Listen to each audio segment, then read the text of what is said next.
Chapter 1. Claire? If you're there, please answer. It's me, Beth. Claire stood at Winterbourne Hall's kitchen sink as she stared, shocked, at the crackling radio. Gusts of freezing wind howled through gaps in the old mansion's stone walls. Even wrapped in the cotton dress she'd inherited from one of the manor's old maids and a fur jacket borrowed from Doran, the kitchen would have been too cold for her without the fire. The blaze both warmed and illuminated the room, bathing Claire and Doran in its orange glow. Doran stood close enough to touch. He still wore bruises and scratches from the monsters that inhabited Winterbourne, but his dark eyes shone in the candlelight as he looked toward the radio. Beth. Claire's heart missed a beat, then returned with a vengeance, thumping furiously until her pulse was all she could hear. The last time she'd spoken to Beth, she'd been driving to her sister's house in an attempt to escape the spreading stillness. That had been only 17 days before. It felt like half a lifetime. She had kept the radio running constantly since she'd retrieved it from her car, but her hope of hearing from Beth had been whittled down to almost nothing. Doran moved first. He strode around the wide wooden table filling the kitchen's center and snatched the two-way radio off the shelf, then returned and placed it on the table in front of Claire. He didn't try to speak, but bent forward to listen, watching expectantly. The radio crackled. Claire struggled to breathe. In a flurry of urgent panic, she dropped the dish towel and darted forward, then pressed the button to transmit her voice. Beth? Beth, I'm here, it's me, I'm here! She released the button and bent close to the speakers. Her hands were shaking. Her throat was tight, and every nerve in her body felt on fire with a desperate need to hear her sister's voice again. Beth, who was the closest thing Claire had to a mother. Beth, who at the vulnerable age of 20 had taken Claire to dental checkups, to netball practice, to school recitals. Beth, who had never stopped worrying about her when she'd moved into her own home. The transmission was faint and distorted by a weak signal, but the voice was unmistakable. Beth took a gasping, hiccuping breath. Claire! Is that you? Is it really you? She's still alive. She's okay. Yes, I'm here. Beth was crying, and Claire couldn't stop herself from following. She wiped her sleeves over her face as tears ran. At the same time, a grin stretched her cheeks until they ached. Doran moved silently. He nudged a chair in behind Claire so she could sit, then, a moment later, placed a glass of water and a clean cloth beside her. She gratefully used the cloth to wipe some of the wetness off her face. Doran took a seat on the opposite side of the table. He was tall, towering over Claire, but he moved smoothly and carefully, even his breathing nearly silent. He folded his arms on the table, his dark eyes attentive, his black hair falling around his strong jaw as he listened to the conversation. Sweetheart, are you okay? Are you hurt? Beth never called her sweetheart unless she was frightened. Claire guessed after more than 2 weeks of no contact, Beth was about as frightened as she'd ever been. Yeah, I'm fine. That was a half-truth at best. She still had red lines running across her arm and abdomen from where the hollow ones had attacked her. She grew tired too quickly. Her muscles ached. A bite on her wrist and thigh still needed dressing every day. But she was alive, and if the hollows were as prevalent as they seemed, that was better than what could be said for a lot of the world. What about you?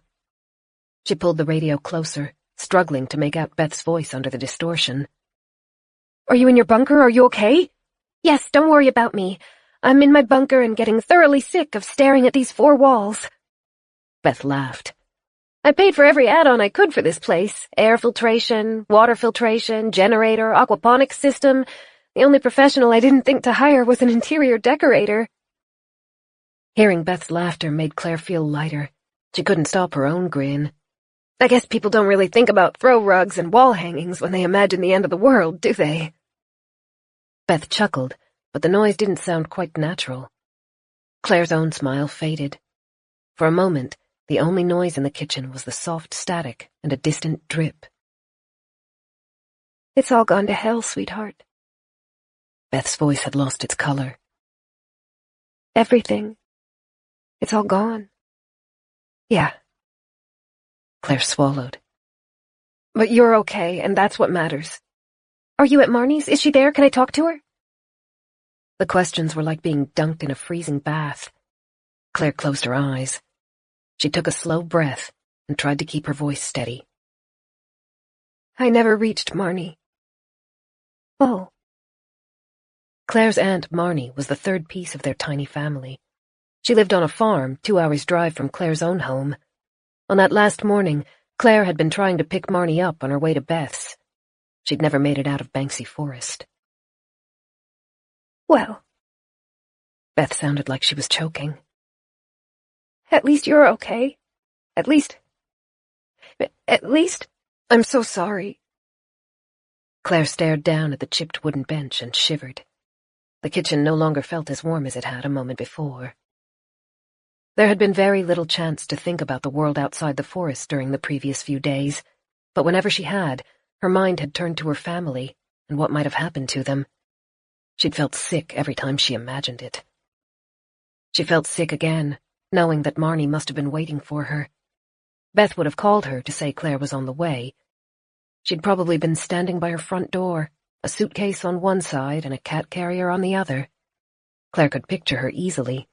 Brown hair that had started to develop streaks of gray, a body that had been made strong by a lifetime of working in the garden but was always a little on the plump side.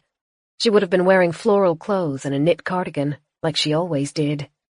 She was a short woman, but had a huge smile and an even bigger heart. Did the hollow ones get her? Was it fast or painful and slow? A warm hand moved over hers. She met Doran's dark eyes as he squeezed her fingers. But you're okay. Beth's voice crackled through the radio again. She seemed to have rallied. After your phone went out, I tried reaching you through the radio almost constantly, for days. You didn't answer, and I thought, I'm so sorry. I left the radio in the car. It took me a while to get it back. That's fine. You're alive.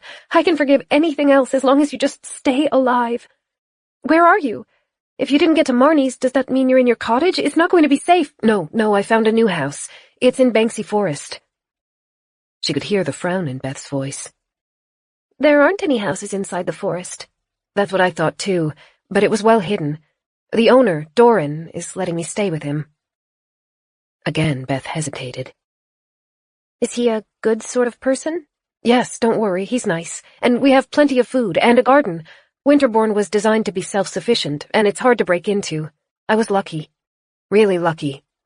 Well, be careful, Claire. Don't trust him just because he's friendly. Claire looked down at her hand, which was still enveloped in Doran's. She followed it along his arm, covered by the green knit sweater, and up to his face. Thick black hair, grown a little too long, framed a strong, reserved face. His dark eyes, shadowed under a heavy brow, smiled at her. She thought there was no one she trusted more. He's good, I promise. You don't need to worry about me. How are you doing there? Holding up, at least. There was a speck of hesitation in Beth's voice. Claire frowned. Are you sure? Do you have enough food and water? Yes, that's all fine. But the generator's out. I've been trying to fix it, but it's been a challenge without the lights. A chill ran through Claire. She pictured Beth, sitting in a dark box, having to feel her way through the space every time she needed food or the bathroom or water. There would be nothing to see, nothing to do, just her alone, listening to the seconds tick by. I'm doing fine, sweetheart. Her voice took on the familiar hint of warning she used whenever Claire was doing something she didn't approve of. I have a flashlight. I'm using it judiciously. Apparently an excess of batteries still isn't enough. But I'm hardly suffering down here. Claire wasn't sure if she could believe that, but she tried to keep her voice bright for Beth's sake. We can talk on the radio as much as you want. I can carry you around with me and keep you company. Beth laughed. Oh, that would be fun, but I think it's better if we keep our chats short. That was unexpected. Why? Tell me, Beth. Too much noise attracts them. Doran's fingers laced through Claire's, trying to reassure her. She barely felt it. Her hands were turning numb. The hollow? Yeah. Beth's voice cracked. I was the only person on my street who had a bunker. Claire understood. Without shelter, all of Beth's neighbors would have been affected by the stillness. Under the static's crackles and her own too-fast breathing, Claire thought she heard another sound. The noise had dogged her for weeks, following her even into her sleep, and every fiber of her being revolted against it. Fingernails, digging, clawing, scratching. They were at Beth's bunker door. They'd heard them. They were hungry. Chapter 2. "We'll get you out," Claire said. The words left her before she could think them through, before she could even glance at Doran for his agreement. Beth snapped. "No! Claire, listen! "I can be there this afternoon." Claire stood. She stared about the kitchen, frenzied, trying to piece together a plan. She didn't have a car. Her own little red vehicle was a crumpled wreck. But if she could get out of the forest, she was sure she could find some other form of transport. There would be street upon street of abandoned cars, their owners long gone. As long as the temperature hasn't frozen their engines too badly, as long as I can find the keys, as long as the snow isn't too thick on the road. Claire! Beth's voice boomed through the hissing speakers, and Claire instantly froze. "Sit down!" Beth only yelled when Claire was in trouble. It had been years since she'd last heard that tone, but it still held power over her. She meekly sank back into her seat, licked her lips, then tried again. "I can bring you back here to Winterbourne. It's safe, or at least safer." "No, you absolutely will not." Beth's voice softened until she only sounded snippy, not angry. "You said you had food there, didn't you?" Sort of. "Yes." "And shelter. You're warm enough?" "Yes, firewood." "And that person you're with, you're sure he's okay? He's not strange or creepy or—" Claire glanced at Doran. He had both hands clasped under his chin as he studiously watched the table, apparently not sure what to do with himself under her scrutiny. "He's good." "Then you'll stay there. It's probably the safest you can be right now." "But if we can get you here, too—" Beth sighed. "Claire, baby, it's not going to happen. You must be hours away. There are hollows all up and down my street. If I try to leave, I'll die. If you try to reach me, you'll die. And how can you expect me to handle that?" Claire closed her eyes. She took a moment to gather her thoughts. "You've been in there for 2 weeks. How much longer can you handle it? People aren't designed to survive isolation that long." "I'm not completely isolated." A thudding noise came through the speakers, and Claire pictured Beth tapping her radio.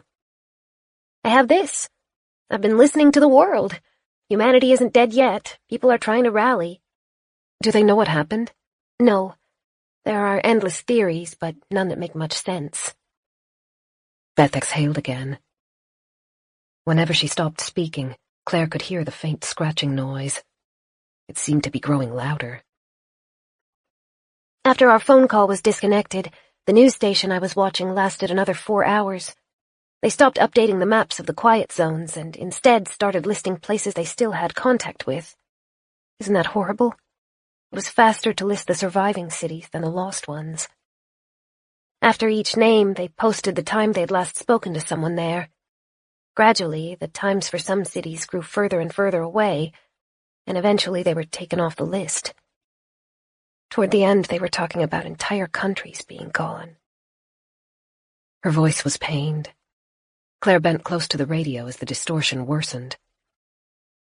"One of the newscasters said he needed to get a glass of water and almost ran off the stage. The other followed about a minute later. Finally, it was just an intern, this miserable, dead-eyed kid, reading off a list of names from a piece of paper. I think his supervisor had told him to do it, and he didn't know any better. Everyone else had left, trying to flee somewhere, trying to reach their families. It was just this kid on national TV, doing his best not to cry as he faced a camera in an empty studio. Then the building's lights went out. I could hear the kid screaming. I don't know why. Just scared? Or had the hollow gotten into the building? I don't know. But that was the last news broadcast. I still have the TV in my bunker, and when the generator worked, I turned it on a few times a day and tried to find some kind of life through it. Nothing. Claire stared at her hands. Bandages wove around one, protecting her wrist. You said there were still people out there, though. Yes, I catch them on the radio sometimes, talking to each other. Not the people I would have expected. No government, no military. From what I can figure out, those kinds of people are pretty much gone. Whatever happened started in large cities first. They were overrun before they even realized there was a problem, before they could even start evacuating. She took a shuddering breath. Some of the prepper types survived, people who lived out in the wilderness, people who had their own bunkers. But they're dropping one by one, and I'm hearing fewer broadcasts each day. The preppers take too many risks. They try to push their luck, to venture outside, to fight back. The preppers can't be the only people out there. Are there any other survivors? Mostly, people who are hiding. Do you understand what I'm saying, sweetheart? The heroes are dying. If you want to survive, don't take risks. You have a good thing where you are now. Stay there, weather it out. We might be able to meet up afterward. Afterward? It's got to end at some point, somehow. That's what people are saying. Either we find a way to kill them effectively, or they starve. Or humanity dies out. Claire tried not to follow that third option. Are they capable of starving? No one knows. They're hard to kill. You can hurt them, cut them open, bash parts of their heads in, whatever. But they'll just keep walking for days afterward. One man talked about a hollow he caught in his barn. He chopped it in half at its waist, he said, and it just kept dragging itself along the ground. After 3 days, its spine had started to grow. Well, he described it as little claws. It was sprouting crab-like legs out of its back and was using those to scuttle around faster. He killed it properly before it grew anything else. Claire remembered the hollows she'd seen. They were monstrous, contorted beyond what a person should ever have to endure. Skin grew, bones grew. They broke out of their confines, and somehow the creatures neither felt pain nor collapsed from infection. Beth chuckled. They make us humans look awfully fragile by comparison. They sure do. Here's everything I know about them. They're like animals. They're hungry, but they still have some kind of survival instinct. They don't like light or fire, and they'll hide if they think you're a threat, so if you ever get trapped, make a lot of noise and use light to chase them away. But they won't stay away for long, so safety, somewhere they can't get to, is always your first priority. They won't stay away for long. Claire knew that firsthand from her time in the forest. The hunger was always pushing them. Eventually, it won over caution. They would never give up until they ate. They don't fight each other, Beth continued. But they don't work together either, thank heaven. They'll eat another hollow if it's already dead, but they always prefer warm-blooded things, humans or animals. They can't infect you, can they? Claire tried not to stare at the bandages on her wrist. People say they can't. It's not like a virus, I have no idea. Some people say leaking radiation, that hundreds of nuclear bombs went off without anyone realizing, and that's what's deforming us. But radiation would kill you long before anything like this happened. That's what I mean about the theories. Most of them are half plausible, but none really make complete sense. Aliens, government experiments gone wrong. Some people say this is the rapture, except good people seem to be dying alongside the bad. But whatever it is, they agree that you have to be exposed to something to be affected. No one is immune. Nobody's come walking out of a city that was affected. If you come in contact with it, you become a hollow. Claire's heart skipped a beat. Whatever caused this, is it still out there? Could it change us as well? The radio was silent for a moment. Claire stared at it, fixated, and felt Doran lean in closer as well. I don't know. Beth sounded tired. I haven't heard any stories of people surviving the event only to turn monstrous afterward, but people are disappearing. The radios just go silent. Are the hollow finally getting them? Infection, dehydration? Or are they changing too? I don't know, sweetheart. I don't know how to keep you safe. Claire thought back to the 2 weeks she'd spent in Winterbourne. As far as she could ascertain, the stillness event had happened shortly before she entered Banksy Forest on her last day of freedom. She'd survived unscathed, but Winterbourne's owner, Madeline Morthorne, along with her entourage of staff and maids, had all succumbed to the stillness no more than an hour outside the same forest. The woman had been deranged, but she'd kept at least part of her mind from before the change. When Claire had asked her what the experience had been like, she'd said the air had turned sour. Oh, it burned when it was swallowed. Keep your air filtration unit running no matter what. Whatever this is, I think it's in the air. Your bunker's filter might be the only reason you're safe. I'm all right here. I'm more worried about you. We think... Claire glanced at Doran. His expression was grim. Maybe this thing was targeted. You said it started in cities before spreading to rural areas. It's like it was focused on where people live. This house is in the middle of the forest, hours from any other kind of habitation. We think that might be why it's safe here. I hope so. Beth's voice sounded ragged. When she paused, Claire could hear the scratching sound again. This time it was accompanied by a metallic banging. It sounded like some kind of lid being lifted and dropped repeatedly. I need to go now. I'll talk to you again soon, okay? Tomorrow at the same time? Those hollow outside your bunker. They'll give up after a couple of hours. They always do. They don't have any way to get in, do they? Not right now. Goodbye, Claire. I love you. Claire opened her mouth to say I love you back, but the radio clicked off before she could. She sat back, blinking at tears, still staring at the little black box clasped between her hands. Chapter 3. Claire held the radio for several minutes after it went dead. Her emotions rose like a tide, growing overwhelming. There was joy. Beth was alive and for the moment safe. There was hope. But dread and fear were growing too, and they were swallowing the small patches of happiness until all Claire could feel was horror. Doran pulled his chair around to sit beside her, but he didn't try to talk. He seemed to understand that Claire needed time to process what she'd heard. She pictured Beth sitting in the lightless, lonely room, trying her hardest to stay silent for the hours it would take for the hollows to stop scrabbling at her door. I can't just leave her there. But Beth had been vehement. Hollows were everywhere. They were ravenous and hard to kill.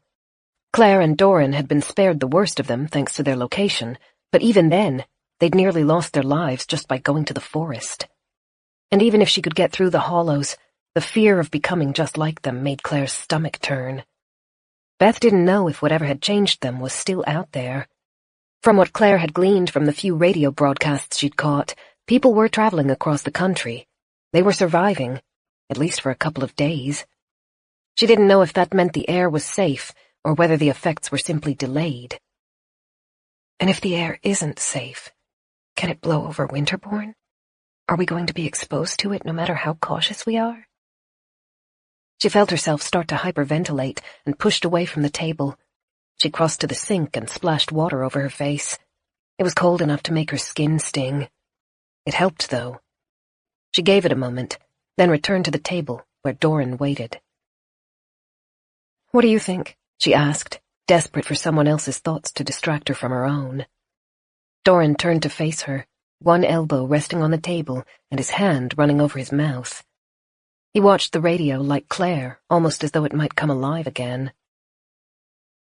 "I think your sister has good advice.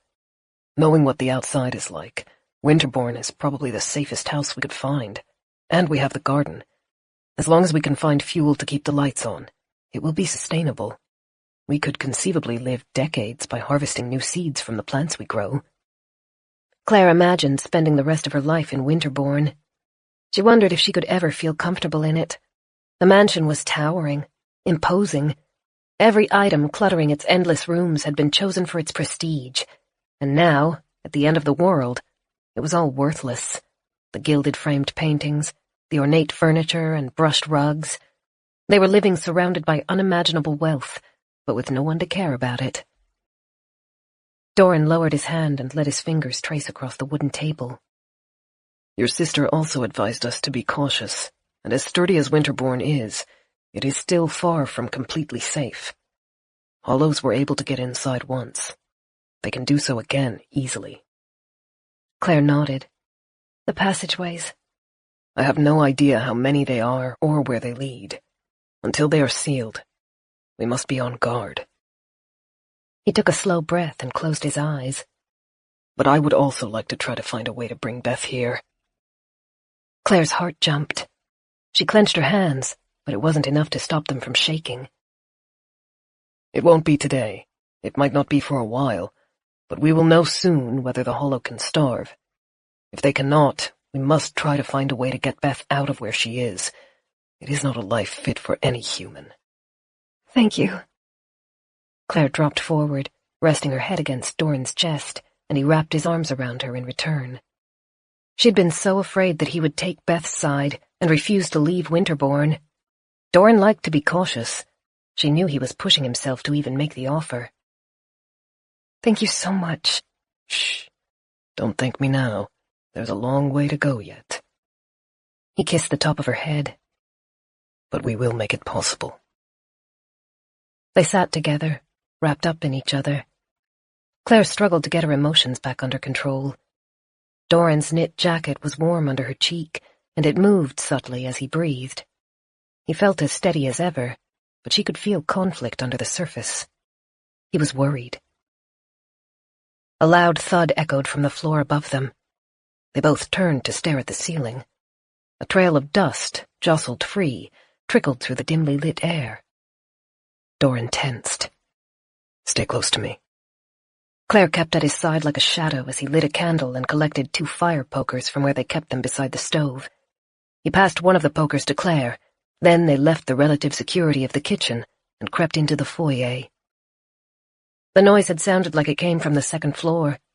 Above it was the 3rd floor, where she and Doran had their room, and the attic. At that moment, Claire hated how rambling the house felt. The dizzying number of rooms were crisscrossed with roving hallways, and she still didn't know where all of them led. Doran moved with purpose. He gave the foyer a brief scan, then led the way to the stairs, keeping their backs to the walls. As they climbed, he tilted his head toward her and whispered, If it is one creature, I want to either drive it out or kill it. Stay behind me and watch my back. But if there is more than one, we retreat. We get to the bedroom if we can. Better to be safe and live to fight another day. Claire nodded.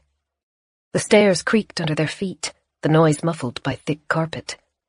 On a normal day, morning's light would have glowed through the windows, but the manor had been swallowed by a perpetual haze that dampened the sunlight and dimmed the sky. Claire had a sense that more snow would be arriving soon. The weather had been increasingly unpredictable since the world had gone silent. They could have clear weather, immense hail, and a snowstorm, all in the same day. She didn't know how the Hollows were managing to survive the brutal conditions in the forest, except that they didn't seem to feel the cold like she did. They stopped on the landing. Claire waited for her eyes to adjust to the gloom. The hallway stretched in both directions. With no maids flitting through the space each day, dust had started to accumulate on the gilded frames and furniture. Wood paneling filled the spaces between the pillars embedded in the walls. The hallway's runner, a dark maroon, complemented the narrow tables and displays arranged in the area. It somehow managed to feel cluttered and refined at the same time. Doran waited, listening to the silence, then led Claire right. She tried to visualize the house's layout. She thought if they continued on a little farther, they would be standing directly above the kitchens. Blurred shadows lingered over the furniture. Claire fought to make out shapes as the thin light from the windows and the gold glow from Doran's candle played tricks on her eyes. Doran moved steadily, each step measured, his center of gravity low and his weapon held expectantly. Closed doors bracketed them on both sides, leading into dark rooms with thick drapes and heavy shadows. Doran came to a halt. His hand shot out to hold Claire back, and she took hold of it, anchoring him to her side. Ahead, shapes cluttered the hallway. Chairs, pedestals, narrow side tables, shelves. In among their straight lines and symmetrical designs, something organic stood out. Something jagged. Claire stared and realized the shape was staring back. The creature was invisible except for its silhouette and one rounded eye, which glinted in the light. Claire tried to trace its outline, but it was maddening.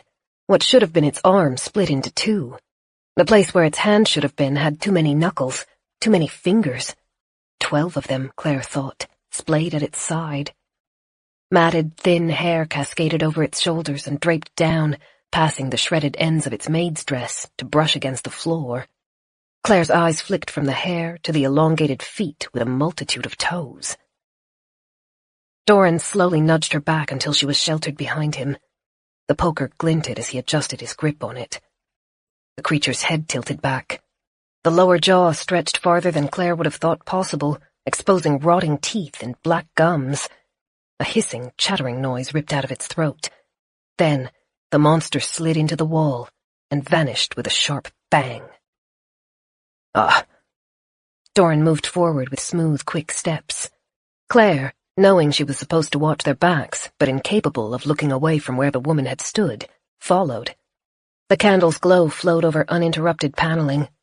Doran handed his light to her, then felt across the wood. He paused at one place near a pillar, gave it a hard shove, and stepped back as the concealed door rocked open. Claire had to give credit where it was due. Madeline Morthern had hidden the compartments well. The door's edge lined up with the paneling in a way that made it nearly invisible. They had been disguised well enough to make Claire doubt her own sanity, and enough that Doran, a prisoner in the building for his whole life, hadn't known they existed. So, here's another one, Doran said. He took the candle back and reached it through the opening. Claire felt a squeeze of panic as she watched his arm disappear inside, the fearful part of her mind jabbering that it might never come out again. But Doran only stayed inside the passageway long enough to make sure it was empty. Then he stepped back and let the door creep closed again. At least now we have our answer. There are hollows left inside the building. His eyes were hard as he turned from the concealed door to the window at the end of the hall, where the sky was steadily darkening. We must make the doors a priority. Sealing them is the only way to ensure we will be safe. Claire nodded slowly. She thought she could hear distant noises moving through the house. They were hard to pinpoint. They could have been wood, flexing under the biting wind, hurried footsteps, or even just her imagination. In the 2 days since facing Madeline in the basement, they hadn't seen or heard any sign of the hollows. She and Doran still moved cautiously, bringing weapons whenever they ventured out of their room and locking doors behind themselves, but this was the first time the monsters had actually shown themselves. Doran rubbed his hand across the back of his neck. He sounded tense. I suspect the only way to seal them effectively will be from the inside. Claire watched the way his narrowed eyes flitted across the exposed wood. The idea of creeping through the lightless, musky passages left her clammy, but she understood why it was necessary. Doran didn't know where the doors led out. Without seeing the inside of the passageways, their only alternative would be knocking against every square inch of the building, and that would take months. It'll be dangerous. Yes, I'll take precautions. You should... She knew what was coming and narrowed her eyes. I'm not sitting in the bedroom. They glared at each other, both trying to win the war of wills. Doran took a breath, and his voice softened. Let us make a compromise. I will go in. You stand at the doors and mark their locations on a map. Claire gave his chest a light prod with the tip of her poker. How about this for a compromise? We both go into the secret passageways, and neither of us dies. That is not a compromise. He was trying and failing to hide his laughter. That is you winning yet another argument. No, that is me not going insane because my Doran selfishly keeps all of the danger to himself. She reached up and pressed her hand to his cheek. He was warm and solid, and closed his eyes as he leaned into the touch. We agreed. We're in this together. He tilted far enough to kiss her palm, then sighed. Very well. Together.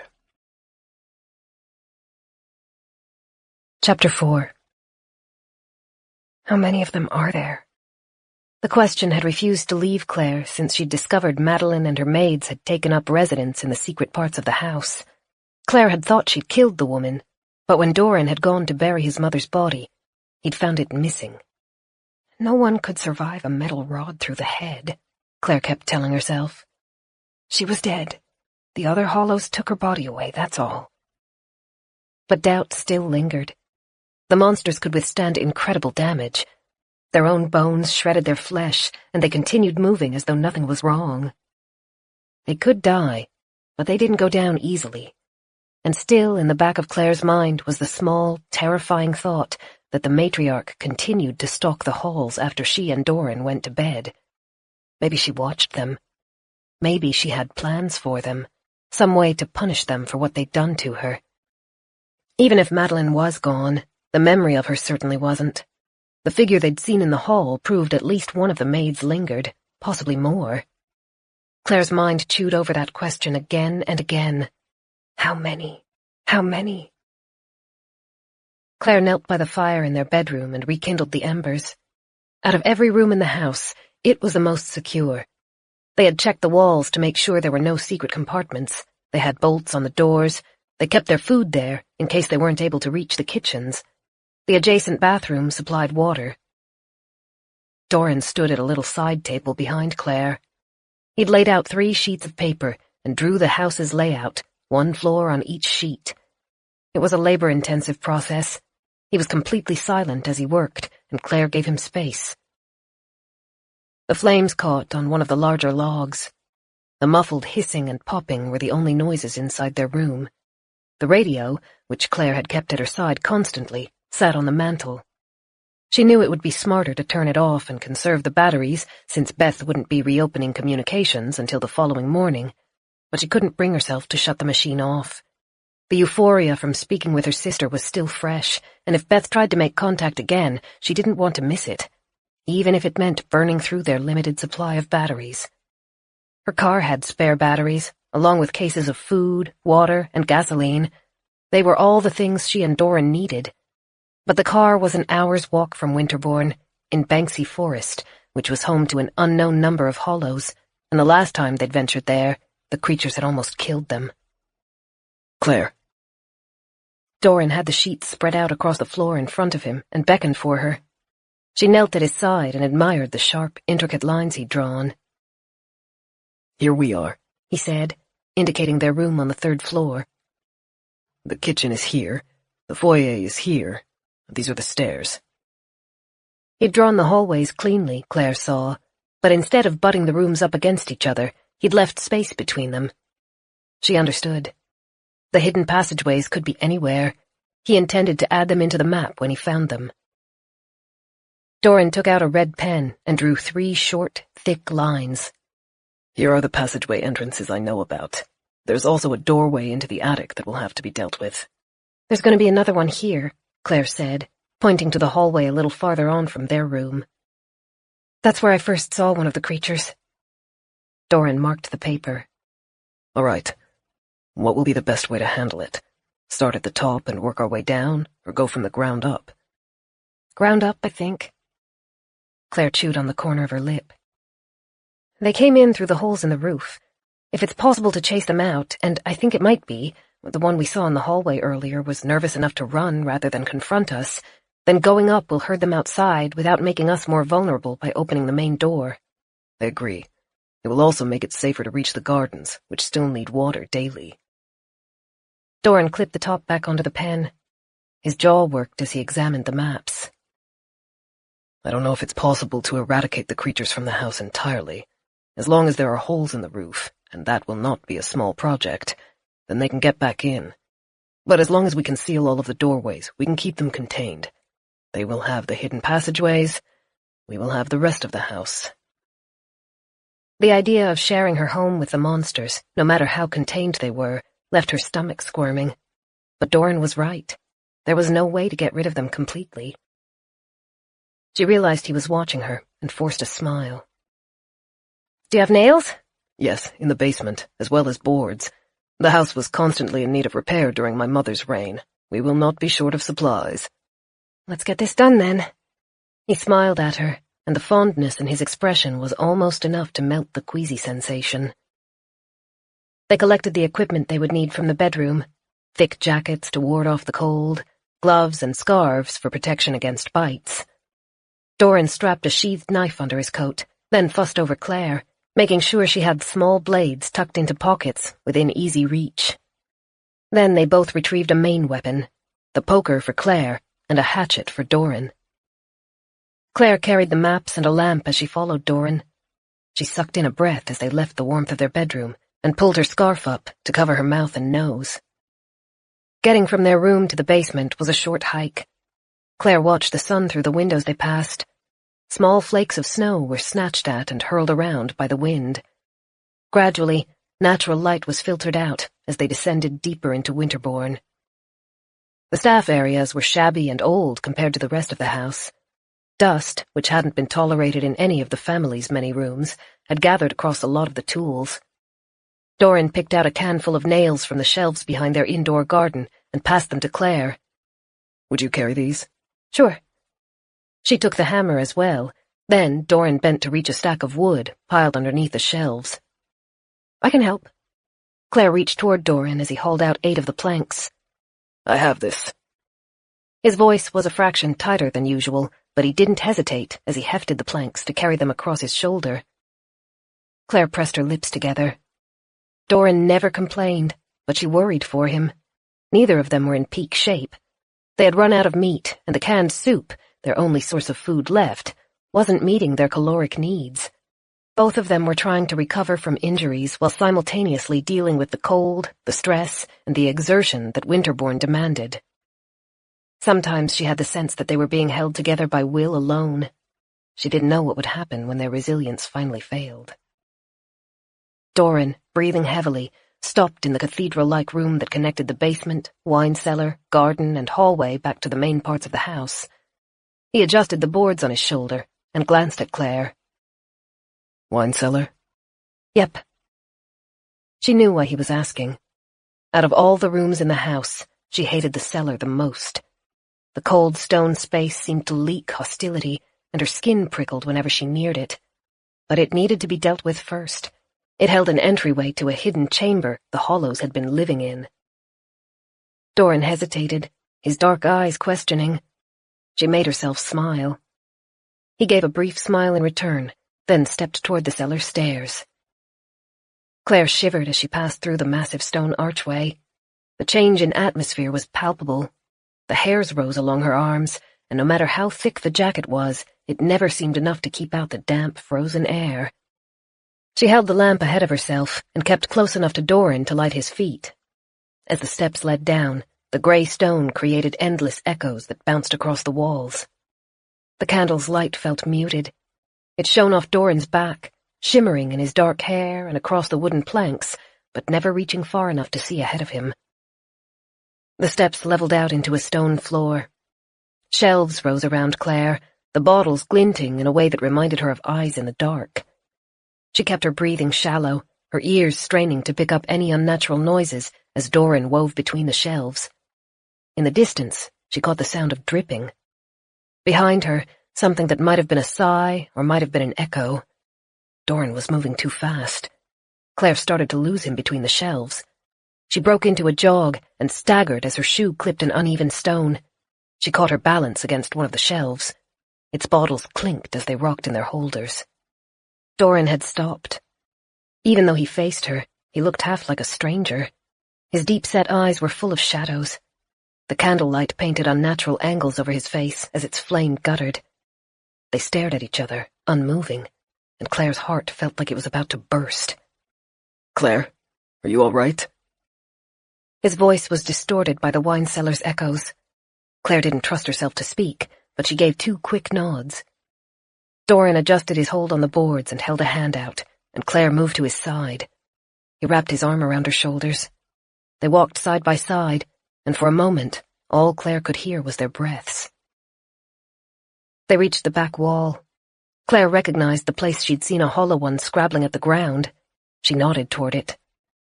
The door must be somewhere here. Doran bent and let the wood fall against the end of the closest shelf. Keep the light steady. She held it high while Doran explored the wall. His gloved fingers dug into the gaps between the stones, feeling for any sort of opening. A soft noise intruded. A shudder ran through Claire, and the candle flickered. The scratching noises were back. Fingernails on stone, digging, digging, digging. Doran. She kept her voice to a whisper. Do you hear that? The scratching noises. He stopped his search. They both held their breaths. The scratching ran around them, distorted, persistent. Claire strained to hear where it was coming from. The cellar was disorienting, and the noise was so faint it was almost possible to lose it under the sound of her pulse. Doran watched her, his expression unreadable. Do you still hear it? Yes, don't you? He frowned, staring into the blackness, and after a moment shook his head. I do not. Claire swallowed around the lump in her throat. I'm not imagining it. No, you're not. He stripped his gloves off as he stood. A finger brushed loose hair back behind her ear. His eyes were sad but intense.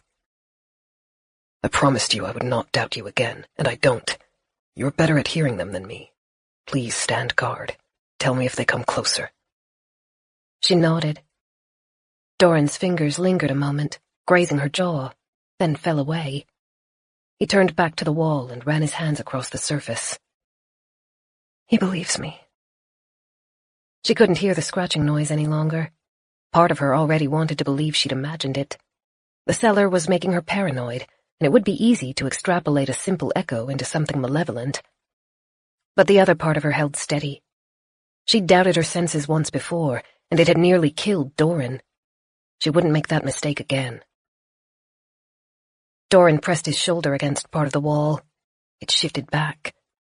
Hinges, old and rusty, groaned as they turned, and the door drifted inward. There. His smile glinted in the thin light. We found it. Are you ready? She didn't feel ready. Doran waited in the opening, his dark eyes trying to read hers. She knew he would let her return upstairs, into the safety and warmth of their room, if she asked. He would probably even be grateful for it. But that would mean he would have to enter the passageway alone. Claire's fingers ached from how hard she gripped the lamp, but she lifted her chin and stepped through the doorway. Chapter 5. The wooden hallway was wide enough that Claire and Doran could stand side by side. The pathways would have been built by the house's original owner, Doran's ancestor, a woman who had constructed Winterbourne in one of the family's forests to hide away from the world following her husband's death. Claire guessed she had designed it to be her refuge, a way to move about the house without the staff or relatives knowing. Doran stopped inside the door and glanced down the passageway's length. It stretched away in both directions, the smooth walls vanishing within feet. The lantern wasn't as bright as Claire would have liked. Already she couldn't see much of the wine cellar, just the glint of 2 bottles that looked horribly like eyes. We will have to nail this one closed from the inside, Doran said. He ran his hand across the wood door. On the other side was stone, designed to blend into the cellar's walls. Claire nodded. They had no way to drill into the stone without special tools.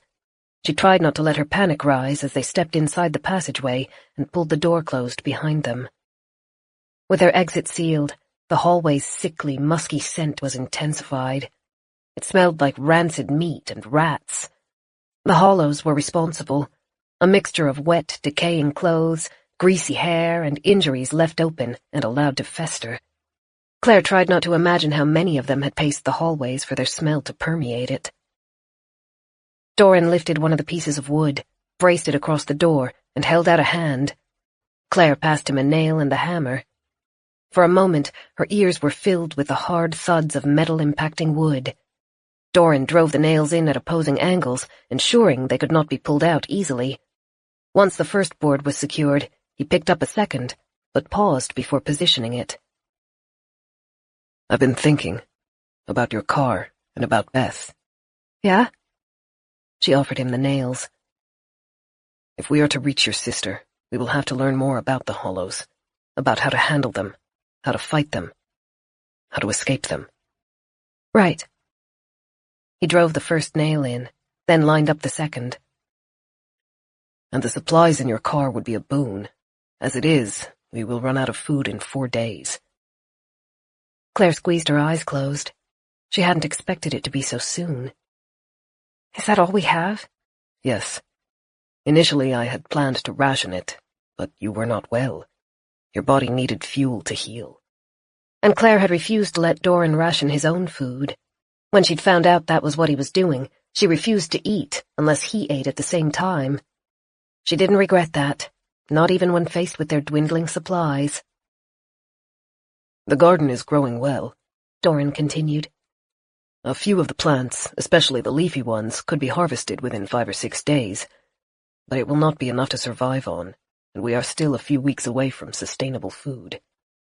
I considered sprouting some of the seeds, but the amount we would need to eat to even last a week would wipe out our store, and that, of course, would put an end to our garden. You're thinking about going to the car? Yes. If we can find a way to reach it and to bring the food home, we will not have to go hungry. And it's like a practice run for getting to Beth. Exactly.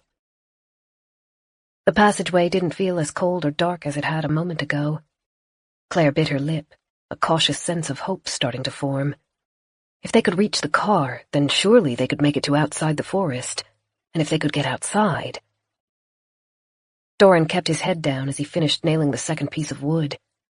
He hadn't voiced the idea just to make idle conversation, she realized.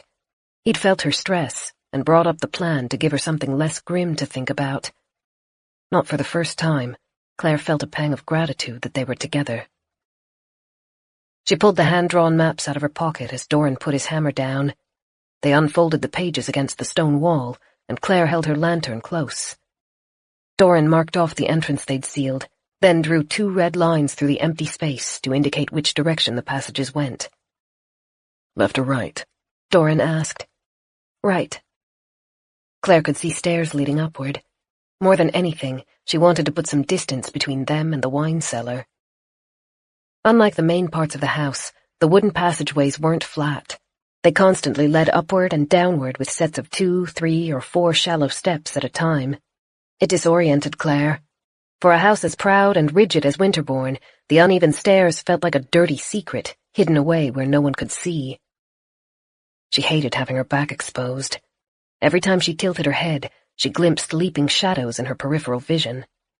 She thought she heard the scratching again, except this time it faded in and out of hearing, never close or loud enough for her to be certain it was there, but teasing her senses and terrifying her subconscious.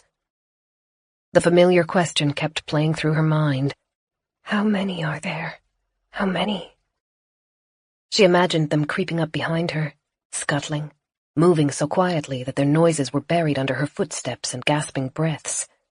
She could almost feel them behind her, close enough to snatch at the hem of her dress, close enough for their bony fingers to tangle in her hair and yank her back into the yawning darkness.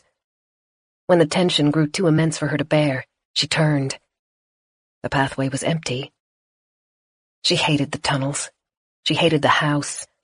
But Winterbourne was the only thing keeping her and Doran alive.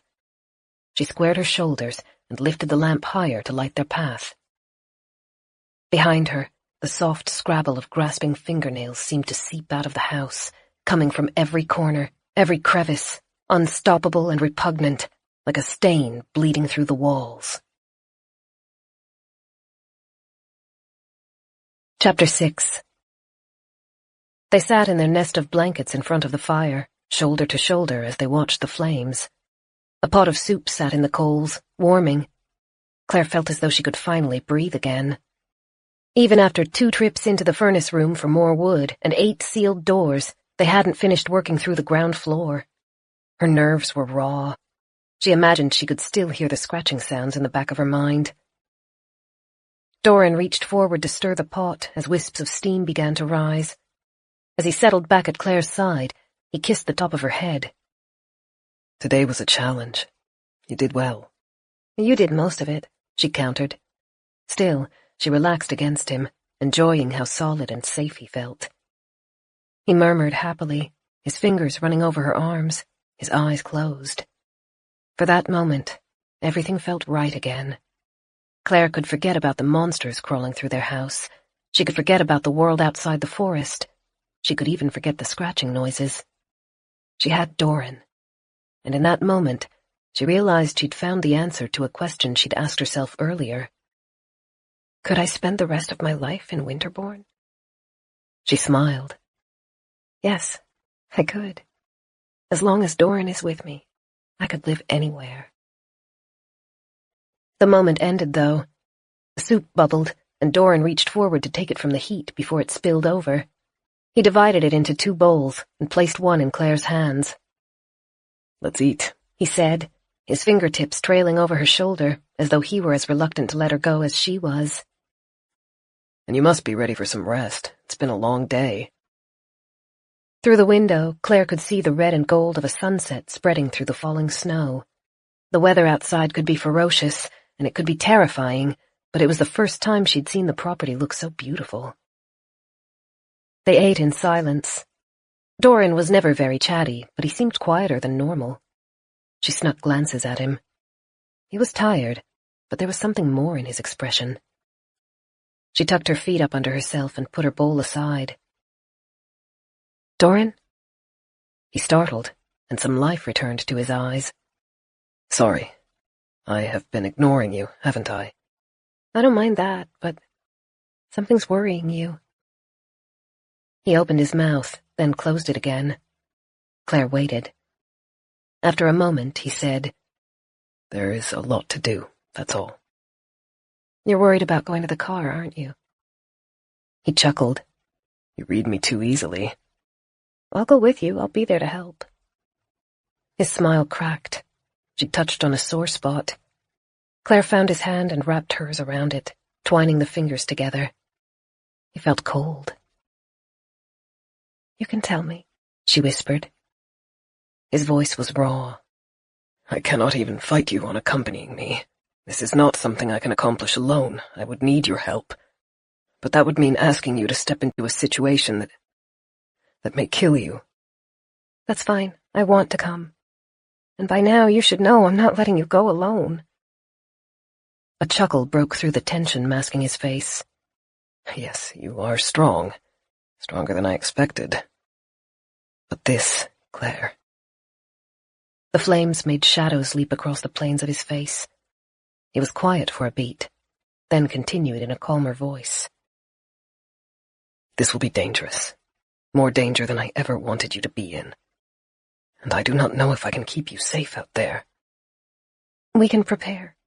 We'll have weapons, maybe even some kind of armor. "Yes, but I keep thinking of what your sister said this morning. The heroes are dying.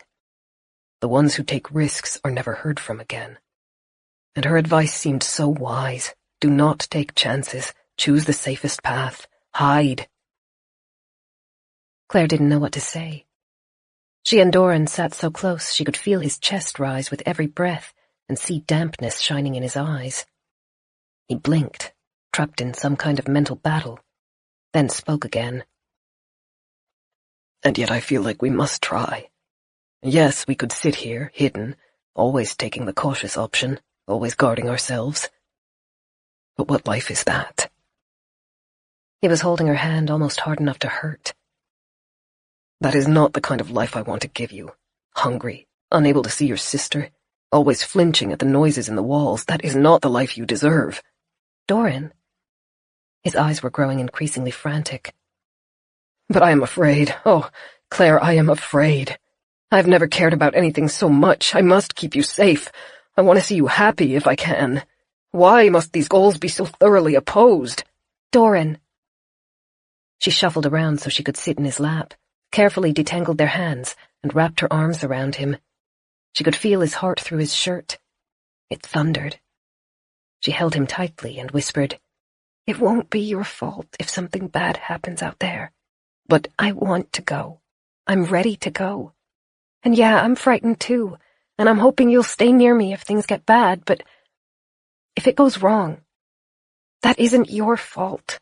It's a choice we made together." He didn't answer, but his arms enveloped her, as though he never wanted to let her go. Claire buried her face in his chest. She knew very little about his childhood, but what she had learned was painful. His mother had controlled him through guilt, and he'd never learned how to let it go. It was like an invisible weight on his shoulders. She wished she could do more to ease it from him, but she worried that it might be too deeply ingrained. that he would always accept more responsibility than he deserved. Instead, she stretched to put her head closer to his and kissed his neck. He shivered. His fingers tangled in her hair. She tilted her head back, and his lips brushed hers, then pressed closer for a kiss. He was sweet, moving carefully and tenderly. She held on to him, warming him, and felt the tension fade from his body. They stayed like that until the fire began to burn down into coals. As the room's shadows deepened, Doran's hoarse voice disturbed the stillness. How soon would you like to make the journey to the car? Claire bit her lip. The longer they put it off, the more she would dread it. Already it loomed like an impassable mountain. Soon. Tomorrow? He nodded. Yes. It is probably wise to go early, before our stores grow too low. That way we will still have some time to adjust our plans if anything goes wrong. It's not going to go wrong, she told herself as she closed her eyes. Doran will look after you, and you'll look after Doran. She fell asleep at the fire's side to the sensation of Doran stroking her hair. The scratching sounds continued to follow Claire into her dreams. She wrestled with them, sometimes trying to run from them, and sometimes trying to find their source. But no matter what she did, she couldn't escape them. Claire woke early. The pale light coming through the windows told her the morning would be clear. It didn't have much significance on the rest of the day, but she wanted to take it as a good sign. She rolled over. Doran was already up. He stood at one of the tall, narrow windows, hands clasped behind him as he surveyed the land outside. Claire rose, bringing one of the blankets with herself to wrap around her shoulders. Doran held out an arm to welcome her at his side, and together they looked out over the pure white field. I have a plan, he said. He looked tired. Dark circles ringed his eyes. She wondered how long he'd been awake. The melancholy seemed to have lifted, though, and Claire smiled. Yeah? It is an hour's walk to the car. All of yesterday afternoon I was trying to think of how we could be faster. Improvised skis, lighter loads. Under the best conditions, and if we jogged the whole way, we could be there in half an hour and back in the same amount of time. But that is still an hour spent outside. An hour when we are vulnerable. The air was clear that day, and the forest stood out more sharply than normal. The pine trees wore their familiar caps of white, but the trunks were still dark. Claire searched the spaces between them for movement. She knew hollows lived in the forest, but it came back to the same question that continued to plague her. How many? She tilted her head back to look up at Doran. What did you decide on? I changed my way of thinking. He flashed her a smile. Instead of trying to be fast, we will be slow. Okay. She wasn't following, but she trusted he knew what he was talking about. Instead of packing light, we will bring a sled. There's chicken wire in the storage shed behind the garden. With a good, strong cloth, I believe we can create something like a tent, something tough enough to protect us if the hail returns. She'd been so focused on avoiding the hollows, she hadn't considered the temperamental weather. But the first time they'd attempted to reach the car, they had been caught in a hailstorm that had risen unnaturally quickly. The storms didn't seem to strike often, but when they did, they were brutal. We will have weapons, Doran said. But more importantly, we will have armor. This time, instead of trying to kill them before they bite us, we will make ourselves unbiteable. Do you understand? Yeah. Defensive rather than offensive. Claire nodded. It's smart. Good. Eat first. You will need energy. Then we will see about our equipment. I would like to leave no later than midday. If we are being slow, we must be prepared for all eventualities, including being waylaid. I would not want to be outside after dark. Chapter 7. Claire and Doran crouched in the stone room connecting the garden, the basement, and the wine cellar. The room was cold, but it was closest to the equipment they needed. Doran had laid out a sheet to work on. One of the immense, heavy, woven red drapes had been wrenched off its holder in the dining room and lay in a pool beside them. Doran unspooled chicken wire from its roll, and by buckling it and tying it, created a dome shape. "We will be like a turtle," he joked. When it was completed, it would be just large enough for them to huddle underneath. Once the frame was ready, Doran layered the drapes over it, then a second set of the wire, followed by more drapes. The fabric was thick. It added to the construct's weight, but Claire hoped it would be enough to keep the weather out at least. Claire had her back to the cellar. She couldn't tell if that was better or worse than facing it. Her mind was constantly hunting for the scratching sounds, the shuffling, and the quiet breaths that would be the only warning she had of someone creeping up behind her. Doran rocked back on his heels, wiping his forehead with the back of his hand. "It will be heavy, but I would rather carry this weight than have it fail on us when we need it most." Claire finished tying off one section. She couldn't help but admire their handiwork. The vivid red cloth would stand out against the white snow, but it was a solid construction. Doran lifted one end, and Claire tried picking up the other side. Between the two of them, they could heave it up, but Claire knew they wouldn't get far carrying it on their backs. They dropped it back onto the floor. "It won't be such a burden when we have the sled," Doran said. He packed up the toolkit they'd been using, then scooped up the unused chicken wire and carried it back to the shelves in the storage area. As he put the equipment away, Claire brushed her hand across some of the tools. Gardening gloves, so old and worn they were starting to fall apart, trowels, bottles of fertilizer. They were all well used. A sense of regret washed over her. Doran's family had issues, but he'd talked fondly about some of the staff. Someone had dedicated their life to tending to the garden. They had worn the gloves daily, and they would never be back. She turned away. A pitchfork caught her notice. She picked it up and shook dust from its handle. "Doran, what about this?" "Yes." He felt across the prongs, testing their sharpness.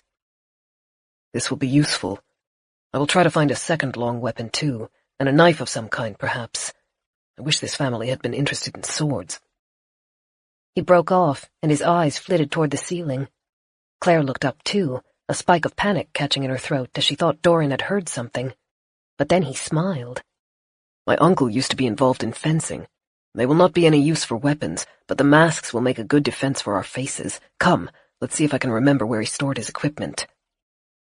They dropped the pitchfork beside the protective dome and crossed to the stairs. Claire was faintly aware of how quickly the time was passing. She had a sense that if they didn't get there that day, they might never make it. The sky had stayed clear all morning. It was almost as though the outside world was waiting for them, staying on its best behavior as it coaxed them outside. If they missed their chance, the following day might be storming, and then the next, and then, all of a sudden, they would be out of food. Doran moved carefully. They still hadn't found most of the concealed passageways, and as long as they stayed open, the house wasn't truly theirs. Any time they passed through a new room, he paused at the door and listened. The constant guardedness was beginning to wear Claire down. Every noise, every creak made her flinch. By comparison, Doran was like a rock. He was cautious but never flighty. When Claire's nerves started tightening beyond endurance, she looked at his face, watched how steady and confident he was, and made herself relax. Doran tried one of the second-floor rooms first, but after a minute of sifting through a wardrobe, backed out. "Not here, which means it's either in his bedroom or—" Claire grabbed his arm to silence him. In between the house's natural noises, the buffeting wind and their own movements, she thought she'd caught a hint of another noise. A human noise. Doran held still while they listened. Under the house's hollowness, Claire was sure she could hear a voice, words, coming from above them, on the third floor. Madeline? No, she was so careful about not letting us hear her before. She can't be back, and the others don't talk. Doran silently unsheathed his knife and beckoned for Claire to stay close to him. Together, they stepped into the hallway and faced the stairs. The voice had fallen silent, but Claire could still feel its echoes, seemingly hovering around her ears like invisible moths. Doran was at the stairs before Claire could hiss a warning to him. His dark eyes scanned the upper landing as he ascended, and Claire, her own heart beating against her ribs, followed closely. What if it's a trap? They could be trying to lure us toward them. They stopped at the top of the stairs. Neither of them breathed. The silence held for a moment. The voice came again, floating out of their bedroom. I hope you're okay. I'll try again tomorrow. Claire took a sharp breath, half in relief, half in shock. The voice was Beth's. They'd agreed to speak again that day. She'd been looking forward to it, but she hadn't realized the morning was that late. She slipped past Doran and ran along the hallway, jarring the cuts on her leg but barely noticing. She caught herself on the bedroom door and fumbled to unlock it, then darted inside. The radio sat next to their fireside bed. She grabbed it and turned her signal on. I'm here! Sorry! Static answered her.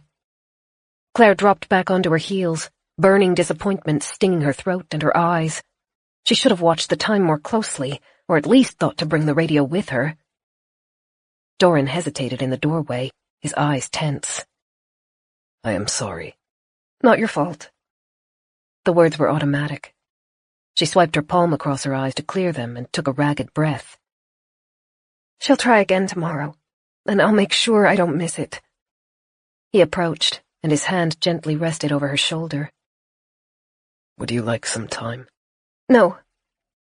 It was later than Claire had thought, which meant they didn't have time to spare. She pushed onto her feet and took a slow, steadying breath. Let's keep going. Where did you say we were looking next? They followed the hallway around a corner, where Doran unlocked and opened the door to a bedroom. A strange sensation spread through Claire as she stepped over the threshold. Most of the house had been maintained so impeccably that it was hard to imagine someone living there, but this room was filled with signs of life. At the same time, it had an odd feeling about it, one Claire couldn't put into words. A bed, not much different to their own, had been neatly made. A jacket hung across the back of a chair, with a scarf carelessly draped over a side table beside a hairbrush and watch. Claire, feeling like she was intruding on something private, didn't let herself touch anything. She stayed to the center of the room, with her arms wrapped around her chest. What was his name? Eros. Doran stepped around the bed to approach one of two large wardrobes. Claire knew the name. Doran had told her about Eros when recounting the night half of his family had died at Madeline's whim. Cyanide in their wine, culling the family of any sign of dissent. Eros had taken Doran's side in the disagreement. He had lost his life for it. Shivers traveled through her. She understood why the room disturbed her so much. The scarf and jacket had been carelessly arranged, making it look like Eros had risen from bed just that morning, but he had not lived there for many years. Madeline had not left the room locked up and forgotten either. The furniture had been kept free from dust. The sheets must have been changed regularly. Each morning, the jacket would be lifted to allow the chair to be dusted, then carefully placed back the way it had been. Found it. Relief bled into Doran's voice as he pulled boxes out of the base of the wardrobe. He hadn't been impervious to the room's atmosphere either. He tucked two objects under his arm, shoved the box back into the wardrobe, then crossed to the door with steps that were slightly too fast to be casual. Great. Claire followed him, trying not to show how relieved she was. What else do we need? I think we're ready, actually. He held out a hand and pulled her in for a hug, then kissed her forehead. Are you all right? Absolutely. She took a moment to rest against his chest, as though she could absorb some of his confidence. Then she stepped back and put a genuine smile on her face. I'm ready. Doran collected their equipment in the foyer. The sled looked old and shabby, and Claire instinctively knew it had been used by the staff rather than the Morthern family. On it, Doran stacked the pitchfork and a hatchet, along with two thermoses filled with hot tea and a spare jacket. The red-covered dome rested over them, just barely fitting on the sled. Doran tied it down with twine, then began gathering jackets and insulated pants from where they kept them on the side table by the door and handed them to Claire one by one. She remembered how cold the outside had been last time she'd ventured into it. The clothes had been enough to stop her from freezing, but still hadn't quite managed to keep her warm, so she didn't complain as Doran bundled her in layer after layer. These should also help protect us from the hollows, Doran said. The clothes shouldn't tear easily, and with this much padding, we will only need to watch our hands, ankles, necks, and faces. In theory. Claire was already wearing knit gloves, but Doran passed her a leather pair as well. They were a men's size and too big for her, but she knew why she was wearing them. Knit would be easy to bite through. Leather, not so much. The gloves extended over her wrist, and when she rolled down her jacket sleeves, Doran tied a piece of twine around them to hold them in place. As he worked, his fingers grazed over the bandage on her wrist, and his eyebrows pulled a little lower. Claire wondered how closely his thoughts mimicked hers. Will it be enough? Even with the layers, even with the gloves, even with every heavy, bulky protection they could find, she didn't know if they could stay safe. But she was ready to try, because if they could get to the car, it meant they were that much closer to reaching Beth. Doran paced around her, tugging on bits of her clothing, checking everything was secure. The pants had been tied over the boots. A belt had been looped through holes in one of the jackets to ensure it couldn't be pulled up to expose her stomach. Still, he kept pacing, scanning her, brushing stray hair away from her cheek. I feel like the world's puffiest astronaut. Claire gave an exaggerated waddle, trying to break some of the somberness. Doran cracked a smile, but he didn't laugh. Come back, you're not ready yet. He scooped her hair away from her neck and tied it into a bun, fit a knit hat over it, and tied a scarf around the lower parts of her face, so only her eyes were free. Then he returned to the table and picked up the fencing face guard. The mesh shield fit snugly over Claire's head. Thick padding pressed against her cheeks, forehead, and chin to protect her from the metal. The oval mesh ballooned out from it, extending just far enough that she had about an inch between her nose and the superfine metal. Her joke about astronauts suddenly felt much more appropriate. The mask was as good as a helmet. As it fit over her head, the world turned a shade darker. Doran adjusted it, checking that it was comfortable and making sure it wouldn't come loose. Flaps of padded fabric draped over her neck, and he tucked it into the collar of her jackets, then stepped back. She couldn't be completely sure through the mesh, but she thought he looked paler. Still, he nodded as though he was happy. I think that is the best we can do. She hoped she looked cool. She knew she probably didn't. She gave Doran 2 thumbs up, then rested against the wall while he donned his own gear. He was faster about dressing himself. By the time he was ready, Claire was starting to feel overheated. She was almost looking forward to the first blast of icy air as they opened the doors. Doran took up his own mask and fit it on. She hadn't expected the mesh to hide his face so perfectly. It left her with an odd sensation, as though she were facing a stranger. The dark, expressive eyes she loved were gone. The straight, strong nose, the lips that could look so serious and so happy. All of it vanished under a blank, smooth sheet. Follow the same rules as last time, Doran said. Even his voice seemed muffled. Stay close to me. If you feel unwell, tell me immediately. If you hear or see something, let me know. If we have a choice between fighting and sheltering, always choose shelter. Are you ready? She prayed she was. Yes. He wrenched the doors open and welcomed winter into their home. Chapter 8. The first blast of cold air was as welcome and refreshing as Claire had hoped it would be. But then the second gust came, and she scrunched her face up against the chill. Snow was packed nearly to the top of the door. Doran took up a shovel and attacked it, alternately pulling it into the foyer and shoving it out. The snow would drench the tiles when it melted, but they didn't have much of a choice.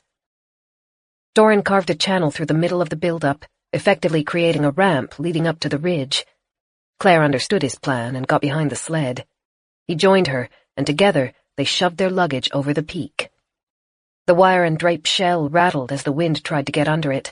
Then the sled tipped over the ramp's balance point and disappeared down the slope. Doran extended his hand.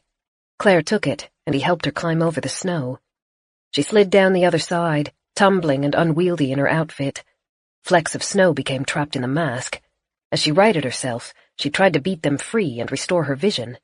She heard more than saw Doran skid down beside her. The good weather had held. The sun felt a little stronger than it had the previous few days. Claire let herself hold on to the thin, risky hope that they might have turned a corner and milder, warmer weather was on its way. Then she looked behind them and saw a patch of gray over the house's broken roof. A storm? Coming toward us or going? She blew a breath through the scarf in an attempt to melt the last ice flakes clinging to her mask, then turned to face the field. As far as she could tell, it was empty. The hollows seemed to prefer dark, quiet spaces when they could get them. The forest, the house. They only ventured into the sun when they had no way to avoid it. The sled had come to a rest not far away, and they hiked to it. A rope had been tied around its front, creating a loop, and Doran took one side while Claire picked up the other. Then they turned toward the forest. Normally I would want to go between the trees, where it's more sheltered. Doran's voice was almost lost under the wind's howl. But the sled will have trouble on the roots. I think it will be easier to go along the path my family used when leaving the property, then backtrack along the main road. It will add perhaps 10 minutes to our trip. Claire nodded. They had left later than she'd wanted, but even so, energy was in shorter supply than time. The sled was heavy, their clothes weighted them down, and the snow, which had developed an icy sheen over its surface, was slippery and treacherous. Even with snowshoes, Claire struggled to find a good footing. She alternated her attention between the ground in front of her, the forest's edge, and the sky behind them. Doran was watching the gray patch too. It was hard to be certain, but Claire thought it was moving toward them. At least it was slow. With luck, they would be inside the forest and at least partially protected before it hit. Her breathing was ragged. The face mask felt as though it was smothering her, and the frozen air burned her throat and lungs every time she inhaled. Her body was starting to settle into that uneasy middle ground where it was both too hot and too cold at the same time. Ahead, a gap between the trees loomed. The way the boughs hung over the road made it feel like walking into a tunnel. Banksy Forest was ancient. Initially planted as a pine forestry but never harvested, its once neat lines were breaking apart as old giants collapsed and younger generations grew to take their place. The oldest trees seemed to rise up forever, as though they were trying to blot out the sky. The road was straight, and even though snow lay dense, it wasn't quite as thick as where there was wind to whip it up and build it into drifts. The world seemed to grow quieter as they entered the forest. Claire could hear both of them breathing between the steady crunching of their snowshoes, and underneath that, the scrabbling. Claire stared upward, into the forest's boughs. She thought she saw motion, but as soon as her eyes locked on it, the branches were still. The hollows liked to climb. Beth said they hunted animals. Claire guessed the boughs held birds and squirrels for them to catch. She flicked her gaze over the branches, searching the interlacing silhouettes for any sign of life. The scratching noise was following them, and yet the creatures weren't trying to attack. How sentient are they? She flinched as a branch snapped behind them. She turned, but still couldn't see anything. Do they remember what happened to the others that attacked us? Are they frightened of us? Or are they cleverer than we know?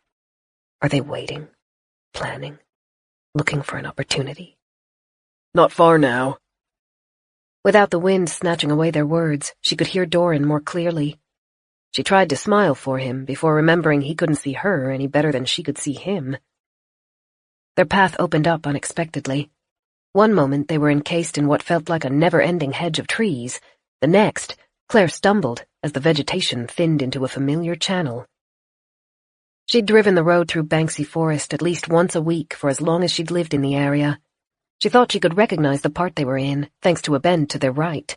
If she was right, they were still in the heart of the forest. Doran indicated to their left. It took a moment to get their sled lined up on the new path, then they set off again. Claire's muscles were waning, but she walked a little faster. Being on the main road meant they were close to the car, and the hollows still hadn't shown themselves. The road led them around a gentle bend. Then, up ahead, Claire glimpsed her car. The little red hatchback had been driven up on the side of the road. Its hood was crumpled from where it had smashed into one of the ancient trees. The front driver's door hung open, but it was at an angle that meant relatively little snow had ended up inside. She and Doran exchanged a look, and she was pretty sure that under the mask he was smiling just as broadly as she was. A branch cracked behind them. Claire turned, and her heart dropped. In the distance, almost perfectly blended into the forest, stood a figure at least 2 heads taller than she was. It leaned out from between the trees, one elongated arm dangling. The limb had been broken. Bone fragments jutted out, and they seemed to have grown, the sharp spikes fanning out like early plumage. Claire stared at it. It stared back. "Doran," she whispered. "I see it. Get to the car." She pulled on the rope again, pushing tired muscles to move faster. The car was close. The hollow wasn't following. "Please let it stay there." Doran gave the sled a final shove as it slid around the car's back, unfastened the dome shelter, then pulled the axe out from underneath. He turned to face the hollow. "Can you get the supplies by yourself?" "Yes." She wrenched on the rear door's handle. Snow and ice had formed a seal around it, but a sharp kick cracked it free. The door fell open, revealing the 2 travel cases she'd packed for the trip to Beth's. They held necessities: long-life food, batteries, clothes, a small first aid kit, a couple of books, which would have been essential to survive weeks in a cramped room with little other entertainment. Claire hauled them out, gasping as she moved the heavy cases to sit on the sled. She stacked them, then used the twine to tie the shelter down on top of them. "Got it," she called to Doran. He stood by the car's front, one hand resting on the lifted hood as he alternated his attention from the wrecked engine to the hollow between the trees. "Is anything else in the car useful?" She looked in the trunk. It held jugs of water, long frozen.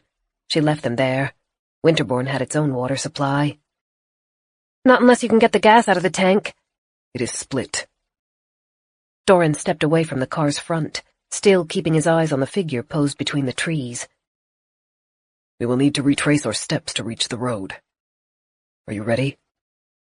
"Yes." Chapter 9. Doran faced the creature blocking their path. "If it attacks, be prepared to run. We can retrieve the sled another day if need be." Claire picked up her end of the rope and heaved the sled back onto the path.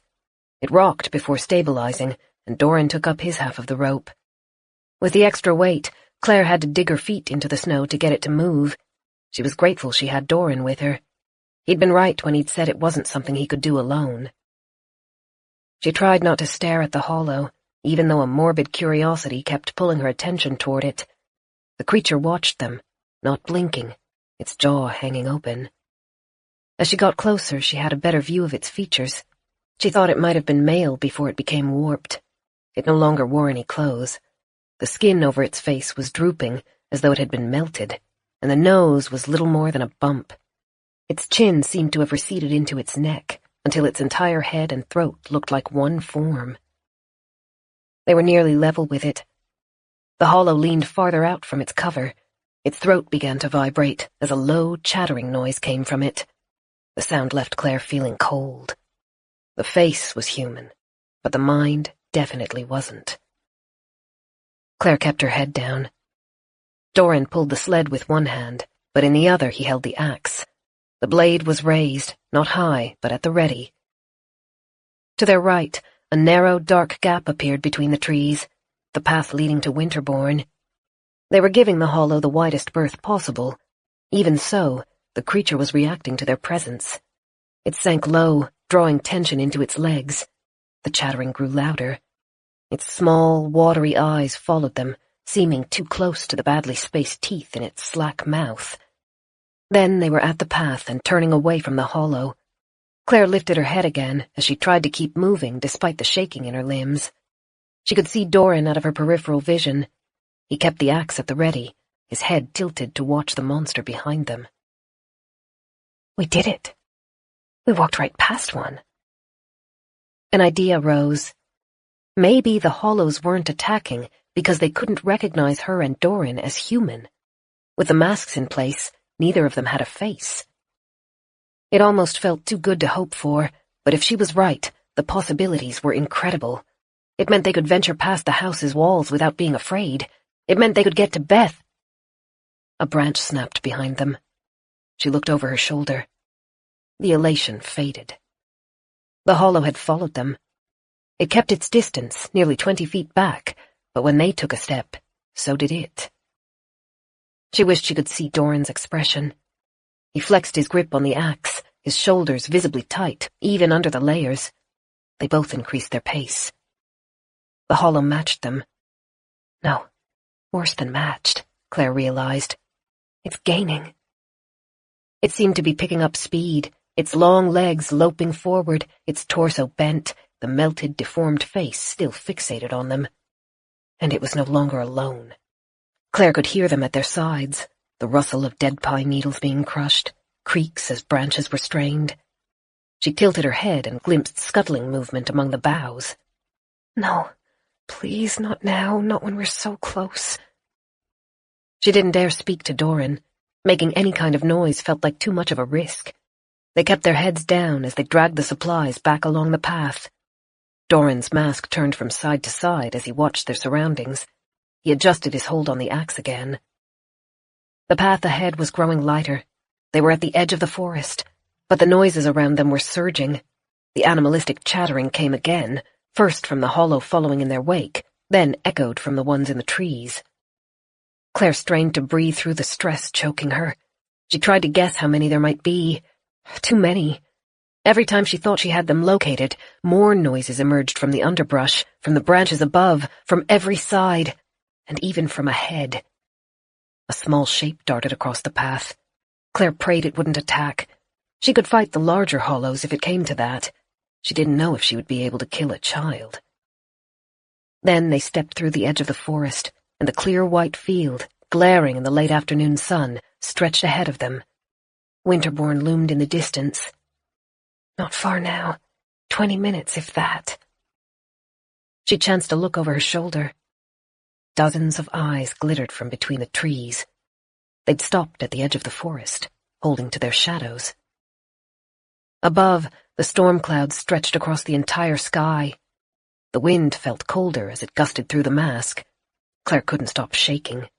She fought to keep her footing steady, to keep herself upright and moving. Snow crunched behind them, and Claire flinched. She didn't stop to look.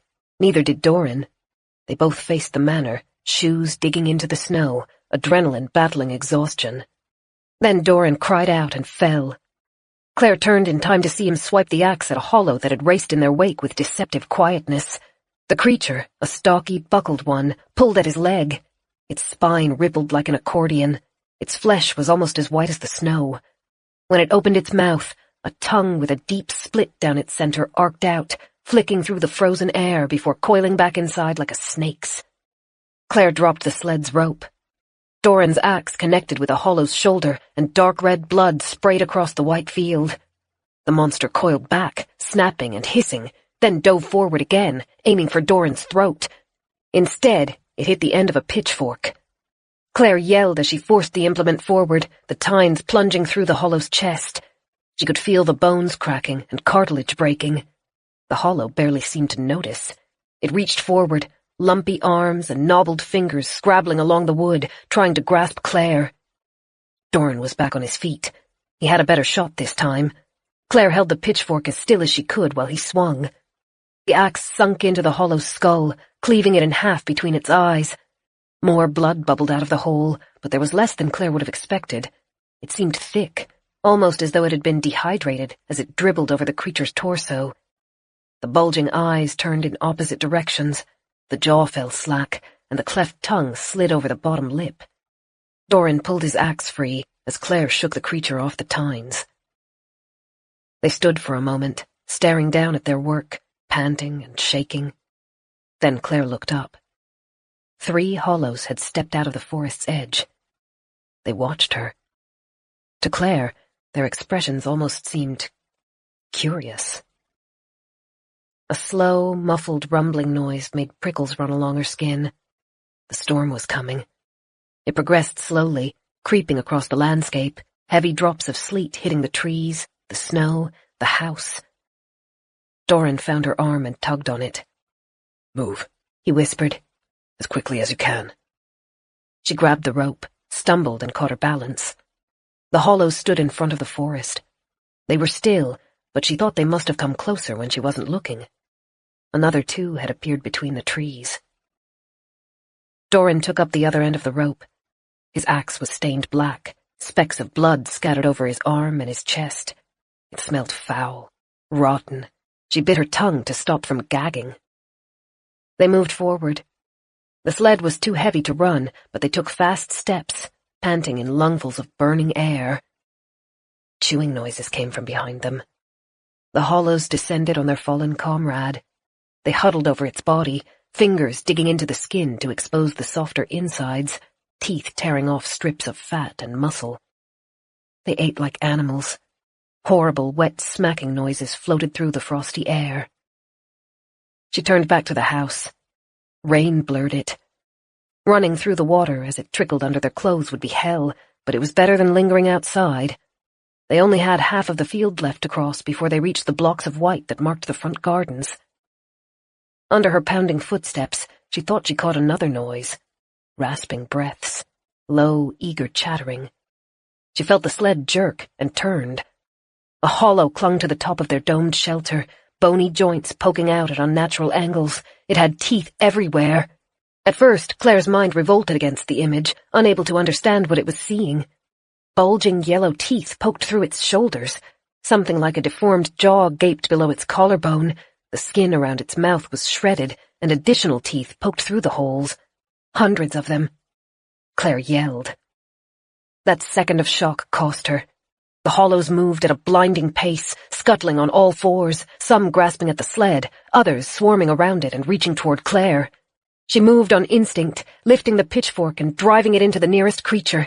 The impact forced her back, and in a heartbeat, the others were on her.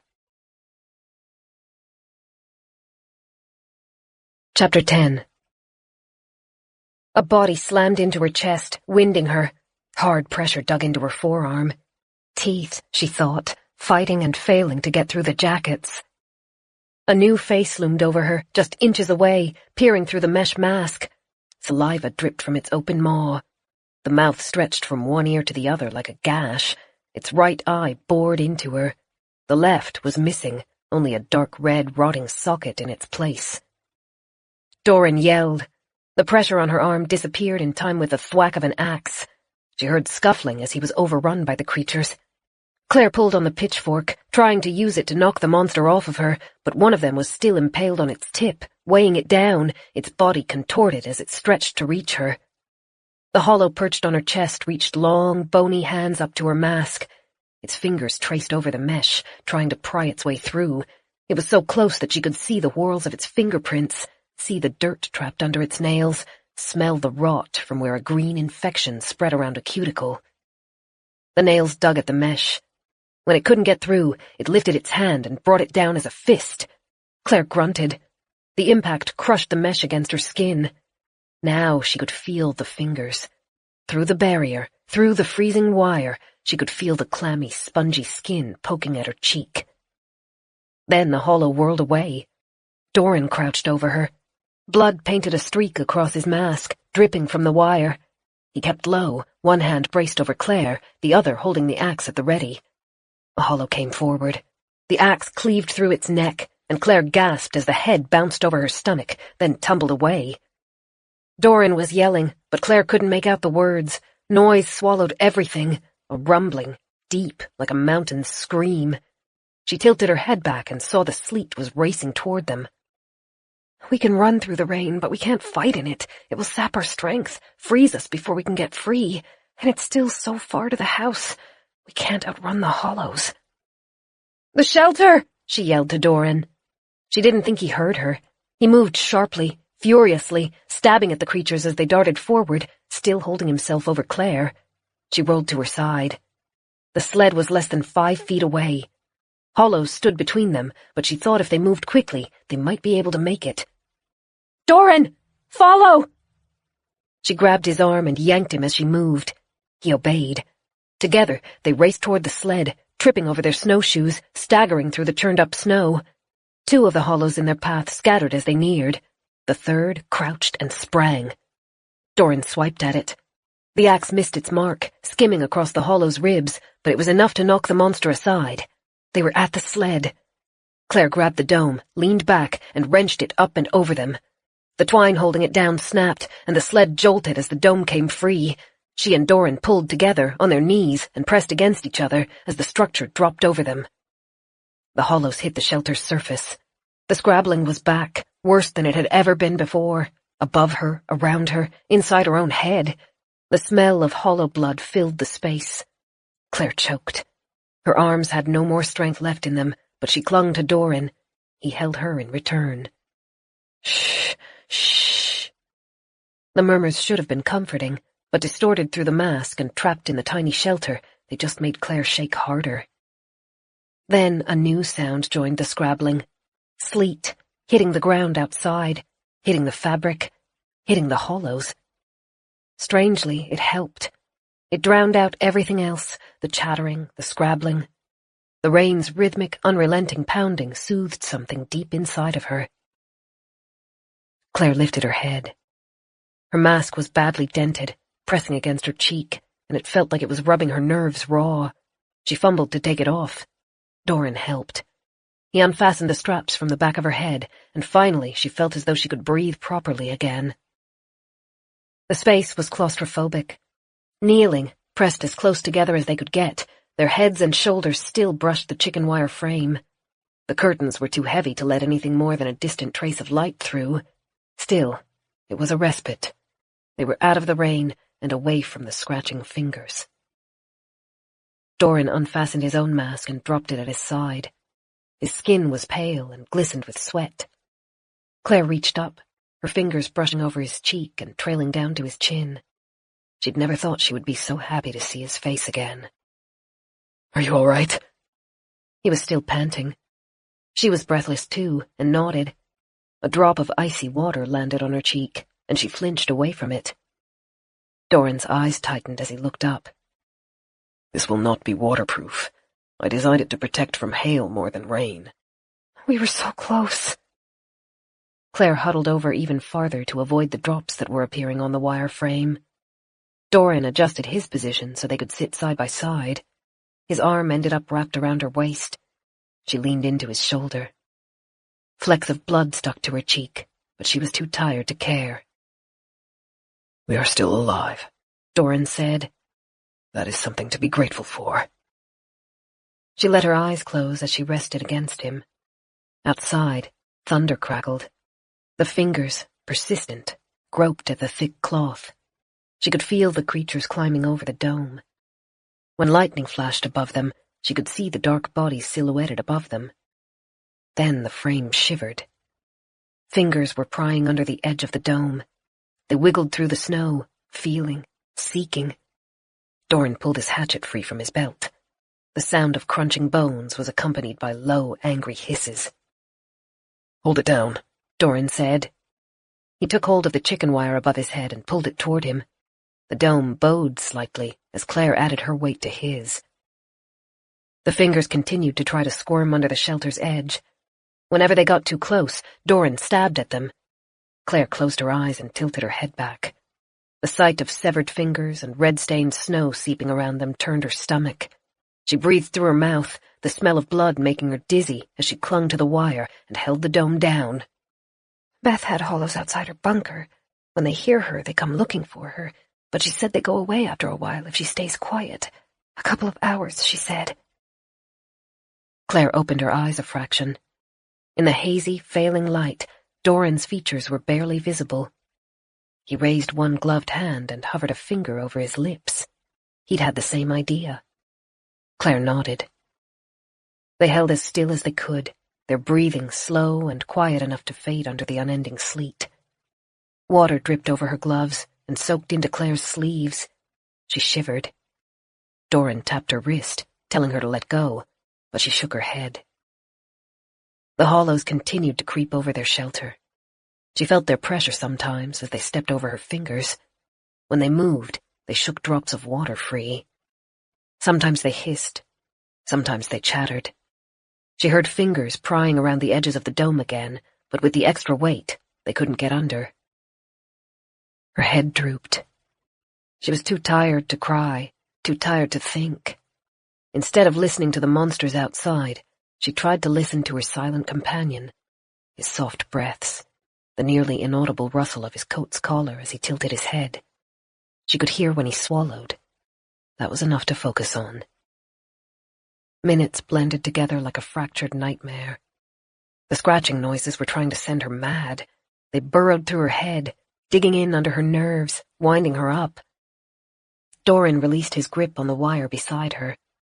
He tapped her chin lightly to get her attention. She opened her eyes. Inside the dome was so dark that she could no longer see Doran's face. And, she realized, the noises outside had faded. Not just the hollows, but the sleet as well. She released her hold on the mesh. Her arm muscles screamed as she lowered them, but she bit her tongue to stay silent. There was no guarantee that the hollows were gone. Any noise, no matter how small, might revive the attack. Doran moved as well as he could in the cramped space. He scraped away some of the snow at the dome's edge and bent over, face to the icy ground, and looked through the gap. Then he put his head near Claire's to whisper into her ear. Can you run? I think so. Get ready. Leave the sled if you have to. We can get it later. She felt him lift his arms again, this time to brace against the dome's ceiling. He pushed. A cracking noise echoed around them. Doran froze, waited, and when the silence persisted, he pushed again. An inch at a time, the dome lifted. The structure was built to be heavy, but not so heavy that it should have resisted him so much. Claire lifted her arms and pushed too. More cracking noises surrounded them. Ice, she thought. The sleet had frozen over their shelter. The edge of the red fabric lifted from the snow, and wan light rushed in. The day had entered twilight. If they stayed any longer, it would be night. They continued pushing, straining against the weight to lift the structure. It broke free with a snap and tipped away. Claire pressed a hand to her throat. Hollows were scattered around them. The sleet had coated the monsters. It encased their warped bodies, freezing them into horrible, deformed ice sculptures. She recognized the one closest to her feet, the one with too many teeth. 4 of its fingers had been cut off, leaving raw, red stumps. Claire stared at it, revolted but unable to look away. It was perfectly preserved under a solid inch of glassy ice. Its wide eyes stared into the distance. Then they rotated, swiveling to fix on Claire. She stumbled back and felt for Doran's arm. They're not dead, she whispered. Let's go. Doran left the dome where it was, encased in ice and fused to 3 of the hollows. They found the sled's rope and strained to free their precious luggage from its own ice prison. The sled jolted free with a crunch, and they both staggered, then regained their feet. Claire kept her eyes fixed forward, even when she thought she heard the crunch of fracturing ice echo through the field. The sleet had left their path slippery, and each step was an ordeal, but the house grew closer with every passing breath, and just as the sun vanished over the horizon, they stepped under the arching front porch. You first, Doran said, and picked Claire up. He lifted her while she scrabbled up the snowbank at the front door, then tumbled inside the house. The drop jarred sore muscles, but she moved to the side to make way for Doran. A moment later, the sled came over the rise. The 2 travel cases broke free as they slid across the floor, closely followed by Doran. He slammed the doors closed behind them. The house was too dark to see well. She heard Doran feeling for matches along the side table. The sound his gloves made felt too close to the grasping, scratching noises the hollows made, and Claire shuddered. Then a match flared, and pale golden light spread around them. Well, we are home. Doran looked exhausted. Spots of blood coated his clothes. Dark circles filled the spaces around his eyes, enhanced by his pale skin. But he still smiled. He reached out a hand, and Claire took it. Together, they shuffled toward their final obstacle, the flight of stairs leading to their room. Chapter 11. Claire sat in the wingback chair in front of the fire. She rested her cheek on the fabric, staring into the flames, her mind wandering in and out of conscious thought. Where's Doran? She blinked. She remembered walking up the stairs. She remembered him feeding wood into the fire and helping her peel the damp layers of clothes off. Then a cloth soaked in warm water, running over her arms and her face, cleaning her. After that was a daze, but she thought he'd said something as she fell into sleep. I will be back soon. Claire frowned. He shouldn't be wandering the house alone, especially that night. He would be exhausted. He wouldn't be able to defend himself properly if something attacked.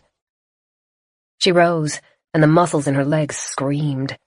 She'd made it 2 steps toward the door before it creaked open, and Claire sank back into her chair with a sigh of relief.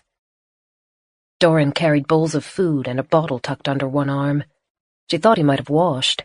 He wore the green knit top she was fond of, and his wet hair was brushed back from his face. Here, he murmured, placing a bowl in her lap. You must be starved. It was warm and smelled good. What was more, it wasn't soup. Claire stared in wonder at a generous portion of cheesy pasta. I didn't realize you were cooking dinner, Claire said. Aren't you tired? He settled into the chair beside her, cradling his own bowl.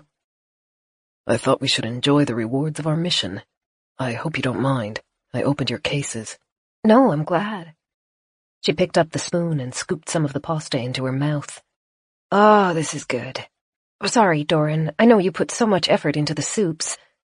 He chuckled as he licked his spoon. But we were both thoroughly sick of them. Claire was ravenous, and the food, so tasty and rich compared to the watery vegetable blends they'd been living off, made her want to shovel it into her mouth until she couldn't fit any more. But she paced herself, trying to savor it and not make herself sick. So much has happened since I left home. I can't remember what I packed, or how much I packed. Will it be enough? Yes. We should be comfortably set until the garden is ready for harvest. Pastas, rice, canned sauces, canned fruit. You did well. It was a ridiculous thing to be proud of, but she felt herself turning pink at his praise. At least the trip was worth it. We made it back in one piece. I do count that as a success. Claire laughed, but at the same time, the images returned. The creatures, frozen under their layers of ice, still alive, still watching. The blood. The way they had swarmed over Claire and Doran as though willing to bury them alive. It had been so near impossible to get to the road, and that was only an hour away. She couldn't imagine how they could go farther. Simply walking to the forest's end would take at least 4 hours, and they would probably need to go much farther than that to find any kind of transport. Beth might as well be on another continent. I got something to celebrate with. Doran put his bowl aside and picked up the bottle of wine. I hope you don't mind drinking out of mugs. Claire realized her face had fallen and tried to put some cheer back into it. That's my favorite way to drink wine. He used the end of his spoon to force the cork into the bottle, then half-filled 2 of the mugs. Claire gratefully took hers. The wine would at least help chase off some of the melancholy. Doran was right. They'd gotten back alive and mostly unharmed, and that was as much of a success as they could ask for. The wine burned as it went down, and the sweetness lingered. This is nice. It's Merlot, Doran said. We have owned this bottle for decades, but when it was bought, it was worth nearly 6,000. Claire choked on it and pressed the back of her hand over her mouth. For wine? For prestige more than the drink, I think. Doran laughed. My family was passionate about their collection. The staff drank cheap wines, and I liked them just as much, but I wanted you to have something nice tonight. Well, it's by far the most expensive thing I've put in my body. She smiled down at the mug. Then a thought occurred. Did you have to go into the cellar for it? Only briefly. Huh. It really doesn't bother you, does it? I'd rather drink water for the rest of my life than go back down there again. She pressed her lips together. But thank you. Doran's smile was warm. For a moment, Claire was enraptured, enjoying the way he looked at her. Then he took a slow breath, his thumb tracing around the edge of his cup. I think I know how to reach your sister. Her heart missed a beat. She stared, food and wine forgotten. Doran reached into his pocket and took out a small black shape. While we were getting the supplies, I had a brief look at your car, and I found this in the ignition. He passed her the key. Her throat tightened as she wrapped her hand around the small fob. She realized with a shock it was the first time she'd held a personal possession since arriving at Winterbourne. Everything had been borrowed, the clothes, the shoes, the food. She supposed that would change now. She had her luggage downstairs, 2 cases that now encapsulated the entirety of her life. But the keys meant more than that. She lifted her gaze to meet Doran's. "Do you think we can get it to start?" "I'm afraid it's almost certainly dead. While I stood guard, I looked into the engine. I was hoping I could repair it, but I'm not familiar with the system. It is more complex than what I know." "I guess your family still uses mechanical cars, whereas mine is full of digital parts." "That seems to be the case. But it is not a lost cause. Behind the house is a shed where our cars are stored outside of use. The cars themselves are all gone, taken when my family left for the Gould estate, but there is an engine I was toying with. If we can transplant the engine into your car, we may be able to get it to run." "If we could." Claire rubbed the back of her neck. If they could, then Beth would no longer be unreachable. She bit her lip. "This is just a theory, but I think the masks might have protected us. Not just from the attack, but before as well. I couldn't see your face through the mesh. The hollows wouldn't have been able to either, and I think that was why they waited so long to attack." "You might be right," Doran said. "We had covered all of our skin. The hollow that watched us move the supplies out of the car. Did you see how it looked at us? It was curious." "Exactly." Claire was growing more confident in her theory. "All of the other hollows, the ones in the house and the forest, they either looked hungry or afraid, never curious." "So the masks may have sheltered us, for a stretch. But the creatures are starving. You saw how they descended on the hollow we killed. Even his bones were broken and consumed. After that, they lost all control." Claire agreed. "Like an animal that becomes so hungry that it ignores every other instinct. Maybe killing that first hollow pushed the rest into a frenzy." "But even if they do not protect us completely, the masks should at least buy us some time. That will help." Doran nodded to himself. "The journey will be dangerous, but not unachievable. We would need to find a way to keep the garden stable while we are away, and we would need part of our fuel reserves for the car. But if you are prepared to take a risk, I am as well." "Yes." Claire's heart felt painfully full. The radio stood on the shelf, turned on, but its volume kept low to muffle the static. She wished she could talk to Beth, to tell her what they were thinking, to tell her they were coming. "I will see about the engine tomorrow, and see what it might need to be compatible with your car." "Thank you." The gap between their chairs was narrow, but Claire reached across it to be closer to Doran. He took her hand. They sat in silence, drinking their wine as they watched the fire. When Claire glanced toward her companion, she thought he looked the happiest she had ever seen him. Doran wasn't the kind of person to grin or pose, but a small, content smile curved his lips, and his heavy-lidded eyes were bright. He ran his thumb over Claire's fingers. His happiness was infectious. When Claire fell asleep that night, she was almost comfortable enough to ignore the scratching in the walls. Chapter 12. Claire hadn't thought it was possible to be as stiff as she was. Every time she moved her arms, the muscles ached, running from her shoulder blades down to her hands. Light came through the gauzy curtains to flow across the wallpaper. She'd slept late. Claire sat up in bed, groaning under her breath, and blinked sleep out of her eyes. Doran's half of the bed was empty. A bowl was on the bedside table, covered with a plate to retain its heat, and a small note, written in ink, poised on top. "I will be back soon. Wait for me. Love, D." "Seriously? You don't let me wander around the house alone," Claire grumbled as she threw the blankets aside and slipped sore feet into her boots. "Double standards." She touched the bowl's side. It was still warm. He couldn't have gone far. A faint worry that he might have left for the shed alone, ventured outside, where she couldn't protect him if anything went wrong, tightened Claire's chest. She tied her hair back as she tried to quiet her mind. Doran was stubborn, but he wasn't stupid. He wouldn't step into a situation that risky without at least telling her. More likely, he had gone to water the garden or unpack their new supplies. Still, Claire's mind continued to buzz. She ignored the food and crossed to the door as she pulled on her coat. The house felt strangely quiet. She paused on the hallway landing, squinting in each direction, trying to read the shadows that clung to the walls. A door slammed, and Claire jolted. She clenched her teeth as she looked toward the stairs. The sound had come from the floor below. It's just Doran. Probably. She stepped back inside the bedroom. The fire poker rested beside the chairs where she had left it the previous evening.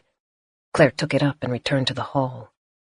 The stairs carried her downward, and she moved carefully to keep her footsteps silent. The second floor was bitterly dark, except for one hall. A single lit candle had been positioned on one of the tables clustered along the walls. There was no sign of Doran. At the end of the hallway, a curtain blocked out the window. Some additional light would make her feel safer. She licked her lips, glancing into the twisting darkness behind her, then began edging toward the window. Doran? Her voice cracked, and she regretted the word as soon as it left her. It wasn't wise to advertise her position in case something less friendly lurked in the halls. Doran rarely left her alone in the manor. She'd taken it for granted until that morning, but all of a sudden, Claire was aware of how vulnerable she was. She swung the metal bar at her side, her pulse harsh. The walls seemed to be closing in around her, squeezing. She could return to her room, but that would still leave Doran out in the house somewhere, in just as much danger as she was. Claire bit the inside of her cheek and moved to the window in 3 long steps. She grasped a handful of the material dampening the light and pulled it aside. The ethereal white fields were obscured by ice crusting across the panes. Claire could faintly make out her own reflection. The candle glowed behind her, meager and flickering as a gust of cold air blew across it. Something else moved in the reflection. A tall creature, stepping through a gap in the hallway walls, its bulging, hairless head tilting as it stared at Claire. She gasped and swung, bringing the crowbar around as she turned. The metal whistled through the air but missed its mark as the figure ducked. Claire staggered with momentum, then dropped the crowbar and pressed her hand over her pounding heart. Doran! He pulled the fencing mask off, his eyes wild. They stared at each other for a second. Then he broke into laughter. I am so sorry, my dear. I didn't mean to startle you. Claire closed the distance between them and pressed her hands to his chest, checking he was really there. I couldn't see your face. I thought you were a hollow. I could have really hurt you. He lay his hands on top of hers as he smiled down. I sometimes forget how fierce you can be. What are you doing outside of your room? Didn't you see my note? She narrowed her eyes, relief barely tempering the frustration. What am I doing out here? What about you? Over his shoulder, she noticed an open door in the paneled wood. Were you seriously going into the passageways alone? I know you do not like them. I thought I could get ahead on the work and seal some of the doors near our room. He shrugged. It is safer now that I have the mask. That doesn't matter. We're supposed to do this together. You should have at least woken me so I knew where you were going, or written it on the note, or something. What if you went missing? I wouldn't even know where to look for you. No matter what she said, he refused to look chastised. A small smile curled his mouth, and his dark eyes were filled with something Claire couldn't quite pinpoint. She squinted at him, a challenge. What? You are so beautiful. She resented the way heat flowed over her face. Don't think you can sweet-talk your way out of this. He laughed. His thumb grazed along her jaw. Then he ducked in to steal a kiss. Claire was caught off guard, but closed her eyes to savor the touch. Warm lips, nuanced and tender, explored hers. He made a faint, happy noise in the back of his throat, his nose grazing her cheek as he reluctantly pulled away. Don't think you can kiss your way out of this either, she mumbled, but the frustration had drained from her. It was hard to stay angry at Doran when he was so intently affectionate. Of course not. I promise I am thoroughly repentant. Doran's eyes were bright as he lightly pulled on her hand, leading her back toward the stairs. As he passed the open door, he nudged it closed, sealing off the dark cavern within. Did anything bother you? Claire asked. No sign of anything. He looked more relaxed than Claire could have felt if she'd been inside the passageways. I managed to close 3 doors near our room, so as long as there are none that I missed, we will have bought ourselves a shade more protection. The creatures will have to travel through the main hallways if they wish to reach us. Claire had to admit it was a nice feeling. They didn't have complete security, and probably wouldn't for a while, but it was a relief to know she would at least see the hollows coming in that part of the house. As they moved onto the stairs, Claire asked, "Did you want to keep on with the passageways? I can help this time. Beth will be calling in about an hour.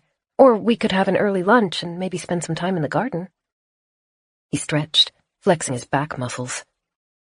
"Or we could visit the shed behind the property and look for our motor." "Really?" She hadn't expected him to be so ready to step outside after the previous day. "It is directly behind the house, not far to walk, and not as risky as the forest." He opened the door to their room and let Claire enter ahead of him. "If we are able to bring the motor inside, I can check it to make sure it will work. The weather is likely to stay erratic. We might have a limited window of time to reach your sister, and I want to be prepared." "All right. I'm game if you are." He found the untouched breakfast on the bedside table and pressed it into her hands. "Or, consider this. You could stay inside where it's warm and keep lookout for me." She lifted her eyebrows. Doran sighed. "I knew it would not work, but you cannot blame me for trying. Very well, eat first, then we will make the trip while the sun is nearing its zenith and the weather is calm." Claire finished the breakfast in a hurry, while Doran marked his progress on the maps, folded them, and tucked them away into the drawers. Before they left the bedroom, Claire collected the radio. She wouldn't let herself miss Beth's call for a second day in a row. She checked the batteries were still good, then tucked it under her arm as they went downstairs. Her luggage waited in the foyer. Doran had removed the food and locked it in their room, where it would be protected from any hollows roving the house. He'd left everything else, though, and Claire knelt to sort through the cases. She had to laugh. The final morning in her old home had been so rushed that she'd barely paid attention to what she packed. The stash included shorts and blouses, which would be too light to keep her warm in Winterbourne. The day she left had been a mild autumn morning, she remembered, and her closet had still been full of thin, comfy clothes. But the bag also included shoes, which meant she would finally have some that fit her well, and underwear. She had never felt completely comfortable wearing another woman's. The batteries would be invaluable, and she set the packs on a side table where they would be within easy reach. The box also included 2 books she'd grabbed off the shelf as a last-minute bid for entertainment. One was a thriller she'd already read twice. The other was a dusty, never-used reference book. It wasn't the best selection, but that didn't matter. Winterbourne had vast libraries. The books were all from the 19th century or earlier, but she didn't mind classic fiction. "That's pretty," Doran said. Claire looked down at the gauzy, floral print top she held. She felt herself turning pink as she folded it back into the bag. "Not much use here." "Keep it. We don't know when the weather will warm up again." The house was so cold that it was hard to imagine spring would ever come, but Claire tucked the lighter clothes away neatly. Even if she couldn't wear them, it felt good to have some of her own possessions, even just a handful. "It feels as though we're clawing back our lives an inch at a time. We have shelter, we have food. Soon, once the passages are sealed, we'll have safety, and maybe even transport." Beth's warning echoed in the back of her mind. The heroes are dying. If you want to survive, don't take risks. She frowned and pushed the thought aside. It wasn't as though they wanted to drive across the country. They were just going to retrieve Beth. And for Claire, that counted as a necessity. Chapter 13. They went through their routine of strapping on layers of clothes. Doran promised the walk to the shed would take less than a minute, but he didn't let her skimp on her protection. "The shed doors have remained shut, so I expect it to be empty," he said as he checked her gloves were tucked in place. "But I still want to err toward caution." They picked up the snowshoes and fencing masks. Claire used her elbow to knock out the dents in hers. It left the mesh's once smooth curves wavy, but it was better than nothing. Instead of opening the front door, Doran led Claire deeper into the building. They followed a route she hadn't seen before, and soon narrowing passages and bare stone walls told her they had entered the staff's quarters. A minute later, they stepped into a near-empty storage room with a thick metal door.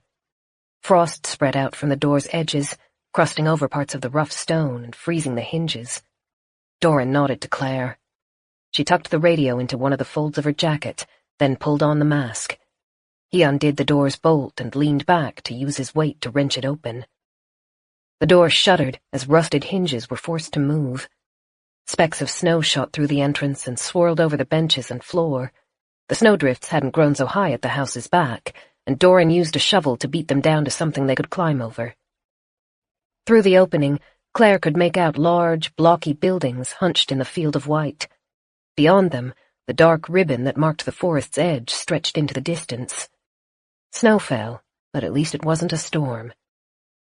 They latched their snowshoes into place. Doran offered his hand, and Claire held it to stay steady as she scrambled over the waist-high snowbank. Doran followed, shutting the door behind them, and they began the march through the snow. The dark shapes resolved into two large wooden buildings. Both had sharply peaked roofs that still had managed to collect snow. Doran led her to the largest one, the building on the left. As he'd promised, it was close to the house. Claire kept watch for movement among the trees, but as far as she could tell, they were alone. Doran led her to the door, a massive square that was designed to slide to the side rather than swing. Whoever had built the doors hadn't intended them to be opened in deep snow. Both Doran and Claire had to put their shoulders to the wood and strain to get it to open even enough to slip inside. The ceaseless wailing wind faded as Claire entered the barn. The space was vast but dark. Its few narrow windows were crusted with ice. She stopped in the entryway and strained to see through the area. Metal glinted. Something tall stood near the back wall. Then Doran slammed the door behind them, cutting out almost all of the light. A shudder ran through Claire. The darkness seemed to press around her. Every movement echoed through the space, and she wasn't sure if all of the noises were from her and Doran, or whether they might not be alone. An unpleasant, musty smell surrounded her. She wished he hadn't closed the door. Then a match scratched against its striker, and the spark illuminated Doran's face. He'd removed his mask, and his features were placid as he bent to light a lamp sitting on the table by the door. At first, the glow was barely enough to light his arm, but it grew, creating a little circle of illumination and pressing back the smothering blackness. Here, you can keep this one. He passed her the lamp, and Claire gripped the metal ring tightly. We're safe. The seal on the door hadn't been disturbed since my family left, so the creatures will not have gained access to the shed. As Doran lit a second lamp, Claire cautiously removed her own mask and unbuckled her snowshoes. Then she lifted her lamp, and the area came into relief. She could tell it had once been busy. Tool sets were spread across benches and hung on the walls. Spare mechanical parts littered the shelves and were held in old crates. The floor was stained from innumerable oil spills. Partitioning walls stopped her from seeing the whole floor plan. Like everything in Winterbourne, it felt uncomfortably large. A loft waited overhead, taking up half the space above them. An old staircase braced on the left-hand wall led up to it. Claire craned her neck, straining to glimpse what might be up there, but couldn't see more than the ceiling. The stable hands used to sleep in the loft, Doran said. He was already moving deeper into the space, his keen eyes glinting in the light as he scanned the tools. You might have seen the second building we passed. That was the stables. All of the horses are at Gould with the family. His voice caught. Claire bit her lip. His family had been on the way to Gould. They had never reached it.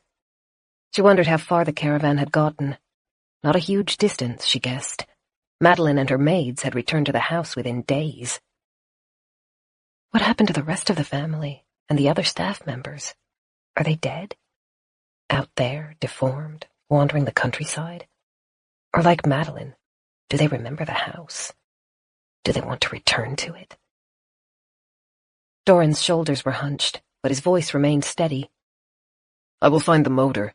Could you look for something to make it easier to carry? A wheelbarrow or a sled, perhaps? Right. Claire left her mask and radio on the table by the door. Even under the layers, she was shaking, and she didn't think it was all from the cold. Her eyes kept drifting toward the loft. Shadows thrown from her lamp darted across the ceiling. She hated not knowing what was up there. She stepped around the partitions carefully, not touching anything, but her eyes always moving. The shed had not only been used to store cars, but repair them as well. A host of spare parts littered the place, in some areas piled up into rusty heaps. A board flexed above her. She looked up, staring at the loft's underside, her heart in her throat. Just the wind. It's a wooden building. It's going to groan occasionally. Doran muttered something under his breath. Claire craned her neck to see him around a spool of wire. He'd set his lamp down and crouched beside a car's motor. It looked old, grime speckling the once bright metal. He felt around it, pulling sockets out and running his fingers across connections. Is that it? Yes. He kept his head down. It needs parts, though. I will be a minute while I find them. The windows rattled as a fresh burst of air gusted past them. Claire forced herself to loosen her death grip on the lamp's ring and straighten her back. She stepped away from Doran, scanning the floor and shelves for anything that might slide easily over icy ground. A drop cloth caught her eye. It wouldn't be as good as a sled, but if she and Doran both took an edge, it would be enough to cross the distance between the shed and the house. She pulled it down from a shelf and coughed as dust billowed around her. Something cracked upstairs. Claire clutched the cloth, not daring to move as she listened. The sound might have been a strained support beam adjusting. She began edging toward Doran. The shed was sealed. There were no signs of forced entry. It should be safe. Doran was lost in his own world. He sorted through a tool chest, his lips moving without making a sound as he picked out the implements he needed. Claire left the cloth beside him. She took a step toward the staircase running against the wall. Long neglected spiderwebs decorated the structure. They shimmered in the sparse wind. Claire lifted her lamp and squinted up the length of the steps. Don't do it, her mind whispered. She looked over her shoulder. Doran was still bent over the motor. It looked like it had been half pulled apart already. She could interrupt him and ask him to check the loft with her, but pressed her lips together instead. The memory from that morning, when he'd gone into the passageways alone, was still clear in her mind. He thought he needed to protect her from this new world, but she was capable too. She had to be. She placed a foot on the lowest step. It groaned, protesting the sudden pressure. The boards were thin and not well supported. Claire looked from her feet and up their length, toward the loft above. Marks ran through the wood beside the stairs, long, shallow scores. Claire carefully held out a hand. She pressed her fingertips to the marks and mimed scraping along them. They matched the scores left by long nails. Don't do it. She stopped, one foot already on the next step, ready to lift her higher. From her position, a third up the stairs, she could see the lower level's floor plan more clearly. Doran's light created a little orb of brightness among the jagged metal teeth and dulled blades filling the space. If she climbed just another foot or two, she would be able to see over the lip of the loft. Her throat caught when she tried to swallow. Shaking fingers raised the lamp farther. She began to climb. Chapter 14. The loft's back wall came into view. Claire froze, her skin crawling. A hunched shape was silhouetted beside the window. Claire stared and thought she could feel it staring back. The lamp's light flickered. Claire exhaled a held breath. She was looking at a tattered coat hung on the wall. Another step up. More of the wall was revealed. Old posters were plastered over it. Photos of beautiful beaches, now so old and tarnished that the water looked brown and the sand was tinged green. Pin-ups from old magazines. The girls beamed at the camera, peeking over their shoulders cheekily or gasping in surprise as a wind blew their skirts up. Every single one of them had had their eyes clawed out. The marks cut into the wood beneath, so much like the scores marring the wall running along the staircase. A final step up. The wood rocked under Claire's foot, threatening to break. Beth's voice played in her head on repeat. Don't take risks. Don't take risks. Don't. But she could see the attic. The mattresses scattered over the wood, worn down until they were pocked with holes and bits of stuffing bloomed out of the wounds. The old, broken set of drawers that had been co-opted from the house, its dark wood a sharp contrast with the lighter timber surrounding it. Crates filled with possessions. And the skeleton. Discolored bones sprawled across the loft's floor. The skull was the closest. It seemed to leer at Claire, even with the lower jaw missing.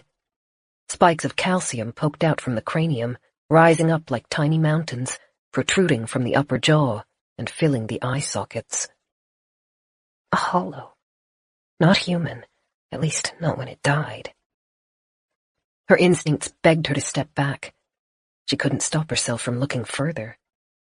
Femurs and ribs dotted the mattresses, scattered over the place like debris. There were a lot of bones. Not enough for 2 skeletons, too many for one. Clumps of hair lay about, as though they had been torn out and flung away. Many of the bones were cracked. They were stained a dark brown, as was the floor, the color spreading in wide streaks. A handprint with 7 fingers marred the closest wall. There was a feast. Not recent, but not quite old either. Claire pressed a hand over her mouth. Now that she was in the loft, the scent was almost overpowering. It had been nothing but a dusty musk on the lower floor. Now it reeked of rot and of hollows. She made to step back down the stairs, but froze. Something moved. She fixed on the only window in the loft, a little round circle set into the back wall. It faced away from the brunt of the wind, and even though the glass was mottled with flecks of white, she could see something through it. Her stomach rolled as she crept between the bones. No part of the floor was clean of gore. All she could do was step over it, doing her best to avoid disturbing the possessions that would never be picked up again. At the window, she had a view of the field leading to the forest. Twisted shapes crawled through the snow. Some of them shambled upright, others crept on all fours, their spines twisting like a millipede's, unfazed by the cold. One looked up. Claire gasped and stepped back. She could have sworn the hollow had made eye contact with her. As she stumbled toward the edge of the loft, her shoe bumped into the skull. It skittered, twirling, toward the edge of the wooden platform.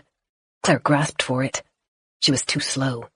It plunged over, the empty eye sockets glancing at her a final time before it disappeared. A second later, the bones shattered on the floor. No, we can't make noise. Claire? She ran for the stairs, breathless and fighting to keep her feet light, and plunged down the steps nearly recklessly. Doran was frozen below, staring at the skull, the angles of his face sharp with alarm. He opened his mouth, but Claire motioned frantically. She stumbled to a halt, and Doran reached for her. She let him pull her close, and rose onto her toes to whisper into his ear. Hollows outside. Ah. They kept still, holding each other, staring at the walls as they waited. Claire thought she heard snow crunch outside the door. Something was moving closer, stopping by the door. Seconds passed, and she imagined the creature outside, its bulging eyes staring blankly at the shed. Then the crunching came again, this time moving away. Claire closed her eyes and let her shoulders slump. Doran dipped his head to whisper into her ear, his warm breath gusting across her neck. The motor is ready. We will wait until outside is clear, then make a run for it. Where did the skull come from? Hollows, Claire said. The fractured bones rested not far from her feet. The cranium had been cracked open like a coconut. It hadn't been clear while it was whole, but now she could see the calcified protrusions reached inside, too. They would have been digging into its brain. I think it died from the mutations. Something, probably things, ate it. He muttered something she couldn't hear, then said, I had thought the barn would be secure. There's nothing alive up there. We should be okay. The radio crackled. Claire flinched. She'd left it switched on, but with its static muffled by the wind, it had been nearly forgotten on the table by the barn door. As Beth turned her half of the pair on, the volume spiked into a near-painful whine. White noise hissed through the barn. Then Beth's voice. Claire, are you there? She ran for the radio, swearing under her breath, and tried to turn the volume down. The dial was stuck. Something heavy hit the barn door beside her, and Claire held the radio close to her chest as she stepped away. Doran didn't speak, but he picked up a metal pipe from the nearest bench. Claire? Beth's voice was tight and far too loud. She pressed the button to turn on her audio and whispered, "I'm here. I can't talk right now." What? What's happening? "Please be quiet." Another heavy thud came from the door. The scratching sounds were growing louder. The wood trembled as hands pried at it. Do they know how to open it? Are they smart enough to figure it out? Doran backed up until he stood beside Claire. His dark eyes darted over the space, watching the walls. She couldn't tell how many of the hollows were outside, but there were a lot. They were closing in on every side. Claire's heart skipped a beat as sudden realization hit her. She tugged on Doran's sleeve. They'll have a way in. The voice crackled through the radio again. Claire, what's happening? Are you all right? "Fine, can't talk." Claire struggled with the dial, trying to turn Beth's volume off without breaking the radio. It remained stuck. The door was closed when we arrived, but if there are bones in the loft, there must be another way in. "Damn it," he muttered. He flexed his hands around the metal pipe. The front door banged again. A gap appeared along its edge. Long, spindly fingers poked through, feeling, squirming. "Mask," Doran hissed, passing one to Claire. She braced the radio between her knees while she fitted on. She was under no delusions that the mask would shield her. The hollows had heard human voices. They were in a frenzy, and their chance to slip out unharassed had passed. Claire, I can't hear you. There was something strange about how Beth spoke, something beyond the usual worry. If she'd had more time, Claire would have been able to focus on it, but the door grated in another inch, and she could see gray skin writhing outside as the creatures jostled for space. "They might have dug a hole or broken through the walls," Doran whispered. "Look for the other entrance. We might be able to get out while they're focused on the main door." They moved away from the shuddering wood and silently stepped between the support beams and dividing walls. Claire cradled the radio against her chest as they passed Doran's motor. He'd placed it on the sheet, ready to carry it out, along with a stack of tools and supplies. She hated to think that they might have to leave it behind. A cold breeze stung her cheeks. Claire turned in its direction and beckoned to Doran. They stepped around the shell of a vehicle, its seats and innards gutted, and Claire caught the glow of pale light splashed across the floor. In the shed's corner, half hidden behind a tangle of barbed wire, the wood had rotted. Hollows had clawed at the decaying walls and floors, creating a hole that was just barely large enough for a person to squirm between. Claire crouched to look through. There was no snow blocking the other side. Cold light glared off muddy ground. Claire! Beth was crying. I need to talk to you. Claire bit her lip until it ached as she fumbled with the radio settings. She couldn't answer. The noise would give them away. Instead, she flipped a switch, muting Beth. Doran held up a finger for her to wait, then dropped to his chest and crawled beneath the barbed wire. He moved quickly but carefully, pipe held at the ready as he approached the gap. His forearms passed through. Then he froze. Doran? Claire whispered. He lurched back, pulling away from the splintered gap too quickly. The barbed wire caught across the mask. A long, bowed arm shot through the hole after him, snatching at his face. Claire moved without thinking. She smashed the radio down onto the hand, hard enough to crush bone. The tough plastic case fractured, and the volume boomed. Suddenly, Claire couldn't hear herself underneath the popping, hissing white noise. "Go!" Doran yelled, shoving her. He wrenched himself out from the wire, leaving the mask behind. Specks of blood flecked across Claire's arm. She turned and ran deeper into the barn as an elongated, hissing face peered through the opening. "No, no," Claire whispered. She pressed the volume buttons. It wouldn't quieten. Beth's breathing echoed around them. Claire. Magnified, the regret and sadness in Beth's voice was unbearable. The hollows responded to the word. Metal scraped as they fought to get through the barbed wire. Up ahead, the sliding door jumped on its runners. Arms stretched through the gap, blindly grasping at the air. The radio wouldn't turn off. She had no choice. She dropped it and flinched as it hit the wood floor with a clatter. Doran grasped her hand, and together they ran for the stairs leading to the loft. Their footsteps were drowned out by Beth's echoing words. I really need to talk to you, sweetheart. Please? She took a tight breath. Things aren't great here. They were halfway up the stairs. The door boomed as it was nearly wrenched off its frame. Claire kept her eyes ahead, focused on the upper landing, the graveyard for the unknown hollow. As they gained the loft, Doran tugged her downward. They dropped onto their knees and crawled through the bones and dried gore to reach the back wall. They didn't stop moving until they were under the window. They pressed their backs to the wall, out of sight of the main floor, their legs pulled close to their chests, and watched the top of the stairs. The door banged again. Then the struggling noises transformed into something much worse, flesh rubbing over flesh. Claire imagined them pouring through the gap, tumbling over each other in their eagerness for food. How many? Her mind asked, and then answered itself. Too many.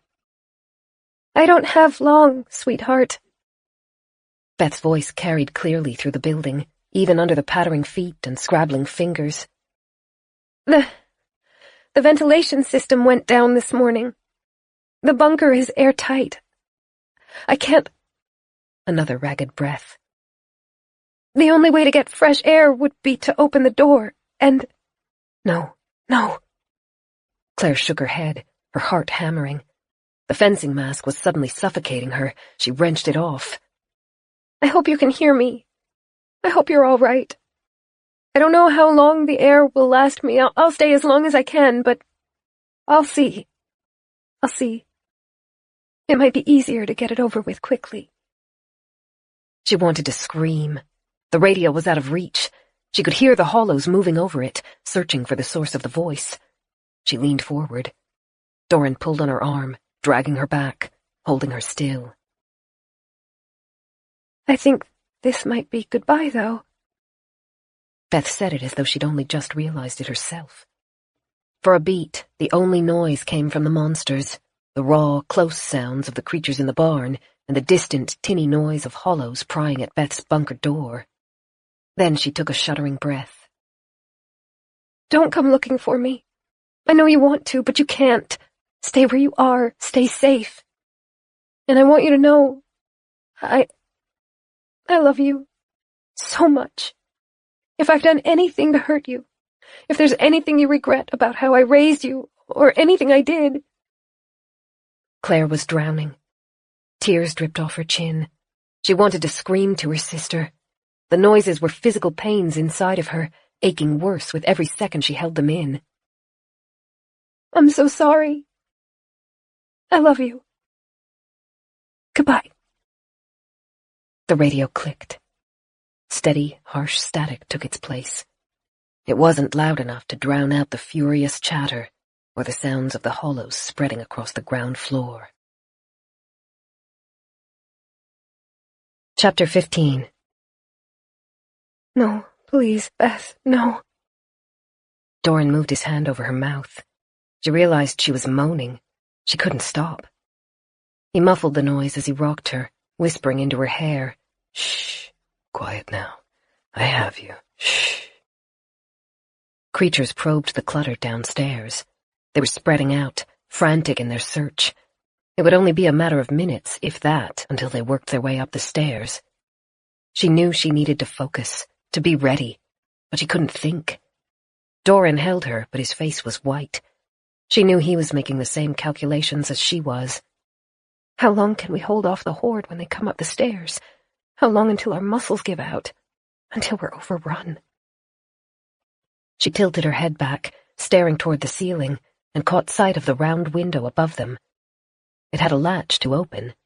It was large enough to fit through. But even if the drop didn't kill them, the creatures would do the job soon after. The fog of grief and anger swamped her head, clouding her mind. She closed her eyes, trying to think through it. The lowest step of the stairs creaked. Claire opened her eyes, and she saw their chance. "The window," she hissed. She got to her knees, facing the glass. The sky had grown overcast as a storm brewed, but the field of snow outside was clear of everything except trails of footprints. Every hollow in the near vicinity had been drawn into the shed. She pulled on the handle, straining against the stiff metal, and wrenched the frame open. Freezing wind blew past her. Claire? Doran's hand rested on her back, but he stayed facing the stairs. The hollows were climbing. She tried to guess how far up, a third of the way, maybe half. Soon they would be able to look over the loft's edge and see her and Doran crouched against the back wall. Claire crawled to the only piece of nice furniture in the space, the broken set of drawers that had been rejected from Winterbourne. She pried one of the drawers out, crept back to the window, and hurled the wood through. The drawer created a heavy thump as it hit the snow outside. Instantly, the scrambling ceased. The creaking stairs fell silent. Then, from the ground floor, the chattering began again. Doran had understood her plan. He was already at the wooden stand, silently easing another drawer out. He held it at the window for a second as he gauged the distance to the first drawer, then threw it. His aim was good. The half-broken wood crunched horribly as it hit its mate. The noises below became eager, but this time they were rushing out of the building. The sliding door rumbled as they forced their way through. Metal jangled as they scrabbled to get under the barbed wire. Claire already had a third drawer ready, and as the first hollows appeared below the window, she threw it. Now, Doran whispered. Go, hurry. They darted around the bones to reach the stairs. Claire paused on the landing just long enough to make sure that the ground floor was empty, then she rushed down, holding close to the wall and rolling her feet to minimize the noise. The monster's stench stuck in the back of her throat and made her instincts revolt, but the barn was empty. She reached the floor, Doran so close behind her that she could hear his breathing, and ran for the open door. Behind them, the radio continued to crackle. The noise dug into Claire's nerves. She wanted to pick it up, to try to call Beth, but there was no time. The distraction bought them seconds at best. The hollows had forced a narrow gap in the door. She turned her body sideways and slipped through, then held out a hand to pull Doran out after her. Cold wind wrapped around her. Ahead, the mansion was lit for a split second by lightning. The metal door was a minute away at a brisk walk, half that at a run. They hadn't collected their snowshoes or their masks. There was no time to go back. The snow came up to Claire's waist. Doran went first, forging a path, but even with a channel dug out, Claire still struggled to stay upright. She kept her eyes fixed on Doran's back and her ears tuned to the world behind them. The radio's crackle, the barn door banging as the wind tugged at it, and behind that, the incessant chattering, clicking noises as the beasts circled back around the barn. Not far, not far. Winterbourne's windows overlooked the field, blank and cold, dispassionate to their plight. The metal door stood out of the stone wall ahead, tantalizingly close. Something snatched at Claire's heels. Doran sensed it before she did. She'd barely stumbled when he turned, swinging the pipe. It made a solid metallic noise as it connected with the hollow's skull. Lightning raced across the field closer, harsh enough to blind her. Go! He shoved her past him. The door was less than 10 feet away. She fought through the snow, digging through the same path her snowshoes had compressed an hour before. Another thwack close behind her. She was at the door, shoving it open, tumbling through. She got her feet back under herself and turned to the opening. Doran, teeth bared and eyes blazing, swung his weapon a final time, then he leapt back through the gap. Claire was ready. She forced the door shut, hurling her shoulder into the metal to make its aged hinges work. 2 heavy thuds shook her as hollows impacted with the barrier. She pulled the latch to lock it. Are you all right? Doran asked. He bent over, panting, hands braced on his knees and his hair damp from melted snow. Tracks of blood ran down his neck and cheek from where the barbed wire had bitten him. Claire nodded, then slid down the wall to crumple on the floor. Doran shucked his jacket off and discarded it, then sat down beside her. She stared at her hands in her lap. The hollows were scrabbling at the other side of the door, but she didn't care. The adrenaline was fading, and shock moved in. She felt numb. Beth. The last thing she'd said was can't talk, not even a full sentence. She hadn't said goodbye, hadn't told her sister that she loved her, hadn't been able to do a single damn thing as Beth cried on the other side of the radio. Suffocation. Of all the ways she'd feared her sister might die in this new world, she hadn't planned for that. She closed her eyes and tried to remember the bunker. She'd only seen it once, when Beth had proudly shown it off after construction. It was a single room with an ensuite, not large. She could have crossed it in 5 steps. How much air does that hold? How long until the oxygen runs out?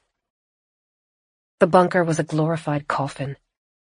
She pressed her palms into her forehead and clenched her teeth. A repressed sob sent miniature shockwaves through her. All of a sudden, it was so easy to see her mistakes. She'd missed Beth's call the previous day through stupid absent-mindedness, and she'd been complacent, believing there was time for her and Doran to troubleshoot a plan to rescue Beth. I need... Her voice caught. Doran sat waiting at her side. She tried again. The radio. I need to go back for it. Later, not right now. A hot anger bubbled up in her insides. She squeezed her gloved hands together as the heat seared through her chest and throat. I have to tell her. She doesn't know. I didn't tell her about the masks. She needs to know she can cover her face with a mask. Doran rested his hand on her shoulder. We cannot reach the shed right now.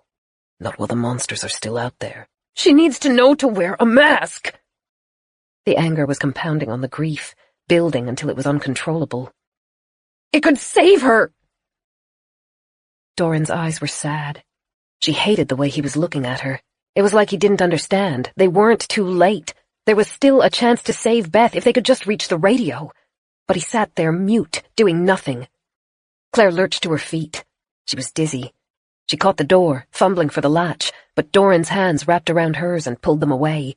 No, Claire. She'll die without it. Claire hit his chest.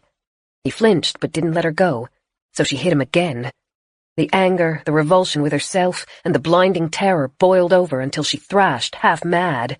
She'll die! She'll die! She'll die! He wrapped his arms around her, holding her back from the door, and took the beating silently. Claire screamed until her voice was hoarse and struggled until her hands ached. He wouldn't let her go. When she finally slumped, exhausted, he pulled her in closer so she wouldn't fall. I am so sorry, he whispered, then picked her up and carried her deeper into the house. Chapter 16. The fire crackled. Claire had a mug held in her hands, though she couldn't remember how it had gotten there.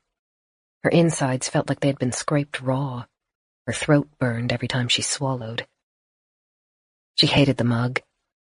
It seemed so normal, so mundane, like something a person held and sipped after a happy morning in the snow, not the kind of thing someone got to enjoy when they let their sister die. She lifted it, ready to hurl it into the fire, but Doran took it out of her hand before she could. He silently wiped the spilled tea off its side and base, then placed it back on the coffee table. Then he disappeared back into the room's shadows. His expression was unreadable. She hated him. No, you don't. You hate yourself. Stop projecting it onto him. The scratching noise had followed her inside. It made her wild, but at the same time filled her with a horrible sense of resignation. Scrabbling, scraping, coming from every direction, coming from inside her head, always there, wearing her down. This is the reality of the new world. No one gets to escape them. It's just a question of how long you can last. Tears ran down her cheeks. She was too tired to do anything, even cry properly. The universe had given her a second chance with Beth, and she'd ruined it. Now that the radio was gone, now that Beth was gone, she could only think about the things she should have said. Beth had needed to know to wear a mask, now more than ever. She needed to know how to get to Winterbourne. She needed to hear that Claire loved her. Claire had been given the chance to tell her all of that, but she'd lost it, disregarded it with a curt, can't talk. She rubbed her palms over her eyes to dry them. Beth had been right. There was no room for mistakes in the new world. She should have known better. And now you're pushing away the only other person in your life. You can't rely on second chances with him either. I'm sorry. Her voice was hoarse. She turned in her chair and searched the shadows for Doran, half afraid that he'd left the room without her noticing. But he was still there.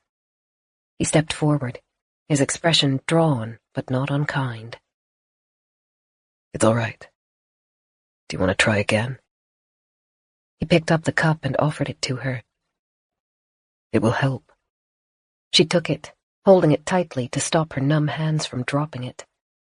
He'd made her tea with some of the powdered milk from her luggage.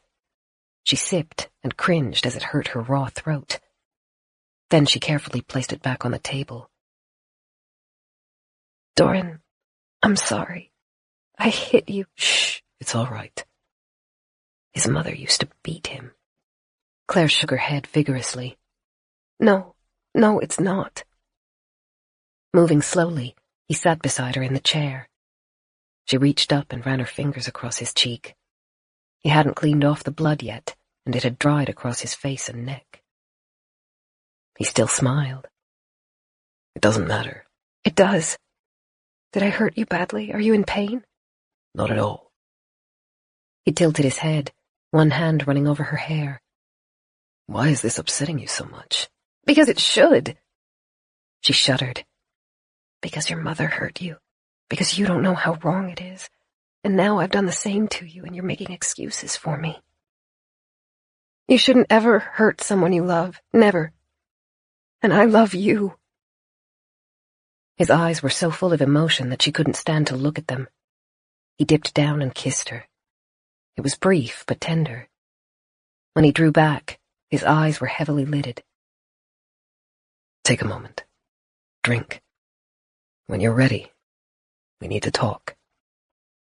She was afraid of what his answer would be. What about? Your sister. Claire still felt numb, but the anger was gone. When she thought about Beth, all she felt was a desperate longing. She would have given anything to turn the clock back by just an hour or two. I'm ready to talk now. Not just yet. You're shaken. Rest a moment. Drink the tea. I'll be here when you're ready. She picked up the cup and forced herself to swallow. It was still hot and burned her throat, but she drained it in one go. She put the cup aside and wiped the back of her hand across her mouth. Okay, ready. Doran laughed. Oh, my darling, you are incorrigible. Very well. Come here. She rested her head against his chest as his hand stroked her hair. He held her a moment before he started speaking. How far away does she live? 4 hours. In good weather, with clear roads? Claire squeezed her eyes closed. Yes. So perhaps 6 or 7 if we're slowed down. His hand continued to move over her hair in soft, tender strokes. If we could reach her, would you want to try? Aware of how slim the odds are, aware of how much danger is involved, knowing that it could still be too late? She clung to Doran, a lump blocking her throat. Are you saying it's possible? Look out the window, my dear. It's raining. Claire lifted her head. She'd felt dogged by the scratching noise, unable to escape it even for a moment. As she stared at the tall glass panes, fresh tears escaped. It hadn't been hollows after all. She'd been hearing the steady thunder of water hitting the stones and the slate roof. For the first time since her arrival, rain washed the ever-present frost from the glass. She rose, feeling like she was in a dream, and stepped toward the view. The snow still lay heavily on the ground, but its crisp, rounded edges were turning into slush. The shrubs were poking through the white, and they stood out on the front gardens like beacons. In the distance, the dark ribbon that marked the forest was now capped with a deep, heavy green. Streaks of white still painted over the branches, but they were melting by the second. Oh, Claire whispered. Doran stood beside her. I noticed on the trip to the shed that the world wasn't as cold as normal. It was enough that I needed to take my jacket off when I got back inside. And now, rain. It's beautiful, she whispered. Rivers were beginning to form in the lowest parts of the garden. Thick, glistening drops fell from the roof. It's the last thing we needed to line up, he said. We have the car. We have the motor. We know the hollows. Not well, but better. Now we have clear roads. if we want to risk it. She turned. Doran stood tall, his broad shoulders set, his expression passive. But there was an undercurrent to his words that he was trying hard to hide. It took her a second to understand it. Doran didn't want to leave. He's doing this because I want it. He's risking everything to make me happy. She opened her mouth, closed it again. A war waged inside. Doran worked tirelessly for her. He tended the garden, prepared food, safeguarded the house, and was an ever-present reassurance if she needed him. It felt almost cruel to ask for more. If Claire had been the only part of the equation, the answer would have been easy. But her wants and needs weren't the only thing to consider. Beth was out there, trapped in a dark box, slowly suffocating, or maybe dead. She'd made a comment about getting it over quickly. The idea that her sister might already be gone was like a punch to the stomach. Claire pressed a hand to her forehead, trying to reel her thoughts back in. Can I risk Doran's life for a chance to save Beth's? Be calm, Doran murmured. Come, sit. Breathe deeply. We're just discussing it at the moment. You don't have to make a choice right now. She shook her head. Why is it my choice? You'd be carrying just as much risk. Because I've already made my decision. I will follow where you go. If that means staying, I will be happy. If it means leaving, I will also be happy. That's not fair. I know you don't want to go. You're only doing this because of me. He didn't speak for a moment. When he did, he took her hand and traced over her fingers as he talked. I will not lie to you. I am afraid of what may happen if we go. But I am also afraid of what may happen if we stay. You are close to your sister. I heard it when you spoke to her through the radio. I see it in your eyes when you talk about her. If we stay, if we don't even try, what will that do to you? Already grief is crushing you, and I am poorly equipped to protect you from it. That's not your fault, though, and it's not your responsibility to fix.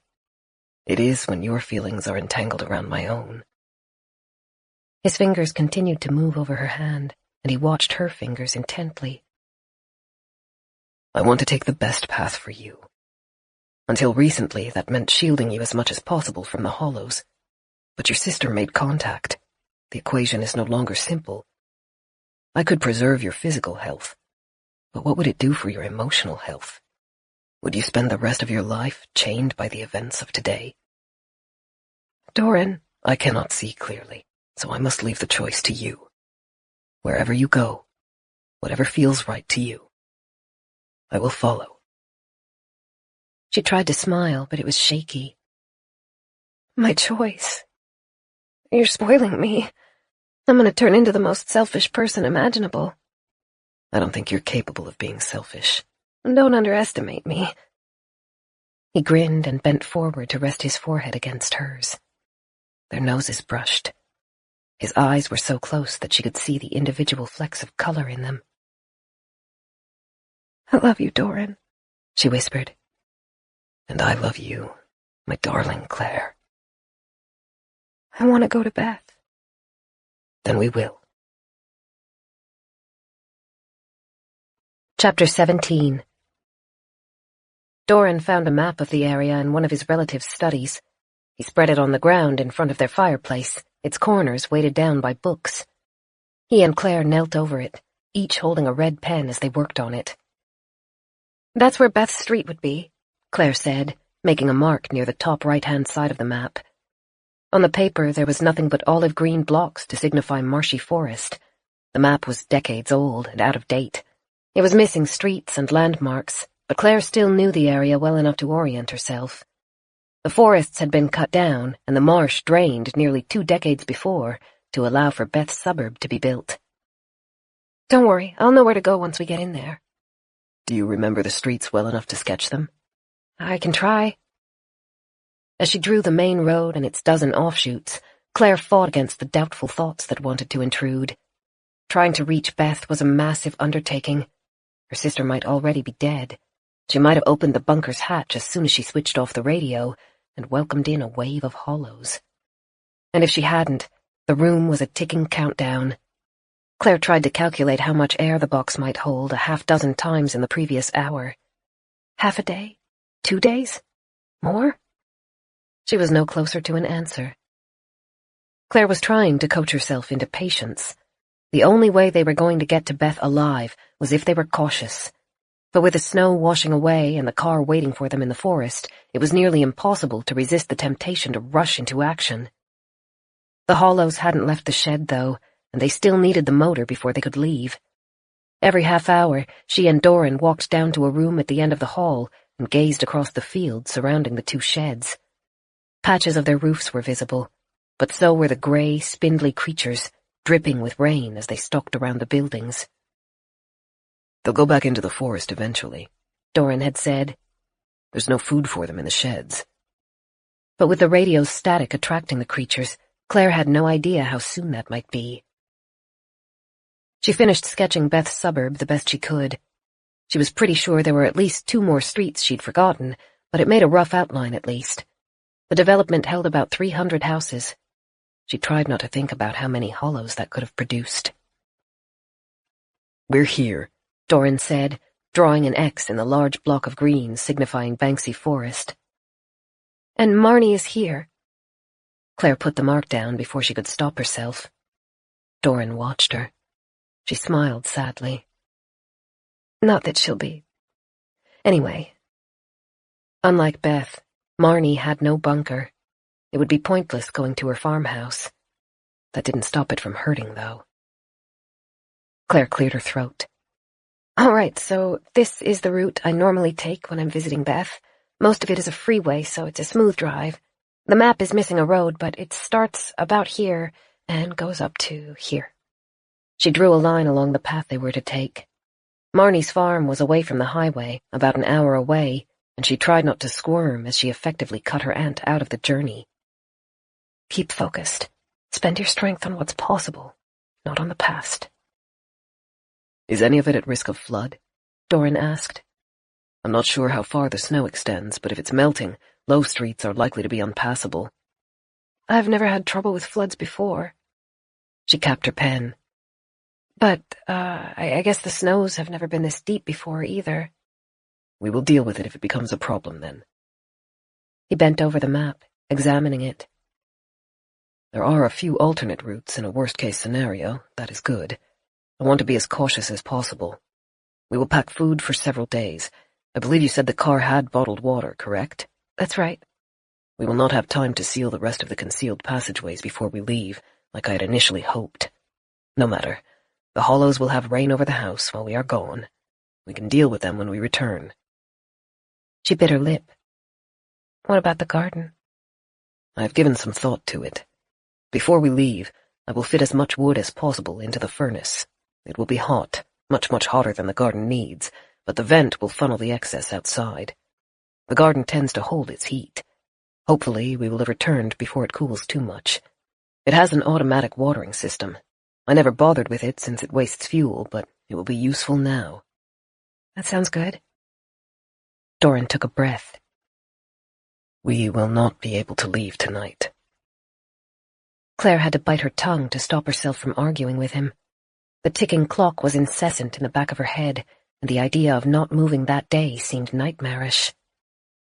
"We won't?" "I'm sorry. I know time is pressing, but the day is nearly gone." He nodded to the clock on the mantelpiece above them. It was past 5. "The sun sets in an hour. It would be dark before we reach the car, and I need light to fit the motor, and we cannot even access the motor until the creatures leave the shed." "Okay." It hurt to agree, but he was right. An hour's walk to the car, who knew how long to get the motor working, never mind the time spent preparing the garden and packing. There was no way to get it all done before nightfall, and they were still waiting for the Hollows to leave the barn. She forced herself to smile. "First thing tomorrow?" "That is my plan. Tonight we will gather supplies and rest as much as possible. We will need the energy for the trip." They went through the house together, collecting everything they would need and packing it into one of Claire's travel cases. They brought the final 2 fencing masks from Eros's room, One for Beth and one spare.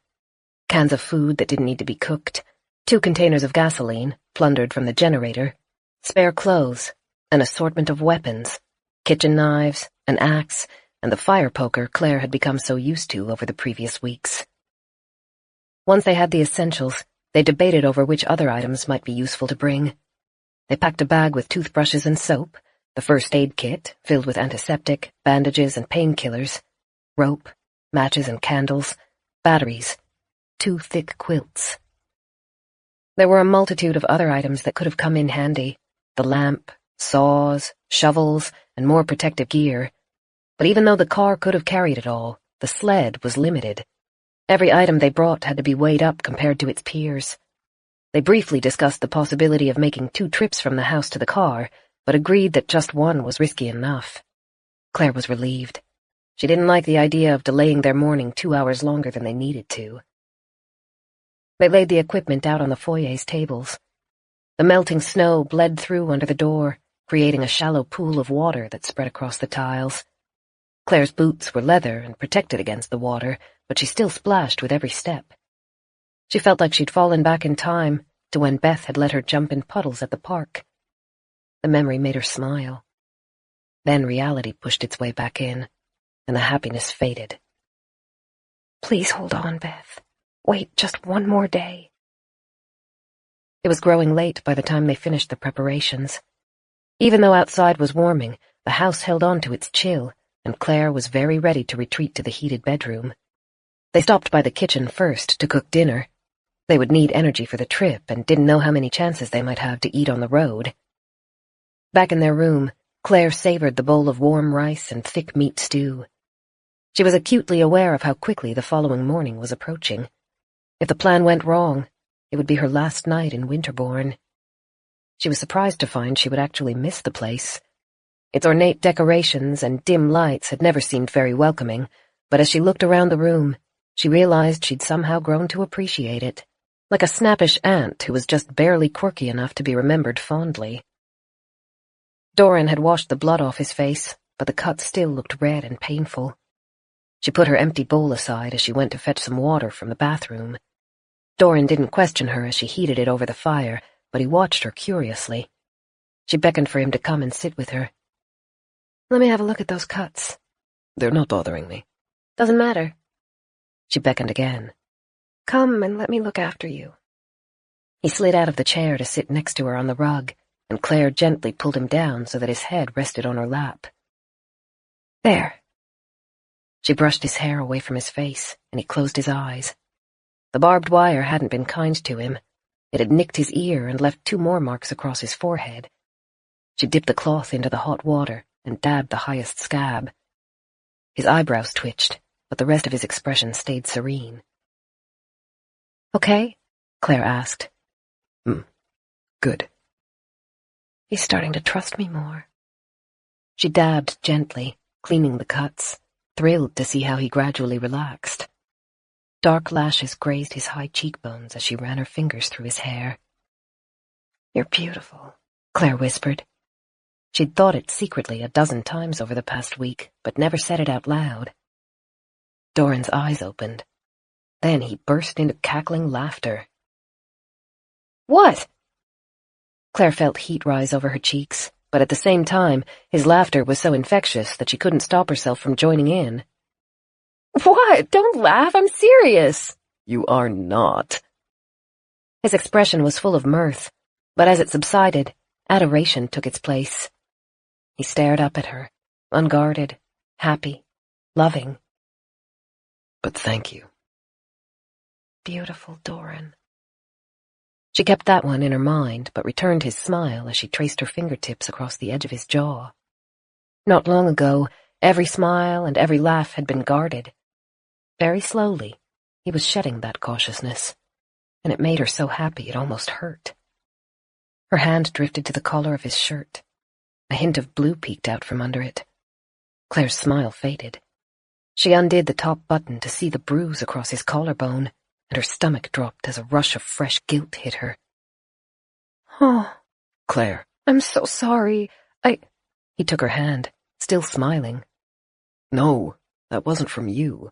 But, my darling, I say this with the greatest affection and respect possible. You do not hit hard enough to leave bruises. Claire bit her lip, skeptical, afraid that he was making more excuses for her. Doran's eyebrows rose as his heavy-lidded eyes smiled up at her. I wouldn't lie to you. This was from yesterday, in the snow with the hollows. They put some force behind their strikes. Again, I say that with no intent to offend. None taken. The tension fell from her shoulders. She let her hand move lower and undid another button. The bruise looked painful, so she kept her fingers feather-light as she traced around it. Are you scared? About tomorrow? He rested his hand over hers. His heart was below her fingers.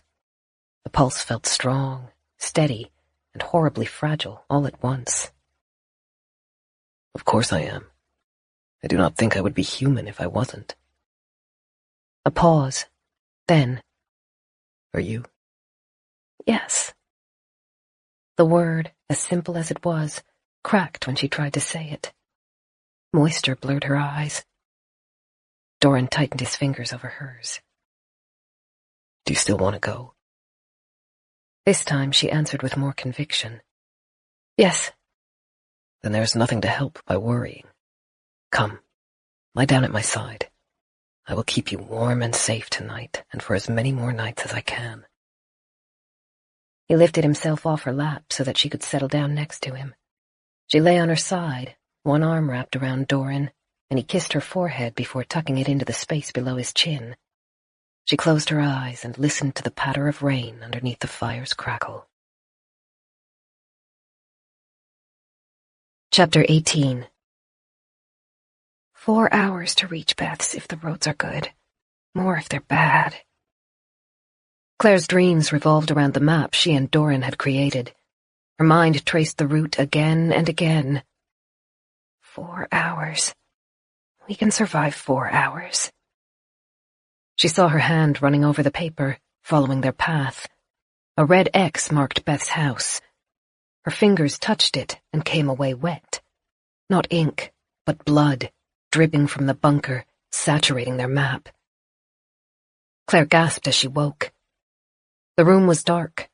The fire had been allowed to die into embers, but for the first time since she'd arrived at Winterbourne, the room hadn't turned cold. Doran's hand rested on her shoulder. He was already dressed, and his eyes were bright as he leaned close. Time to wake, my darling. We're almost ready. Beth!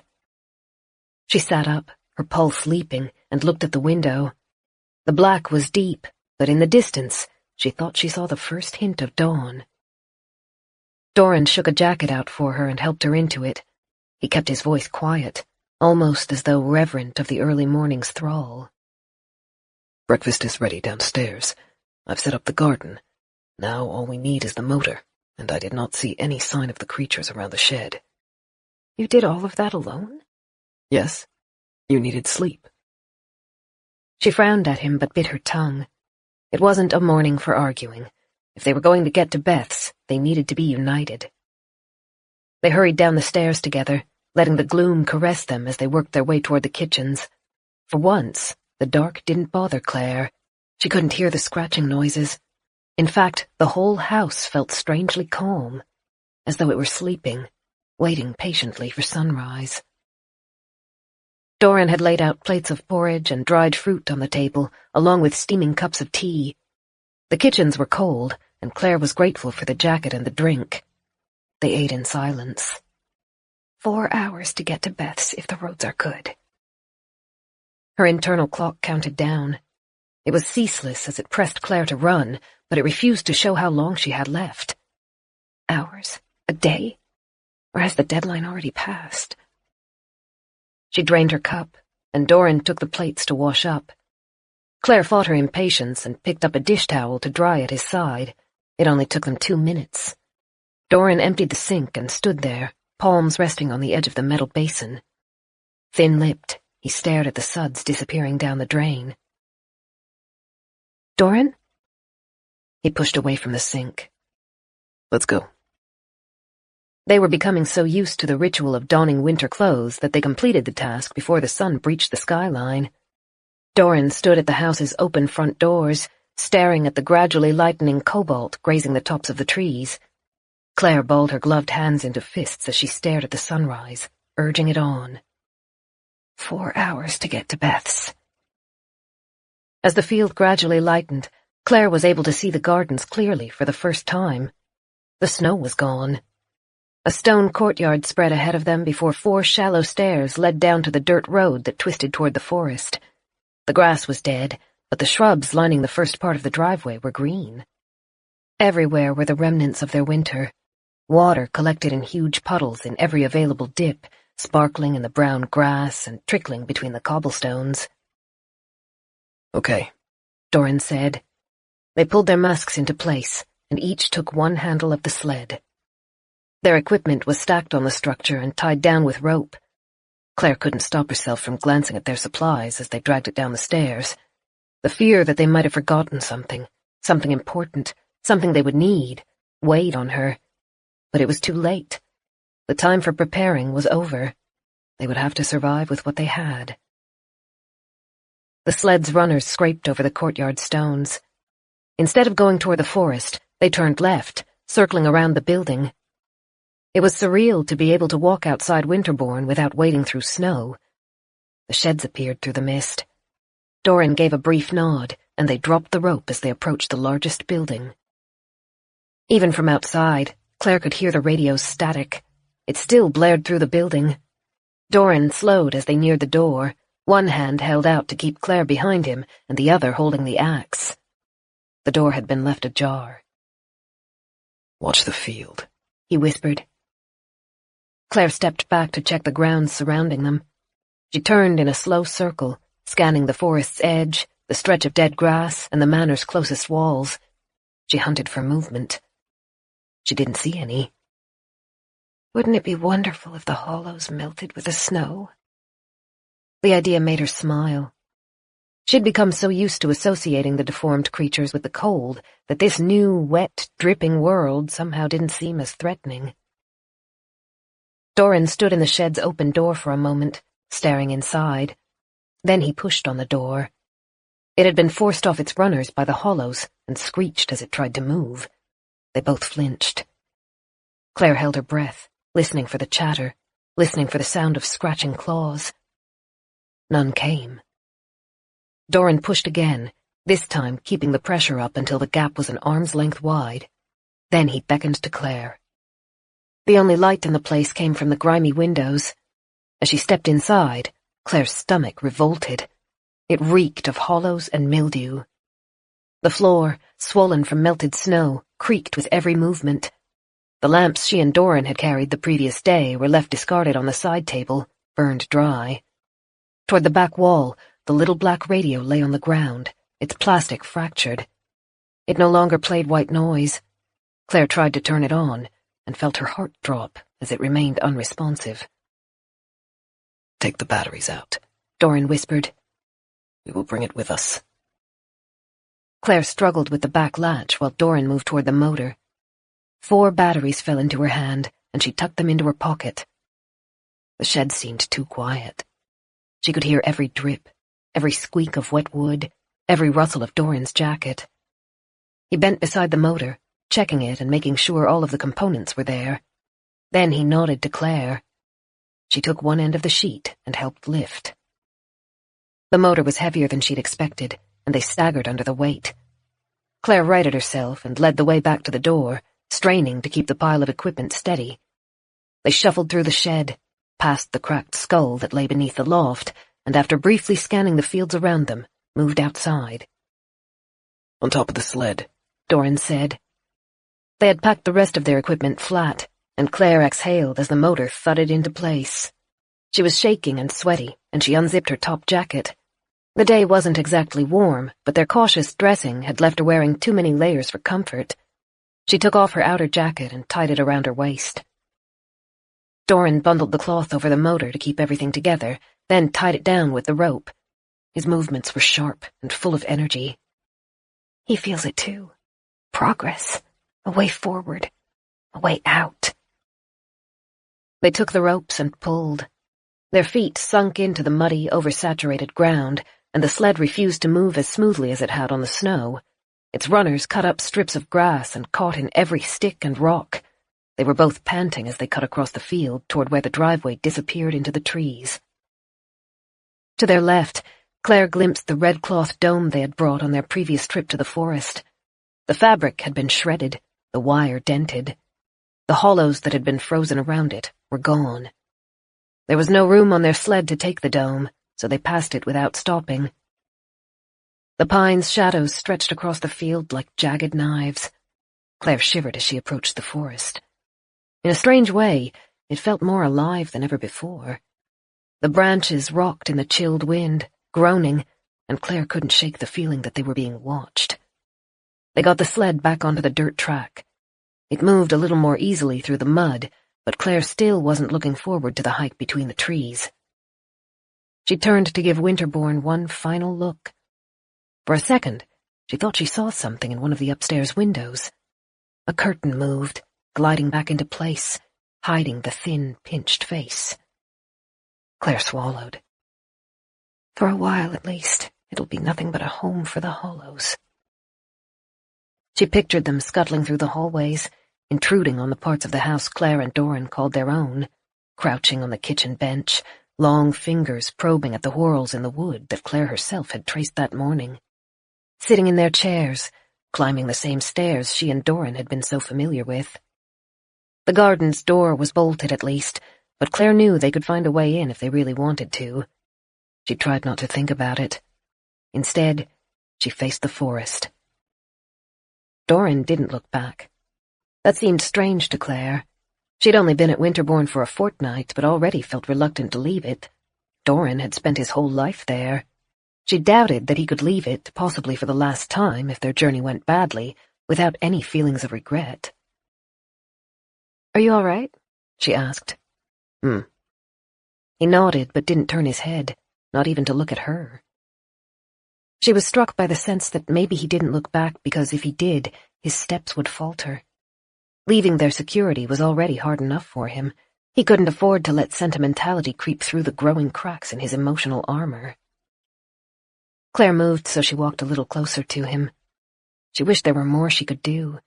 But they were entering the forest, and as the trees engulfed them, it was wiser to keep silent.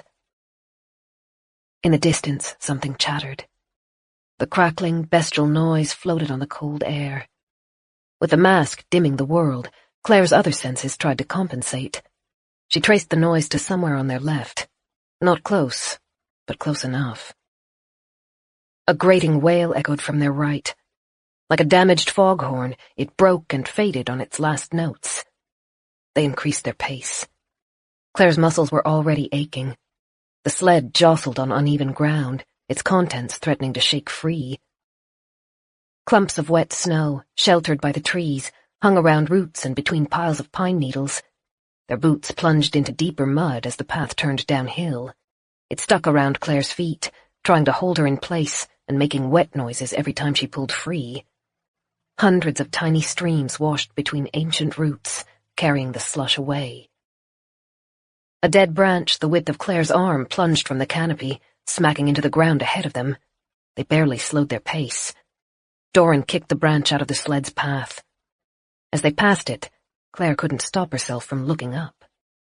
A bow-legged shape clung to the trees above them. "Not far. We're nearly at the car. Then there's only 4 hours to Beth. That's all. We can handle 4 hours." Every fear and doubt that had plagued Claire through the last days rushed back in, redoubled. Will Beth still be there? Will the masks be enough to reach her bunker without being attacked? And what if the air is toxic outside the forest? What if we get 10 minutes away and start turning into hollows? Will it hurt? Will I know what's happening? What if I stay conscious after the change, like Madeline Morthorne? I couldn't live as a monster. Or stand seeing Doran become one beside me. Doran was breathing heavily. She didn't think it was just the exercise either. The stress was getting to both of them. She wanted to talk to him, to tell him everything would be all right, to thank him for coming with her. But every second, the creaking noises around them seemed to be growing closer. How many are there? The mask was too thick, and the clothes too heavy. Sweat trickled down Claire's cheek. It itched her, and she shook her head, but had no way to scratch it. The closest layer of clothes was starting to stick to her back. She didn't think she could go much farther without resting, but if they stopped, she knew the hollows would converge on them, creeping nearer, their wild eyes trying to see through the mesh. Then, all of a sudden, they were on the main road. Even without the snow disguising it, the entry came up unexpectedly. They turned left. A figure stood in the middle of the road. Patches of hair sprouted from its body, the strands growing as long as the sparse hair on its head. It trailed from its arms, torso, and legs. Gossamer thin and straggly, it had already become tangled by mud. Claire looked up at Doran. She wished she could see his face. He held still for a moment, watching, then tugged on the rope again. They were going to try to pass it. Chapter 19. The creature held perfectly still, except for its head. Its long neck turned so the unblinking eyes were always fastened on Claire and Doran. They kept as close to the road's edge as they could manage. The sled scraped painfully against the asphalt, and the noise wound Claire's nerves tight. Her weapon was on top of the sled, but she didn't dare reach for it. She clamped her teeth together until her jaw ached. Beyond the hollow, she could see the car. Her poor red hatchback was suspended on the side of the road, passenger door hanging open, front end crushed from where it had impacted one of the massive pines. The rain hadn't been kind to it. Water glistened over its roof and dripped off of the crumpled hood, and she could already see that the seats would be drenched. Can he really get it working again? Doran's attention was focused on the hollow. They were so close to the road's edge that one side of the sled was threatening to tip into the ditch. The creature's neck continued to swivel, holding them in its sights, and its lips parted to exhale a low, rumbling hiss. The sweat coating Claire had turned cold. She kept her head down, but out of the corner of her eye, caught movement ahead. A new hollow stood on the road just 20 meters past her car. This one was missing ribs. A gory hole in its chest gaped every time it breathed through ruined lungs. Bloody froth beaded at the corners of its mouth, but like its companion, it didn't seem to feel the deformity. Its attention was wholly directed at Claire and Doran. Focus on the car. We just need to get it to work. Then there are 4 hours to Beth's. That's all I need to think about. The chattering in the forest grew louder. Claire knew that if she looked, she would see their eyes shining in the gloom. Every breath hurt her lungs. Every beat of her heart felt too hard, too pressured. But they were past the first hollow and closing in on her car. Mud squelched behind her. She looked, and the hollow froze, its mud-caked hair swinging at the sharply aborted movement. Damn it! The masks were confusing them, but not deterring them. Claire reflexively checked the cloth around her neck. Underneath the fabric and metal, sweat trickled into her eye, and she blinked furiously to try and clear it. The sled ground to a halt beside the car. The noises around them seemed magnified, the chattering, which now came from half a dozen directions, the heavy breathing from the hollow ahead as red-flecked froth dribbled over its lip, the scrape as the hollow behind them took another step closer. Doran bent close so that his metal mesh bumped against hers. At that proximity, she could see his dark eyes and long lashes, damp with sweat. He kept his voice soft enough that only Claire could hear it.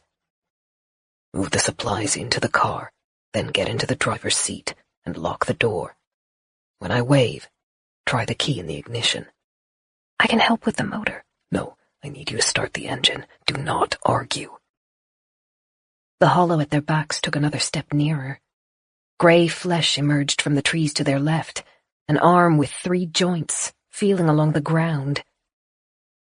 Doran wrapped his arms around the cloth-covered motor and pulled it off the sled. The thud as it hit the ground made Claire flinch. She opened the back door and began ferrying their supplies inside. Metal screamed as Doran forced the car's hood up. He was moving quickly, and although every motion was carefully controlled, there was no way to be silent. Claire felt more eyes fixing on them. As she bent over the rear seat, shoving the blankets into a spare nook, motion through the opposite window made her look up. A hand slapped onto the glass. A face loomed. Flabby skin drooped over where its lower jaw had once existed. The upper teeth, all it had left, clicked as they bumped into the glass. Please, Doran, be fast. Be safe. She backed out of the car, one eye on the hollow peering through the window, and the rest of her attention spread over the road. The creatures were growing closer. Doran gasped as the old motor, twisted and broken, clattered onto the road. Then he bent to pick up the replacement. The sled was empty. Claire left one of the cans of gasoline and the axe beside the front wheel for Doran. He'd braced the new motor on top of the car's crumpled hood and was using a jack to try and force the space back open so that it would fit. Claire reached toward him, but he motioned her back. She swallowed, opened the driver's door, and slid inside. Icy water flowed from the saturated seat as Claire dropped into it. The front window had a jagged crack running across it, but at least it seemed stable. Dark stains bloomed across the seats, old blood from the crash. The car wouldn't smell good once it warmed up, but that didn't matter. They only needed it to work for 8 hours. 4 there, 4 back. Doran had told her to lock the door, but she didn't. It would keep her safe, but leave him vulnerable if he needed help. She found the key in her pocket and fitted into the ignition and waited. One at a time, with stuttering steps and tilted heads, the hollows were drawing closer. Some had their attention focused on Claire, but the majority were fixed on Doran, their eyes boring into his back as he bent over the motor. He'd completely removed the crumpled hood and worked on the connections with efficient, sharp movements. Claire tightened her hands over the steering wheel, silently urging him on. He lifted his head and waved. Hope jumped in Claire's throat. She turned the key. Nothing happened. He waved again, asking her to stop, then put his head back down. What if he can't fix it? What if it's too broken to ever work? He only knows mechanical cars and mine has digital parts. What if water got into one of them and fried it? There's no way to fix that. He waved again. Again, Claire turned the key. There was no purr of a motor, no life. Undeterred, Doran returned to the task. More of the hollows were coming out of the forest. One ran its fingers across the car's passenger door as it circled toward Doran. The scrape of nails on metal was physically painful. She squeezed the wheel until her knuckles ached. The first hollow, the one with stringy hair drooping from its skin, was at Doran's back. It tilted its head, teeth bared, as it tried to see around the mask. Can they smell us? Can they feel our body heat? Will that be enough to make them attack? Its head stretched forward, moving past Doran's shoulder. Claire couldn't breathe. It was close enough that it should have been able to see through the mesh. Doran lifted one gloved hand, blocking that side of his face, as his other hand turned a wrench. Claire was frozen, gripping both the key in the ignition and the door handle. The hollow's bulging eyes rolled slowly as they followed the lines of Doran's jacket. It pressed against him, the greasy hair dragging over his arm. Claire could imagine how it felt, how it smelled. She didn't know how Doran could keep his focus on the car. Then the hollow's hands came up. Wrinkled fingertips prodded along the edge of the mask, dragging in his hair, feeling at the corners of his face. No, don't touch him. Doran tried to lean away from the contact. The hollow's jaw widened with growing excitement, blue lips stretching back as it chattered at him. The fingers had found the mask's straps. They curled under them and began to pull. Claire did the only thing she could think of. She smashed her palm into the steering wheel. The horn blared. They all jumped, including Doran. He gripped the edge of the motor, his head down. The hollow released a pained screech and stepped back as its eyes twisted to stare about itself. They hate loud noises. Claire leaned on the horn again, grimacing, and watched as the tightening circle of hollows widened.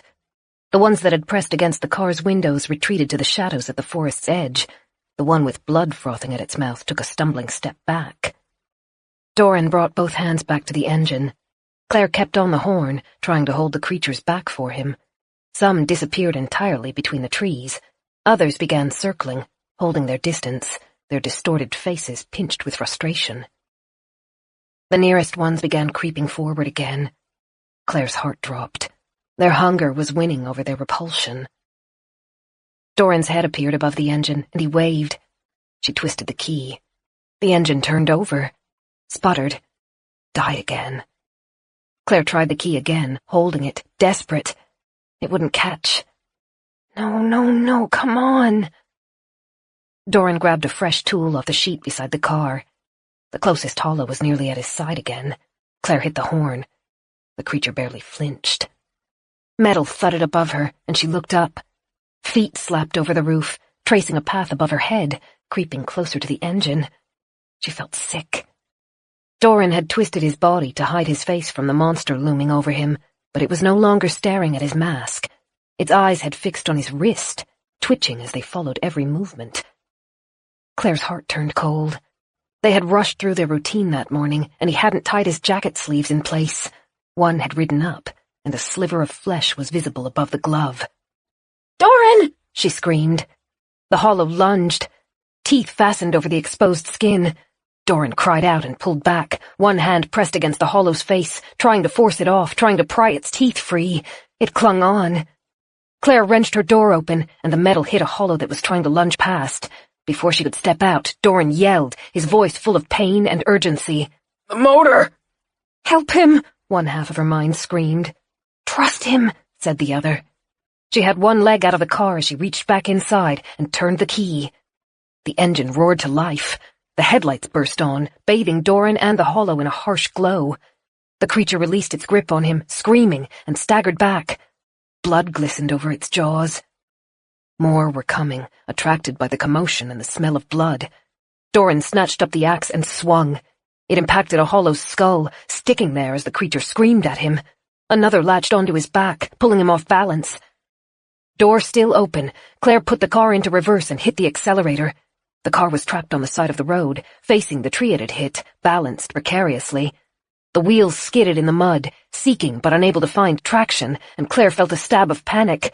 Then Doran threw his weight into the bumper, shoving the car back, and the wheels caught. Claire gasped as the car dropped onto the road. Her chin hit the wheel, and she tasted blood. The car jolted as she reversed over a hollow. She slammed on the brakes, switched to drive, and twisted the wheel as she powered forward. Two creatures disappeared beneath her front wheels. The one on the roof scrabbled as it tried to keep its perch. Claire hit the brakes again, stopping right beside Doran. He grappled with the hollow, fighting to keep its grasping fingers away from his head. Claire leaned across the passenger seat to throw the door open. "Get in!" Doran fell back, hitting the car's side, and lifted a foot to kick the hollow. His boot impacted with its skull, splitting the bones. Its jaw rolled free as it screeched at him. Claire reached through the open door and wrapped her arms around Doran, then pulled him back. He fell inside, half in the passenger seat, half in her lap. She didn't wait for him to right himself or even try to close the door. She just pressed her weight into the accelerator, throwing them both back. The car shuddered as it hit the screaming, scuttling creatures blocking its path. Claire's heart missed a beat as she thought the car might become stuck on them. But her beloved hatchback powered on, tumbling over them as though it had been born for it. And then, before Claire could even draw breath, they were on clear road, and the monsters were fading in her rearview mirror. Chapter 20. Claire choked as she tried to breathe. She squeezed the wheel so tightly she was afraid she might break it as the car rocketed down the Banksy Forest Road. She was sliding into the other lane, and as she corrected it, the passenger door slammed closed. She glanced at her mirrors. The car's taillights washed a sheen of red over the road. The hollows were scuttling after them, heads bobbing, limbs twisting, but they disappeared from view within seconds. Doran was tangled in the passenger seat, his arm braced on the cup holders, his long legs against the door. He reached up and wrenched the mask off. His face was sheet white and wet with sweat. "We did it." He sounded surprised at himself. "We did." Claire hated how badly her voice shook. She let the car slow until it was only coasting, then pulled her own mask off. They shared an unsteady smile. Then Claire pressed her sleeve across her eyes to clear the moisture off of them. "You were amazing." "And you were clever to think of the horn. Thank you." Slowly, he adjusted himself, sitting up in the seat. Bright blood glistened on his glove and sleeve. Claire's smile vanished. Your hand. It's not bad. He wrestled out of his outer jacket and wrapped it around the cuts, then pressed on it to stem the flow. If any color had remained in his face, he lost it then, eyes closed and a muscle in his jaw twitching. They came to a halt, engine still purring, as Claire turned to dig through the back seat. Her unsteady hands fumbled the items as she sorted through them. Hang on, we have the first aid kit. I will take care of this. His voice was surprisingly calm. Please, for a moment, could we keep driving? I want to be out of this forest. Claire found the first aid kit. She didn't trust herself to speak, so placed it at Doran's side, then turned back to the road. The car's headlights glowed across the trees and the still wet asphalt. In between the sparkling drops of water were several pairs of eyes. She swallowed and pressed on the accelerator. Doran leaned back in the seat, eyes closed and fabric wrapped tightly around his arm. It had to be hurting him, but his face was calm. Claire kept her speed steady. She wanted to be out of the smothering trees, but she also knew she needed to be careful. Another crash, or even becoming caught in a pothole or snagged on a fallen branch, could be fatal, especially as the distance between them and Winterbourne, their only safe haven, grew. As far as Claire could tell, they were the first people to drive along the road since the world had collapsed. The endless storms and melting snows had left debris. Claire drove over the smaller branches carefully. Several larger branches lay to the side of the road, and she coaxed the car around them. Twice, streams of water flowed over their path. Water sprayed in graceful arcs outside their windows, but the car held together. The headlights picked up a shape in the road, and Claire slowed again. A thick branch blocked their path. Doran opened his eyes as the car eased to a halt. Stay here. No. She pushed him back into his seat. You're hurt. This one is mine. No arguments. Sit tight. She opened her door, motor still running, and slipped outside. Her boots splashed in the water trickling across the road. Her legs were damp from the saturated car seat, and as a wind nipped around her, gooseflesh rose over her skin. Claire strode through the coiling mist, her ears searching for noise. Faint dripping sounds were the only respite from the forest's eerie silence. She grasped the branch's ragged end and pulled. She'd left her door open, and a sickly yellow light flooded through the car. It washed over Doran, painting shadows across his face and reflecting off his eyes. He sat forward in his seat, alert, his good hand resting on the door handle. Claire shot him a smile that was more confident than she felt. Behind her, a twig snapped. Doran's eyes tightened. Her heart thundered as she dragged the branch to the side, moving it just far enough for the car to slip around, then dashed back to the car. She leapt inside and slammed the door, heart hammering and hands shaking as she released the handbrake and let the car roll forward. There. No problem. Doran slowly relaxed back. His head turned as they passed the branch, and Claire followed his eyes to see a mangled child creeping out of the forest's edge. It used its arms to drag itself forward, a multitude of bones springing from its twisted legs like roots on a fallen tree. Its jaw worked furiously, spilling froth as it crawled through the debris in their wake. Just how many of them are there? She kept her focus on the road as they passed through Banksy Forest. She'd driven the path countless times before, but everything looked different that day. She recognized some of the bends, but it felt as though the world had aged a decade in the past few weeks. Then, up ahead, a circle of natural light broke through the gloom. The car coasted out of the forest's boundary. As the pines receded behind them, the landscape was taken over by gently rolling hills and sparse trees. She drove on until the forest was nothing but a band of darkness in the rearview mirror, then asked, "Do you think it's safe to stop for a moment?" Yes, it should be. He tilted his head. Is something... She put the car in park, then clambered over the divider to reach Doran. She kissed his lips, his throat, his forehead, every part of him she could reach. He was salty from the drying sweat, but she didn't care. She thought she could hold him and kiss him for the rest of her life and never do anything else. Doran began to laugh in between kissing her back. Oh, Claire. I'm so glad you're still here. She ran her hands through his hair, pushing it away from his face. Back there, The hollows. Shh. She could feel him smiling against her neck. You don't need to worry. I will not be leaving you.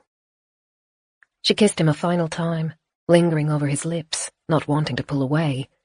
When she did, she opened the first aid kit between them and sifted through the contents.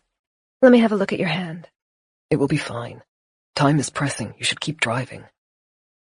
She frowned as she pulled a bottle out of the kit and tried to read the label. No, this is important. Are these the painkillers? He nodded, and Claire tipped 2 of the tablets out and balanced them on the dashboard. She then kicked open her door and rounded the car to find water and a cup. The water cartons, sheltered inside the trunk, were still full of ice. Enough had melted that she could pour out a cup for Doran, which she brought to him. He swallowed the tablets and washed them down. Thank you.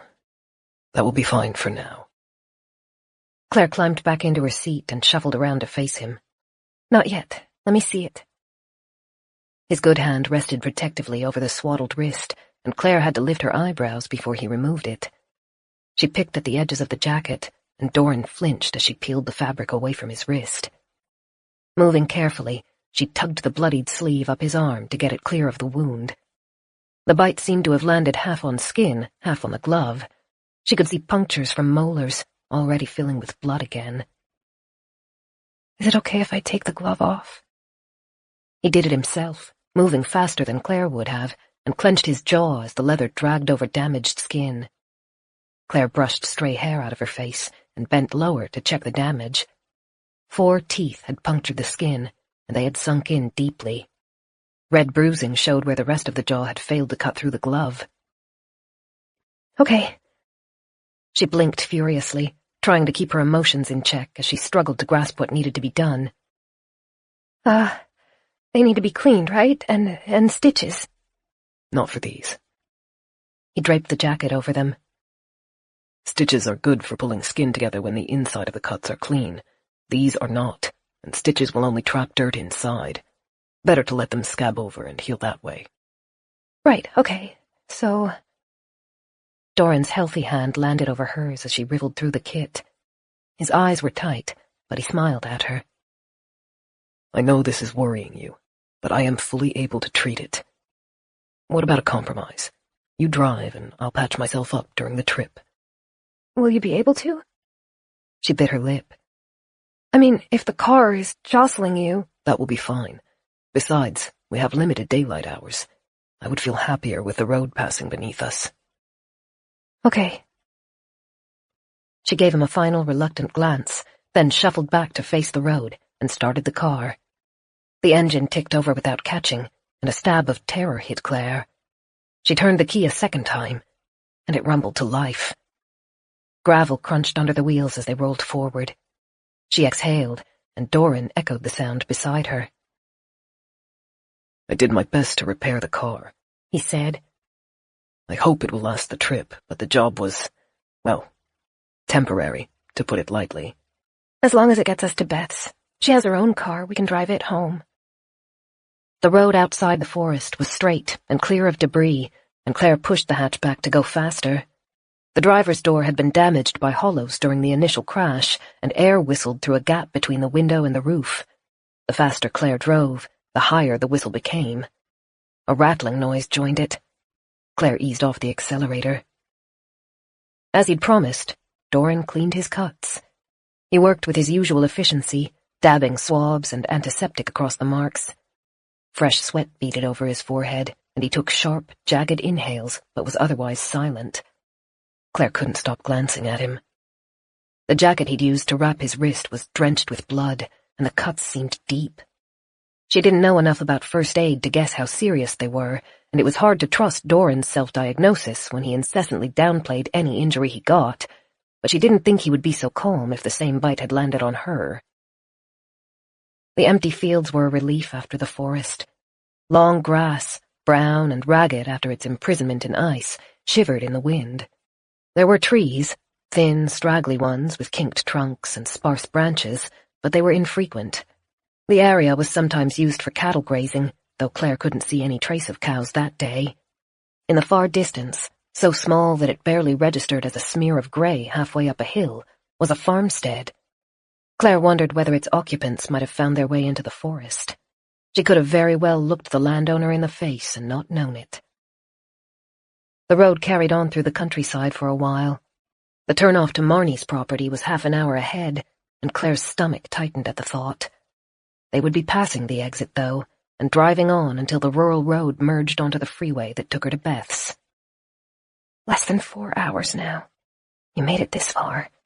Keep your eyes on the road. Less than 4 hours, and you'll know what happened to her, one way or another. Chapter 21. Air created a faint, breathless whistle as it whipped over the damaged door. They were driving fast, but Claire wanted to go faster. Many times she increased the speed, the rattle returned, and she didn't trust it enough to live with it. For the time, the car was moderating their speed. Doran snapped the first aid kit closed. She peeked at his bitten hand. He'd wrapped bandages around the cut, looping it over his thumb like a half glove. A hint of pink tinged the white wrappings. She hoped it would be enough. "Where did you put the radio?" Doran asked. It's back there. I can't remember where exactly. Why?" Instead of replying, he turned to reach into the back seat. Claire slowed as Doran braced his elbow on the back of her chair and used his good hand to sift through the supplies.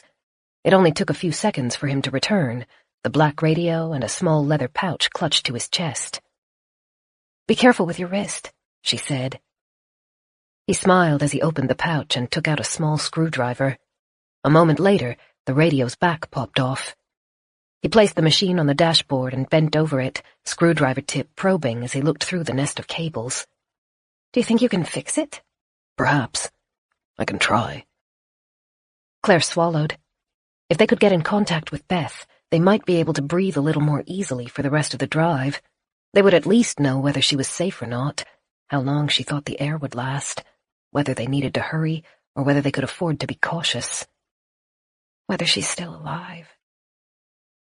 Doran made a satisfied noise at the back of his throat, and a soft click echoed from the radio.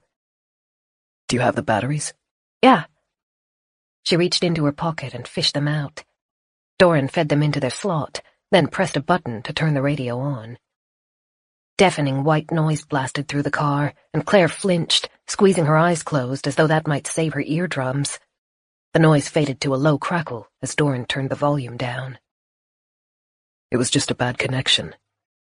He reattached the back, then placed the radio onto the dashboard, facing Claire.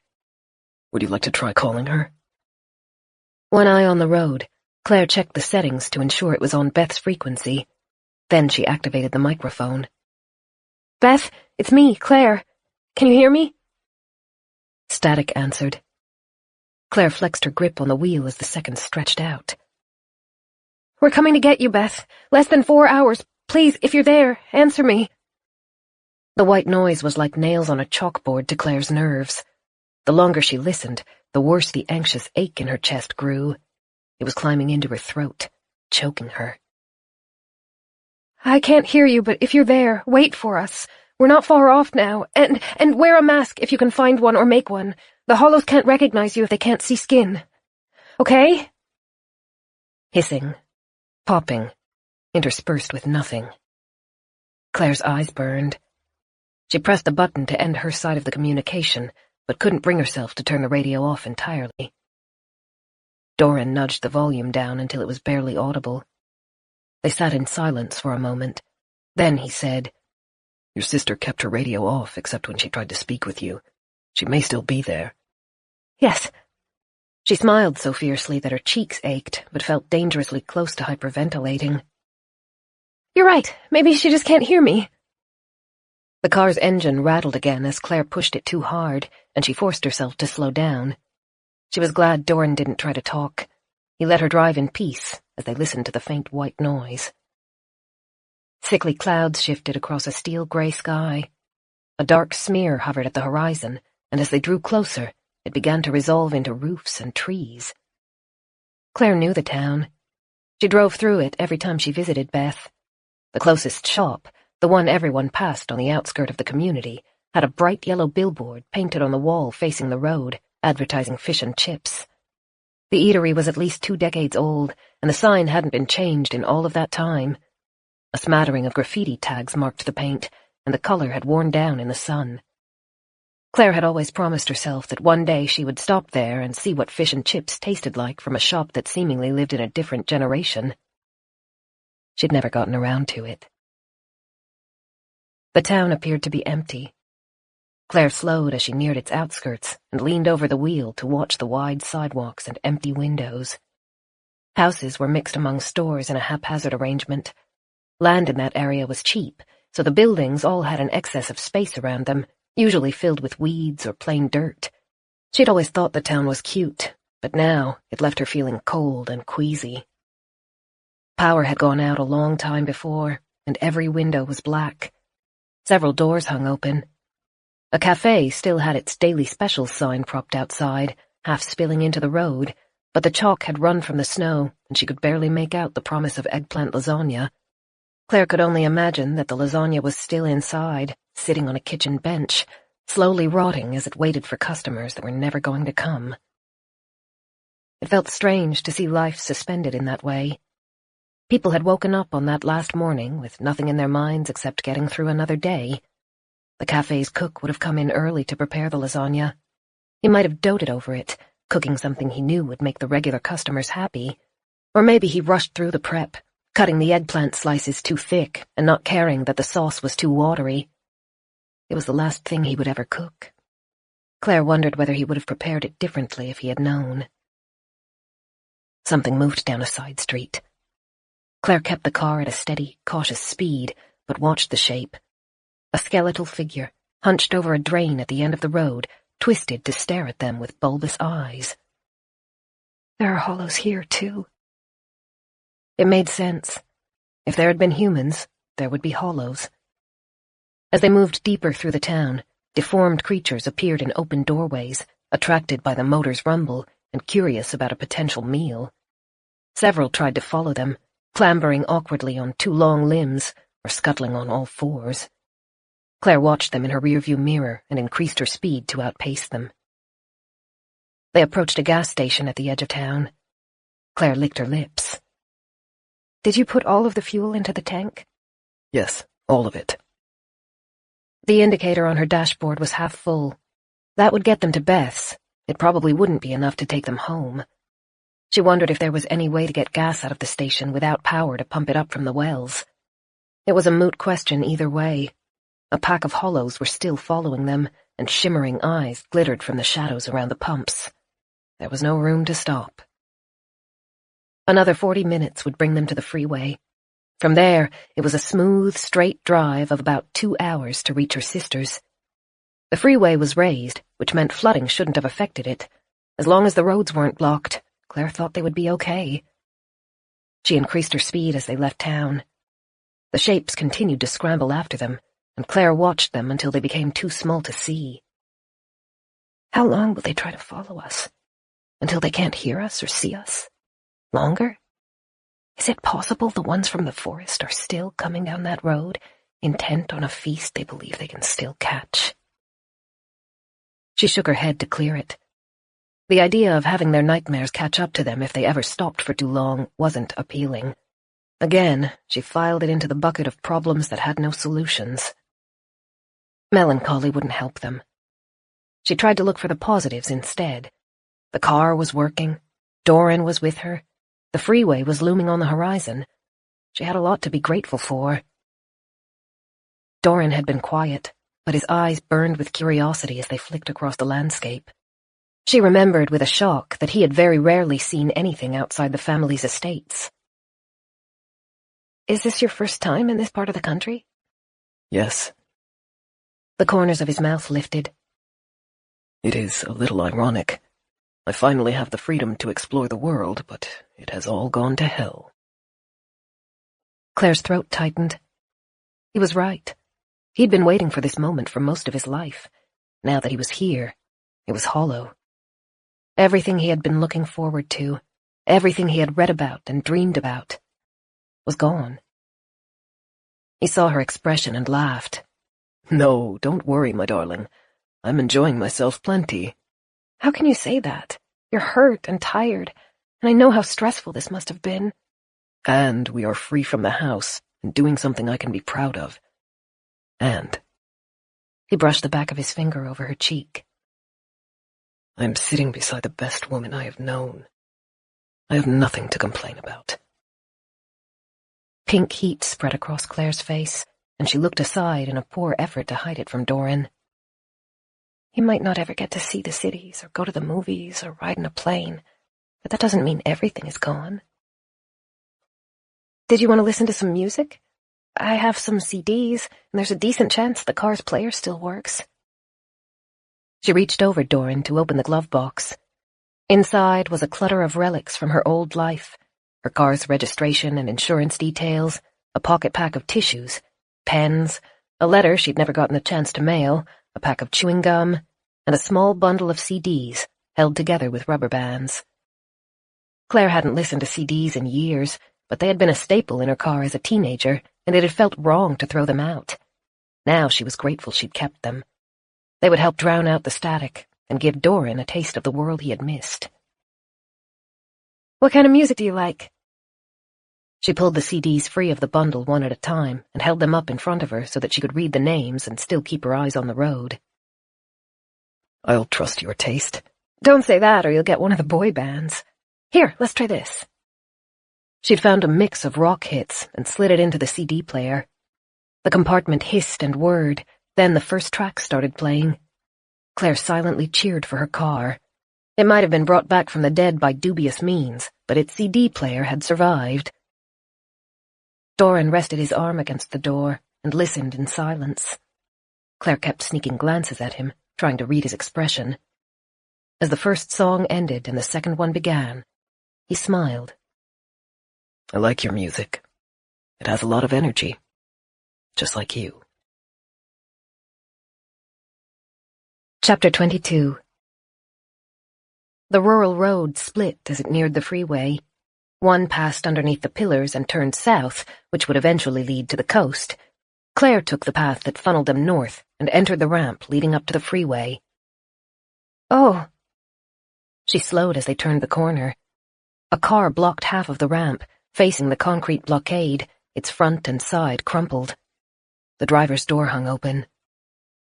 Claire turned the music's volume down as they approached. Keys dangled from the ignition. 3 black drops. Old blood, Claire thought, marked the windshield. She tried to imagine what might have happened to the occupant, then immediately shut down that train of thought. There was enough road left to fit around the car, so Claire did, moving cautiously to avoid clipping the other vehicle. They passed it, and Claire focused her eyes on the path ahead that would merge them onto the main road. We're at the freeway. Just 2 hours to Beth's. The on-ramp flattened out and straightened as it grew level with the freeway. The concrete blockades that had blocked the view ended as the roads merged, and Claire finally had a chance to see the freeway clearly. Cars crowded the space. Some had collided with the concrete walls on either side of the road. Others had crossed over the median strip, breaking the dividing cables and tearing up the plants. They had crashed into each other, creating pile-ups sometimes 8 or 10 cars deep. Still others had ended up in the middle of the road, noses slipping out of their lane, their doors hanging open. How in heaven are we supposed to get through this? Doran hunched forward, alert. I see movement in that car. Claire followed his gaze and saw a woman in a nearby sedan. A floral blouse still clung to her emaciated body, but parts of the fabric poked out strangely. It took Claire a second to see why. Bony protrusions extended from her flesh. 3 split from the back of her skull, sticking out like spines. More grew from her elbows, her hips, and her ribs. She fought against the seatbelt that had locked, binding her in place, but didn't seem to have the awareness to undo it. She's been fighting in there for nearly 3 weeks. Claire swallowed around the lump in her throat. She looked at the path ahead and saw movement inside other cars. More trapped creatures, beating their fists against their imprisonment, clambering across the seats and cracking their teeth on the glass. Stress pulled her muscles taut. Claire closed her eyes and forced her breathing back to a comfortable level. When she opened her eyes again, she focused on the road. The only hollows she could see were trapped, and despite the pile-ups and crashes, she thought she could see a path between the cars. Maybe it's just crowded here because of the on-ramp. Maybe it gets easier a bit farther on. Doran gave her a tense nod, encouraging her. Claire eased off the brake and let the car coast forward. They had to pass the trapped woman's car. The gap was so narrow that Claire was afraid of scraping its side, and she forced herself to keep her eyes ahead as the woman twitched and howled within an arm's reach. Her CD moved to a new song, a bright, bouncy tune that promised the world was wonderful. She hit the button to turn it off. Sometimes the cars were so close together that Claire had to slow her hatchback to a crawl and nudge one of the vehicles with her bumper to shift it out of the way. She didn't want either of them to leave the car. The shadows around the piled-up vehicles were too deep to see through, and she didn't know what might be hiding inside. The trapped hollows never stayed still. The hungry, anguished howling floated around Claire, and a tiny panic sparked that they might figure out the door handles. She was driving too slowly to shake any that attached themselves to the car, and all it would take were 10 or 15 hollows to coat them. She'd thought that the freeway would be as clear and easy as the road out of the forest. Her estimate of 2 hours faded into the distance as she was forced again and again to slow to a crawl to get around a blockage. "You're doing well," Doran said. Her eyes burned and her head ached, but Doran's words made it feel a little more bearable.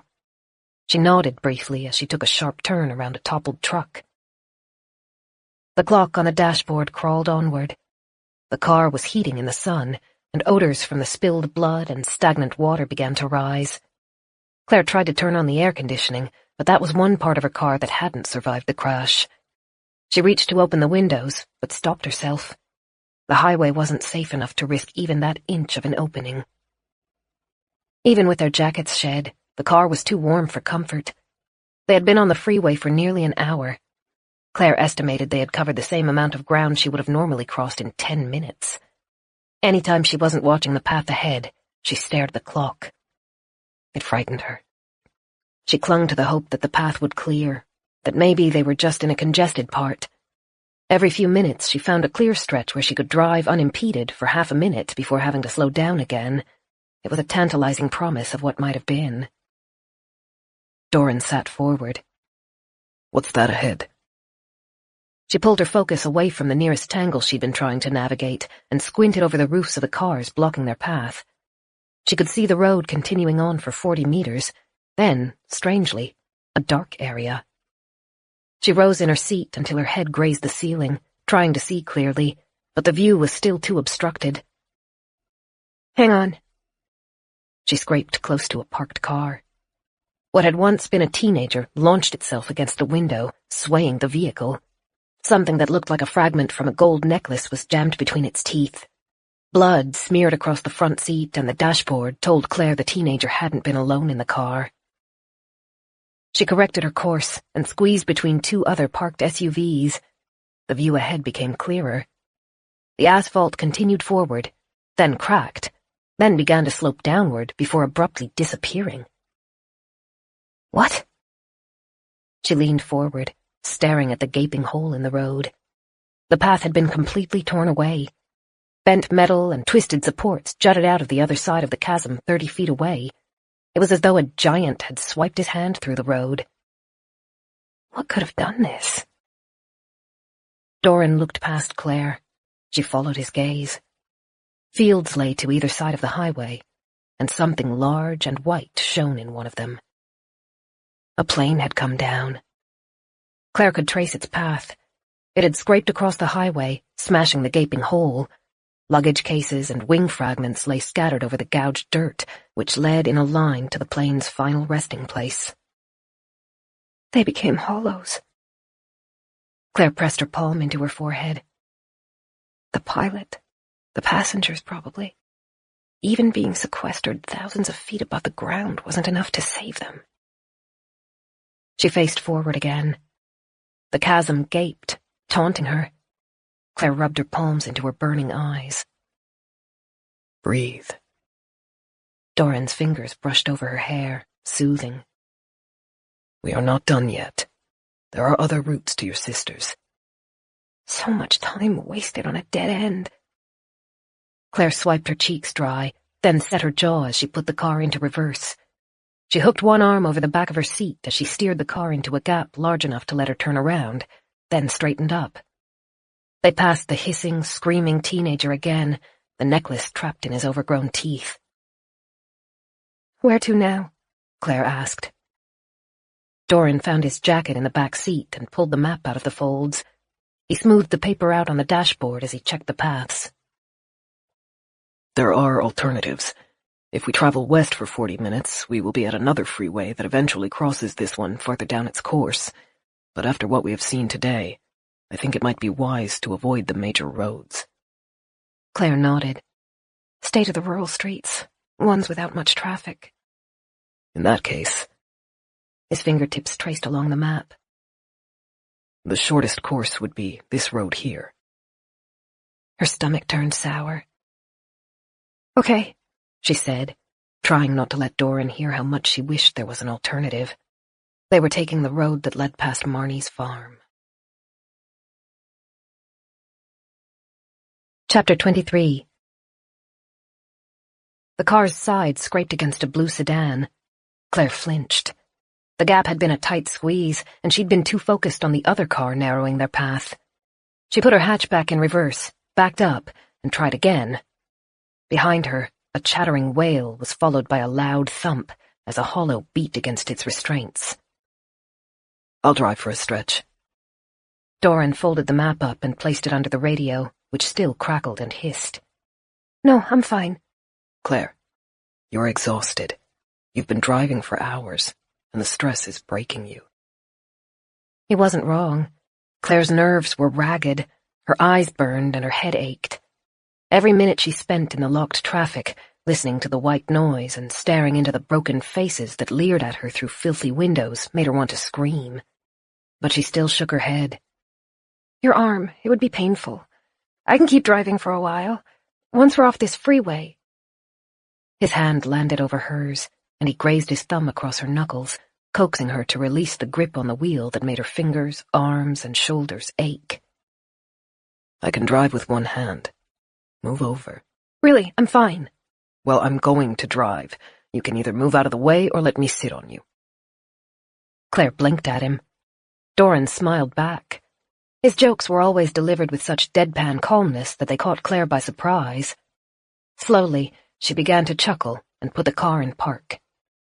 Okay, but be careful with your hand. I can take over again once we're back on a clear road." They opened their doors. It was the first time Claire had been outside the car in hours, and her leg and arm muscles cried for the freedom. She stretched them as much as she could as she rounded the car, but refused to linger. They hadn't passed any hollows outside of their vehicles, likely because the freeway was too exposed for them to linger, but the fact remained that they were still surrounded. All it would take is for one to finally find a way to break free, or a straggler lurking on the freeway who had avoided their notice, and they could be in a much worse situation. Doran slid into the driver's seat and waited until Claire had her door closed before putting the car back into drive. Do you think you could sleep? We'll be here for a while, and rest might help. "Maybe." The car bumped forward, jolting them, and Claire gripped her seatbelt. Doran made a faint noise and tried again. This time the car moved smoothly. It has been a while, he said, sounding apologetic. "Since you last drove?" Yes. One of my uncles taught me how to years ago, but there's not much cause to drive when you cannot leave your property. I tried to keep in practice, but, well. He steered them around an abandoned motorbike, and Claire began to relax. He seemed to think he needed to apologize, but he actually wasn't bad. He kept his injured hand resting on the armrest and steered lightly with the other. Claire waited a moment, making sure he was comfortable with the car, then pulled her jacket out of the back seat and bundled it up against the window. Her skull throbbed with a low-level headache. She leaned against the makeshift cushion and tried to make the muscles relax. Doran wanted her to nap, but she couldn't. The hollows still surrounded them, clawing at windows and skittering across seats. The best she could do was keep her eyes focused just on the road ahead, not on any of the motion to the sides. The dashboard clock hit midday. They had passed the 4 hours Claire had estimated it would take to get to Beth's. How long will her oxygen last? She watched the radio, silently begging it to give up some kind of noise except for the maddening hisses and pops. How much air does the bunker hold? Is she already dizzy? I know she kept some bottles of wine down there. Maybe she's drinking them now, trying to steel herself for opening the door and everything that will bring. If she'd just pick up the radio, if she would just talk even once, so I know she's still there. Doran drove smoothly. Claire had thought it would be difficult to give up control to him, that the frustration and powerlessness would make her irritable. But it didn't. His bearing was as calm and steady as it always seemed in stressful situations. He didn't drive recklessly, but he was efficient, and soon Claire found it easy to let her attention wander, knowing he would be making the best choices he could. Doran brought the car around the outside of another pile-up and released his hold on the wheel to tap the CD player's power button. Claire smiled as the bright tunes filled the car again.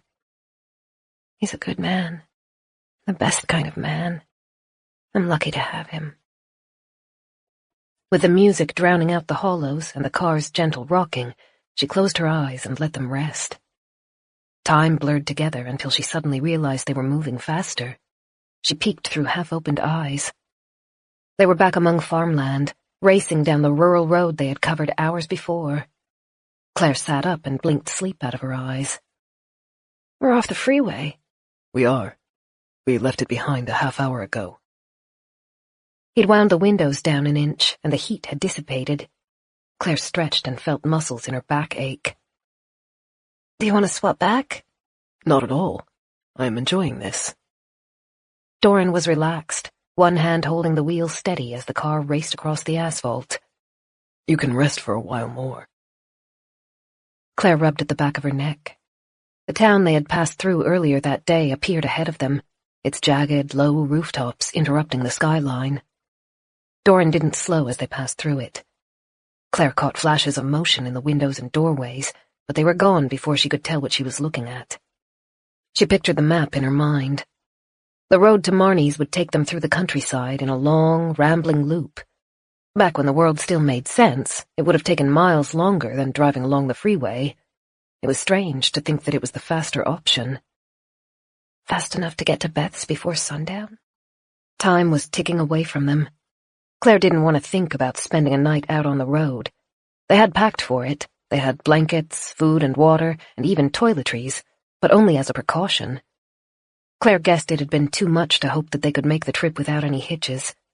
Even so, the idea of being outside at night, in the world that now belonged to the Hollows, didn't sit well with her. Then a new thought pressed into her mind, and she glanced at the fuel indicator. The little needle hovered over the lowest marker, just above the ominous E. We'll need fuel, Claire said, and hated that her voice cracked. Any thoughts of where we could find some? She pictured the service station they had passed in the town, and how the streets had been teeming with the gray creatures. The Hollows lurked in places where they could hide from the sun, abandoned houses, overturned cars, the forest. If Claire could find a service station in a field or down a lonely stretch of highway, they might stand a chance. She unfurled the map and stared at it. The only service stations she knew about were part of towns or cities. Doran didn't know the area and was relying on Claire to guide them. He kept his eyes on the road. She had the impression he was trying not to put her under pressure. In a strange way, that only made it worse. Think. We can't just keep driving and hope we stumble over a remote station. Where else could we get gas? If we find an empty car off the side of the road, we might be able to siphon fuel out of its tank, but it would be a gamble. The car would have to be parked somewhere remote enough that there are no Hollows around. It would need to run on gasoline, not diesel, and they would need some kind of hose to pull it out of the tank. Then Claire's mind lit on the solution, and her stomach turned sour with dread. Marnie's. She lives on a farm, remote.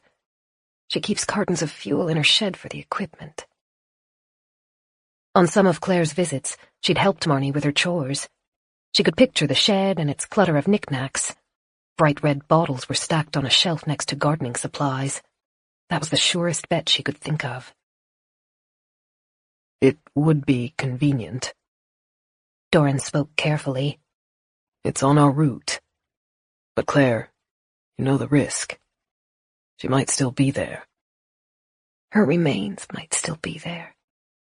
Maybe not a body specifically, but blood, torn clothes, bone fragments that the hollows had failed to consume. Yes. The map crumpled under Claire's tightening fingers. But we don't need to go into the house. The fuel is in the shed. We can grab it and be out of there in less than a minute.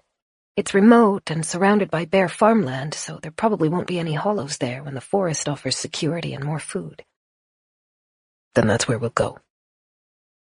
Up ahead, a sign poked out of the side of the road, its arrow pointing toward an offshoot. Doran slowed as they approached it and turned them toward their new destination. Chapter 24. Claire knew the road well. A big elm tree sat to the left, tilting so badly that it would need cutting down within a few years. That's what Marnie had always said. She'd been saying it for as long as Claire could remember, and each year the tree grew older and tilted slightly more, and still remained undisturbed. Sentimentality. It needed to be killed, but no one wanted to do it.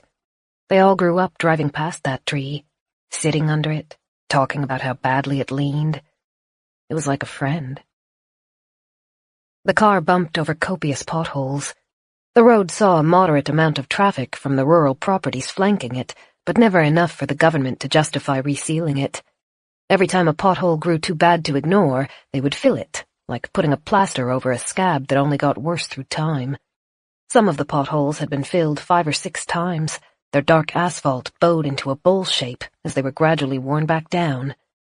By that point, there were almost more patch jobs than original road left. The car's engine rattled with every bounce, but it endured. Claire thought it might actually take them all the way to Beth's and back, as long as they could feed it enough fuel. A dark shape appeared on the side of the road. Claire craned her neck to see it. Doran's expression darkened, and he took some of the power off the accelerator. Ah, we're passing it after all. Passing it? My family's caravan. This is the road we take to reach the Gould estate. Oh. Claire had been so wrapped up in her worries about Marnie's property that she hadn't even considered the significance it might have for Doran. She pressed a hand over her mouth. I had wondered how far they might have gotten before. Well, this is the answer. Did you want to stop? No, there's nothing for me here. The car slowed to a crawl as they neared the procession. At the front were 6 luxury cars. They were older models, but maintained well. Even after the snow and rain, their black paint still seemed to glimmer. Behind those were 2 private buses and horse trailers. The staff's transport. The cars all had open doors. Madeline Morthern had told Claire about the change. She said the air burned. They must have opened the doors to try to escape it, except there had been no escape. Not for any of them. A streak of blood ran across one of the bus windows. A child's boot lay on the ground outside the second of the family's cars. His nieces and nephews. He'd spent years trying to protect them, and now they're just gone. Doran. I'm fine. His voice was a monotone. There was a flash of emotion in his eyes, bright and desperate. Then he blinked, and it was gone again. It is in the past now. Regret is not beneficial. I won't push. Claire watched him closely. But, you can talk to me, if it would help. He pressed on the accelerator, and the engine rattled threateningly. But as the abandoned procession faded into the distance, he slowly relaxed. The hardness vanished from around his eyes as he gave her a thin smile. Thank you. They followed the slowly curving road. Claire knew what to expect up ahead, the wood post fences and their strings of barbed wire, then the disused field that bordered Marnie's property, the hill with 2 straggly birch trees, the rock formations, then the smooth driveway, leading toward the farmstead. Marnie had once worked the area with her husband. They grew stone fruit and raised goats and had been two of the most hard-working people Claire had ever known. When Marnie's husband passed away a decade before, some of the neighbors wondered whether Marnie might sell the farm and move into town for a quieter life, since she was in her late 40s and on the plumper side. A lot of people wouldn't have been surprised if she'd taken the opportunity to retire. Claire had asked Beth about it, and Beth had laughed. If there are two things Marnie hates, it's raisins in her cakes and doing nothing. She'll keep the farm. And she had. She'd restricted what she'd done on it. Their flock of 60 goats was gradually whittled down to her 4 favorites. The fields no longer carried huge stretches of produce. Instead, she'd built up the area around her house, installing a chicken coop and a garden patch. She must have had money saved up because she never sold any of her land, but lived on what her garden grew. Claire had loved her aunt. When Marnie gossiped, it was only about positive, uplifting news. The barn cats that were supposed to keep the farm free from mice were moved indoors and turned into lazy lap cats one by one. Claire sometimes thought Marnie had the biggest heart out of anyone she knew. As the farm came into view, Claire squeezed her hands in her lap. It was physically painful to look at the buildings, knowing what had most likely happened to their occupant. It's the shed up ahead, closest to the house, Claire said. A vegetable garden separated the two buildings. The chicken coop's door hung open, like it always did during the day, to allow the birds to roam through the grass and pick bugs. They would have been eaten, as would the cats and the goats. As the car crept along the gravel driveway toward the shed, Claire scanned the fields for any kind of life, and found none. "Would you like to stay in the car?" Doran asked. She didn't think she could speak coherently, so she shook her head instead. He turned the engine off, but left the key in the ignition as he opened the door. They stood beside the car for a moment, watching the area and waiting. The house was uncharacteristically calm and neglected. Claire had never seen it without lights glowing through its curtains and the smell of stews or the sound of music coming from it. She tried to separate her mind from her memories and searched for any shadowed areas that could be hiding hollows. The barns were dark, but their doors were closed and bolted.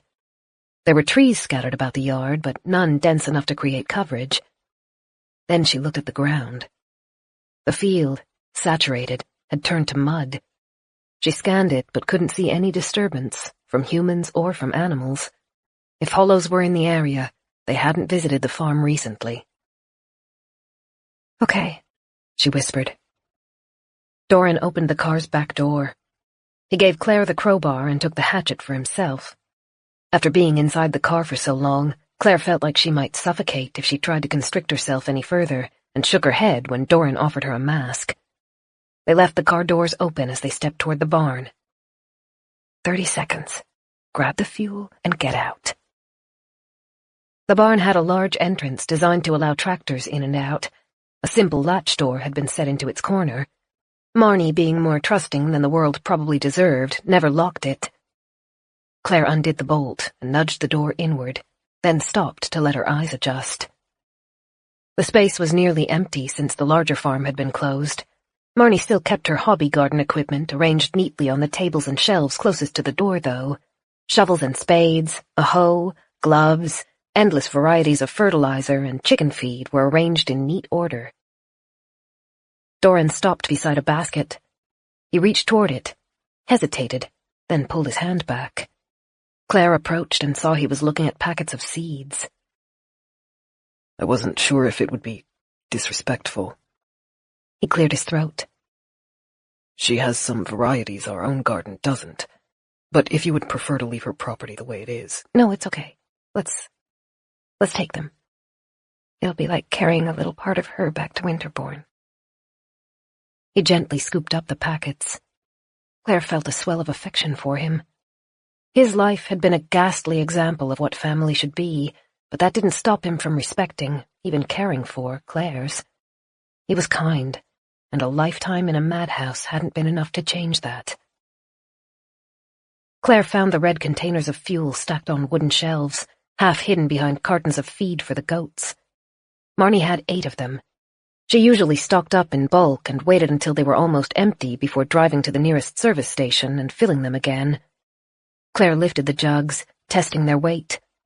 5 were empty, but 3 were still full of sloshing liquid, enough to get them to Beth's and home. There should be a funnel somewhere, she said. Doran held up a white shape. Here. Great. Let's get filled up and get back on the road. Doran reached out to take the jugs, but Claire blocked him. She sent a pointed glance at his bandaged hand. He raised his eyebrows in return. At least let me carry some. 1. You may have 1.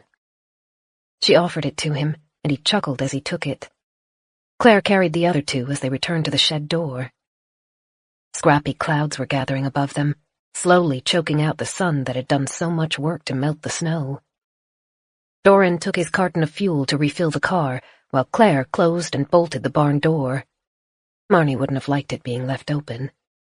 It was a sad gesture, too little too late, but it was one of the few things Claire could do.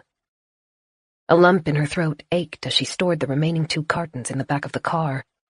Doran finished filling the car and left the empty jug beside the barn door. Okay. Claire lifted her chin and tried to shake herself free from the memories of being at Marnie's house. They had fuel, they had a seemingly clear road ahead of them. No hollows had disturbed them. There was still a long way to get to Beth's, but it was starting to look a little less daunting. Will I drive, or would you like to? Doran asked. I'll take this stretch. You've been driving for a while. Have a rest. We can swap back later. As Claire rounded the car to reach the driver's door, her eyes drifted toward Marnie's cottage a final time. She would miss its peaked roof. The garden was dead, thanks to the early snow, but she could still visualize how it looked in spring and summer, full of lush, stunning flowers and vegetables. She wished her last time seeing it hadn't been like this, with its rooms silent and its windows dark. Wait. Those are boards. Claire stopped with her hand resting on the open door. Her mouth felt oddly dry. In the dark windows, in place of the usual gauzy curtains, thick wooden boards had been nailed into place. Chapter 25. Doran. He looked from Claire to the house and back. What's wrong? If she boarded the windows, she must have heard about the hollows coming. If she heard about the hollows, that means she survived whatever effect deformed people. And if she survived all of that, she might still be alive. I think... He rounded the car and put a hand behind Claire's back to steady her. His dark eyes narrowed as he scanned the cottage. What do you see? She was trying to defend the house. Ah, the boards. It had been 3 weeks since the last normal day on Earth. That was a long time for someone to survive on their own. But we did. Doran and I survived. Why not Marnie? She's used to being snowed in on her property. She has food stores and a well behind the house. Is it possible she's still here? Is it possible she made it through the end of the world? I have to see... Claire tried to step out of Doran's hands, but he held her back. Wait, Claire. What if she's in there but no longer alive? That was a very real fear, but Claire took another step forward. I have to see. I have to be sure. All right. He let go of her and picked up his hatchet again.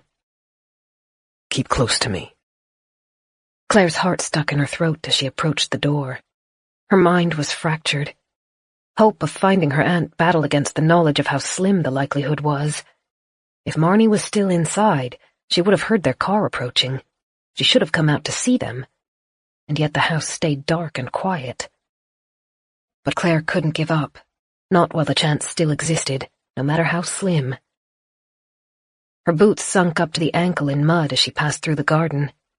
Marnie's door, bright blue, had always felt inviting, but seemed less welcoming with the windows either side boarded up. Please, if she's still here, if she's still alive... Claire reached for the bronze handle. A cord hung beside, and Claire knew tugging it would ring bells through the house, a symphony of cheerful little chimes announcing visitors. She didn't touch it. Instead, she twisted the handle, felt the latch click as it unlocked, then watched the door swing open. The hallway was barely visible in the gloom. Dust gathered across the floor and the myriad of knickknacks perched over cluttered shelves. With the boards over the windows, only narrow slats of light made their way inside to pick through the shadows. 3 items sat near the front door. One was a bucket of nails with a hammer resting inside, leftovers from boarding up the house. The other 2 were luggage cases, made of faded purple cloth, sitting up on their ends, ready to be carried out the door. Fine dust lay over the handles. Claire knew the cases. She'd pictured them in her mind a dozen times since waking up at Winterbourne. Marnie would have packed them, ready to be picked up, waiting for Claire to take her to Beth's bunker. But Claire had never come, and the cases now still sat by the door, unopened and untouched. That was enough to confirm Claire's fears. Marnie was no longer alive. Hot tears pricked her eyes, but Claire still couldn't stop herself.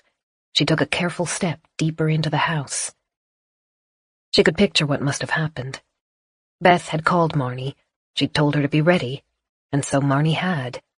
She'd stood by the door, just like Claire had imagined, her luggage ready and waiting, staring at the long, empty road. If there are 2 things Marnie hates, it's raisins in her cakes and doing nothing. When the car didn't arrive, Marnie would have rolled up her sleeves and done what she did best, look after herself. She'd hammered the boards into the windows. She'd probably ensured her chickens were outside, just in case she didn't make it through the day to give them food. The quiet zones, the patches of lost contact that resulted in an area being infested with the hollows, had started in the cities and gradually moved outward. Marnie's remote farmstead would have missed the first waves. How long did she have? 2, 3 hours? Half a day? And what happened once it finally caught up with her? Claire. The word was a whisper in her ear. Doran's hand fixed over her shoulder and tightened. He began to pull her back. Claire heard it too. Sounds coming from deeper in the house. Dragging. Shuffling. No, please, no, not this. Something shifted at the end of the hallway. A narrow slat of light passed over it, glancing over a familiar floral blouse. Her aunt's grey hair, normally so fluffy, lay limp against her head, the head that had flattened as though squashed. Bones, rounded and large, made the skin bulge out, bones around her chin, bones around her cheeks, and the largest bone, the one on her forehead, that extended forward so far that the swollen skin half covered the eyes beneath. The eyes were the worst part. The lids drooped, they were bloodshot. It was as though their color had been drained. But they were still Marnie's eyes, broken, damaged, distorted. But still Marnie's. No! The sound choked in Claire's throat, along with her air. She felt dizzy. A ringing noise filled her ears. She couldn't look away. Marnie shuffled toward them. Her body was swollen, the skin stretched to the bursting point, bright red and shiny. The clothes, half torn, clung to her and swung about her with every hobbling step. The mouth opened. A deep, mournful bellow spilled out, shaking the skin around her throat. Her steps were uneven, lurching. A string of saliva fell over the lower lip, spilling onto the stains already coating her blouse. Engorged fingers reached forward, fumbling, grasping at air. Doran was speaking to her in short, sharp phrases. She couldn't catch any of them. Her legs felt like they were made of paper and ready to crumble under the weight of what she was seeing. Marnie's slow, shuffling steps were growing faster. She spilled into the entryway, her shoulders knocking trinkets off the closest shelves. Then Doran's arm moved around Claire's waist and dragged her back through the door, into the outside. Marnie's lips shivered as she released another bellow. It sounded mournful, pained. Doran slammed the door. No, no, no. Claire dropped her crowbar and clasped her head in both hands as hot tears spilled out. She'd known Marnie was likely dead, but she'd never properly been able to face the idea that her aunt might have become a hollow. It was worse than death. It was barbaric. Torture. She dropped to her knees, fingers digging into her skull. Claire. Doran's voice was gentle but held an undercurrent of urgency. He crouched beside her, close enough for her to feel his warmth. We have to go, Claire. Marnie reached the door. Her fingers, painfully swollen, began to scrabble against it. Claire could hear the phlegmy, gasping breaths underneath. We have to go. Doran tried to pull her up, but she staggered. Her mind felt like it was crumbling, like a rock that had been squeezed too hard, fragments splintering off, cracks digging deeper. An insane idea entered. Maybe they could go back to that morning. Just go to sleep, and when she woke up, she would be back to a point where there was still hope to look forward to, a world where Marnie was merely dead. Doran half-carried, half-dragged her toward the car. She could feel the stress bleeding out of him as he eased her into the passenger seat. Her door shut with a firm snap. Then he took his seat beside her. He didn't try to start the car. Claire buckled over, palms pressed into her forehead as she tried not to wail. That was my aunt. The thought swirled around in her mind, refusing to give her peace. That was my dear aunt, my aunt who loved her goats, my aunt who baked me cakes and sang out of tune to her favorite songs on the radio, my aunt who never had a harsh word to say about anyone. Doran stroked her back, but didn't try to interrupt her grief. She could feel him watching the house, though. It was making him uneasy to be so close to a hollow. That's all she is now. A hollow. Before, Claire had been able to separate the creatures from who they had once been. It wasn't hard. They barely looked human. They were like some kind of monster out of a video game, something you could hate, something you could kill. But this was Marnie. Not a hollow. Not a monster. Marnie. And she was in pain. Claire had seen it in her face, heard it in her bellows. Her skin was bulging, filled with fluid, ready to burst. It was agony for her. And she no longer had a human mind to comprehend what was happening. She didn't understand it. But she was trapped there, and would remain trapped there, suffering. For how long? We have to kill her. Claire lifted her head. Her voice was hoarse. She thought she might have been screaming, but she couldn't remember the noise, only feel the rawness in her throat.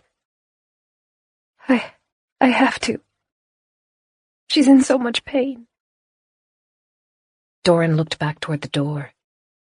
Beneath the radio's crackles, beneath Claire's ragged gasps, she thought she could still hear the sad digging of fingers at the door.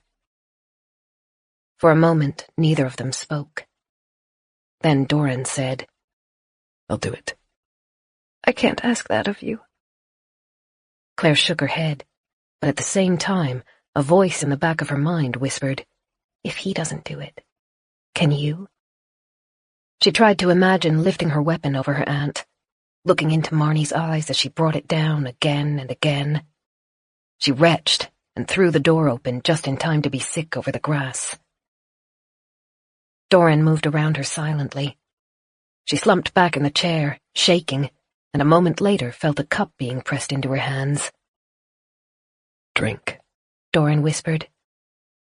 I will take care of it. Is there a back entry into the house? Yes.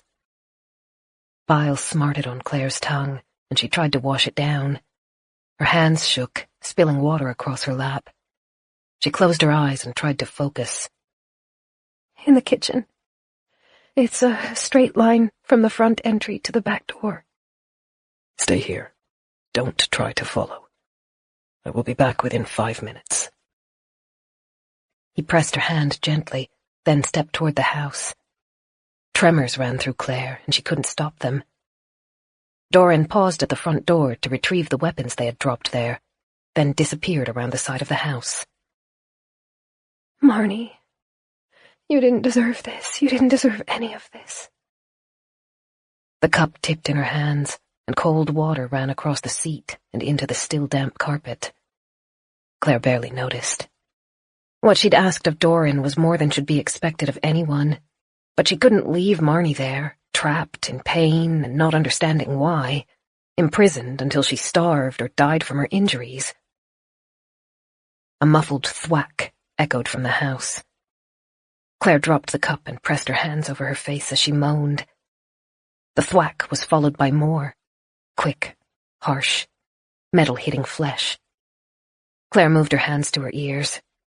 It wasn't enough to block out the noise. Marnie, I didn't even get a chance to say goodbye. 5 more sharp, short beats. Then silence. I'm sorry, Marnie, I'm so sorry. The house stayed still. Its windows were dark. Claire's stomach ached, but there was nothing left to bring up. She kept her eyes fixed on the farmhouse door. A minute passed, then another. Doran didn't reappear. Claire tried to count the seconds, but it felt as though time was distorting. How far past midday are we now? Is it close to night? Have we been here 5 minutes or an hour? Perfect silence reigned in Marnie's farm. Now fear squeezed at Claire's insides. She needed to look for Doran. She didn't think her legs would carry her. Her ears were ringing again, blending in with the radio's static in a bleak, frightening song. Then, Doran stepped into view, coming around the house's side. He carried his jacket over his arm. His hair was wet and slicked back. He washed up, Claire realized with a sickening jolt. Doran's expression stayed impassive as he neared the car. He opened the door and slid inside, then threw his jacket into the back seat. It was wet too, Claire saw. Everything is all right now. His face might have been expressionless, but his voice was raw. She's gone. Claire nodded, and Doran turned the key in the ignition. The engine rumbled. He eased the car around to face the driveway. Neither of them spoke or made any move to turn on the music. Doran kept his eyes on the road. Claire glanced at him once, then leaned herself against the window, breathing deeply as she tried not to be sick again. Doran had washed after killing Marnie so that Claire wouldn't see her aunt's blood. But he'd missed a spot. On the back of his shirt's collar, tucked almost out of view, was a little drop of red. Chapter 26. Fields passed her window. They gradually transformed into bare, bleak hills, and the ground was taken over by shrubs and struggling trees as they moved into the valley. In another hour, the ground would start rising again, leading into the mountains that separated Marnie's house from Beth's. Claire huddled in the car's corner, forehead pressed against the window. Every time she thought about Marnie, her insides ached. It felt like being punched repeatedly. The bruises had no chance to heal before they took another hit. Doran didn't try to disturb her, except for once, a few minutes after leaving the farm. He stopped the car to get the blanket out of the back seat and drape it across Claire, and refilled the mug with water. The drink sat in the cup holder, ignored, but Claire held on to the blanket. She felt cold again. The car's dampness continued to soak into her. The air conditioner didn't work, and she thought the outside might be cooling as the clouds thickened. The clock on the dashboard slowly clicked onward, past 4, approaching 5. The later it grew, the less the thought of Marnie hurt. It wasn't that the memories were becoming less painful, but Claire thought she was losing her ability to feel. She was glad for that. Feelings had no place in this new world. She simply had to do what was required to survive. The road began to snake as it led toward the river. Long before they could see the water, Claire heard it, rushing, almost screaming. Doran turned to her, seemingly about to say something, but changed his mind and remained silent. He slowed the car, though, as they navigated through a copse of birch to approach the stone bridge. What should have been a bridge, at least. Their passage was gone. No, Claire corrected herself. not gone. It's still there, just underwater. She shuffled up in her seat. Her back muscles burned, but she barely felt them. She barely felt anything. She stared at the scene, understanding what it meant, but not caring. The path sloped downward. In the space between them and the opposite bank rushed a torrent of water. The snow that had blanketed the region was flooding toward lower ground, and a large part of it had taken the Burbank River as its path of choice. The water turned white as it surged over things that would normally be clear: rocks, signposts, the bridge. Even the floodwater sign had disappeared. The river's edge lapped over the road ahead of their car, as though beckoning them in. "This is unpassable," Doran said. "Are there any other ways across the river? Other roads, other bridges?" She struggled to unfold the map between them. The lines moved in a surreal pattern, and as she stared at them, she could have sworn they were wriggling. She blinked, waiting for them to straighten, but they wouldn't. Doran watched her for a second, then leaned closer to read the map himself. "It looks as though there is another bridge upriver, over here. We might have better luck with it. What do you think?" "Yes," she said. The word was a croak without any conviction behind it.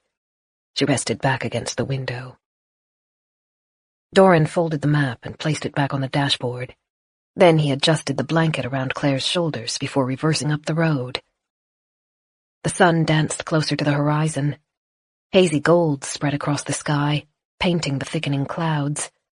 It was too early for a sunset, Claire thought. Night wouldn't claim them for another hour and a half. And yet, there it was, gradually tinting the world. She closed her eyes and visualized the area. They were barely any closer to Beth's, and only a few 100 kilometers away from their original path. They were moving perpendicular, not forward. There was no chance of reaching her sister before nightfall. Tires crunching over loose flecks of asphalt. The car developed an odd, steady rocking rhythm as it bumped over the potholes. The radio remained muffled but ever present. The sounds and sensations seemed to go on forever. Doran grew restless. He shifted, sometimes rolling his shoulders, sometimes tilting his neck to loosen tight muscles or letting go of the wheel to stretch his fingers. The red spot on his collar was darkening into brown as it dried. The sky darkened into dusk. Doran tried turning the headlights on. One flickered to life, which after the damage was a small miracle. The second light must have failed after being used as a bumper to move cars on the freeway. That scene felt like it had occurred weeks ago. It was hard to believe it was still the same day. They drove along the edge of a campsite. The stillness had passed through during the off-season, and the area was near empty. 8 caravans were spaced along the field, their silhouettes standing out of the ground like bleak rocks. Imagine that. You spend the entire year saving up and planning for a vacation, and when you finally escape the city and all of the stress that comes with your job, the world ends. Their single light shimmered over the road. The ground was low enough that trickles of water flowed over the asphalt and gathered in its dips, leaving it glittering and damp. As the last daylight slipped away, a sign emerged from the gloom, pointing toward Genola Bridge. The car slowed as they bumped over the uneven dirt trail. Within a minute, they came to a halt, facing a floor of rushing water extending as far as the headlight could show. Doran released a held breath. He pulled the map over and unfolded it, then ran his hand over his face. "Do you know any of these routes? Is there a bridge that will be high enough to cross?" Claire didn't want to stir from her seat in the car's corner, but she made herself sit up, letting the blanket drop into her lap, and stared at the paper. The lines of red and brown and blocks of green were still incomprehensible. 30 hours since we last heard from Beth. A full day of radio silence, and we're no closer to reaching her. "Let's go home," she said. Doran held the map halfway between them. His face was unreadable. For a moment, the only sounds Claire could hear were the buzzing radio and the dull, angry water. Then he said, "Is that what you want? Is that what you truly want?" Does it matter? This was pointless. She's dead. He slowly refolded the map, taking his time to line the creases up. When he was done, he rested it in his lap and stared ahead through the windshield. His voice was soft. "I think you're suffering from shock and grief. I don't believe you're thinking clearly." I am. She pulled the blanket up around her chin again. We're not going to reach Beth today. Probably not tomorrow either. And even if we did, there would be nothing left to save. Let's go home. We never should have left. He faced the river. The headlights caught the fine mist floating up from where the water thrashed. His eyes were red-rimmed, she noticed for the first time. He looked gaunter than he had that morning, as though the day had drained years off his life. He never wanted to come. You were the one who pushed him to fight for a cause he didn't believe in. And in the end, we get nothing. Selfish, selfish, selfish. "I saw campers a few minutes back," Doran said. "If they're empty, we can sleep in one of them. It will be more comfortable than this car, and I cannot drive much farther today. It is too dark to be safe on the road. Tomorrow we can look at the map again and find a way over the river." She scowled. Didn't you hear me? We're going home. Isn't that what you wanted? "No. He put the car in reverse. And I don't believe it's what you want either. Maybe it is at this moment. But in a week's time, I think you would regret it if you gave up now." You think you know me. The words, venomous, boiled inside of her, looking for a way out. You're wrong. You don't know what's best for me. You don't even know what's best for yourself. A painful silence surrounded them as they drove back toward higher ground. Claire felt it acutely, like a black cloud had filled their car, poisoning the air and turning her stomach with every inhalation. She wondered if Doran felt it as well. His face was empty of emotion, which, she had learned, meant there were emotions under the surface that he was fiercely trying to hide. His eyes were tired, and his lips pressed together. He was unhappy, that was for certain. Unhappy with Claire, maybe. Unhappy that he had to struggle to take the high road, even though he didn't want to. We never should have left Winterbourne. Things were better back there. We were safe. We were a team. Back there, I loved him. Her throat tightened. Don't I love him now? She wasn't sure. She didn't think so. Her heart felt raw, as though every emotion that had once lived there had been scraped out. There was no love for anything. He reached the sign for the RV and camper park and turned into it. Poles poked out of the ground, indicating where campers could park and, once upon a time, access water and electricity. Wooded areas surrounded the field. A month ago, Claire would have relished parking in such a picturesque location. Now, she eyed the trees with nothing but wariness. Woods could hide hollows. Woods were unsafe. "Wait here," Doran said. The car's internal lights blinked on as he opened his door. She watched in a daze as he walked between the 8 campers, stopping at each one to tap on its door with his hatchet. He was listening for noises inside, she guessed, but it was hard to see him in the fresh dark of night. The space felt still, though, almost eerily so. Faint mist ghosted across the dead grass and swirled around Doran's legs as he paced between the dark structures. It took several minutes for Doran to return. When he opened Claire's door, he smiled, despite the stress and tiredness weighing on his features. "We're in luck. They're all empty, so we may have our pick. That one there is the largest." It's fine, she said.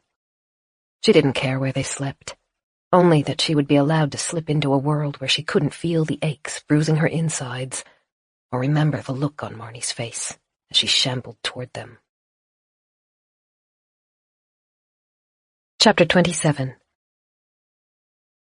The camper's door had been left unlocked, and it creaked as Doran pushed on it.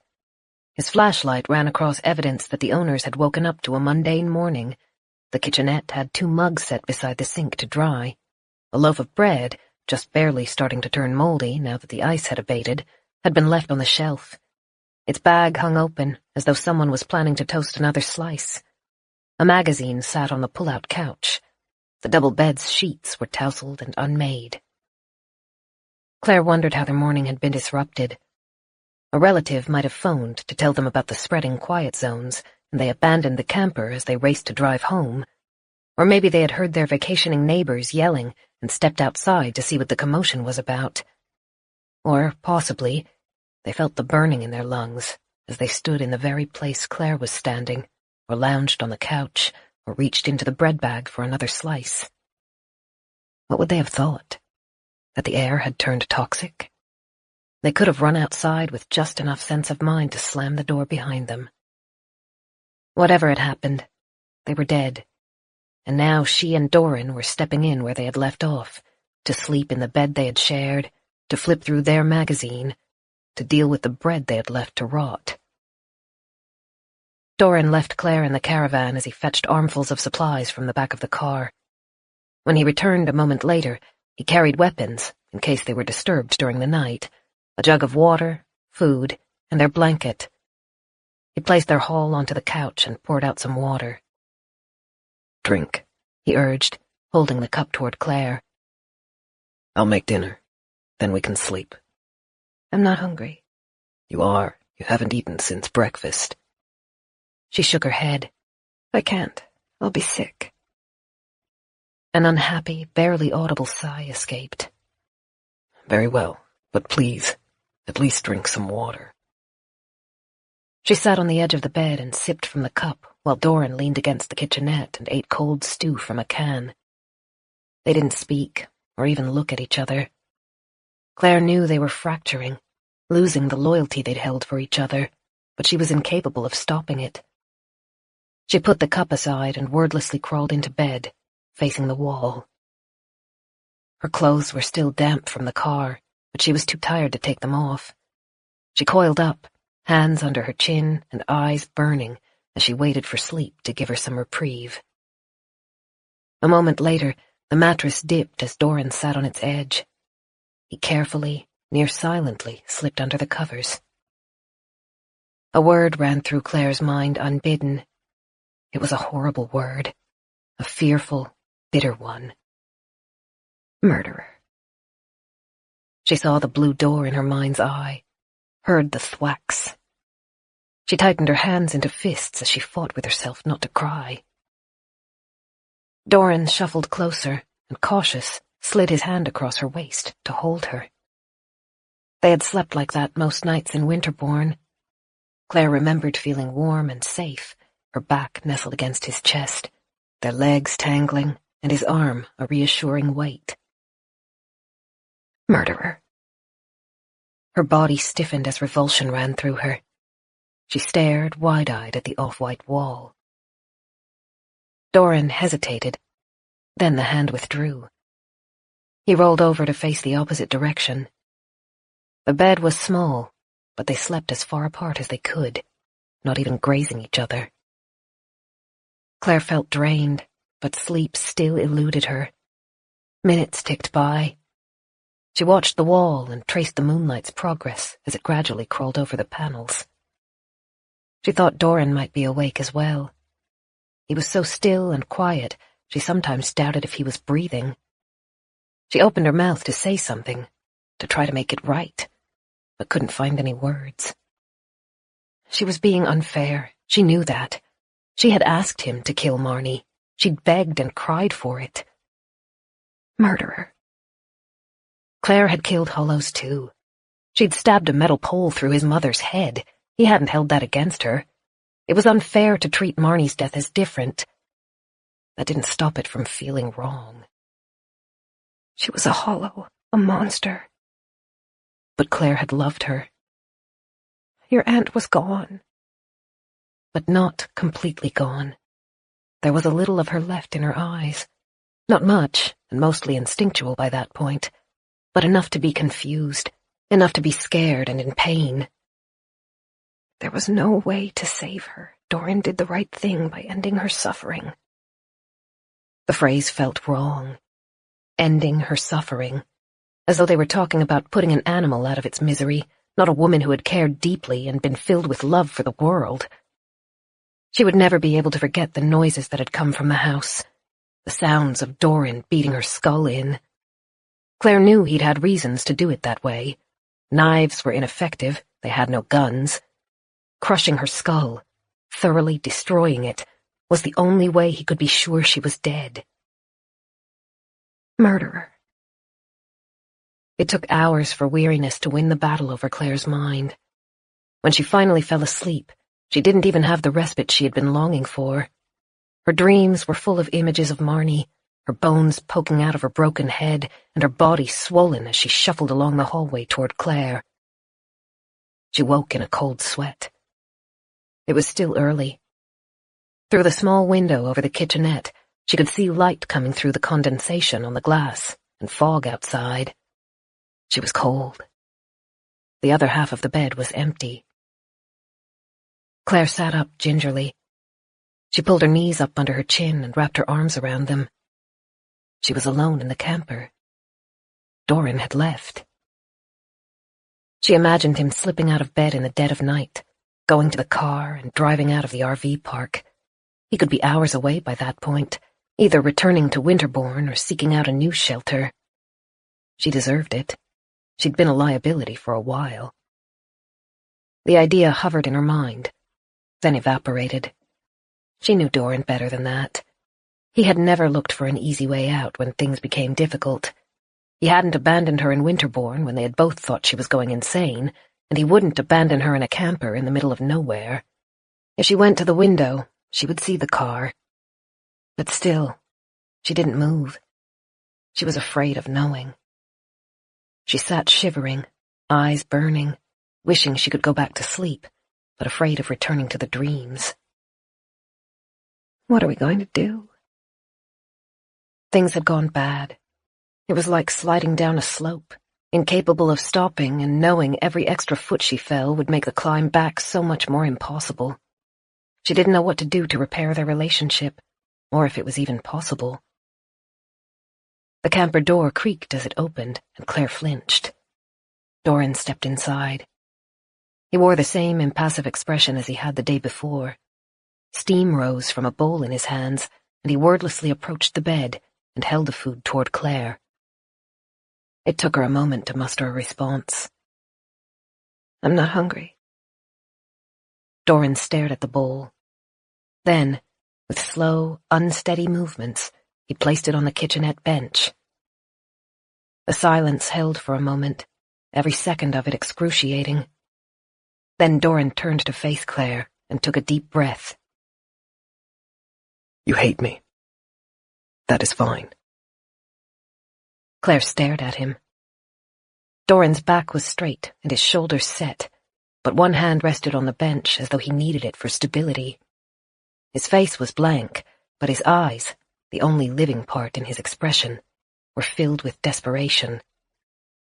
He took another shuddering breath. I don't need you to love me. I never asked for it, and I do not expect it now. We don't have to talk. You can avoid me, that is fine. But I need you to be well, to eat, to drink, to stay healthy if you can. The knots in Claire's stomach tightened, impossibly painful. She wrapped her arms around herself. She felt like she would fall apart if she didn't. You are the only good thing left in this world. I cannot lose you. I cannot do this alone. He pressed his hand to his chest, and his fingers dug into the shirt's fabric. For a second, the shell cracked, and emotions flickered across his face. Helplessness, despair. I will not survive in this world alone. You don't have to love me, but if I ever meant anything to you, please, I need you to fight.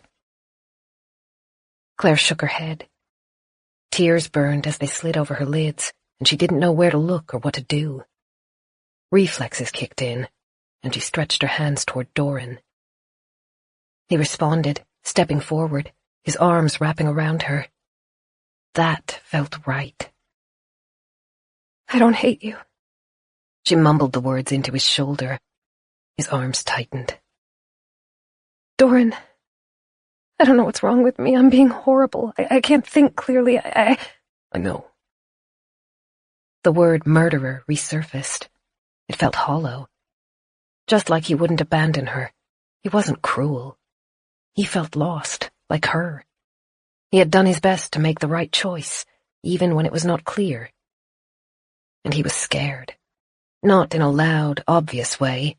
He held his fears close to his chest and masked them under steady reliability. But they were there nonetheless. Fear that he wasn't enough. Fear that he would make the wrong choice. You did the right thing. Claire's voice cracked, but she knew the words were the truth. She swallowed, trying to clear her throat. Back at Marnie's house, I mean. I'm sorry I reacted that way. She was your aunt. You were in pain. That is human. It is the most human thing I can think of. In that moment, Claire no longer felt like she was sliding down an endless slope. Doran had found her hand, and he was pulling her up. She was glad she could hide her face in his shirt. She didn't want to meet his eyes. I'll make it up to you. Please. He was hoarse. I only want one thing. Would you eat? He adjusted her so that she sat at his side on the bed's edge, then reached to the kitchenette and retrieved the bowl. Claire took it and stared into the warm stew inside. She didn't know how he'd managed to heat their food that morning. It would have taken a lot of effort to build a fire in the dirt outside the caravan, but he'd done it. She picked up the spoon. The stew felt as though it was choking her, but every mouthful seemed to spread relief through Doran. When she was done, he took the bowl from her, set it aside, then gathered her into his arms. He kissed her forehead. It was gentle, desperate. She leaned into him, resting against his shoulder, holding him as tightly as he held her. I didn't expect this to be so hard, Claire managed. I was only focused on getting to Beth. 4 hours there, 4 hours back. We were supposed to be home by now. But everything, the freeway, the bridges. Marnie. It is worse than you could have anticipated. He sighed. Myself as well. She'd been so focused on her own pain, she hadn't considered how he felt. This must be horrible for you, too. His fingers ran over her hair. Do you remember, on our last day at Winterbourne, how I went to search the passageways alone? You were so angry when you found me. Still am, she mumbled. That brought out a cautious smile. I'm sorry. I wasn't trying to exclude you from the work. Sealing the doorways was just an excuse. In truth, I was searching for the creatures. She lifted her head, frowning at him. Why? Because I sensed we were close to leaving our home, and I felt so desperately unprepared. I needed more practice. I needed to understand them. I needed to be sure I knew what to do, and how to protect you, before we left our shelter. She swallowed thickly. I don't know if anyone is ready to handle the hollows. You're probably doing the best any person can. No. I'm underprepared, and in ways I did not even expect. Every day, every moment, I fear I am on the cusp of a mistake I cannot recover from. You have been hurt. Now you've lost your aunt, and... His voice caught. I do not know how to make this right. She closed her eyes. The words tumbled out of her before she could stop them. Your shirt has a stain on it, on the collar. Ah, no wonder. He pulled out of the embrace, his expression tense. I'm sorry. had thought He stood, staring around the camper. His eyes landed on the cabinet doors, and he pulled them open, sorting through the contents. He found clothes in one of them. They sported bright colors and patterns and were sized to fit an older, plumper couple, but Claire and Doran had only brought extra jackets, no change of clothes. Doran pulled a plain green shirt off its hanger, then slipped out of the top he was wearing and discarded it in the camper's corner. As he pulled the replacement over his shoulders, Claire caught sight of the bandages on his wrist. Guilt twisted her stomach. She'd forgotten about the bite. Doran. She held out a hand, calling him back. As he sat at her side, she took his arm and ran her fingers over the bandage's edge. Does it still hurt? No. She squinted at him, trying to read his expression. There was a lot to see. The fear still lingered, along with nerves and painful vulnerability. But the impassive mask had been shed. He was no longer trying to hide from her. I love you, she whispered. I really, really do. His eyes flickered. Deep joy, relief, adoration. He leaned toward her, closing the distance, and Claire kissed him unreservedly. She still hurt, but she no longer felt alone, and that made more of a difference than she had expected. Rest now, Doran murmured, and brushed stray hair out of her face. We're safe here. You can sleep. She wanted to. Spending the day in the camper with Doran, knowing he would hold the nightmares at bay, hugging him tightly as feelings slowly seeped back into her. It sounded good. But the reality of her world wasn't so simple. She braced herself against the despair that wanted to crawl back into her. I don't want to give up on Beth. No, he said. I thought perhaps you would not. Then are you ready to return to the car? We can look for another way across the river. Yes. Smiling felt foreign, but not bad. Thanks for not listening to me yesterday. I don't think I could forgive myself if we'd just driven home. They looked through the camper before leaving. It gave Claire a strange feeling. They had borrowed a stranger's home for the night, and Claire didn't feel right leaving it messy. She flipped the sheets back into an approximation of neatness and put their plates into the sink. It was bordering on laughable when the camper would likely never be inhabited again, but it made her feel better. Doran found a day's worth of long-life food and tea bags in one of the cupboards, then stopped beside the wardrobe. Anything here you would like? He asked. As long as it fits, I won't complain. Claire felt grimy, and she knew Doran must as well. She flipped through the woman's clothes, looking for something that might be comfortable and practical. The dresses would be hard to run in. Most of the blouses were too light. She eventually found a knit top that she thought would wear okay, even if it was too large. They carried their prizes bundled in the blanket as they stepped out of the RV. Cold mist bit into Claire's exposed skin.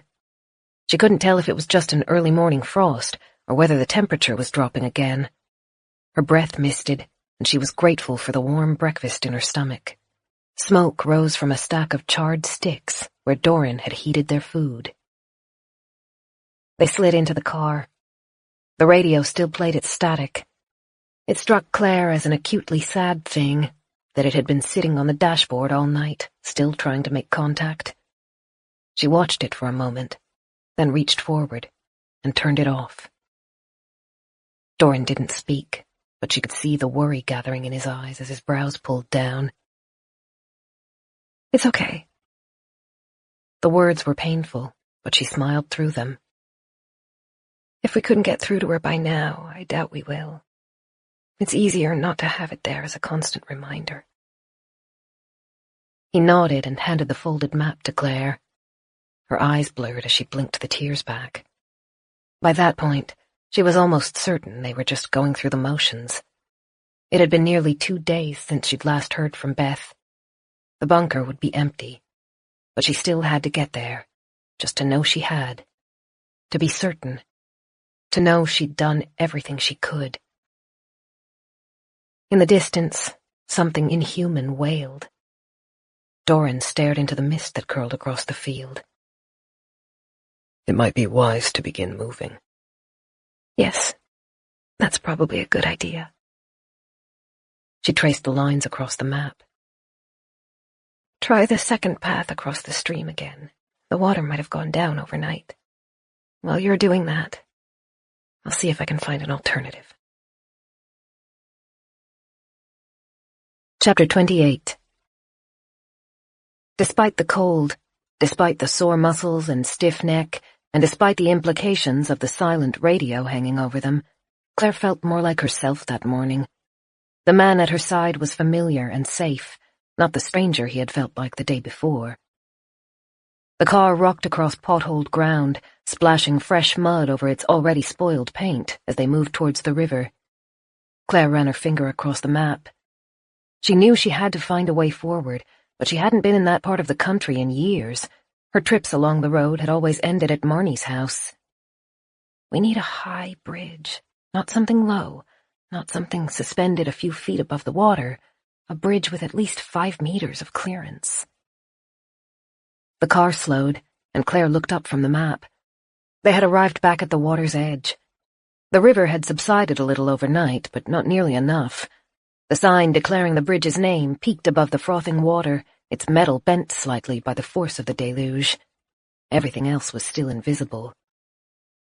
Doran turned to Claire, patient but waiting for direction. She chewed her lip as she traced the lines on the map. Wait. Marnie. When Claire made her weekly visit to her aunt's farm, she was greeted by 3 things: hot coffee, fresh cake, and gossip. Scratch that, 4 things. Her cats always ended up in my lap somehow. She managed a smile. The memories were bittersweet. Sitting by the old stone fireplace, 2 cats already squished together in her lap, and a third jonesing to get up. Marnie sitting in her favorite rocking chair and holding on to her cup as she chatted, her hair falling out of its bun, and her cardigan a little crooked, but looking so happy that none of it mattered. Claire latched onto that image.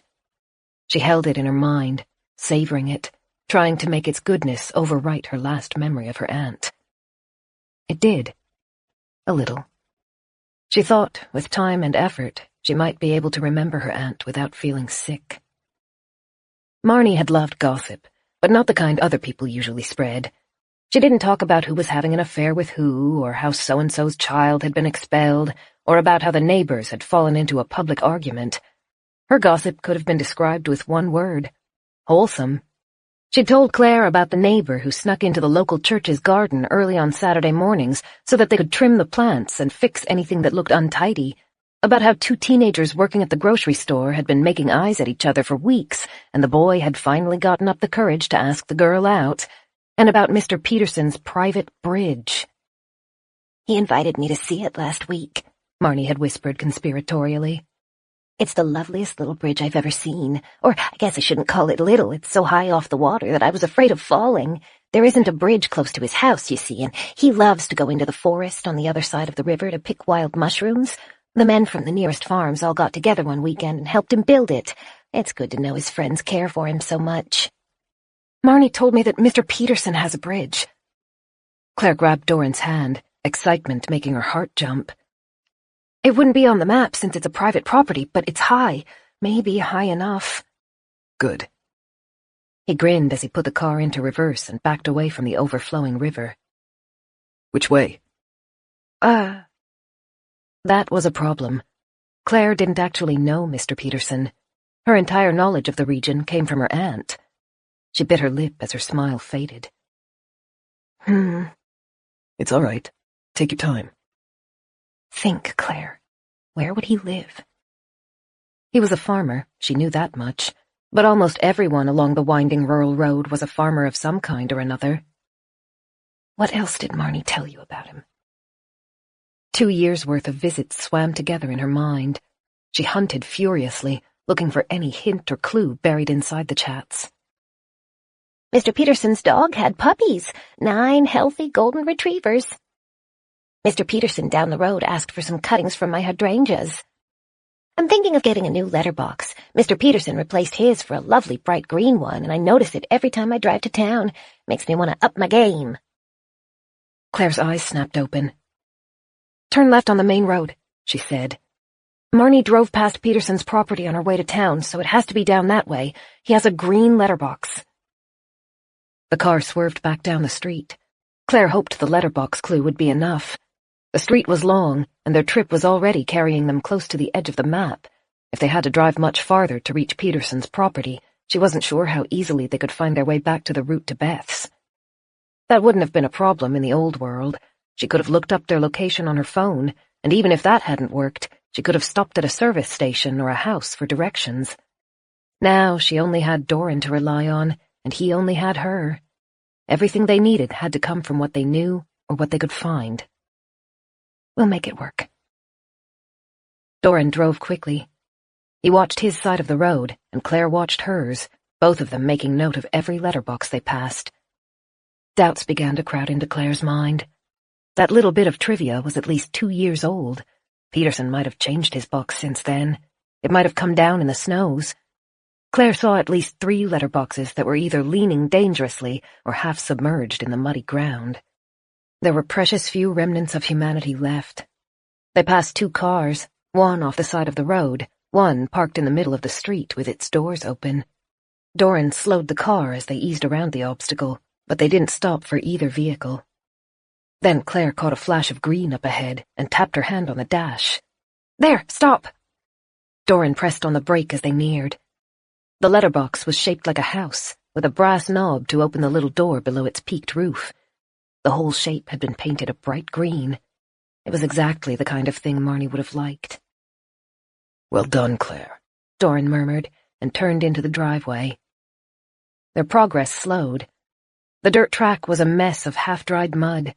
Twice the tires began to spin, and Claire had to mentally brace herself for the idea of pushing their way out before the car got itself free. The house came into view ahead.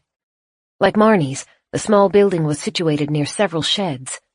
She nodded to Doran, and he turned off the driveway to coast over the waterlogged grass. They gave the house and its buildings a wide berth. Along the weatherboard side, Claire saw what she thought were the remains of hydrangeas. Marnie's cuttings. Past the house was a hobby orchard and a pond. They were harder to navigate around.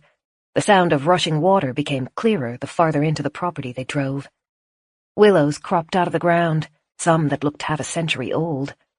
Claire's hatchback hadn't been designed for off-road driving, and it tilted horribly as it struggled over the root-pocked ground. Doran's face was tight with concentration.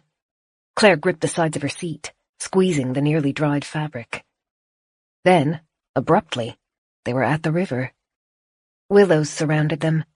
Their leaves were gone, and the draping branches created stark lines against the mist.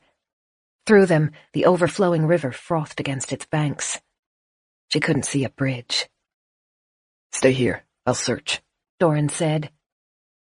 Claire felt uneasy about leaving their shelter. As long as they were in the car, they had a layer of metal protecting them from anything outside, and no matter how claustrophobic it made her feel, it was still better than the alternative. They weren't exactly in the forest, but the trees were still grouped closely together and could very easily be hiding hollows. But they were stuck until they could find the bridge, and that would be faster on foot. "I'm coming." She opened her door before Doran could object. Cold air wound against her. She didn't think it was her imagination anymore. The world was growing colder again. She prayed the snow would hold off for at least another day. The rushing water was louder than it had seemed inside the car. Claire drew in lungfuls of the crisp air and held her hand up to block the sun as she squinted down the stream's length. It twisted out of sight in both directions. Claire moved close to the water's edge and, crouching on a rock, dipped her hands into the stream. The water was achingly cold, but she had felt grimy all morning and splashed water over her face and arms. As she shook the droplets off, she thought she could glimpse something made of stone to her left, half hidden behind the river's bend and the trees. She signaled to catch Doran's attention and began following the riverbank. As she stepped around the bend, she found herself facing Peterson's handmade bridge. The banks were steep and narrow at that point, and the bridge was high enough to poke above the water, just barely. Liquid ran over its lowest points, where the stones connected with the ground, but the bridge's middle arched up at a gentle angle to put it above the water. "Ah," Doran said as he caught up to her. Claire rubbed at the back of her neck as disappointment turned her stomach sour. The bridge had been built by farmers, not engineers, and it showed. It had been made high enough to stand above the badly engorged river, but it hadn't survived the water's barrage. A deep hole had been carved in the right-hand side where the stonework had crumbled. "We could still walk over," Claire said. She dropped her hands, feeling useless. "But then we'd have no car." The bridge had initially been wide enough for Claire's hatchback to squeeze over. Now, less than 2 feet of it remained at the damaged section. The wooden support beams were visible, poking up from the water and showing where massive slabs of stone had once belonged. "Maybe it will still work." Doran pressed Claire's shoulder as he stepped past her to examine the structure. "We could repair it." She narrowed her eyes, dubious. "Not properly, not with stone." Doran stopped as close to the water's edge as he could and crouched down, peering at the exposed support beams. "But we could wedge it with branches and logs. The supports are still there. If we can fill the hole sufficiently, the car should be able to drive over it." "Okay." She stepped back, trying to envision it. The hole was facing the flow, which should help hold the branches in place. That meant they only had a 4-foot area to fill, and to make stable enough that it could support a car's weight. "Okay, that might work." "We'll make it work." Chapter 29. The willows around the river provided an abundance of fallen wood. Most of it had been caught up by the melted snow and swept downriver, but many branches had been caught in shrubs and against roots. Claire picked the thickest branches she could, then dragged them back to the river's edge, where Doran broke them into size with a well-placed stomp or the axe.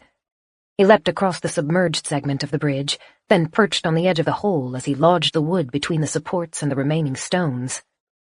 "Be careful." Claire dropped off another armful of dead wood. Doran seemed precariously close to the edge, and she didn't like how shaky some of the stones were. He raised a hand to acknowledge her, then returned to kicking at a branch to get it level with the rest of the bridge's surface. "This has to work. Please, it has to." A scream broke through the still air. They both froze, turning toward the forest on the other side of the bridge, where lingering fog crawled between the trunks. The noise hadn't been close. It hadn't been human, either. Doran motioned for Claire to come closer. "Give me what you have. It'll be enough. We shouldn't linger here any longer."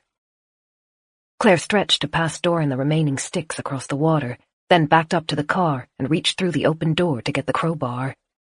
She swung it at her side as she scanned the area, the willows surrounding them, the steady rushing water, and the sparse forest on the bridge's other side. Doran moved in quick, sharp bursts as he fit the remaining branches in between the ones he'd already placed. Then, with one hand resting on what little remained of the wooden railing, he stepped onto the temporary surface. The woods creaked and bowed under his weight, but they didn't break, and they didn't dip more than a few inches. "That should be enough." Doran jumped over the water to join Claire on the spongy ground. "Let us try the car now."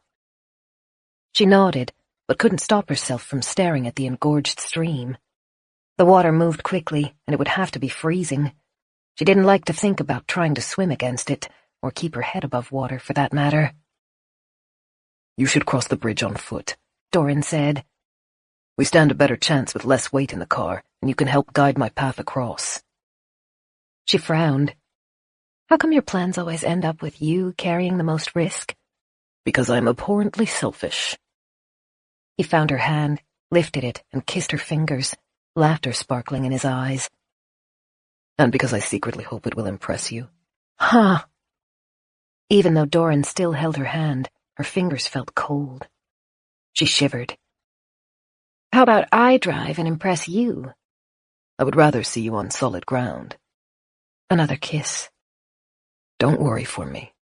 I'm not afraid." A second wailing cry echoed from the forest. Claire pulled Doran close, hugging him tightly, relishing the feel of how warm and solid he was. Then she stepped back, swallowing the ache in her throat. Okay, but be careful, please. I will. He stepped into the car. Claire waited until the motor started. Then she turned to face the bridge. The water grasped at everything it touched, obsessively trying to tear it away.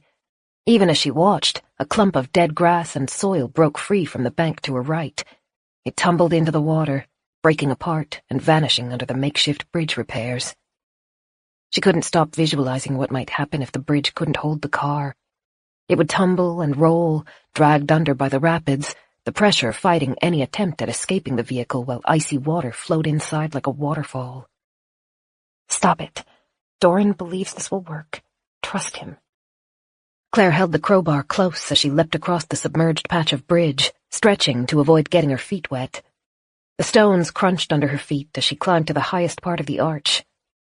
The bridge wasn't long, 20 feet if that, but it was a lot less stable than she would have hoped. She couldn't see any concreting between the rocks. Peterson and his friends seemed to have built it the old-fashioned way, using simple gravity and tight packing to keep it stable. It was no wonder the river had ripped sections free. She eyed the gap as she passed it. The wood was packed tightly, with flat branches on top to give the car something solid to drive over, but it still left her feeling queasy. Some of the gaps would be large enough for a tire to become stuck in, and some of the branches didn't seem strong enough to carry much weight at all. Claire faced the car. She could see Doran behind the cracked windshield, his eyes glinting through the shadows. She nodded to tell him she was ready. The car crept forward. Its front wheels disappeared into the submerged section, and Claire bit back a scream as the car's front drifted to the side. But its tires found purchase again, and a second later, they were back on the dry stones. Okay. Claire backed up, one eye on the uneven ground beneath her feet, and one eye on the car. Doran slowed as he neared the crumbled section. Okay. We can do this. She motioned for him, adjusting the car's trajectory to move over the thicker pieces of wood. They creaked as weight compressed them. Little flecks of spray splashed up from where the river hit the stones, grazed Claire's cheeks. The water's angry rumble, the creak of trees behind her, the whistle of the cold wind. She pushed it all to the back of her mind and zeroed in on the vehicle and the man she couldn't afford to lose. One of the branches snapped. The car lurched down, and Claire yelped. It didn't fall far, though. Doran, eyebrows low and lips pressed together, froze in his seat. The car hung there, its front right-hand corner dipped down toward the water. Then Doran tried creeping it forward again. Slowly, the car rose out of its hole. He's almost there. Almost. Claire continued to beckon, her heart in her throat, barely noticing as her slow paces backward put her feet into the water submerging the end of the bridge. The car's front wheels were almost onto solid stones. The car horn blared, deafening. Claire locked eyes with Doran. He pitched forward in his seat, teeth bared, eyes wild with fear. He pressed on the horn again, staring at something over her shoulder. Reflexes took hold. Claire ducked and felt claws snag on the back of her knit top. She pivoted and swung her crowbar at the same time. The metal connected with something fleshy, and angry chattering exploded around her. "Claire!" Doran had his door open, but he was trapped in the car. One end hung precariously over the collapsing branches. The other was butted up against the opposite side of the bridge, with no room for him to escape. Claire stepped back a fraction of a second too late. Teeth bit into her shoulder. She screamed and tried to pull out of the hollow's grip, but the jaws only tightened. Long, spindly arms slid around her chest and her abdomen, its spider-like fingers tapping over her as it locked her into an embrace. Pain ran through her shoulder, arcing down her arm. She did the only thing she could think of. She threw herself backward and used her weight to crush the creature between herself and the stone bridge. She felt the teeth break. 2 of them stayed in her flesh, the impact embedding them. The monster's jaw fractured, but it seemed impervious to the pain, and its scrabbling hands continued to tighten around her. Claire lifted her crowbar. She couldn't see the creature pinned under her, but she could feel it. She clenched her teeth as she stabbed the metal down at her side. The crowbar pierced through the creature's flesh, finding a gap just below its ribs, and hit the stones below. Doran leaned on the horn. The blast was deafening, but it worked. The hollow flinched at the noise, and its arms lost some of their tightness. Claire rolled, breaking free of the creature's embrace. She hit the edge of the bridge. The splintered edges of the broken railing scraped her hip as she passed over it. Ah! Claire clutched at the stones to stop her momentum. She felt her legs go over first. The water grabbed at them, pulling with more force than she thought was possible. Her good arm latched around the remaining wooden railing. The structure cracked. She hung, one arm holding onto the support, the other scrabbling at the stone wall, trying to find a purchase to pull herself back up. Her shoulder burned, sending pain streaking up her neck and into her arm. The hollow chattered. From Claire's position, nearly off the bridge, she couldn't see it, but she could hear it, the thick, sluicing noise of a body being lifted off the metal pole. Then the tapping, the noise that had haunted her dreams, creeping closer. Its sunken face appeared, leering down at her. Its bony fingers landed on top of Claire's hand. The car's engine roared. She heard the crack of breaking branches. Then the car slammed into the hollow. The monster tumbled away, and in its place was Doran, leaning out of the open car door to reach for Claire. He grabbed her arm and pulled. Claire screamed as damaged skin was strained. Then she was back in the car, her legs hanging out of the door and her torso across Doran's legs. Hold on! One hand rested over her back, holding her in place. She gasped as the car lurched forward. A loud smacking noise told her the bumper had connected with the hollow again. Then they bounced as the wheels jolted over its body. Claire scrambled to get herself fully into the car. The open door knocked against her legs as the hatchback careened. Another screeching, wailing noise split the air. Then they were back on steady ground, shadows from the trees flowing over them. Doran kept his eyes on the path ahead, his face grim as he swerved. Claire used her good arm to drag herself into the passenger seat and pulled her wet legs close to herself as Doran slammed the door. She braced one hand on the dashboard, shaking, and stared at flashes of illuminated trees through the windshield. There was no road leading through the forest. The trees were thin enough to drive between, but they had to weave. Grey, bony shapes flitted in the side mirror, chasing after them. Then the mirror disappeared as Doran clipped a trunk. He kept the pressure on the car for a minute, until the wailing cries had nearly faded, then pulled to an abrupt halt in a small clearing. Claire! He pulled her close, his hands running over her arms and her face. He was ghost white, and perspiration glistened across his face. Claire, It's okay. The pain in her shoulder wasn't bothering her as much, but she didn't know if that meant it wasn't as serious as she thought, or if she was just going into shock. She laughed, but it came out thin and oddly pitched. We're over the river. About time, right? He had one hand braced on the side of her head, as though she needed holding up. His shaking fingers hovered over her shoulder, where blood stained the knit. Just relax. This will be all right. I will get the kit. Medicine for the pain. Not yet. Distant, screeching cries echoed through the forest. She was acutely aware of how close they were to the bridge and how little space they had between them and the monsters. Keep driving. Get us out of the trees and try to lean left if you can. That's where the main road is. He looked conflicted. Claire. Go on. She took his hand, squeezed it lightly, and pushed it back toward the wheel. I've had enough of those monsters for today. Chapter 30. Sweetheart, can you hear me? Claire jolted awake. Chilled air stung her cheeks. She blinked, disoriented, and saw the car's door was open. Doran stood in it, one hand resting on Claire's arm, his eyes tight with concern. Sorry, did I fall asleep? Claire lifted a hand to rub tiredness from her eyes, and pain blazed along her shoulder and back. She grimaced. Shh, come, lean on me. Doran unbuckled the seatbelt.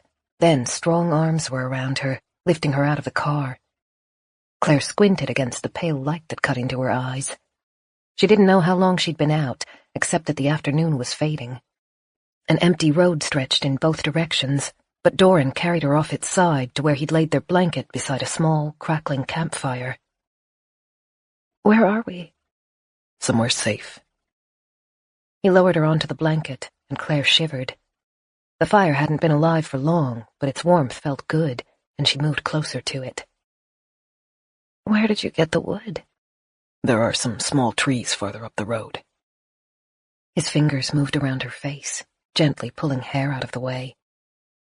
Don't worry, they're not large enough for hollows to hide among.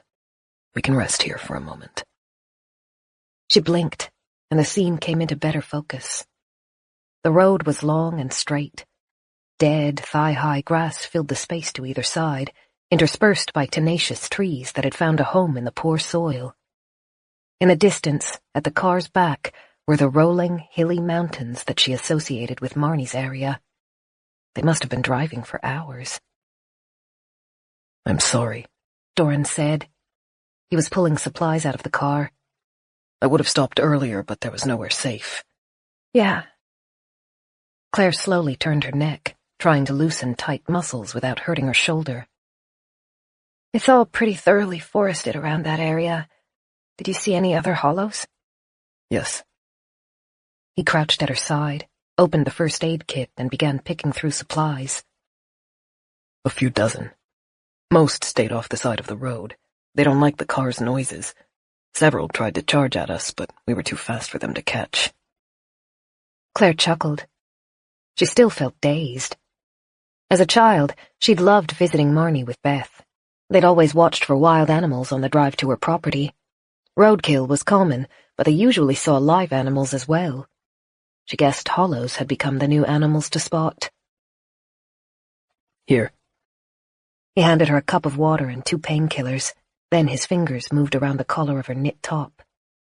She flinched as the fabric was peeled back from the drying blood. Doran muttered under his breath. He used scissors to snip through the weave so he could pull it out of the way.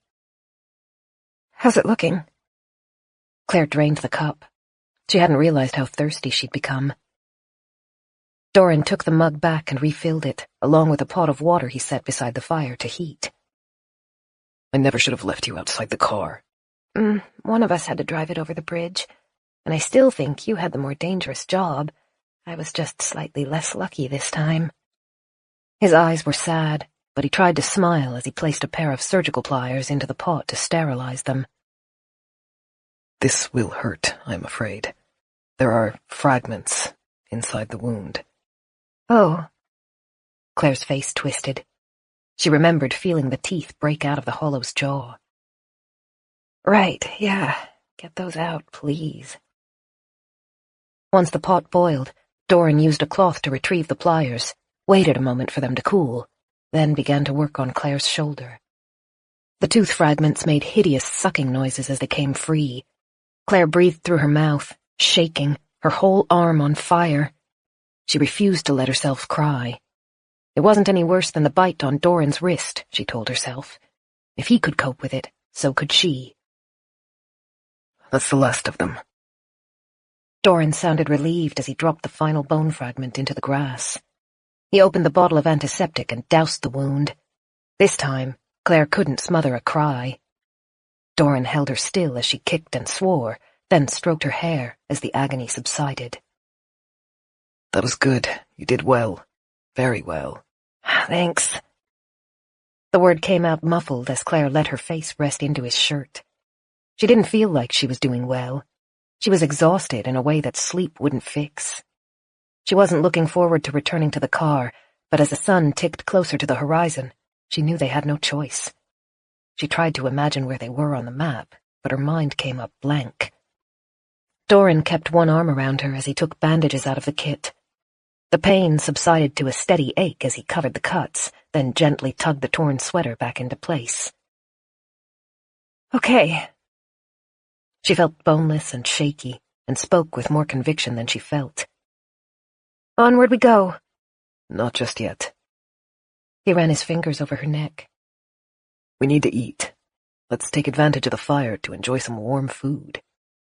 The day was chilly, and the car was missing its heater, and Claire couldn't object to sitting in the warmth of the fire.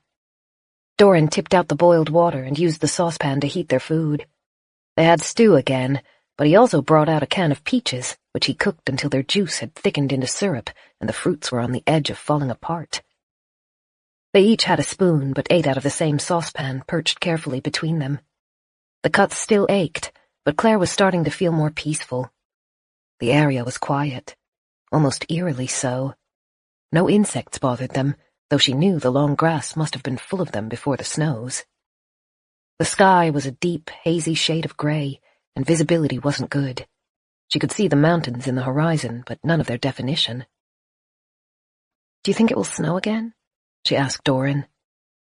He sat with his legs out in front of him, one arm propped behind her back. "Most likely. Before the world changed, I would have said the snow would be light, though. But now, I really cannot predict it." "Do you know where we are on the map?" Doran didn't answer immediately, and Claire felt a twinge of panic that they might actually be lost. But then he said, "Not exactly. As far as I can tell, we went off its edge after passing the river, but I've been holding our course northwest to pull us back toward our original path." "That's good." She scooped up more of the warm peaches. "I should be able to place us if we can see a street sign." Doran fussed over her as he got her back into the car, fastening her seat belt, wrapping the spare blanket around her legs, and refusing to let her help pack up. He stomped their fire out and returned their supplies to the car's back seat. The stop hadn't been long, but Claire was grateful for it. To be out of the car, to be able to stretch and breathe fresh air, was a luxury she wouldn't have expected to miss. The idea of having a camper like the one they had stayed in at the campsite was sweetly tempting. A real bed, a kitchen, room to stand, to walk, to stretch without being vulnerable. And a massive liability. Hitching a camper behind their car would chew through fuel and make them too slow for any kind of rapid escape, like at the bridge. Claire had to grudgingly admit that the luxury wasn't worth it. As Doran drove, the open plains began to return to hills. A road intersected with the path they were on, and Doran slowed as they neared it. An old, weather-beaten sign told them they were driving along Murray Road. Claire shook the map out with one hand and scanned it. "Here!" She grinned as an almost painful relief crashed through her. Not only were they back on the map, but they were closer to Beth's than she dared let herself hope. "If we turn left, we can get onto the freeway. It would only take 20 minutes to reach Beth's from there." "Dangerous," Doran murmured. "You're right. Let's go straight instead. That keeps us on the rural roads." Claire traced the path, lips twitching as she calculated the time. "It's not much farther. Probably no more than an hour. We should be able to get there before it's dark, right?" "I'll follow your directions." Doran smiled, but he didn't look as happy as Claire had expected. She frowned at him, trying to understand what was making him tense. Beth's house is in a suburb. Is he worried about getting past the hollows? "We'll have the masks," Claire said. "If we park right out in front of Beth's house, we can get to the bunker and back in less than a minute. That should be quick enough to slip past the hollows before they get too pushy." He nodded, but his expression didn't change. The awful guardedness was back in place, a careful construct of serenity. Claire pursed her lips. That wasn't the problem. What else, then? The answer came quickly, and with it, a rush of uneasiness. He wasn't worried about getting to the bunker. He was worried about what was inside. He expected Beth to be dead. And he was probably right. Claire tried to imagine what they would find. Beth, suffocated, dead, lying on her bunker floor. Or maybe nothing at all, except perhaps a splash of blood on the front step. She didn't know which would be worse, but they were the only two possibilities that seemed in any way likely. The idea of knocking on the door and hearing Beth's answer was more akin to fantasy than true hope. And Doran was afraid of what the loss would do to her. With good reason, too. She'd fallen apart at Marnie's house. Claire tightened her hands into fists on top of the map. She wouldn't put him through anything like that again. She knew what the bunker likely held. She'd been preparing herself for it ever since leaving Winterbourne. But then, she'd expected Marnie to be dead, too. That hadn't made the encounter any easier. As long as they were still driving toward Beth's, there was hope. It was small, but it still existed, and it held the grief at bay like a crumbling dam. She could tell herself Beth was gone, but until she saw it with her own eyes, it didn't feel like reality. Beth had been the closest family she'd known since their mother had passed. Thinking about a world without Beth in it was innately wrong. But she's gone, almost certainly, almost guaranteed. Gone like the rest of them. "Let me drive," she said. Doran shot her a concerned glance. "Your shoulder is hurt." "That doesn't matter. You've been driving for longer than you should have. And anyway, I know the area around Beth's house. I'll be able to navigate it better." All right. Take some more pain tablets first. They exchanged places quickly, out of the car and back in within 30 seconds. Claire reflexively pulled her seatbelt into place as she settled in the driver's seat. It was a habit she would have to forget, she told herself. In this new world, the risk of crashing was outweighed by the possibility of needing to escape the car in a hurry. Still, it felt comforting to have the strap looped over her shoulder and waist. Doran was a solid presence at her side. His expression was placid, but the tension around his shoulders and back told her the approaching confrontation was pressing on him as much as it was on her. She rested one hand on the center console to rest it, and Doran placed his over hers. The road stretched, straight as a ruler, with very little around it. Claire squinted as she tried to make out distant shapes through the haze. She imagined she could see the freeway to their left, and up ahead, structures that had to be buildings. "I made it, Beth. I came for you." Chapter 31. They were approaching the suburb from a different direction than the way Claire used to drive, but as they drew closer, she began to recognize landmarks. A cell tower dominated the skyline, even though the lights around its top were blank.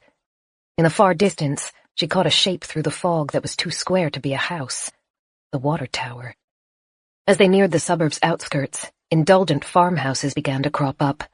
The sprawling, modern structures were a relief after nothing but the sparse fields and barbed wire fences. Claire thought she recognized some of the cross streets. "Better to keep up the speed, I think," Doran said. He still looked relaxed, but his voice was clipped. "They come out when they hear noise." "Right." She saw a flicker of motion in her rearview mirror. Something with 4 arms peered through a topiary arrangement. They passed off the straight rural road and into a more formal street with gutters and sidewalks. The houses changed noticeably. They were cheaper than the rustic mansions and huddled on compact blocks of land. The last time Claire had seen them, they had appeared uniform but modern and neat. The suburb occasionally saw snow in winter, and the gardens were designed to cope with it, but Claire guessed the snowstorms must have been as brutal to Beth's suburb as they had been to Winterbourne. Gutters were littered with fallen branches. In some areas, the roads were still flooded, thanks to debris blocking the drains. Claire saw smashed windows everywhere she looked. They left her uneasy. The holes created access points to the houses, which in turn meant ample nests for the hollows. She didn't want to linger, but was forced to slow as the roads threw up obstacles. Evidence of the last day and the panic it caused was everywhere. Cars rode up onto the sidewalks, hitting garden fences or crumpling against streetlight posts. Others had been abandoned on the road, doors hanging open. Claire managed to get around one by rising up onto the sidewalk herself, but then had to put the car in reverse as a fallen oak blocked the road. "It's okay." She spoke half to reassure Doran and half to reassure herself as she twisted to watch the street behind them. "The streets all connect with one another. We shouldn't get stuck." In the distance, through one of the broken windows, she thought she saw eyes glowing in the red backwash of her car's lights. The monsters were keeping their distance, at least. Claire wondered if she and Doran were the first humans they had seen since the stillness. "How long did this area last after my phone disconnected? An hour? Maybe 2? Long enough for people to try to escape." 2 spilled luggage cases lay outside an open door. Clothes tumbled over the path, still wet and beginning to rot, a reminder of how quickly the world had ceased. Claire corrected the car's path to take them down a clear street. Twilight caused the cookie-cutter houses and dying lawns to blend together, forcing her to squint to see. Claire made herself loosen her death grip on the steering wheel. Her palms were wet with sweat.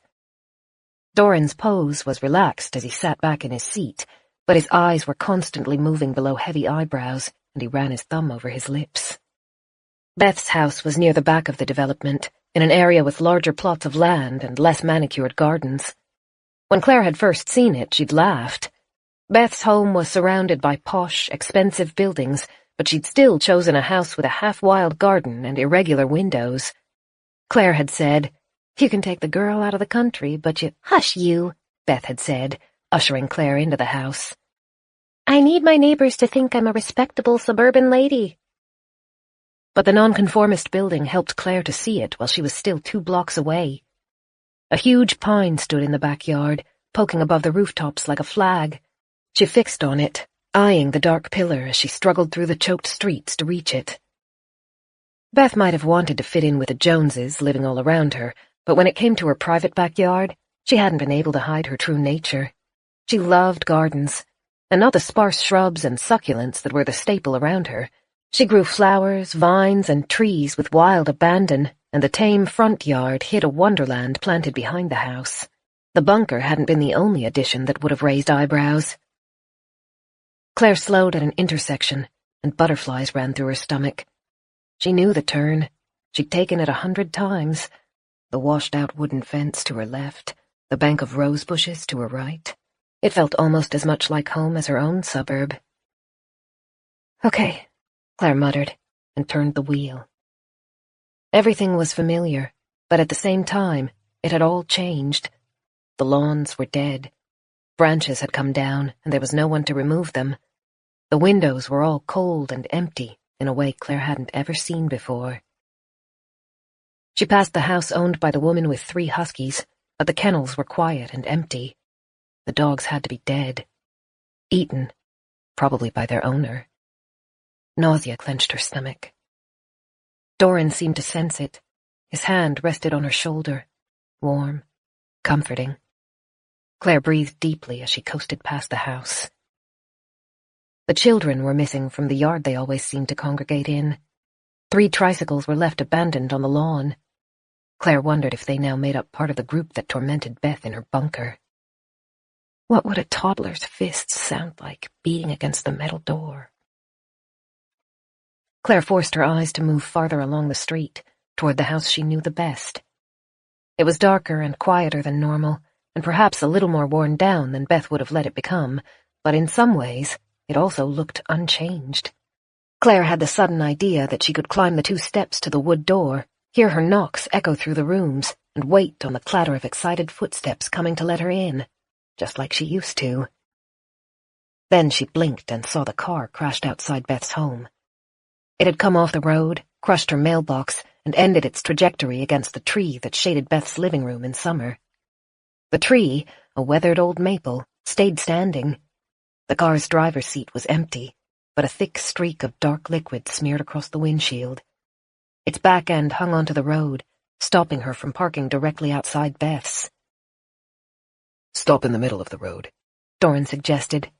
"It will be easier to drive away quickly if we need to." Claire nodded, feeling foolish.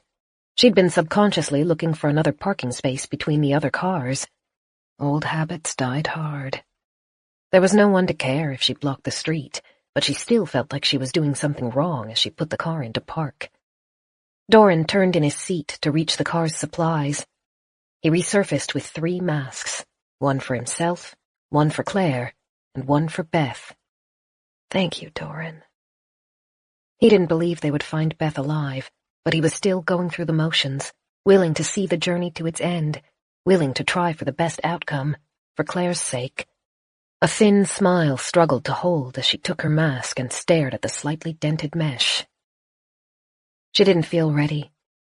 She'd had 2 full days to think and worry and hope. It still hadn't been enough. She pulled the mask on, and the world dimmed under the mesh and folds of fabric. Doran passed her the leather jacket and gloves. They were still grimy from their first trip to the car. She strapped them on, using their makeshift ties to fasten the gloves to the sleeves and cover every inch of skin. Doran mimicked her motions beside her. His breathing was fast and faintly ragged. She wondered if he felt the same thrum of fearful adrenaline that was pulsing through her. Ready? His voice was low, intense. One arm was poised to open his door. Claire took a slow breath. Wait, one moment. She twisted around to find the radio she'd discarded in the back seat. She knew it would be futile, but she was too frightened to stop herself. She switched it on and checked it was locked into the right frequency. Beth? It's me. We're here for you. Please reply. Nothing but white noise responded. She hadn't expected any different. She'd only known that she had to try. She placed the radio on the dashboard, not willing to turn it off, then turned toward Beth's house. Their path would lead them down the narrow passageway between the right-hand side of the house and the fence, through the side gate and into the backyard. She twisted, scanning the street, looking for motion. It seemed clear. She didn't expect it to stay that way for long, but they didn't need more than a couple of minutes. Doran took a breath, and Claire felt he was on the cusp of saying something. Then he shook his head. Claire reached across the space between them and took his hand. He leaned closer until their masks bumped together, and through it, Claire glimpsed his eyes. They were intense, filled with fear, sadness, and adoration. We'll be quick, Claire said. Don't worry. As soon as we're sure Beth is gone, we're leaving. He nodded. Whatever happens, know that I love you. So much. He squeezed her hand. Claire held it in return, suddenly afraid to let go. Then, they both turned toward their doors, and in unison, the latches clicked as they opened, and they stepped out into the silent world. Chapter 32. They each held a weapon of choice. Claire had lost her crowbar at the bridge, so instead she took up the fire poker. She hadn't consciously planned it, but she realized she gravitated toward long weapons. Knocking the hollows aside was easier than feeling a blade become buried in skin. Doran brought his axe, its head already stained dark brown. He carried it one-handed, held at his side. Beth's front garden gate barred their path. Claire couldn't shake the feeling of surrealism as she neared it. Beth had been pedantic about her gate. Even though it was only waist-height, she'd never left it unlatched. She'd been afraid of strangers breaking in, and she believed a shut gate would act as a deterrent. Claire had never bought into the theory, but Beth had been resolute about it. And here, at the end of the world, her gate remained shut. The metal latch screeched as Claire opened it. She left it ajar, knowing their retreat was likely to be quick. The small brick house stood ahead. Now dead vines grew along the side walls. Plain cloth curtains blocked the front windows, hiding the comfy chairs and quirky paintings from neighbors' eyes. Claire couldn't count how many hours she'd spent inside the home with her sister, sometimes arguing about things that now seemed inconsequential, or laughing as they watched cheesy comedies. She'd known seeing Beth's house would raise emotions for her. She hadn't expected them to be so strong. I came for you, Beth. I'm sorry it wasn't sooner. Down the side of the house, moving quickly and rolling their feet to minimize noise on the rough pebble path, Doran and Claire hung close together. A low, steady chattering noise floated across the fence and manicured lawns. It wasn't too close, not yet, but still closer than Claire would have liked. A second latched gate opened into the backyard. The trees, shrubs, and flowers, Beth's pride and joy, filled the area. They were looking worse for wear, just like everything else in the new world, but many of them were still green. There was a little spark of joy in Claire's heart. At the garden's back, between two twisting crepe myrtles, was the bunker. Its entrance was discreet, just a square metal door standing between the trees. A concrete tunnel behind it disappeared underground at a 90-degree angle. The door was closed. Okay. The lump in her throat was choking her, but she squared her shoulders. Seeing the shut door answered the question that had plagued her since she'd lost the radio in Winterbourne's shed. Beth had chosen suffocation over death at the Hollow's hands. Stay with the plan. The longer you spend out here, the more danger you're putting the both of you in. Look inside the bunker. It's the only way you can be certain, but no matter what you find in there, you're turning around immediately and going back to the car. There isn't time to bury her. You can grieve on the drive home. Beth had kept a spare key for the bunker in case Claire ever needed to use it in an emergency. When Beth had shown Claire where to find it, Claire had tried to turn it into a joke about paranoia. Now she was only grateful for her sister's forethought. She knelt at the stack of pots running along the back wall and pulled out the second largest one. Woodlouse and tiny pale worms squirmed away as she turned the pot over. Taped on the underside was a discolored silver key. Doran stayed in the garden's center, turning in a slow circle as he watched the surrounding wooden fences and the main gate. Claire moved to the bunker's door. She was shaking. Tears stung her face behind her mask. Look inside the bunker, then leave. She made to slot the key into the lock and felt a jolt of shock as the door creaked. Claire pressed her fingers to the cold metal and pushed. The door drifted inward. It wasn't locked like she'd thought. Someone had opened the door, then carefully closed it behind themselves. Beth. So you chose to let them in after all. She felt Doran watching her, but wasn't able to meet his gaze. A screaming, chattering wail came from somewhere near the road. Claire shook her head. She couldn't afford to be wasting time. She stepped into the stairwell, taking a short, sharp breath as she did. The smell was immediate and repulsive. The stink of urine, the sour scent that she'd come to associate with hollows, and beneath it, the sweetly poisonous tang of rotting flesh. I don't want to see it. I don't want to see her dead. But she had to. They had risked their lives to get there. She took another step down. The metal stairs echoed under her feet. Claire knew there was a light switch on the stairwell's wall and felt for it, then remembered that the generator had died. The plastic switch turned uselessly under her fingers. She continued on. The pit below was perfectly dark. Thin light, tinted red as the failing sun struggled to press through choking clouds, came through the open door and created an insipid rectangle of illumination at the base of the stairs. Inside that were 3 small drops of something dark. Another step, and Claire staggered against the wall as the smell became worse. She was nearly choking on it. The air was stale and seemed to stick to the inside of Claire's lungs. Another 3 steps, taken too fast, and she was nearly at the base of the stairs. The drops of blood were clearer. Her eyes were adjusting to the darkness. Slowly, she turned her gaze toward the rest of the room. Cans and bottles lay on the floor. A small pile of clothes had been discarded in one corner.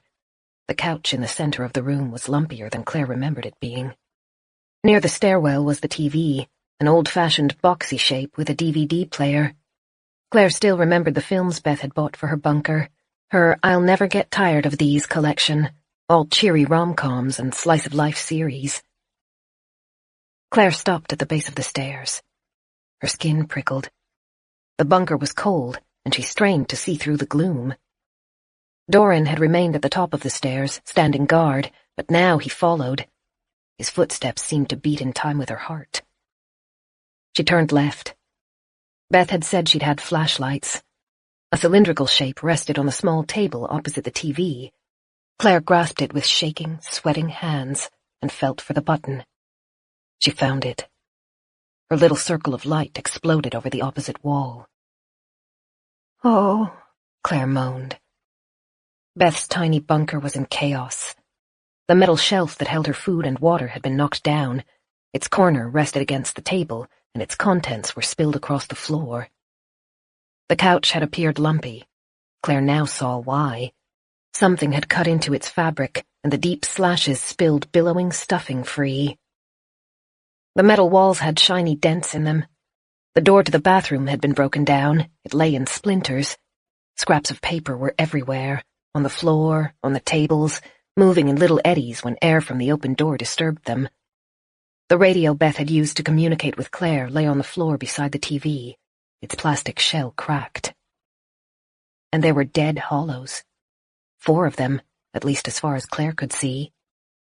Two had been mangled so badly it was hard to tell where one began and where another ended. The third one lay face down on the floor, a kitchen knife embedded in its skull. Its head was tilted to the side, facing the door. Claire turned her flashlight toward it, and its eyes twitched in the sudden light. Its jaw gaped a fraction of an inch wider. Claire pulled her mask off and let it drop to the floor along with the crowbar, then pressed a damp hand to her face. She had been ready to see her sister's body, but it wasn't there. Instead, she found only confusion and chaos, and she couldn't make sense of any of it. Doran moved silently as he took the flashlight from Claire. She lowered her hands and forced herself to look again as Doran examined the scene. What? He shook his head. She opened the doors. They came in. She fought.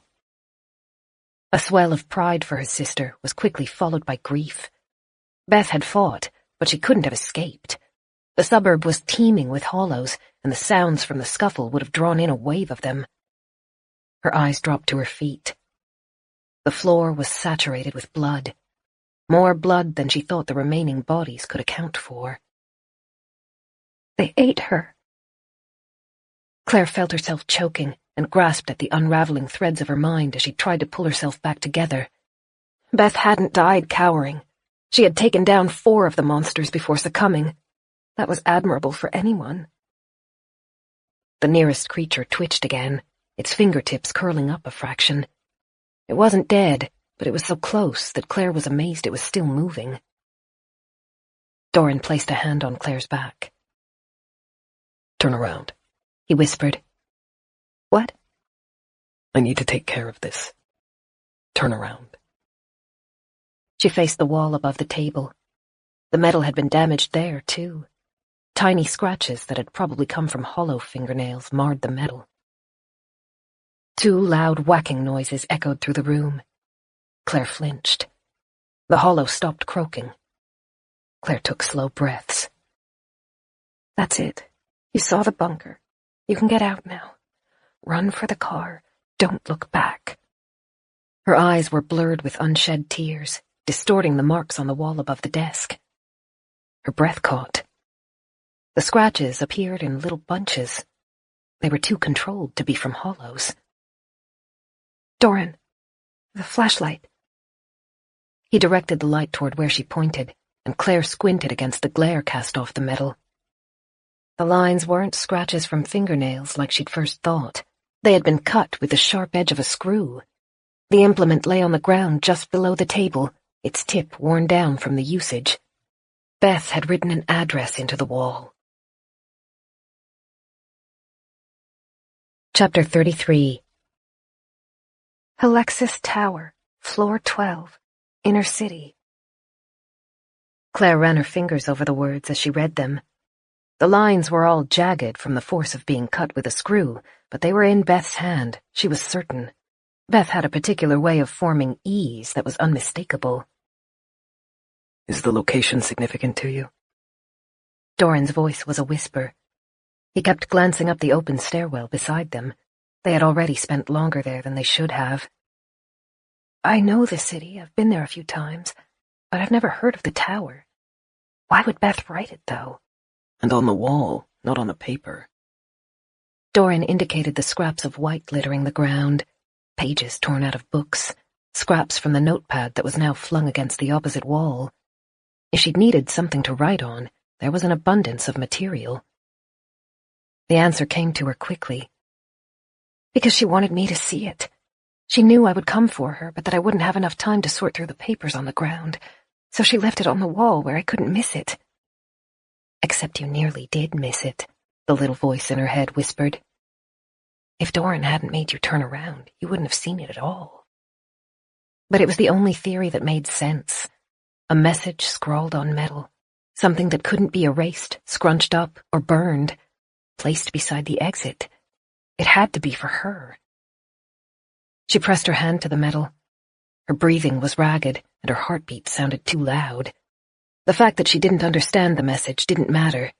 Beth had tried to communicate with her. Claire, mask. Doran stayed facing the stairwell. He'd gone very still, and his whisper held a note of warning. She grabbed the fencing mask from the floor and pulled it over her head, then stepped up to his side. At the top of the stairs, framed by a square of harsh light, stood a disfigured silhouette, its elongated head tilted to the side as it stared down at them. Damn it, I promised him we wouldn't stay too long. Claire, without moving her eyes from the figure, felt the cloth around her neck and the gloves tied to her sleeves. They were secure. It can't recognize us. It won't attack. We can slip past it if we're careful. More silhouettes appeared behind it. With the light diffused behind the creatures, she couldn't see their expressions, but she could hear the hunger and anger as jaws stretched open to chatter at them. The blood, she realized. They smell the blood down here. They're going to attack. The hollow lunged toward them, uneven footsteps ringing on the metal stairs. The internal door was propped open beside her. Claire moved quickly, grabbing the door's edge and forcing it closed. She staggered as the cuts in her shoulder burned. The metal, designed to be airtight, was heavy and resisted being slammed. Claire grunted as the creature hit the other side of the door. She put her shoulder against the metal, trying to force it shut, but a gray arm stretched through the gap. Grasping fingers coiled around the door's edge, hunting for her, flailing through the air. Then another hand. Then another. Doran swung his axe. A limb sprang free, a streak of thickened blood arcing through the air. He kicked at another hand to force it back through. Another 3 scrabbling arms came to take its place. How many are there? Claire gasped as her boots scraped on the concrete. The gap widened. Doran moved to Claire's side, putting his shoulder against the door to keep it closed. The pressure on the other side was immense. Screams and the ceaseless chattering shook the room. Claire couldn't think. She put her head down and pushed with all of her strength, trying to drive the door closed against the wall of flesh. Doran flinched as fingers plucked at his arm. The hollows didn't care that their limbs were being crushed. Their hunger and rage was mindless. Mindless. Claire's eyes turned to the radio in the room's corner. The door ground inward an inch, and she leaned farther into it to force it back. Can you hold it? Doran gave a short nod. Claire closed her eyes and stepped away from the door. She felt a stab of fear as the metal grated inward, but Doran dug his feet into the floor and forced it back. She could see muscles straining even under the jacket. She darted around the abnormally long arms. The fingers caught at her as she ran past, scraping over her arm, and the screaming, chattering throng became louder as the limbs chased her. She dropped to her knees beside the radio and pressed the power button. It stayed dead. No, no, no. She ran her fingers over the cracked plastic. Doran knew how to repair the machine, but she didn't. She turned it over and saw a dark hole in its back. It wasn't broken. It was missing its batteries. She put her head down close to the ground and searched for them. 2 were under the table. A 3rd had rolled near the couch. Claire snatched them up and forced them into the radio with shaking hands. Claire, Doran said. He strained against the door, but it was bowing inward an inch at a time. Faces pressed into the gaps between the arms, hissing, jaws clicking as they rolled in their sockets, demented eyes glinting in the torch's light. Almost, Claire called back, but the word became choked in her throat. She could barely see through the mask. There. The final battery was half hidden under a sheet of paper. Claire could have cried as she grabbed it. It slid into its slot, and she scrambled back to Doran as she turned the radio on. One of the hollows spilled through the door. Its torso stretched forward, its arms swinging toward Claire. Its hips had become pinned in the gap. Doran grunted as he forced the door back an inch, and Claire thought she heard the hollow's bones fracture. She grabbed his axe off the floor. It was heavier than she'd expected. She lifted, staggered, and brought it down over the hollow's head. She'd been trying to decapitate it, but her aim was off. The skull split horribly as the axe embedded in it. Clear cranial fluids ran out of the cavity, dripping down the handle. Claire yelped and released her hold on it. The hollow stayed upright for 2 more seconds, its eyes rocking wildly in its skull. Then it slumped forward, limp. Claire snatched up the radio and put her back against the door next to Doran. Desperate, she fumbled over the box's settings. It hadn't been left on Claire's frequency. Beth must have been searching for another broadcaster before she opened the door. To her horror, new noises came from the bodies packed against the other side of the door. Wet noises. Chewing noises. The dead hollow shuddered.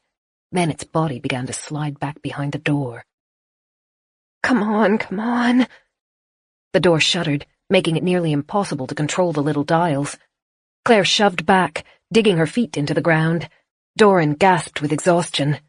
Then, Claire finally got the right setting and turned the switch to start the broadcast. The radio's pair waited back in her car, and it was turned on.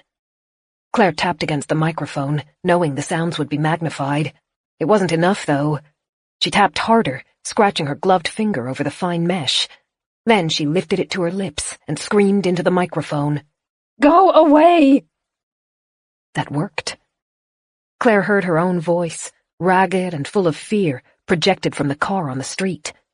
The chattering wails abruptly fell silent, and the roving arms fell still, their fingers still hooked around the door, splayed over the metal walls and the floor. Claire cupped one hand around her mouth to minimize what noise escaped into the room and spoke into the radio, starting at a whisper and gradually increasing the volume. Get out of here. Get out of my sister's bunker, out of my sister's yard. Leave us alone. Get out! The arms withdrew, the thin skin scraping off against the door's edge. The chattering carried up the stairs as the hollows scuttled over each other to get outside. The bunker door shut, and the latch clicked, sealing it. Doran took his mask off, and Claire quickly followed. "Smart girl," he said. Claire tried to smile as she stared at the black box cradled in her hands. It got them away from us, but now they'll be gathered around the car instead. "Only as long as they can hear you."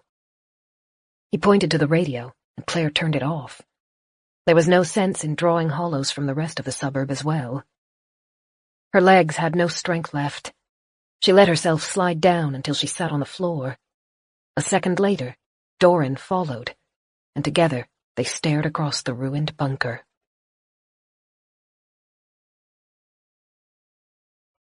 Chapter 34. They sat on the cold concrete floor with their backs against the door, both slick with sweat and hollow blood. Doran took Claire's hand and held it tightly. Claire rested her head against his shoulder.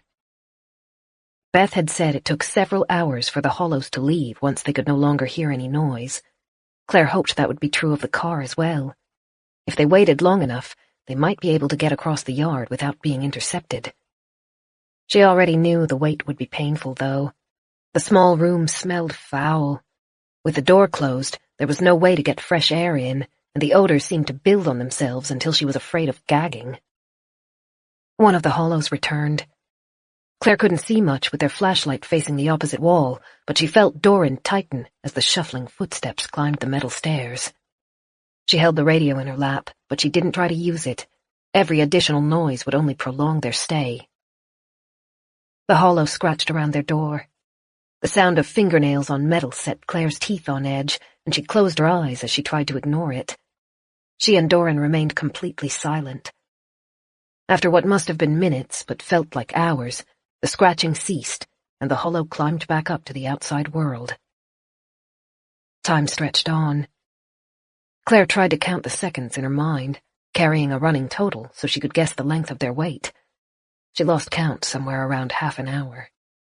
Then Doran dipped his head closer to hers and whispered, "When we reach the car, are we returning to Winterbourne?" It was a loaded question, and Claire wasn't prepared to answer it. She glanced toward the 5 words scribbled on the wall. They shimmered in the dull light. Beth wanted me to find her message, I'm sure of that. The address is important.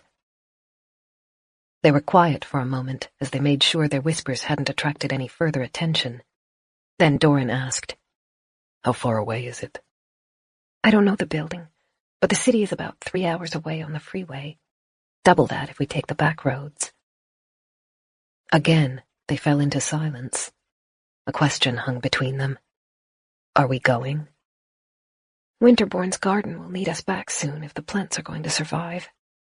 Claire adjusted her position against the door and flinched as her shoulder protested. And getting through the suburb was challenging enough. The city must be absolutely overrun with them. Plus, We don't actually know what we'll find there. It's just an address. Maybe Beth was trying to tell us to stay away from it. Be honest.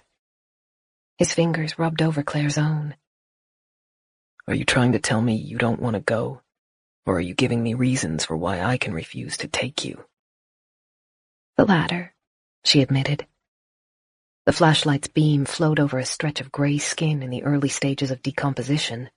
She tried not to stare at it. Doran waited. With anyone else, the silence would be uncomfortable, but Doran wasn't using it to apply pressure. He was waiting for her to get all of her thoughts out. He wanted to know how she truly felt. It's just that we didn't find her body, and the bunker's door was closed when we arrived. That is such a Beth thing to do, shut the door on her way out. She smiled, but it vanished quickly. And my mind just keeps swirling around that. What if she's still out there? And what if she left me directions for how to find her? Doran nodded, but still didn't speak. Claire had the horrible impression that he was staying quiet because his mental train had diverged from hers. What are you thinking? Claire leaned into him, nudging his shoulder with hers. She could barely see his eyes in the dim light, but the emotions in them weren't happy. She swallowed. Please, I want you to be honest with me. He took a deep breath and held it for a beat. I don't believe Beth left that message for you. Okay. She'd been braced for dissent, but it still felt like a knife in her stomach. I understand why you want it to be, but... He glanced at her, and she nodded back, resolute, telling him it was okay to continue. Beth was adamant that you should stay at Winterbourne. She did not want you to come here. But she knew I would anyway. Claire's voice rose louder than she'd meant, and she forced it back to a whisper. And so she left it just in case. The address has no meaning to you. Doran looked sad, almost apologetic for having to say it. If she wanted you to find it, she would have included an explanation, or even just your name, to make sure you would have no doubt about its purpose. Claire shook her head furiously. She hated feeling like she was grasping at something hopeless. Maybe she didn't have time. Maybe she fought off one wave of hollows and only had seconds to write down her destination before escaping. Doran glanced at the words. Claire looked too, and felt her heart sink. The scores were jagged but not wild.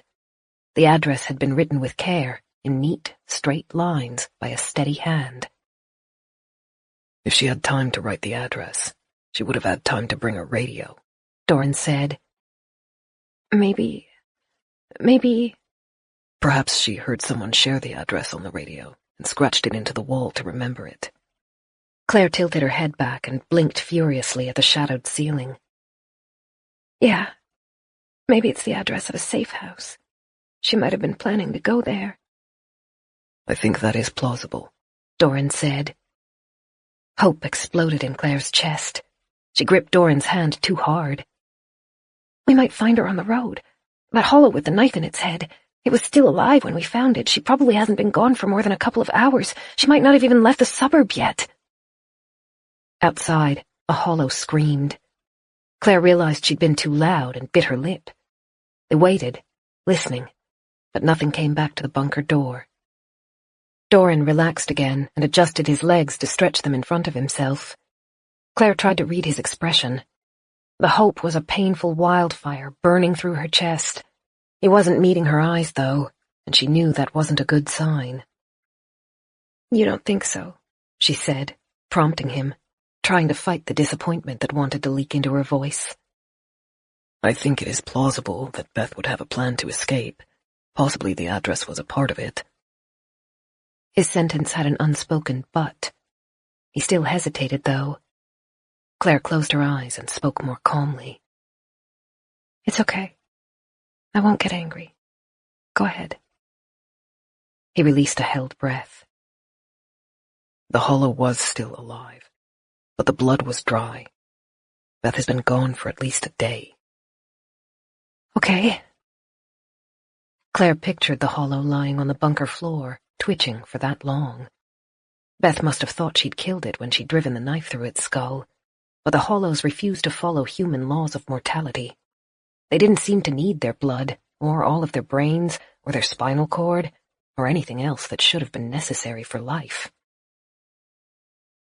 If the bunker had been empty and orderly, I would hold hope as well. But this was a fight. Doran indicated to the dead monsters. Fights create noise and draw more hollows. You saw how many were outside the door when we were trying to close it. Beth was remarkable to have killed 4 of them, truly remarkable, especially for a sole individual with very little in the way of defense. But I cannot imagine she would have made it as far as a car, especially not without leaving signs for us to see. The garden was undisturbed. No bodies, no blood, no churned dirt. The fight started and ended here. She kept her head tilted back so he wouldn't see the tears gathering in her eyes. Both her mind and her heart hurt. She wished he wouldn't make so much sense.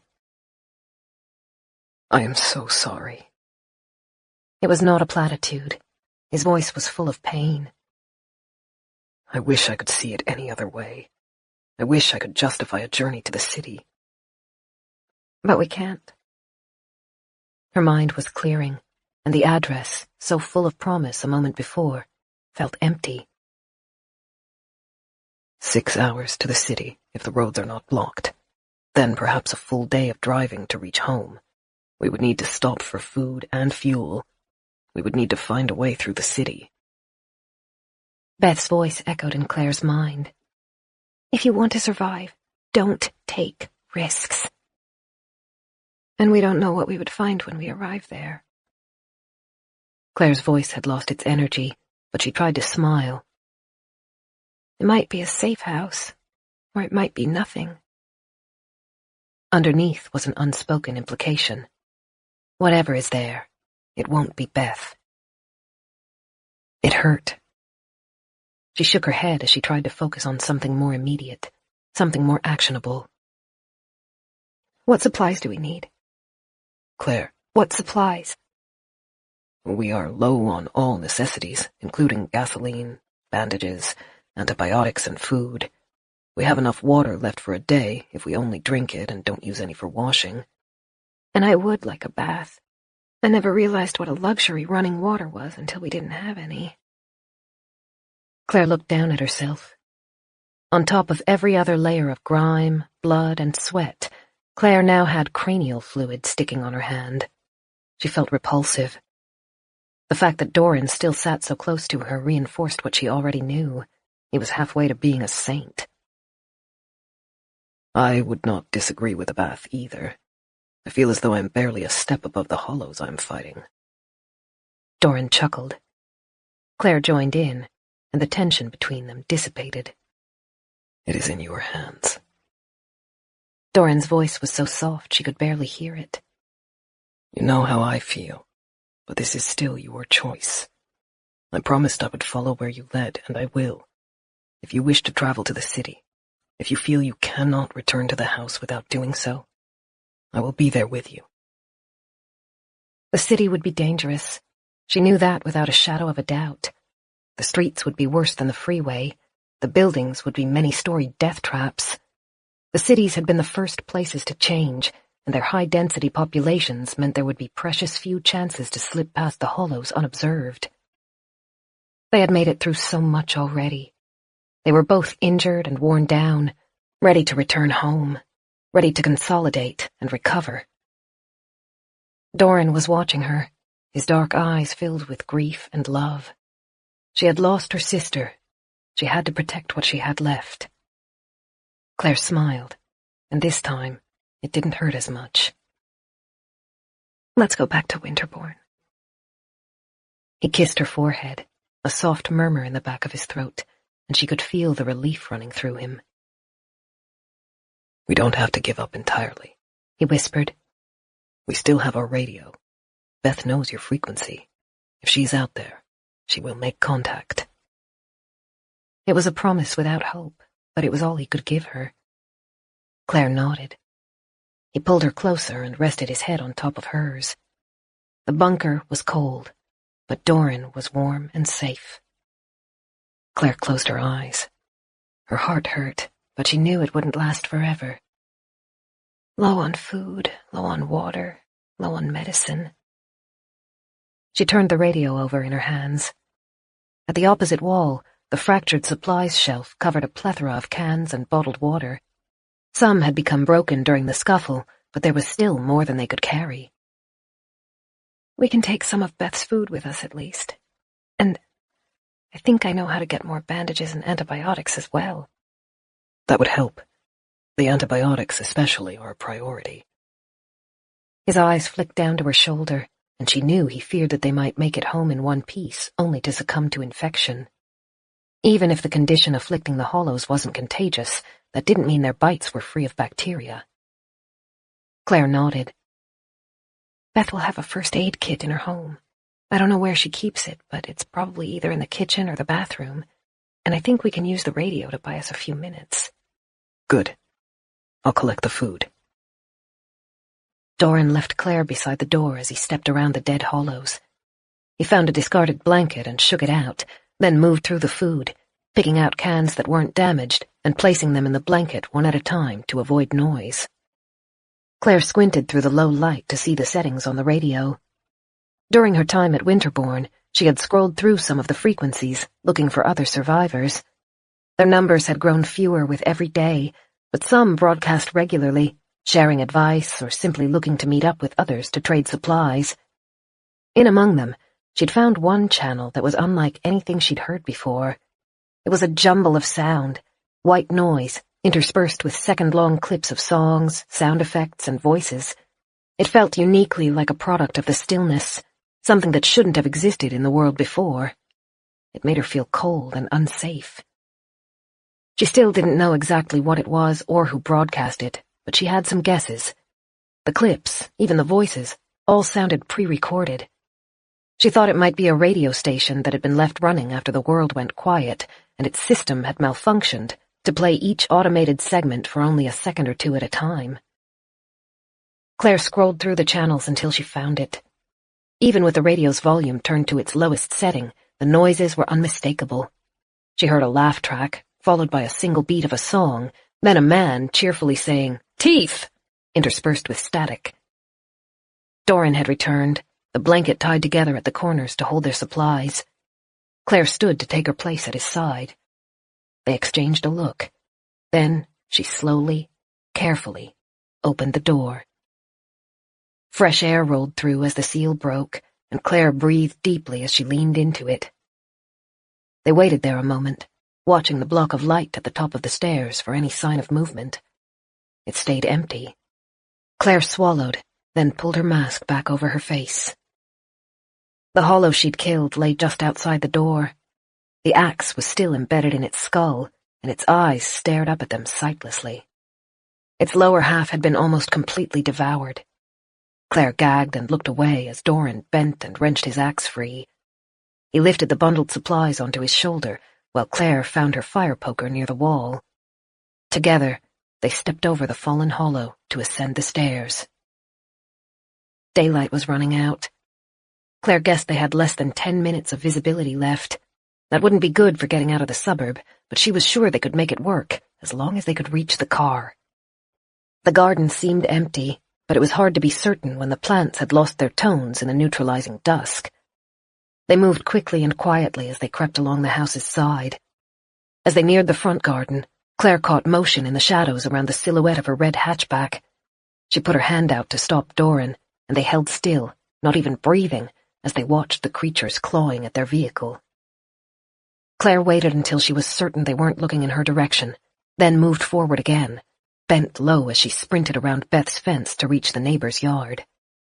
Shapes appeared in the gloom ahead, stepping out of the plants, from around the cars, and through the open doors lining the street. Eyes glinted in the low light. Claire wondered if, like animals, the Hollows were more active at dusk. She ran, Doran keeping pace behind her with long, nearly silent strides. They only stopped at the stairs leading to the neighbor's front entrance. A Hollow set up its chattering cry, and the sound danced through the cold night air. Claire looked up at Doran, a silent request for confirmation, and he nodded in return. She turned the radio's volume up to its maximum level. Chapter 35. The noise blared around them, deafening. A second of piano, a second of a woman's sigh, a second of what sounded like cutlery scraping over a plate, a second of a child laughing. Claire shoved the radio into the massive bush beside the house's front steps. The plant had managed to survive the cold snap, and its leaves were still thick and dark, and they hid the radio well. She and Doran turned and bolted. The hollows initially recoiled from the deafening sounds. Claire had been relying on that. It gave them precious seconds to get out of sight. They ran around the fence, paying less attention to how quiet they were now that the radio was masking their noises, and didn't stop moving until they were in the shadows of Beth's front porch. Claire pressed her back to the bricks, Doran's arm warm at her side as they watched the street. Hollows crept toward the sound, scuttling like insects over the dead grass. Something heavy hit the awning above them. Claire's heart leapt into her throat, and she flattened herself against the brick wall. Doran's axe shimmered in the moonlight as he lifted it. The sounds moved above them, weaving toward the awning's edge. Then a hollow scuttled down the pillar to reach the yard. It didn't so much as look at them as it skittered between the shrubs and toward the fence. The radio continued to play its broken track, the sounds of traffic, a man saying, "Good evening," part of a song that Claire thought she recognized, all blended together into the static until it was a maddening soup of noise. Claire knew the human voices would be most attractive to the hollows. As they converged on the shrub hiding the radio, she turned to Beth's front door and tried the handle. Like she'd been afraid, it was locked. Doran held up a finger. He passed her the axe and dropped the sack of food to the floor, then pulled his jacket off and wound it around his hand. He approached the nearest window and waited.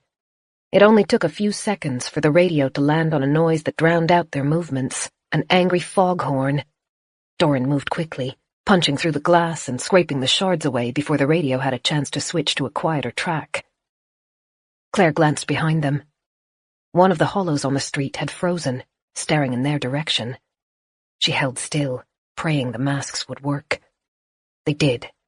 The hollow turned back to the shrub. Doran jumped through the open window. A second later, the front door clicked open. Claire entered, then they closed it behind themselves, and Claire pulled her mask off to clear her vision. The wood-clad hallway was barely visible in the darkness, but still sweetly familiar. She knew the paintings on the wall, even if she couldn't see them. Hulking couches in the living room seemed to be waiting for her and Beth to take up their usual places. It even smelled like home. "Kitchen's that way." Claire swallowed around the lump in her throat and pointed to their left. "Spare blankets in the hallway closet. There are clothes in the bedroom, but only women's." "That's fine. I can continue to wear this. It is not torn, only in need of a wash. Get something for yourself." Claire went to the bedroom first. Beth was only a size larger than her, and they had the benefit of liking the same colors. Claire threw open the wardrobe doors. A need to linger, to see and hold the clothes, burned through her. It might be her last chance to feel close to her sister, and that thought hurt.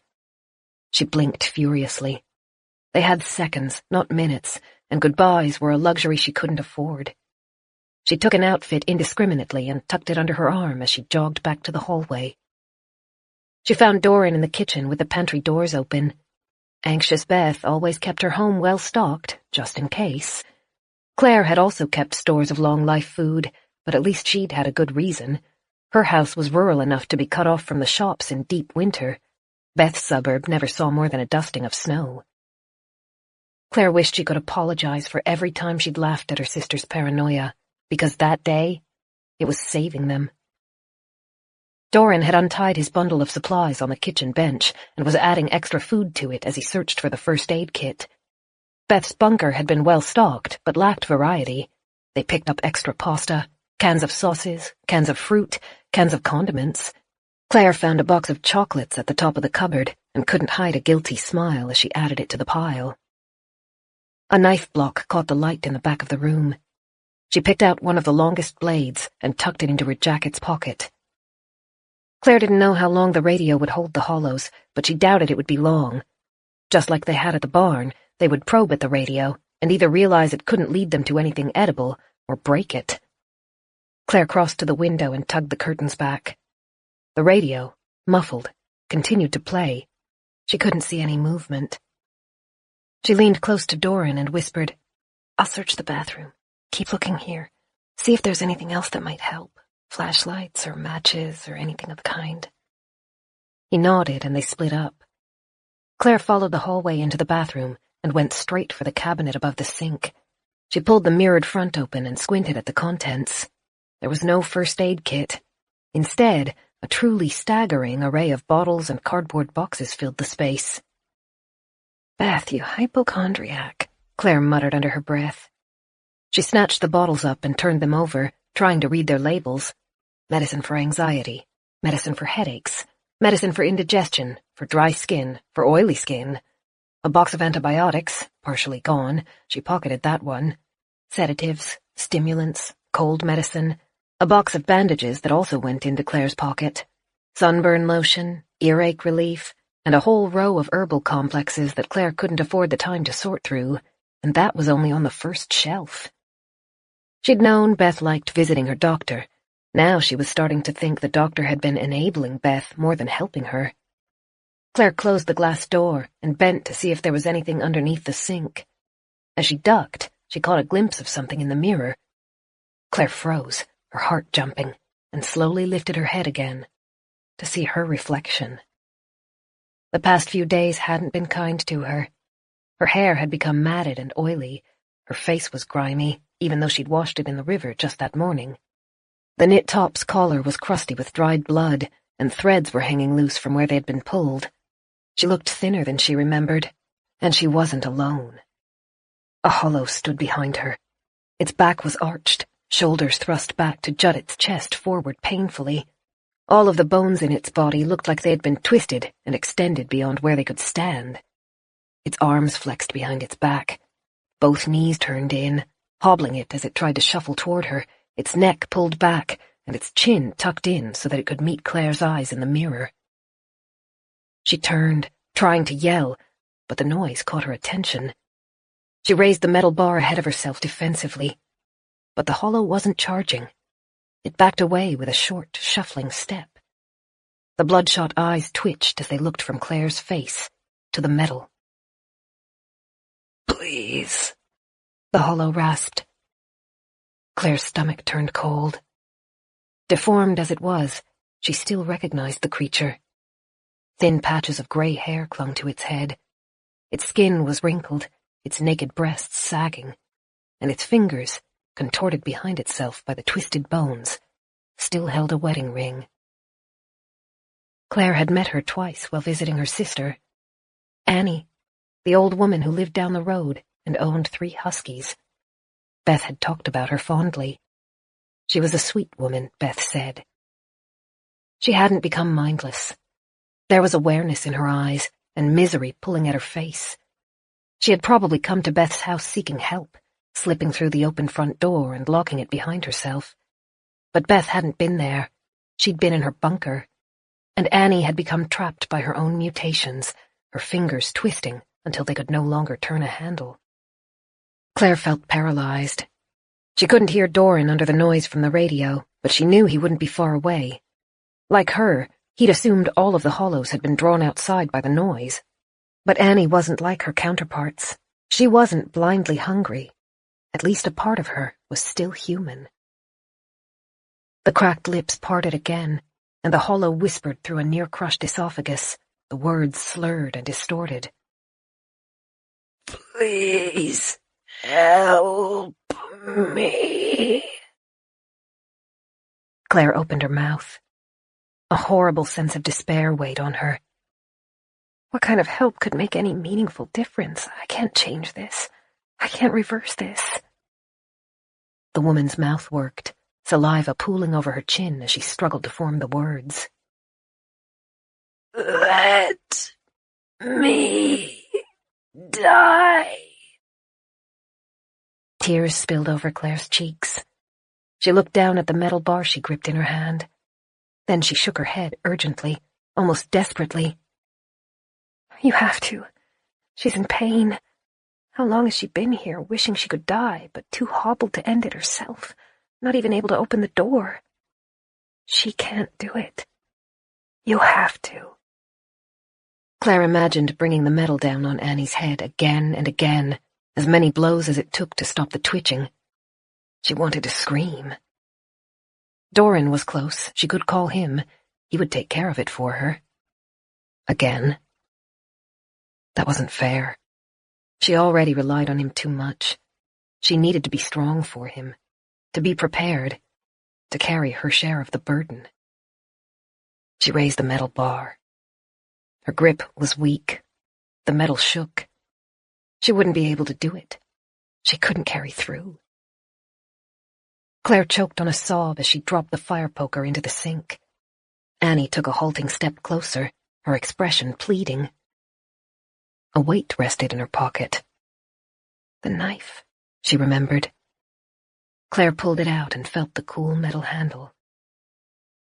This, should be faster. Please, the woman gasped. Claire stepped near to her, nearer than she wanted, near enough to smell the stench and to see the cracks in the skin where it had stretched too far.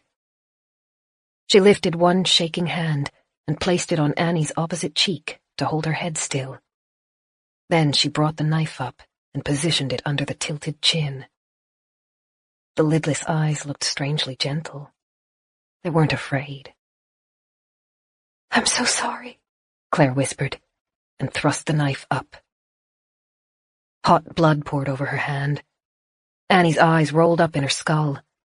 Claire tried not to scream or cry or be sick. She needed to do the job properly. She twisted the knife, digging it in as far as she could, until Annie's body went completely limp and tumbled to the ground. Claire backed up and stood by the sink, body heaving as she retched and sobbed. Chapter 36. Claire?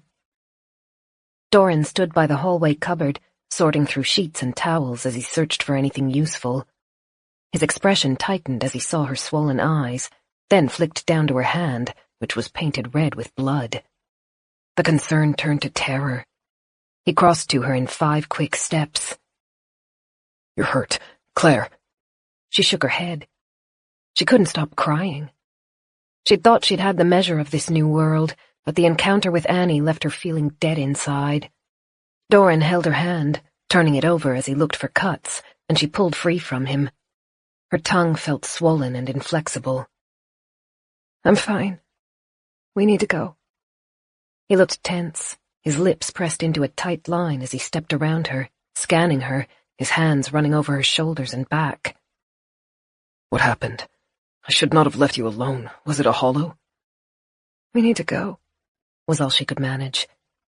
She moved past him, into the kitchen, toward their collection of supplies heaped in the center of the quilt. She tried to pick some of the cans up, but Doran gently pushed her hands back down. I have this. Just follow close to me. This will be all right, my darling. We will be all right. The radio still played its discordant clips, the audio loud enough to crackle through the rooms and mask their voices. Doran brought the corners of the quilt together and tied them. He heaved it onto his shoulder, then reached out his other hand to hold Claire's. She didn't want the blood to get on him, and shook her head no. Yes, he said, and took it anyway. They moved through the house and carefully opened the front door. The radio abruptly fell silent, and they both froze. The quiet only lasted a heartbeat before it resumed, a man laughing, followed by 3 notes from a commercial's jingle. They're breaking it. She could picture the creatures prying at the radio, trying to open it, trying to either make sense of or silence the voices. Doran paused in the open doorway as he searched the street. Daylight was gone, and the moon was weak. Claire hoped he could see better than her. She was struggling to parse the shadowed shapes. He kept scanning the environment, one hand holding the supplies onto his shoulder, and the other clasping Claire's. They half walked, half ran along the flagstone path and through the gate. Claire's red car seemed to have gained a few new scratches on its paint while they were in the bunker, but she couldn't see any signs that the exposed engine had been tampered with, at least. Something wailed to their left. Claire turned and caught sight of the hollows gathered around the shrub, at least what had once been the shrub. There were more than 30 of the creatures. They swarmed the area, clawing at the ground, clawing at the house, clawing at each other. The shrub had been torn apart, branches stripped and discarded. They fought over the radio. Some of them had started digging a hole in the ground to get under the shrub's roots. Claire slipped through the passenger door as Doran threw the supplies in the back seat and vaulted over the motor to reach his side of the car. The hollows were starting to pay attention, but Doran was efficient. He dropped into the driver's seat and turned the key, and the creatures scattered as the headlight flickered on. As the car pulled forward, Claire had time for a final glance back at Beth's house.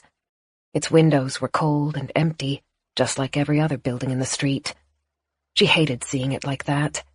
It had always been warm and inviting when Beth lived there. Now it only looked abandoned. Doran took a sharp turn, and she had to brace herself against the dashboard to keep stable. This new cross street was narrower but quieter. She could feel Doran watching her, his dark eyes careful and worried. Tell me, are you hurt? No. She couldn't stop her eyes from burning, but at least her voice was steadier. Please, my Claire, I need to know you are telling the truth. I am. She stared down at her hands, one white with grime under its fingernails, one smeared with red. It's not my blood. He exhaled deeply. Thank heaven. What happened? Again, she saw the misery in Annie's eyes. She couldn't tell Doran everything. Not yet. It still hurt too much. There was a hollow in the bathroom. He hissed between clenched teeth. I'm sorry. I should have searched the house before I left you alone in it. Why didn't you call me? It was already sick. It couldn't move much. I could have killed it for you, though. Protected you. She tried to smile. Her muscles seemed to have forgotten how to. It's okay. It was over fast. My poor Claire. She couldn't look away from her hand. The blood was slick. It stained her clothes where she rested her hand in her lap. I have to get used to it. I have to be stronger than this. Doran turned another corner. Without the map, he was driving blindly, but Claire still had a sense of their direction. They were getting close to the end of the suburbs. More hollows were creeping out of the houses as they passed, none yet eager enough to approach the car. Doran was quiet for a moment, then spoke, his voice low and careful. Do not mistake hard-heartedness for strength. To live in this world, and to hold on to your humanity, your compassion, your joy, I believe that is strength, and more valuable than being callous enough that death never haunts you.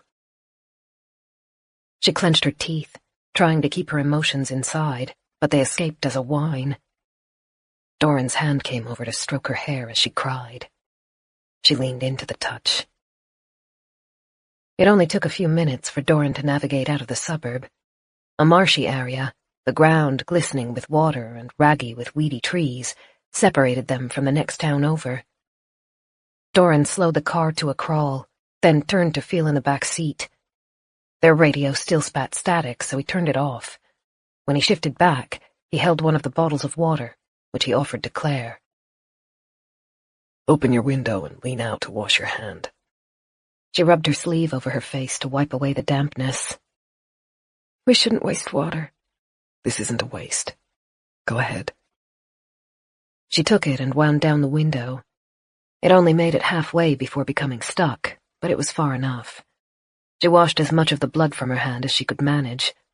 Flakes still stuck under her nails and stained her sleeves, but it was better. Thanks. She smiled, and he smiled back. A distant howl echoed from the suburb behind them, and Doran pulled their car farther down the road. His headlights washed over the black, shrubby trees, and in the distance, more buildings blocked out the speckled stars. We'll need to stop for the night, won't we? Well, He lifted one shoulder in an apologetic shrug. I was hoping you would have an idea of somewhere nearby we could stop. Somewhere safe from the hollows. We could have spent the night in the bunker, but— Yeah, Claire said, thought of the decaying bodies and shook her head. No. Huh, that is how I felt as well. Take a moment. Breathe deeply. Try to release some of the tension. I can continue circling as long as needed. When you are ready, see if you know of any locations nearby that we could secure well enough to sleep. Claire chewed on her lip, her mind working. There were endless houses around, but she didn't trust any of them. Even if they found one with intact windows and enough material to barricade the glass, she couldn't be sure it would be secure. The hollows had wormed their way inside Winterbourne through the roof. A locked door was relatively little disincentive. The trailers the previous day had been a lucky find, but that had been in the country, where habitation was scarce and the picturesque mountains attracted tourists. Now that they were past Beth's house, the area became more densely populated. It wasn't as bad as the city would be, but it was bad enough that they couldn't drive for more than a few minutes before passing through clusters of buildings. They needed somewhere remote, preferably somewhere that would have been abandoned before the stillness even occurred. Claire found the map under the radio and unfurled the well-worn paper. She frowned at the patches of brown and green. Doran said he could keep circling as long as she needed, but Claire knew he was being more generous than he should. They couldn't afford to waste fuel, but at the same time they couldn't sit still. She needed a destination. If Beth did get out, where would she have spent the night? Claire shook her head, trying to push the idea aside. She knew it was nothing but a desperate bid to escape her grief that made her imagine her sister's safety, and she couldn't lean on hypotheticals to make decisions for her and Doran's safety. It didn't matter whether Beth might have driven toward the mountains or toward the river. The river. I have an idea, Claire said. But turn right at this intersection. She did her best to navigate them away from anywhere that was likely to be choked. Strip malls, business districts, and town centers. The area gradually became more closely packed as they moved toward the city's outer suburbs, but Claire was leading them to one very specific location, a place she'd visited with Beth several times as a teenager. It should be somewhere close. Claire squinted from the map to the street ahead. Beth and I had a tradition. Twice a year, we spent the afternoon on a riverboat, the Adelaide. It runs tours along the river, but it always moored here in Glenbrook. A riverboat? He sounded intrigued. If it's separated from the shore, the hollows won't be able to reach us. Claire nodded, switching her attention from the map to the road. Remember when they fell into the pond at Winterbourne? They thrashed, but they couldn't swim. Unless these ones have learned somehow, the river should be moving too quickly for them to get close to the boat. It's a good plan. Doran took a turn Claire indicated toward. The moon's light was dulled by clouds, and their single headlight didn't show the road as clearly as she would have liked. Still, she thought she could recognize some of the businesses they passed. The town was old, its strip malls shabby, and its houses leaning toward run-down, but at least the streets were wide, and Doran didn't have any trouble getting around obstacles. Claire caught glimpses of the river through the buildings. Occasionally, twisted shapes started between the houses, barely catching in their headlight. Unlike the earlier stream they had forded, this one was naturally wide and slow-moving. She was crossing her fingers that the wider banks had contained the extra water and that the flow would have started to slow as the melted snow washed out to sea. She wasn't disappointed. As they turned down a narrow street lined with weatherboard houses, Claire caught sight of an empty parking lot to their right. A brightly painted sign on the street corner advertised the Adelaide. A cartoon duck pointed down the lane, exclaiming, "Fun for the whole family." "Down there," Claire said. She leaned close to her window, hoping her instincts hadn't led them to a dead end. She had faint memories of the boat's timetable. On Sundays, the day the quiet zones had started overtaking the world, the Adelaide didn't begin its tours until 11 in the morning. If she was right, it would have been close enough to the city that the area would have gone quiet before any passengers had the chance to board. Doran let the car slow as they neared the grassy river edge, and Claire grinned. The 2-story boat was exactly where she'd hoped to find it, drifting at the end of a wide wooden pier. The Adelaide seemed to have survived the bad weather with minimal damage. White and blue paint sparkled in their headlight, and a bright red paddle wheel stood out behind it like a cheerful marker. Doran parked the car facing the boat. Their headlight washed over the dark windows and open upper deck. Claire watched for any sign of movement inside, but it seemed vacant. There was activity behind them, though.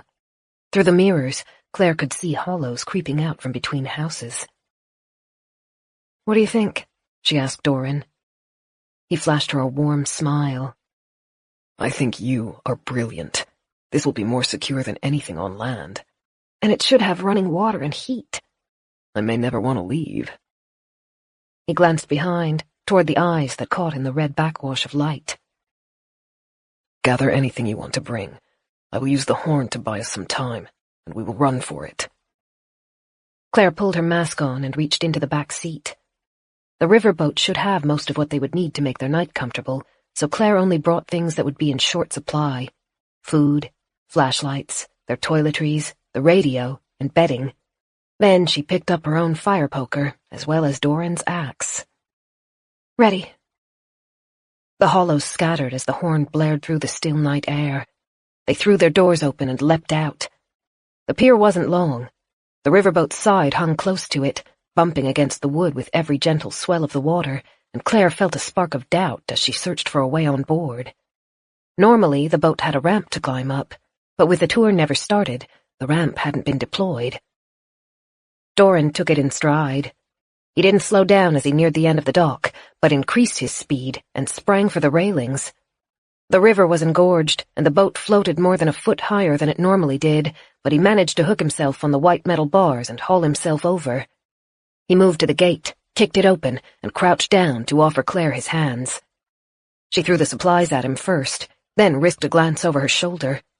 The hollows crept after her, their overgrown nails clicking on the wood. Claire swallowed thickly and jumped. Doran caught her, throwing his body weight back in the same motion, so he ended up on his back, with Claire sprawled over him. They lay there for a moment, laughing giddily, Doran with his arms around her, before the chattering broke through their relief.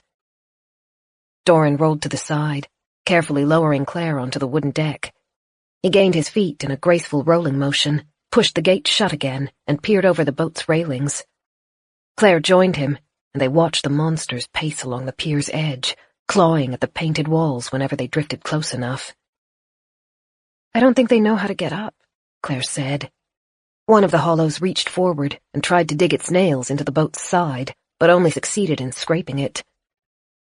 Doran watched them for a second, his lips twitching, then walked along the boat until he found the immense rope mooring it to the dock. He unraveled it, spilling out as much length as he could, and let the river's slow current carry them downriver. By the time he tied it off again, the Adelaide no longer touched the dock. "Better not to have to worry at all," he said, and helped Claire pick up their supplies. "We could both do with some undisturbed sleep." Chapter 37. The Adelaide hadn't changed since Claire had last seen it. The upper deck was partially covered with rows of plastic benches bolted into the floor. Claire remembered sitting there with Beth, who had put them as far from the railings as possible, despite how phenomenally safe the boat was. It had a wide, flat base, moved at a molasses pace, and barely even rocked on the water. Claire was glad to be able to visit the boat again, even under their current conditions. She turned on her torch and led Doran through the door to the lower deck. Rounded windows overlooked the river on all sides, though with the moon half obscured by clouds, she only glimpsed glimmers of light on the rippling water. Most of the floor was taken up by tables and chairs, and a bar with a large freezer chest stood beside the staircase and hallway at the room's back. Claire pointed out the areas she remembered. "Bathrooms are down that hallway. The captain drives from the little room up top. I think there are kitchens somewhere. Probably not large, but they should have running water and maybe some other supplies." "I'll make sure we're alone," Doran said. "Stay here. I will be back soon." Axe in one hand and torch in the other, he disappeared down the hallway that led to the bathrooms. Doors creaked as he searched inside. Claire exhaled and stretched, flexing muscles that hadn't seen much use over the previous days. The lower deck had carpet that might not have been the cleanest, but was still better than the cars. The riverboat was virtually immobile in the water, which was a mercy, because the slowly moving shadows left Claire unsteady enough as it was. She approached the bar and glanced over the supplies. A chest freezer had been positioned against the wall. She tried opening the lid in case the food inside might still be good, but it was locked. Probably for the best. Its contents would be thoroughly thawed and rotting by now. Claire placed her supplies on top of the freezer chest, then returned to the floor. She found an area she liked in a corner and pushed the chairs out of the way. Then she began shaking out their bedding. With only 2 pairs of arms and the need to carry food as well, they hadn't been able to bring much. Still, 2 quilts were better than nothing, and they were the ones from Beth's house, which hadn't yet had a chance to become dirty. She laid one out as a cushioning underlayer and reserved the second for a blanket. Doran returned from the hallway. He shot her a quick glance before turning to the stairs leading to the upper floor. Claire didn't like his expression. It had lost the easy relief he'd held just a moment before. She followed him to the narrow metal stairs and stared up them, listening as he moved through the second deck. Did he see something? She looked right. The hallway held 4 doors, 2 bathrooms, and 2 doors simply labeled staff. She opened both bathroom doors, but they were empty and unremarkable. She tried the room at the end of the hall. Inside was a kitchen, just as narrow and poky as she'd expected. The ship must have brought most of its food prepared. The stove was tiny and wouldn't have been able to serve a quiet day's worth of customers, let alone a full one. 4 microwaves stacked on the shelf gave Claire a clue of how the food was really heated. A bench ran along 3 walls, cluttered with bowls and utensils. And blood. Droplets streaked across the walls. A bloody handprint marked the fridge. A pool of it had collected on the floor and dribbled down the drain. Claire's heart missed a beat. The blood looked dry, but she knew that didn't signify any kind of safety around hollows. She tilted her head up to where Doran was searching the upper floor. A sudden, deep rumble rose from under her feet. Claire yelped and pressed her back against the door. It took her a second to understand what was happening. Lights blinked on through the kitchen, and the fridge started rumbling. Doran had turned on the power. She hoped that was a good sign, and moved back along the hallway and toward the stairs. Doran was already coming down, his movements relaxed. It's clear. Claire released a breath she hadn't realized she was holding. You saw the blood in the kitchen, didn't you? Yes. He nodded to the space above them. There is also blood in the captain's room. From my best guess, some of the staff must have been on board when the stillness moved through. With no other food to hunt, they must have killed each other. I cannot find any sign of a final survivor. My guess is it might have climbed over the side to find better hunting grounds in the town. That would make sense. The staff had probably been on the barge for hours before the cruise started, prepping the area. Claire wondered how many there had been. The captain, almost certainly. A cook. At least 1 or 2 assistants. She moved to look into the bar and found a speck of blood on one of the bottles. At least it wasn't as gory as the kitchen's. Do you feel safe enough? Doran asked. Claire nodded. Her mouth was dry, but Doran had searched the ship, and she knew him too well to think he wouldn't be thorough. Despite the signs of violence, the riverboat was likely the safest place they could stay that night. If you don't mind, I'll leave you for a moment to wash up, Doran said. The bathrooms are small, but they will probably be easier to clean in compared to the kitchen. Definitely. Claire went to their bundle of supplies and found their spare clothes. With the promise of running water, she suddenly cared about the gory kitchen a lot less. She split into the women's bathroom, while Doran took the men's. The taps gurgled for a moment before releasing a stream of water. Claire placed her fresh clothes on the closed toilet lid and stripped out of the dirty ones. The bathroom was cramped, and she had to come up with some creative contortions to wash herself, but at least it had almost everything she needed, including soap and a hand towel. The first step was to scrub the red stains out from under her fingernails, rinse them, and scrub again. She finished bent over the sink, shivering as she doused her hair under the tap. They didn't have shampoo, so she had to use soap to wash the grease out. She knew it wouldn't be great for her hair's health. She didn't care. She was clean. When she emerged, Doran already stood at the other side of the boat, staring through a window at the moonlight glittering across the water. He looked good, with his wet hair slicked back and dressed in clean, if not crisp, clothes. He'd washed the old ones and draped them over the back of a nearby chair to dry. Claire came up behind him and wrapped her arms around him. He hummed lightly as he rested his hands over hers. She kissed his back through his shirt, then let him pull her around so he could hold her properly. "How's your shoulder?" he asked. Fine. It's not hurting anymore. That was almost true. It had stung like a nightmare when she washed it, but otherwise it wasn't bothering her as much as she would have expected. "You're very pretty," Doran murmured. She grinned against his chest. I don't know about that, but I don't look like a human garbage truck anymore, at least. "You were also very pretty before you washed," he said. Liar. Doran laughed and rested his head on her damp hair. "I would not lie to you, my beautiful Claire."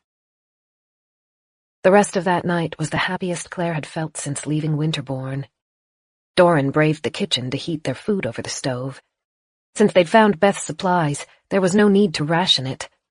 Claire ate the creamy pasta dish until she thought she couldn't eat any more, took some of the antibiotics she had found in Beth's bathroom, then settled into the bed, warm and curled up at Doran's side.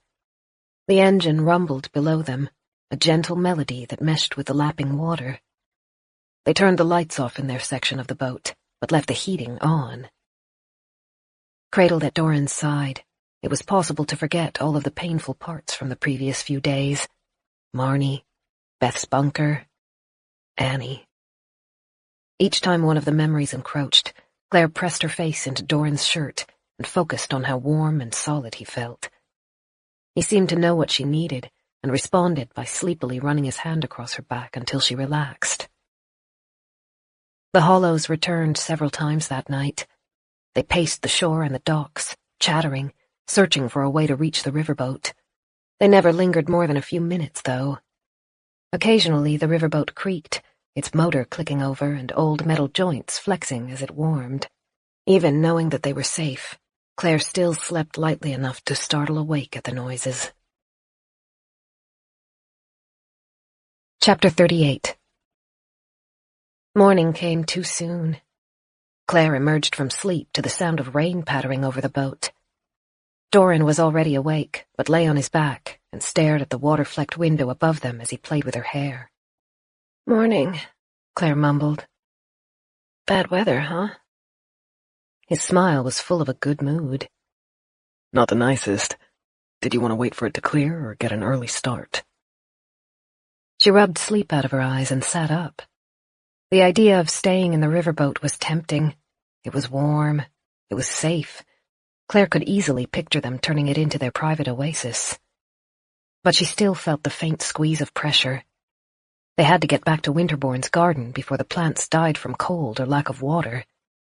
The riverboat was a beautiful, seductive limbo, but unlike Winterbourne, it was not sustainable, and any loss of momentum could be disastrous. Well, I just called an outdated riverboat seductive. That has to be a new low. Claire smiled to herself. I'm ready to leave now if you're up for it. Doran looked pleased. "Of course. With luck, we will be home before nightfall." She stretched, popping some of the tension out of her back, and flinched as the bite in her shoulder flared. Doran noticed. He reached for the jacket draped over the nearby chair and pulled the bottles of antibiotics and painkillers out of its pocket. "Here, I'll get you some water." I'll get it. She took the tablets he tipped into her hand and rose, rubbing sleep out of her eyes.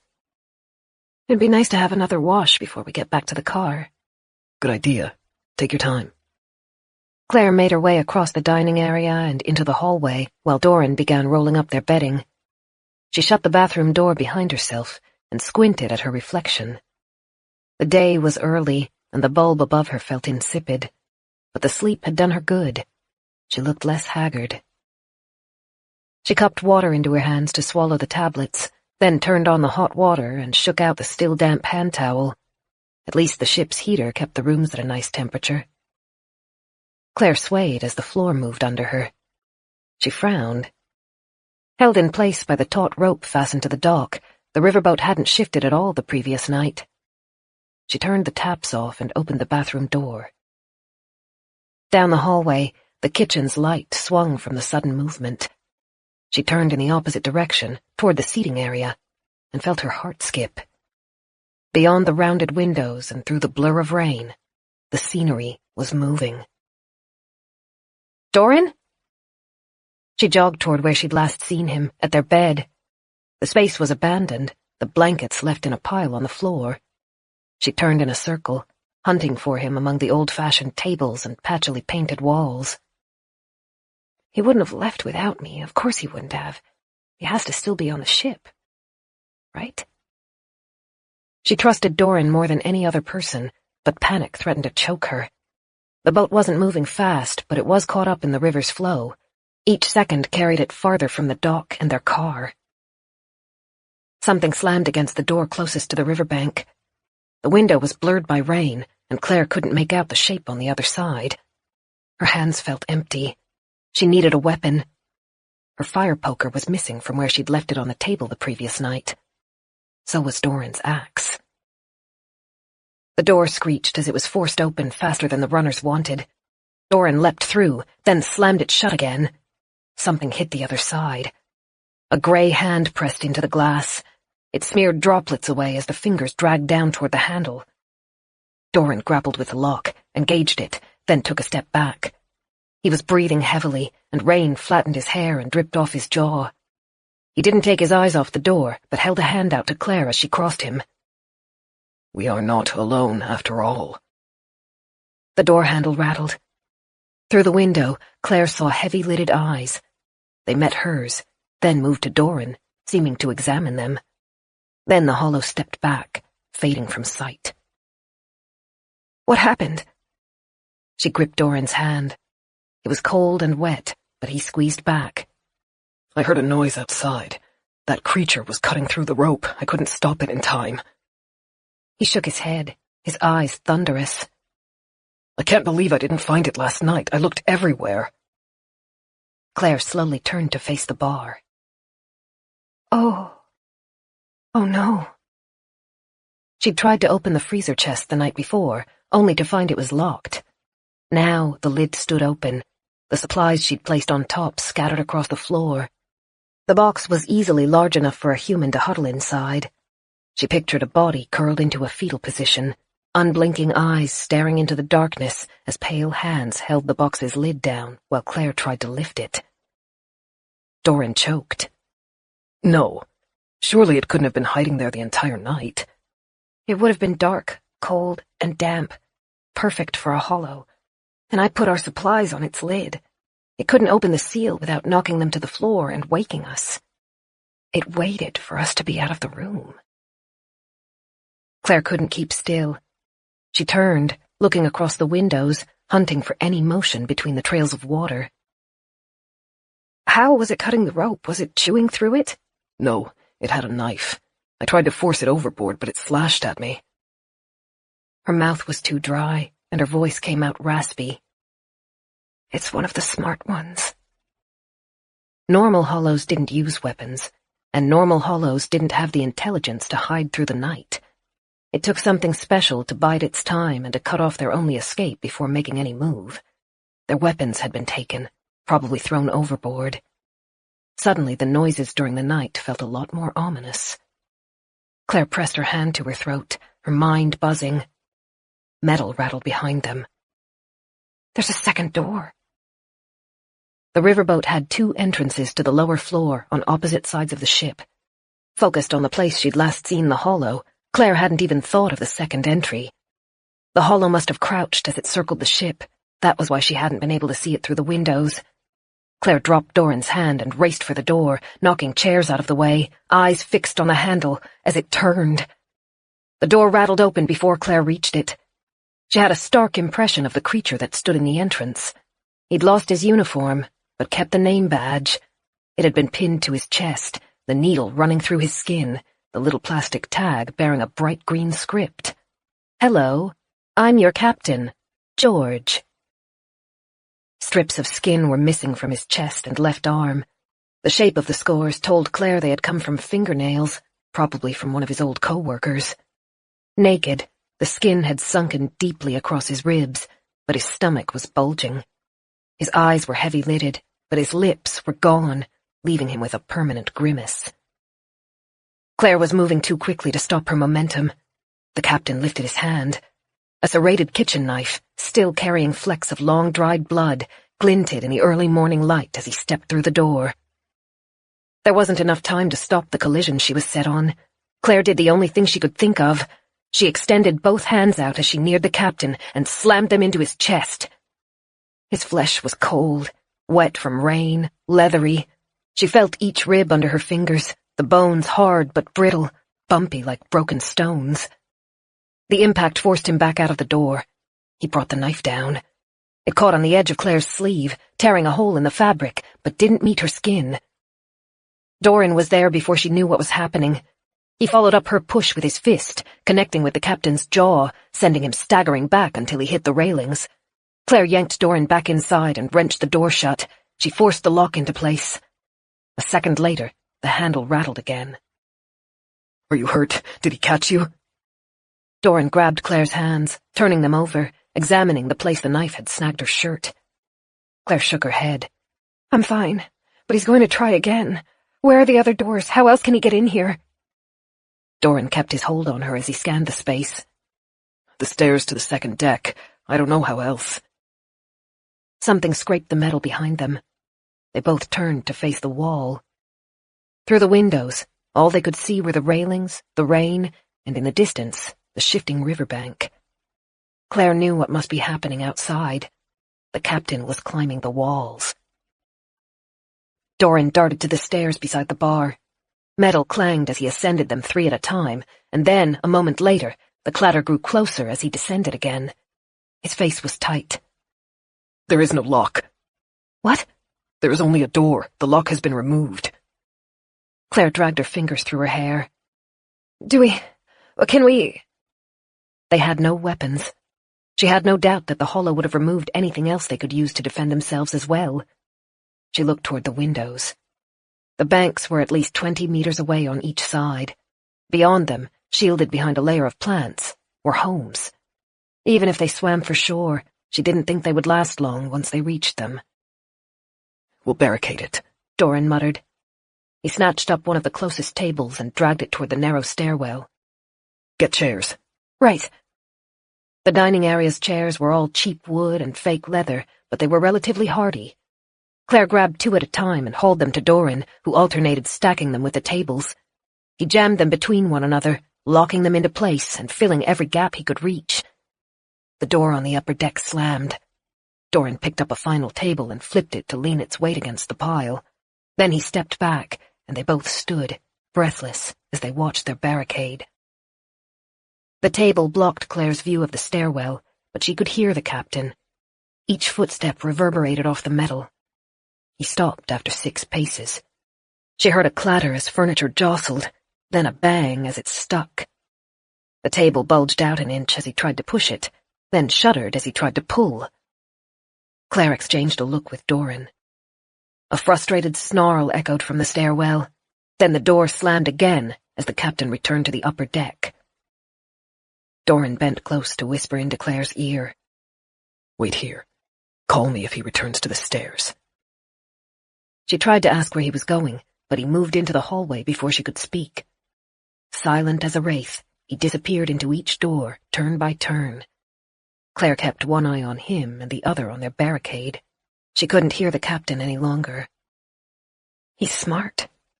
He hasn't tried to talk, not like Madeline did, but he remembers how to use knives, and he remembers the way around the ship.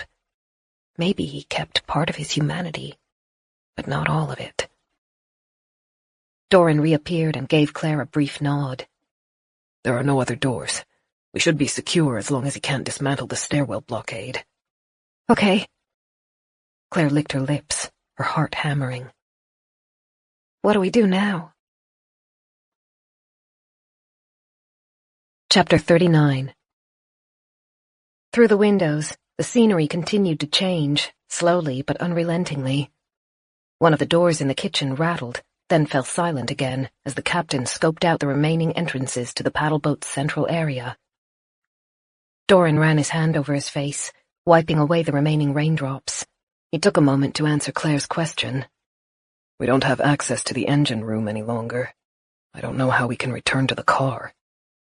How far are we from it now? 1 kilometer? 2? How far will we have traveled before we can get to shore? Claire blinked furiously. Of all the things she could grow attached to, she hadn't expected it to be a grimy, half-broken vehicle. But that car had saved them. It had carried them for days without complaint. Despite how precarious its repairs had felt, it hadn't failed them. And it held most of their supplies, including the radio. Except for the blankets, food, and masks they had brought onto the ship, everything was in the hatchback. She wanted to repeat her question, what do we do now? But she knew that wasn't fair. Doran didn't have any more answers than she did. They could try to swim to shore, but it was hard to know what they might find once they got there. In a best-case scenario, they might find an abandoned vehicle with its keys still in the ignition close by. Alternately, they could be stranded in an unfamiliar location, resourceless and weaponless, hampered by wet clothes and surrounded by hollows. Then her mind came up with a worse scenario. The hollows might hear them swimming and crowd along the riverbank, grasping for them any time they tried to climb up. What would happen then? Would we be forced to swim until we drown? Claire's brain began to freeze with anxiety. She closed her eyes and focused on the concrete information she knew. Eventually, the riverboat will have to hit some kind of obstacle, maybe other boats, maybe fallen trees that were washed into the river from the flood. They will give us a way to reach shore. We have our masks, Doran said. As long as we are cautious, we should be able to find more supplies, maybe even transport. Do you know which way the river is carrying us? Toward home or away? They'd left the map in the car. Claire grimaced and tried to visualize the landscape. Away, I think. Then we will hope we stop sooner rather than later. They both looked up as the door above them slammed open. Again, the blockade rattled. Claire clenched her fists at her side until they ached, but the tables and chairs remained locked together, and after a minute, the captain left. We should eat, Doran said. If the boat becomes caught, we may need to leave immediately, and I don't know how soon our next opportunity for rest might be. Or how much we might be able to carry with us. Claire's palms were sweaty from stress.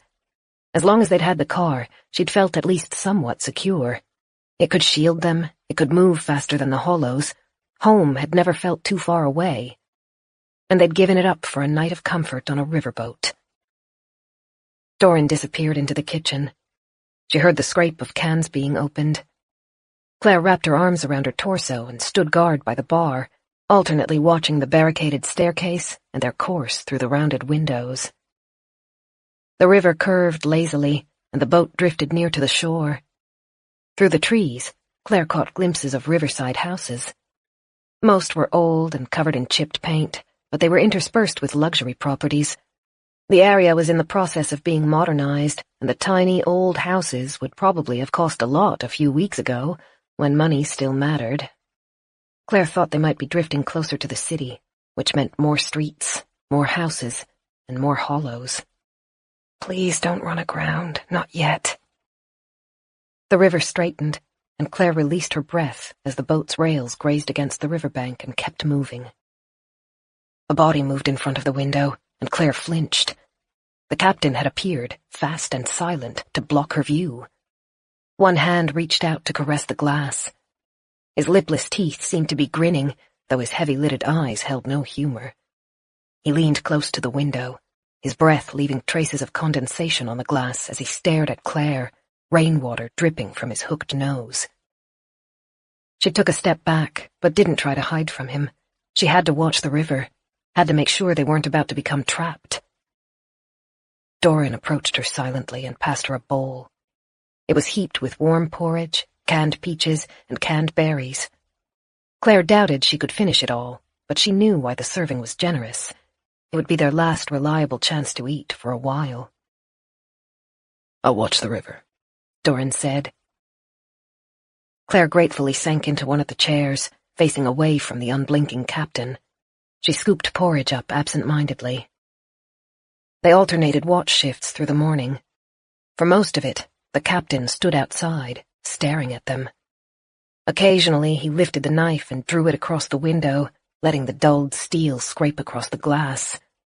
Twice, he left to circle the boat again, trying doors and rattling their barricade, but he always returned to the window, his sunken eyes brimming with hunger and hatred. The cheap old houses began to vanish, and the exclusive riverside retreats increased. Private jetties jutted into the water, sometimes with small boats attached. Once, the riverboat scraped against a dinghy.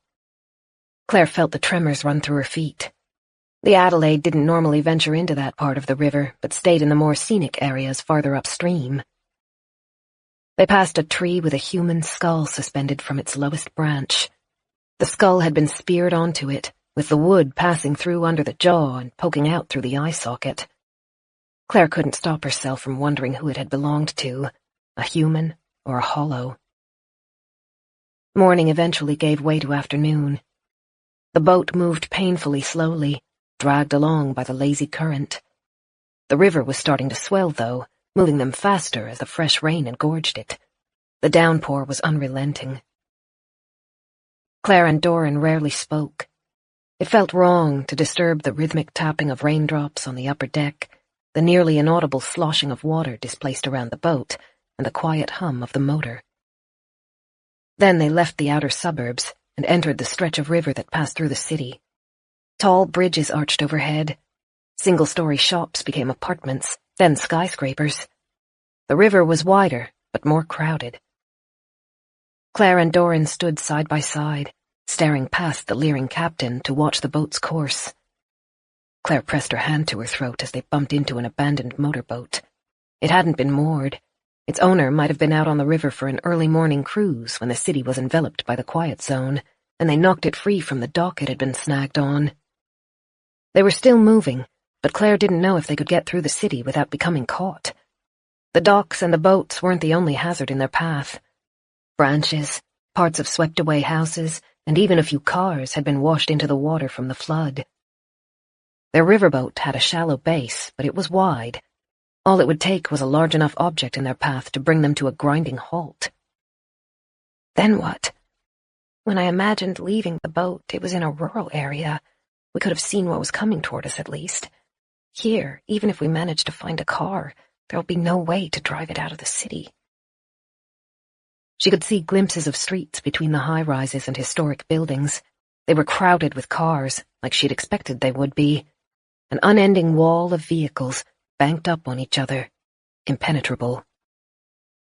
Claire lifted her eyes toward the buildings. In the distance, a flash of color made her breath hitch. She leaned closer to the glass, craning her neck as the captain tried to obstruct her view. An office building had blocked her view, and already she was beginning to doubt what she'd seen. Then the office drifted out of the way again, and Claire saw 7 blue letters perched at the top of a dark-windowed skyscraper.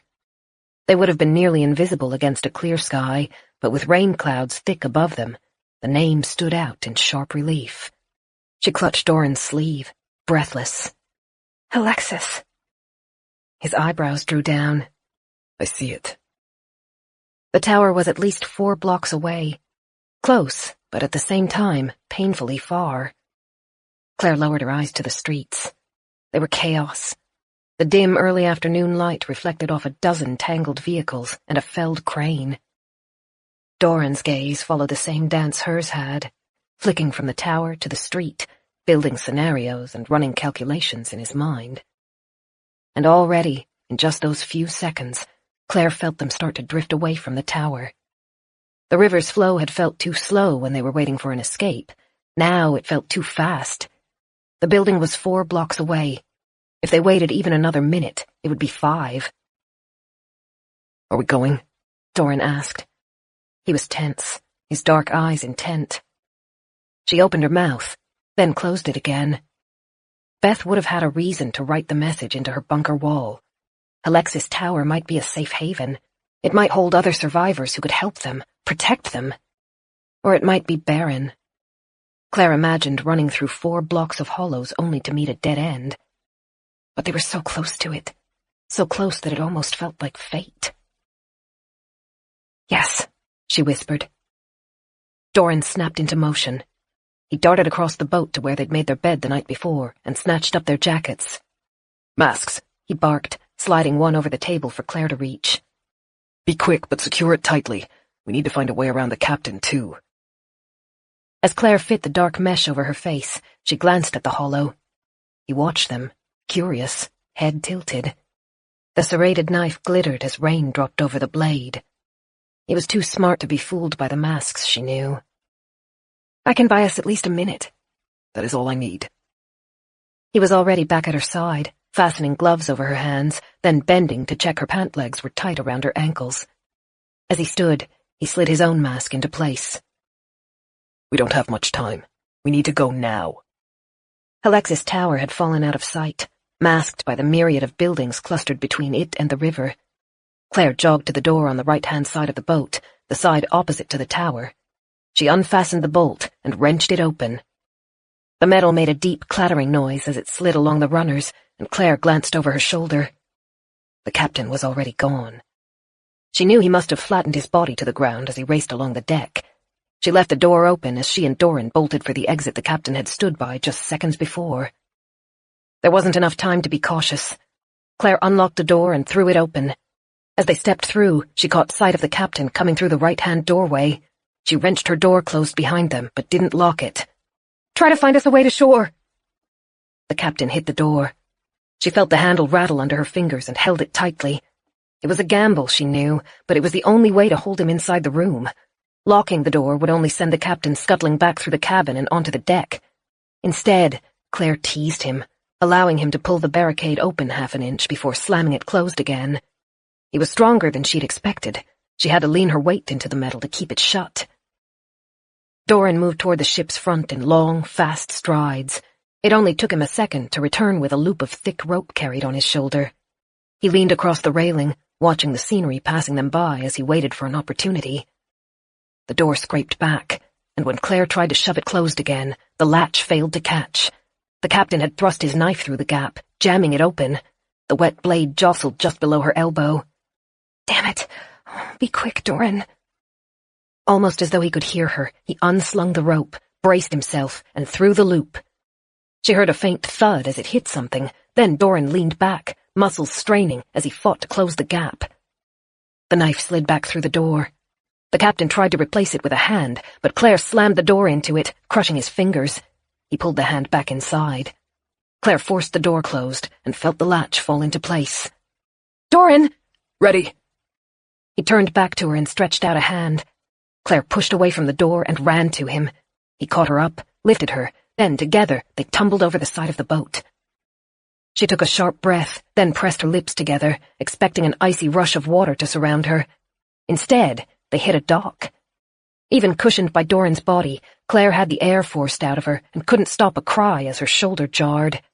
They rolled and came to a stop. Claire pried her eyes open. Doran had caught the rope's loop on one of the dock's pillars to pull the boat within jumping distance, but without the other end secured, the vessel was already drifting away. The captain appeared, crouched on the railing like a bird of prey, eyes flashing as he peered down at them. He looked ready to leap, but Doran moved forward, blocking the end of the dock, hands raised in preparation to rebuff the attack. The captain's teeth parted to release a hiss, and hatred flashed through its eyes. Then, reluctantly, he slunk backward, disappearing into its ship. Doran waited until the boat was out of reach, then slumped back. He turned to Claire, his words a whisper that almost disappeared under the pounding rain. "Are you all right?" "Yes." She crept to his side. They waited a moment, listening. Nothing came down the dock toward them. Nothing appeared between the buildings. Claire could only hope the rain had masked the noise of their disembarking. The riverboat continued to drift, carrying its captain with it. Claire wondered where it would end up. Trapped somewhere downriver, perhaps, Or if it was very lucky, it might make it all the way to the ocean, carrying its loyal captain onto far rougher seas than the ship had been designed for. Doran's hand wrapped around her own. Even with the gloves in the way, it was a comfort. He helped her stand. Then they turned toward the city and the tangle of metal and glass that hid Alexis Tower. Chapter 40. Claire's breathing echoed inside the mask. She tucked the fabric around her neck, making sure it was tight and that none of her skin would be visible. The rain had already soaked through her jacket, and her skin crawled as icy water ran over it. They began to move along the dock. Its end connected with a concrete platform, with stairs leading up to a brick-patterned street. That part of the city had been designed for tourism. Overpriced eateries faced the water, and a small shack nearby offered to sell tickets to a river taxi. The area was showing its age. Water stains marked the concrete, and sun exposure had discolored the eatery's signs. As they climbed onto the street, Claire saw dark stains scattered across the brown, interlaced bricks. The frenzy of the quiet zones must have caused people to spill their drinks. No, not drinks. Her stomach turned. Blood. The stains were the only remnants of what must have been a massacre. She held Doran's hand. He squeezed back. They couldn't risk speaking, but she was grateful to have him at her side.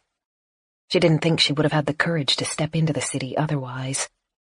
The brick street ran along the river's edge, sometimes widening to make room for a children's play area, sometimes being encroached on by overturned plastic restaurant chairs. It felt strange to see it so empty. Straight ahead, the bricks led between two apartments to reach the first proper road. There wasn't much light, with the angry clouds choking the sky, and the towering apartments conspired to block out the little that there was. The walkway between them was dark enough to be night. Doran bent close so that she could hear his whisper over the drumming rain. I think speed will be to our advantage. We stay together but move quickly. Agreed? Claire nodded. She wanted to keep holding his hand, but it would slow them down too much, so she reluctantly let go. Her fingers felt empty. She flexed them, wishing she had some kind of weapon to hold. She might find something inside the restaurants if they took the time to search them, but that carried too much risk. Every minute they were exposed only invited more danger. Was this a mistake? Alexis Tower was only 5 blocks away. She had to keep her eyes fixed on it and not look back. We didn't have anywhere else to go. This is our best chance, isn't it? She was acutely aware that the tower had the ability to save them or destroy them. They were too deep into the city to walk out intact. 5 blocks to the tower was likely all they could manage, and even that was a terrible risk. Doran was silent at her side. She had led him farther than either of them had planned. He had never even wanted to leave Winterbourne, but he had, for her sake. Every step of the path had been her decision. Claire prayed she hadn't brought him to his death. Their pace quickened from a walk to a jog as they crossed the stained bricks. They put their heads down as they passed between the buildings. Claire could feel their presence over her, smothering her like a heavy blanket. She hazarded a look toward the structure at her right. Faces pressed against the windows. Emaciated bodies bobbed as the apartment's occupants, trapped inside their rooms and without enough wits to know how to open the doors, paced. They watched the 2 humans below them, hands slapping the glass, hungry and frustrated. Claire's eyes moved higher up the building. There were dozens of them. Never more than 1 per room, though. It was like what she'd seen in the cars. The hollows would hunt in loose packs in the wilderness and forest, but when trapped in close quarters, the weaker members would be eaten. Those would have been family once. Best friends, parents and children on a vacation, excited to visit the city, enjoying their views over the water. She turned to face the road again, eyes burning. Cars blocked the street. 2 had crashed, their tires riding up onto the sidewalk and their crumpled hoods hanging through a store window and bending around a street lamp. Claire stopped at the intersection and looked in both directions. It was impossible to hear or see clearly through the rain and the mask. Motion drew her attention toward a store window, but it was only a plastic shopping bag caught on the shattered glass and swinging as the wind tugged at it. Maybe the city won't be as bad as I thought. Maybe the quiet zone moved over it very early in the morning, and most of the hollows are trapped inside their homes. Alexis Tower was a block to their right and 5 ahead if she hadn't lost her orientation. Straight ahead, the road was littered with remnants of a broken jewelry store. A car had run through the corner window, and sparkling glass shards were jammed into cracks in the road. Rings, necklaces, and bracelets, worth a small fortune, lay ignored among the once white stands and scraps of pamphlets. Claire cautiously approached the street. Glass crunched under her boots. She stopped beside a street lamp, scanning the environment, breathing heavily. A hollow chattered, but the sound was muffled and came from above, one of the apartment dwellers. They turned right, circling the wreck of the car that had broken the store, and followed the sidewalk. That road had been closed off to cars and converted into a market. Clumps of something black and sticky stuck to bright sheets of plastics, decayed flower bouquets, she thought. Claire recognized food stands, one which had been knocked over. Its deep-frying vat of oil had spilled across the road, but the worst of it had already been washed away, and what remained was turning dark as grime and grit absorbed into it. Then, past that, a collection of mannequins stood guard. A telephone booth had been set up as a kitschy changing room for a street fashion display. The cluttered stalls made Claire anxious, but the road was free from cars. Doran led the way, weaving between the stands. Something scraped beneath Claire's shoe. She looked down, expecting more glass, but saw she'd stepped on a gold coin. A woman's purse lay nearby, dropped mid-transaction. The markets had been open at the time the quiet zone had passed through then. But the streets seemed deserted. Are the masks working? Did something chase the hollows away?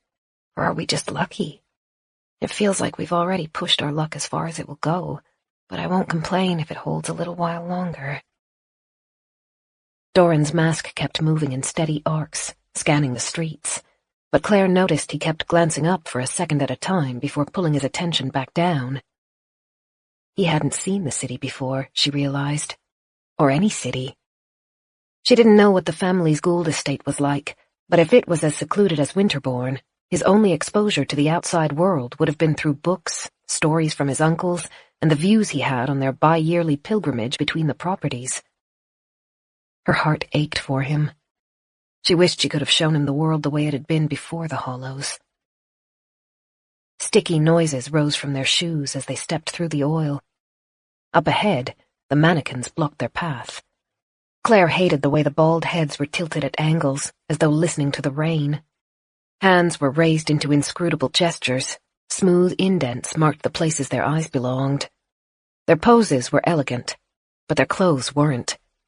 Bohemian styles and pastel shades were discolored. They hung off their mannequins awkwardly, wet, sad, and torn. Claire wondered where the rips had come from. Humans grasping and writhing in agony as they tasted the stinging air Madeline Morthern talked about? Hollows scrambling after their prey? More than half of the statues were overturned, their poses still elegantly classy as they lay face down in the puddles. Claire shivered as they passed the figures. They didn't have faces, but they still looked too human. Then, behind them, hinges whined. Claire froze. Their luck had run out. A low, sickeningly familiar chattering noise floated through the air. She and Doran turned. The changing booth, a repurposed telephone booth with blacked-out windows, had an occupied sign hanging from the door. The wooded plaque rattled as the door swung outward. Chapter 41. The woman inside the booth fixed Claire with her one remaining eye. It was bulging and red, and Claire thought she knew the cause. Sharp, bony spikes, like stalactites, filled the empty socket. She'd lost her blouse and pants, but her business jacket still clung to her narrow shoulders. It flapped as she lurched forward. One leg had grown longer than the other, giving her an exaggerated limp. The bloodshot eye moved from Claire to Doran, and the jaw widened as she chattered. Doran tapped Claire's forearm. It was a small touch to shake her out of her shock and get her to move. She pressed her lips together and gave a tiny nod, and together they began backing away. The hollow took another staggering step forward. The jaw worked, and her head tilted curiously. Claire risked a glance down to check her gloves were still tucked into her jacket sleeves and her socks covered any trace of skin. She was hidden under the layers of clothes. But the hollow was growing excited. Its chattering became louder, and the jaw moved faster, swiveling in loosened sockets as she fumbled forward recklessly. Can it tell we're human? Can it hear our breathing, smell us, recognize the way we walk? Another subtle tap from Doran. They were backing away, but the hollow's unsteady gait was closing the gap. They needed to run. She shot Doran a final look, wishing she could pick out some expression under the mask. He tilted his head in her direction, the only response he could give. Then they turned as one and began running. Mannequins skittered across the street as they were kicked out of the way. The hollow howled. Through their own pounding footsteps and the steady, pattering rain, Claire heard the creature's feet slapping on the ground as it chased them. Its limp gave it a distinctive, nightmarish gait. One loud smack, then a quick scrape, repeated. Claire focused on their path, squinting through the fabric, mesh, downpour, and thin fog to see their path ahead. A deep fear of becoming cornered had taken root in her. They had to leap over a cascade of rotting fruit to escape the closed-off market street. On the main road, cars became a hazard. They had to split up to weave between the vehicles. Guttural chattering followed them. 2 cars had collided ahead, hedging Claire in, and she leapt onto the hoods to slide over. Doran reconverged with her. The hollow thudded into a car behind them, and Claire clenched her teeth as nails scraped over metal. Up ahead, the blue Halexis sign loomed out of the sky, 2 blocks away. A stitch was forming in Claire's side as she struggled to draw air through the wet mask. She could make it 2 blocks. They were close. Close to what?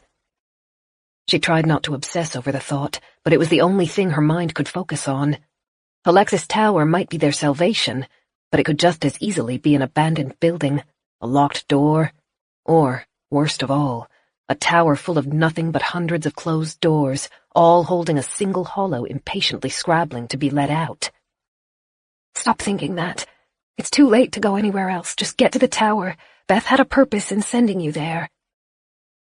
In the desperate part of her mind, she imagined Beth pulling the tower doors open and beckoning her inside. She tried to tell herself it was a fantasy, that she couldn't believe Beth was still alive, that she was setting herself up for disappointment, but the idea stuck in her mind like a fiery beacon, bright and tantalizing. They were a block closer, and the sidewalks were clear. To their right were boutique clothing stores sporting immense display windows. Claire gasped as something hit the glass. 2 hollows pressed against the window. Fractures already ran across the surface from repeated beatings. Keep running. Don't look back. The distinctive slap, scrape, slap noise was now mixed with other pounding feet. She couldn't see them, but at least 6 of the creatures had joined in the pursuit. Some gaits were staggering. Others were long and gaining. 1 block. Just 1 block. She kept her eyes switching between the road under her feet and the blue letters marking their destination. Breathing was painful, a dry, tacky film developing in her throat. They rounded the final corner. Only a 4-lane road separated them from Halexis Tower. The blue letters shimmered high above them. Her eyes followed the building's length. It was dark stone, built within the last 10 years and designed to be minimalistic. Hundreds of large, blank windows were the only relief in the smooth walls. Buried in the tangle of stylized architecture and classical buildings, it was plain enough to avoid almost all attention. Claire could have walked past it 100 times without giving it a second look.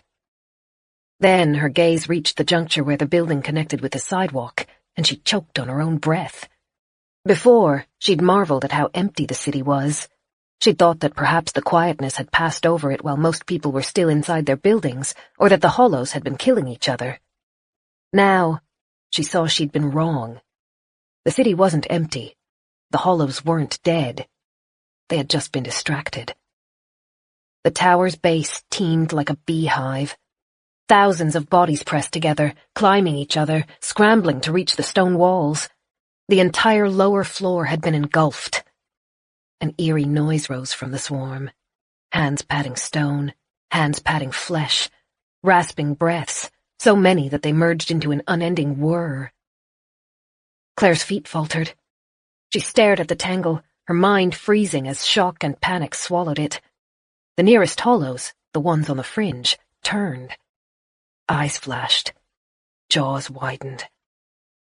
Doran pulled on her hand, dragging her to the side toward one of the shops. Claire felt the tug of fingernails snatching at her jacket as the hollow from the telephone booth caught up to them.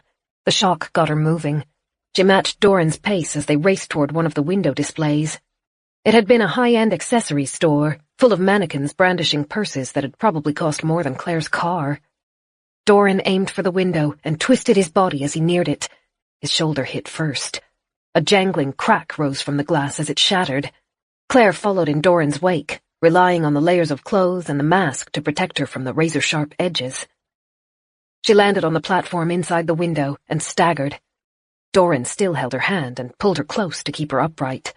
He reached for the nearest mannequin and wrenched its arm off. Its wig went flying as it tumbled back. Doran turned and swung the limb like a club. The hollow was already halfway through the hole he'd created. The impact was fierce enough to crack the ceramic arm and force the hollow into the shards of glass still protruding from the window's frame. A glut of blood spilled from the hollow's face. Her business jacket trembled as she tried to squirm free, and fresh blood ran from where a jagged piece of glass cut through her cheek. Doran lifted the ceramic again, but he didn't need to use it. As the woman slid free from the glass, she crumpled to the ground, lifeless. Claire could guess what had happened. The cranium bones were growing out of control through the empty eye socket. They had probably already been putting pressure on the brain, and the impact had been enough to sever something important. Doran looked down at the mannequin's limb, crackled and marred with a splatter of red, then dropped it. He was breathing quickly and still kept a tight hold on Claire, as though he was afraid he might lose her if he didn't. A deep, screaming howl echoed from the street. It was repeated, then joined by chattering screams. The hollows around the tower had heard the commotion. Claire could imagine the swarm turning to face them, scrambling forward, teeth bared, arms outstretched, riled by the smell of blood. "We need somewhere to hide," Doran hissed. "Somewhere defensible." Claire was already moving. She pulled him deeper into the store, past the display stands and around the counter, which held a box of new shipments not yet unpacked. The store would have some kind of back room, something with a lock, she hoped. The space was larger than it had looked from outside, and, despite the wall-length windows, dark. She had to squint through the gloom, hunting among the stacks of displays and the deceptive shimmers from a dozen metal embellishments and chains. Glass scraped as bodies crawled through the broken window. Low, eager chatters floated through the still air. There! A narrow door, neatly hidden behind a jewelry stand, was tucked into the back of the room. Claire ran for it. A heavy thud behind them told her a mannequin had been knocked over. Claire grabbed the door handle and wrenched it open. She'd only managed one step into the room when a shape lurched out of the darkness. The hollow slammed into her, knocking her back. The light was too poor to see anything of it, except for the dirty blonde hair around its face and the knobbly fingers that scraped over Claire's mask. It had to be the store's employee, Claire thought. She'd become trapped in the storage room after retreating there during the stillness. The impact pushed Claire backward into Doran's chest. They both staggered. Then Doran yanked her aside, pulling her out of the hollow's grasp. Claire hit the ground. Cold, fresh air grazed across her sweaty cheeks as the mask was jolted free. Frantic, she grabbed it and tried to pull it back on. Doran grunted as the woman bit into his arm. His jacket was thick, but the creature wasn't deterred. She clung on as he grappled with her. The crowd from the street had caught up to them.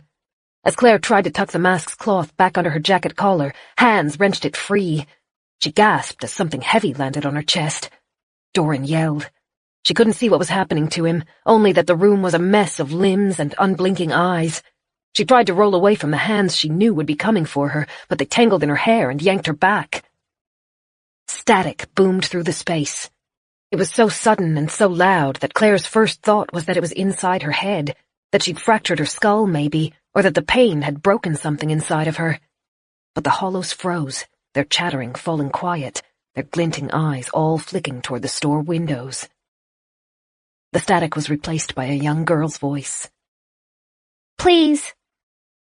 It was loud enough to make Claire flinch. The hollow holding her hair shrieked, and its fingers loosened. The pressure on her chest relented.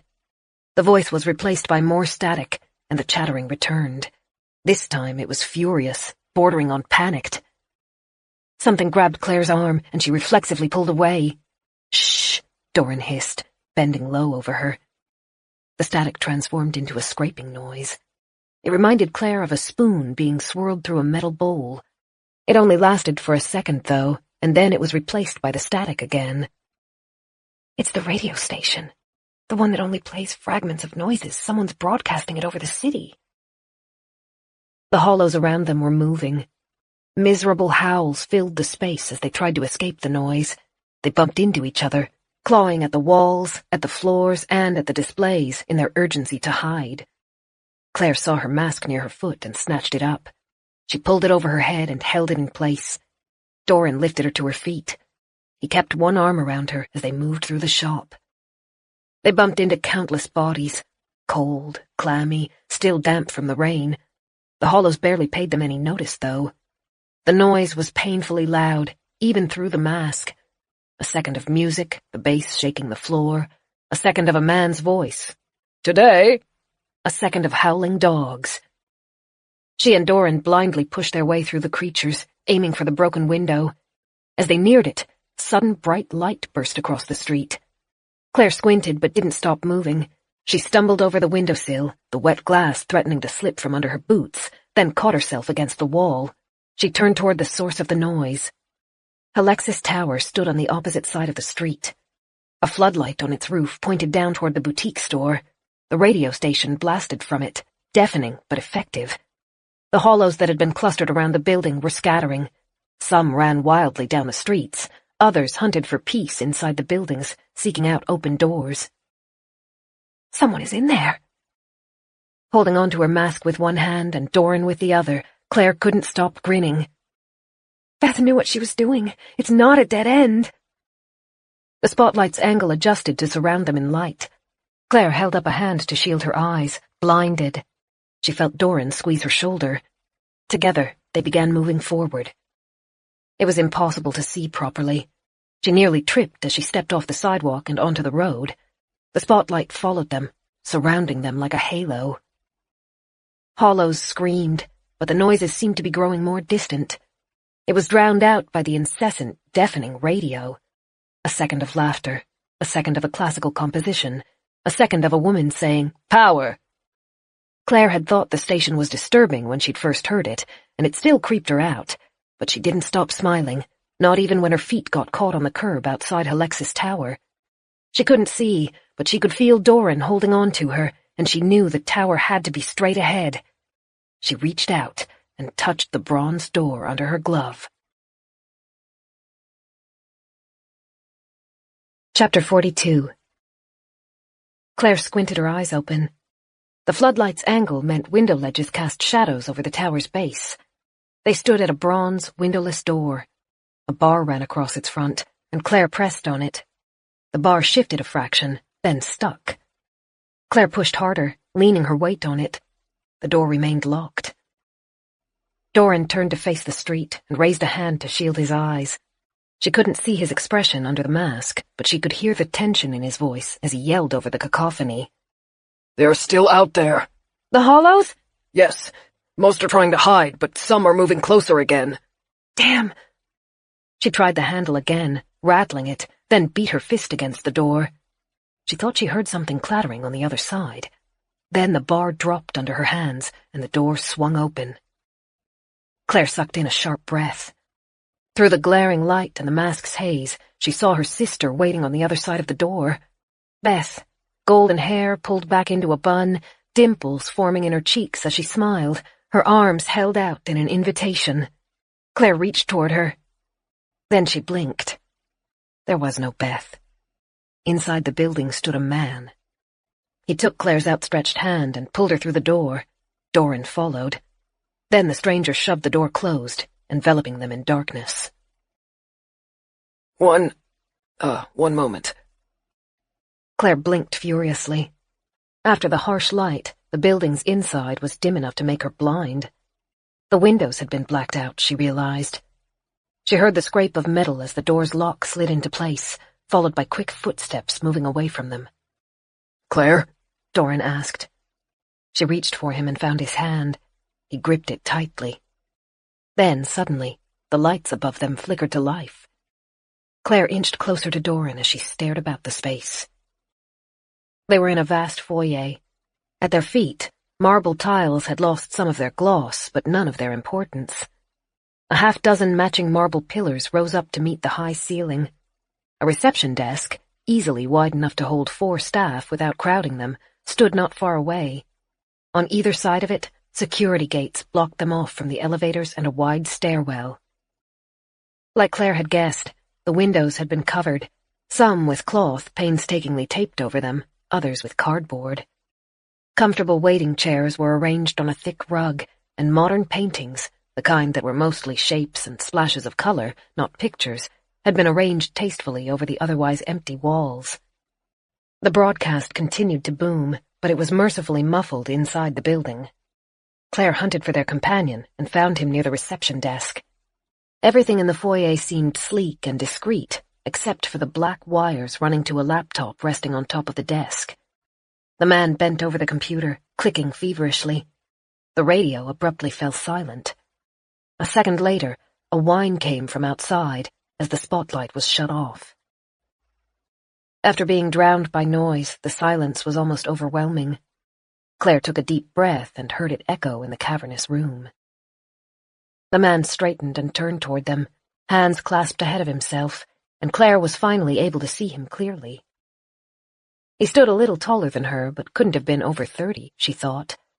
Bronze hair was brushed into a tidy side part, though it was reaching the point where it needed a trim, and strands had been knocked out of their careful arrangement.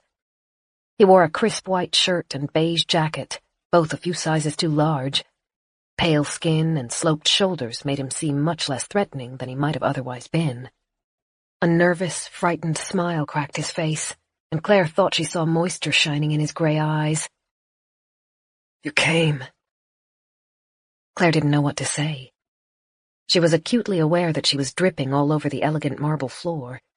In the back of her mind, she kept hunting for signs that there were more people in the tower, noises, the sounds of footsteps, voices, but all she heard was silence. The stranger unclasped his hands, then pressed them back together again, swallowing thickly. May I, if you don't mind, could I see your faces? Claire realized she was still wearing her mask. She pulled it off and brushed wet hair away from her forehead. A second later, Doran removed his. The stranger's smile widened, his eyes creasing nearly closed, and he stepped forward. Before Claire knew what was happening, arms were around her, pulling her into a fierce hug. Ragged breathing filled her ear. It had been a long time since Claire had felt contact with a human other than Doran, and her instincts were to flinch back. At the same time, her subconscious wanted to lean forward. They had found another human, and that was something incredibly rare in this new world. Doran made a faint noise in the back of his throat and reached toward Claire, but before he could do anything, the man let go. He held his arms towards Doran, who had no chance to react before he was pulled into a hug of his own. Shock flickered over his face. He sent Claire a desperate, confused glance, then awkwardly reached up to pat the man's back. You're here. The stranger only came up to Doran's shoulders, and the words were muffled in his coat. Then the man stepped back, his face damp from their clothes, but his grin as wide as ever. I was starting to give up hope. Thank you. Thank you so much. Claire felt lost. She didn't know what they were being thanked for, but the man had obviously been expecting someone. The idea that they were about to disappoint him made her nervous. She latched on to the question that had been lingering at the forefront of her mind. Is anyone else here? Anyone by the name of Beth? Oh, no, sorry, just me. The man knit his hands together, his smile twitching. Were you hoping to meet up with someone here? Claire's throat was tight, so she only nodded. She'd known Beth was gone. That had been obvious since the moment she stepped into the bunker and saw the pool of congealed blood saturating the floor. And despite all of that, she'd held on to the tantalizing hope beyond all reason. Part of her wished she'd never been forced to find out the truth. She choked, and Doran's hand found her arm, but she refused to let herself cry. Ah, gee, wow. I'm sorry. The infallible smile finally dropped. Well, they might still be coming. Don't give up hope. That's the real killer in this world. You gotta stay optimistic, stay hopeful no matter what, right? Heaven knows it's been hard enough these past few weeks. Some days I just wanted to sit down with a bottle of whiskey and let the despair eat me. But I knew someone had to come eventually, and you did. Here you are. He folded his arms over his chest as the grin broke out anew. You really came. Sorry, I still can't get over it. Claire glanced up at Doran. He met her gaze. His expression was placid. She recognized it. He'd worn the same face when she'd first arrived at Winterbourne. At the time, he'd seemed distant and cold, but now she knew better. He wasn't calm. The opposite. He had no idea what to do or say when confronted with a stranger, and to compensate, his every movement and expression became guarded. Claire took a slow breath to calm her heart. She had lost Beth, but Alexis Tower hadn't been entirely a false hope. They were safe, at least for that moment. She made her tongue move. Were you waiting for someone? Well, no. I was, but not someone specific. He bounced on his feet, his brown eyes switching between Claire and Doran. Anyone. Just someone who would hear me and brave the city. I knew it was a big risk. Not a lot of people would be prepared to try it. That's why I had the loudspeakers and floodlight hooked up and ready. If I'd known you were coming, they would have been running sooner. I only realized you were out there when the hollows started screaming. Lucky I didn't take a nap, huh? I guess you heard my message? Claire frowned. Your message? To come to the tower, or were you in the city for another reason? Another glance at Doran. Actually, we read the address. It had been scratched into a bunker wall. We had no idea what we would find here. He chuckled. Unorthodox, but hey, it worked, I guess. You came here, and that's all I'd hoped for. A low, soft, chattering noise came from behind Claire. She flinched and swiveled. At the same time, Doran put a hand out and swept Claire behind himself. The room remained empty. It's okay, don't worry. The man lowered his voice and extended both hands, palm out, as though trying to pacify them. They're outside. They can't get in. At least they haven't so far. Doran slowly relaxed his guard. The scratching sounded closer than it was. Claire would have thought having covers over the window would be comforting, but in reality, it left her feeling unsettled. She hated not being able to see the hollows, how many there were, how close they were. The chattering was growing louder. She suspected most of the dispersed creatures were returning now that the radio and spotlight were off. I'm sorry, I'm doing a really awful job as a host, aren't I? The man broke into a nervous chuckle. I'm Peter, Dr. Peter Wiesner. Claire finally pulled her eyes away from the shrouded windows. Doctor? One of the theoretical ones, not a medical doctor, I'm afraid. Oh, I'm Claire, and this is Doran. Pleasure to meet you. Peter loped forward, hand outstretched, and shook Claire's, then Doran's. His fingers were warm and shaking. From nerves or excitement, Claire wasn't sure. Look at you, you're drenched. You must be freezing, and probably exhausted and hungry, too. Let's go upstairs. It's gonna be a lot more peaceful than down here, and I can get you some dry clothes. Nothing glamorous, but it'll be better than what you have. Claire gave Doran a final glance, checking he was happy to travel deeper into the tower. He was already watching her, waiting for her decision. He sent her a small smile, and Claire returned it. Peter was already moving toward the reception desk, so they followed. Hey, Peter. Claire wrapped her arms around her chest as they crossed the vast, sparsely decorated foyer. What is this place? Peter stopped beside the reception, where he'd set up his laptop. He took a moment to power it down, then slowly turned to face them, fingers knit, smile unsteady. Well, it used to house a lot of businesses. It was a bit of a hub, but it holds a special significance for the current state of the world. I guess you'd call it Ground Zero. Claire faltered. You mean? Yeah, it all originated here. The stillness, the monsters. Peter took a breath and pulled a smile back onto his face with obvious effort. I'll tell you everything, but let's get you somewhere safe and warm first. Follow me. Chapter 43. As Peter picked up the laptop, a loud, screeching wail echoed from outside the building. The front door rattled, and Peter tucked the laptop under one arm. You don't need to worry. The tower's secure. Well, relatively. There are some hollows inside, but they're all locked in rooms. Those guys on the street don't ever leave, but when you get to the upper floors, you can't really hear them much anymore. Peter stopped beside one of the security gates and pulled an ID card suspended from a lanyard from under his jacket. He swiped it over the reader, which beeped and flashed green. The gates swept back, and Peter ushered them through before they closed again. You have power? Claire asked. A generator. I've been restricting what it feeds juice to. No matter what I tried, I couldn't turn off the security system, so it's been leaching power. The elevators are out of service, though, so we need to take the stairs. Sorry.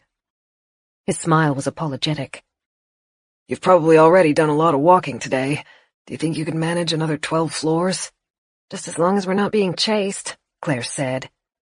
Peter laughed. Ha! I like your spirit. Doran ran his fingertips across the marble walls as they started climbing. The stairwell was wide and elegant, an echo of the foyer. Every second landing opened into a new corridor with its own set of doors, each with a little plaque set beside it. Best to stay away from rooms you don't know, Peter said. Some of them contain hollows. You can usually tell which ones because of the noise, but sometimes they're silent, and that can be an unpleasant surprise. I've locked all of their doors, though. Claire gave a slow nod. She was feeling faintly dizzy, and not because of the stairs. Is he telling the truth? Is this where the stillness spread from? She tried to swallow, but her throat was too dry. She already knew the disease wasn't infectious. If it was, she would have felt its effects weeks before, but she still felt itchy just touching the bronze railing. She'd listened to all of the wild theories being bantered across the radio, but Claire had never believed she would find out the cause of the world's destruction. It had felt like something that was meant to be abstruse. Like black matter, it was a concept that wasn't ever supposed to be in the hands of average people. Though, in this stillness, is anyone average? We all survived the end of the world. We're all remarkable in some way or another. 100 questions crammed themselves into her brain, but strangely, she was reluctant to pull any of them out. The idea of knowing more about the disease was frightening. She dreaded what the answers might mean for humanity's future. As they passed the 4th floor, she began to shiver. Outside had been cold, but inside the building was worse. It didn't have heating and still clung to the chill from the snows. The exercise kept her core warm, but didn't do much for her numb fingers. The higher she climbed, the more she began to dislike the tower. It was too clinical, bordering on hostile. In some ways, it felt like Winterbourne's opposite. Winterbourne had never been welcoming, but it had held an excess of hostile emotions and passions. Alexis held none. Here we are! Peter skipped as he came off the 12th floor's landing. He nodded to the passageway ahead of them. I've been living here. We have food and water, and the heater's running. It's not exactly homely, but I hope you'll make yourselves at home anyway. Claire read the plaque by the stairs as she passed it. Aspect Laboratories. You said you were a doctor? I have a doctorate in molecular sciences. My dissertation caught the attention of Aspect, the company that owns this part of the tower, and I was given a grant to explore surgical advancements for 18 months. Basically, they gave me office space, equipment, and money to live off. In return, they owned part of anything I created here and would theoretically make bank if I developed anything impressive. He laughed. Claire felt faintly nauseous. She forced the words out. Did your team? The stillness. No, I wasn't involved in it. He stopped beside a thick metal door and rested his hand on it. "But I know how it happened. It's a long story. Let's get you dry and fed first, all right?" Claire mutely nodded. The ID badge came out again, and Peter swiped over the black box beside the handle. A quiet beep, a green light, then Peter shoved the door open and stood back for them to enter. "Well, here we are. The closest thing I have to home now." The room was larger than Claire had expected. It wrapped along that half of the tower in a rectangular shape, with close to 20 windows overlooking the city. Most of the blinds had been closed or angled so that light could come in, but the occupants couldn't look out. She could guess why.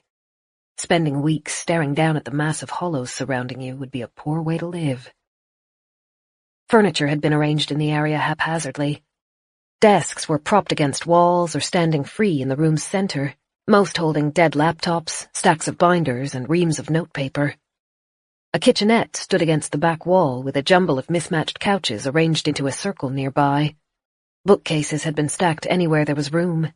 Most held textbooks and hefty non-fiction titles, but Claire was surprised to see an odd assortment of novels and board games mixed into them. Evidence that the room had been lived in was everywhere. Jackets and scarves hung over the backs of chairs. A pillow had been unceremoniously stuffed between a computer monitor and the painted brick wall. Chip packets and candy wrappers, the kind she expected to come out of vending machines, lay across the floor. "Sorry," Peter mumbled as he kicked an empty chip packet under a desk. "Bit messy." Claire tucked a strand of wet hair behind her ear. "It's not what I expected. For a lab, I mean." "Oh, yeah, this is just our work area. The actual labs are on the floor above us. It's much more, official up there. This is just where we developed our ideas, or came to relax." Peter opened a cupboard near the door. Aspect was pretty accommodating. They believed that the best ideas came from environments with no boundaries, so they let us get away with a lot. There are bathrooms and showers on the opposite side of the hallway, along with bunks for anyone who needed to spend the night here. Intended for time-sensitive projects, but of course, a few of us were lazy enough to just live here. Inside the cupboard was a medley of clothes. On one side were lab coats and white tank tops. On the other was what Claire could only imagine were lost-and-found items, including scarves and rain jackets. She glimpsed a man-sized purple onesie with rabbit ears. Peter quickly shoved it aside and dug through the lab coats. "All right, this should fit you, I think." He tossed a tank top and coat into Claire's arms, then squinted up at Doran. "Big guy, aren't you? Try this. It'll probably fit. Tell me if it doesn't." Doran wordlessly accepted the clothes. Peter ducked past them and dug through the stacks of paper on one of the desks. "We weren't supposed to leave these lying around, but people did. Never thought I'd be grateful for lousy standards, eh?" He held out 2 of the lanyards. Claire took the one offered to her. It displayed the photo of a red-haired, plump man named Michael Billings. She glanced at Doran's. His was from Pauline Roche. "Bathrooms are this way." Peter pulled the door open and pointed to the signs on the opposite side of the hall. "There are showers if you want, towels in the cupboards. We don't have any hollows on this floor, so you don't need to worry about that. I'll go foraging for some food. Just let yourself back in when you're ready." Without waiting for a response, he turned to the stairs and began jogging down, his bronze hair bouncing with each step. Claire watched him disappear, the lab coat draped over one arm and the ID badge clasped tightly in the other. She glanced at Doran and lowered her voice. "He's a bit of a whirlwind, isn't he?" Doran looked exhausted. He glanced down at the clothes he held. "I'm not that big." Behind them were 2 doors, one for the women's bathroom, one for the men's. Claire nodded to the nearest door, the women's. "Can we stick together? I don't really want to be alone in this place." "Yes, please." The door beeped as Claire used her badge to let them in. The bathroom was spacious, bordering on excessive, with a larger shower than the one in Claire's old home, a double vanity unit, and a vase holding fake and slightly dusty flowers. Claire put her clothes on the sink, then went digging through the cupboards for towels. "Are you okay?" Doran leaned his hip against the sink's edge, his dark eyes following Claire's movements. "Yeah." It was a lie, but one she felt compelled to cling to. In reality, Claire's insides were in turmoil, tied up so tightly that she felt like she might be sick. She'd installed so much hope into the tower, hope about what it might hold and what it might mean, that the reality felt like a punch to the stomach. There was no colony of survivors, just one man. No forming resistance, just a monolithic tomb. No Beth. No hope. Doran took Claire's hand, lifted it, and tenderly kissed its back. Then he used it to pull her closer and wrapped her in a hug. I know I shouldn't have gotten my hopes up. She mumbled the words into his wet jacket, not even sure if he could understand her. Of course Beth didn't make it here. I know. It still hurts. Claire blinked burning tears back. She refused to let them fall. Doran needed her to be strong. But now that she had time to collect her thoughts, they were turning in a dark direction. The tower was surrounded. Doran, how are we going to leave? She closed her eyes. Can we leave? He didn't immediately answer. All Claire could hear were the faint hum of the lights and the irregular drip of water hitting the tile floor.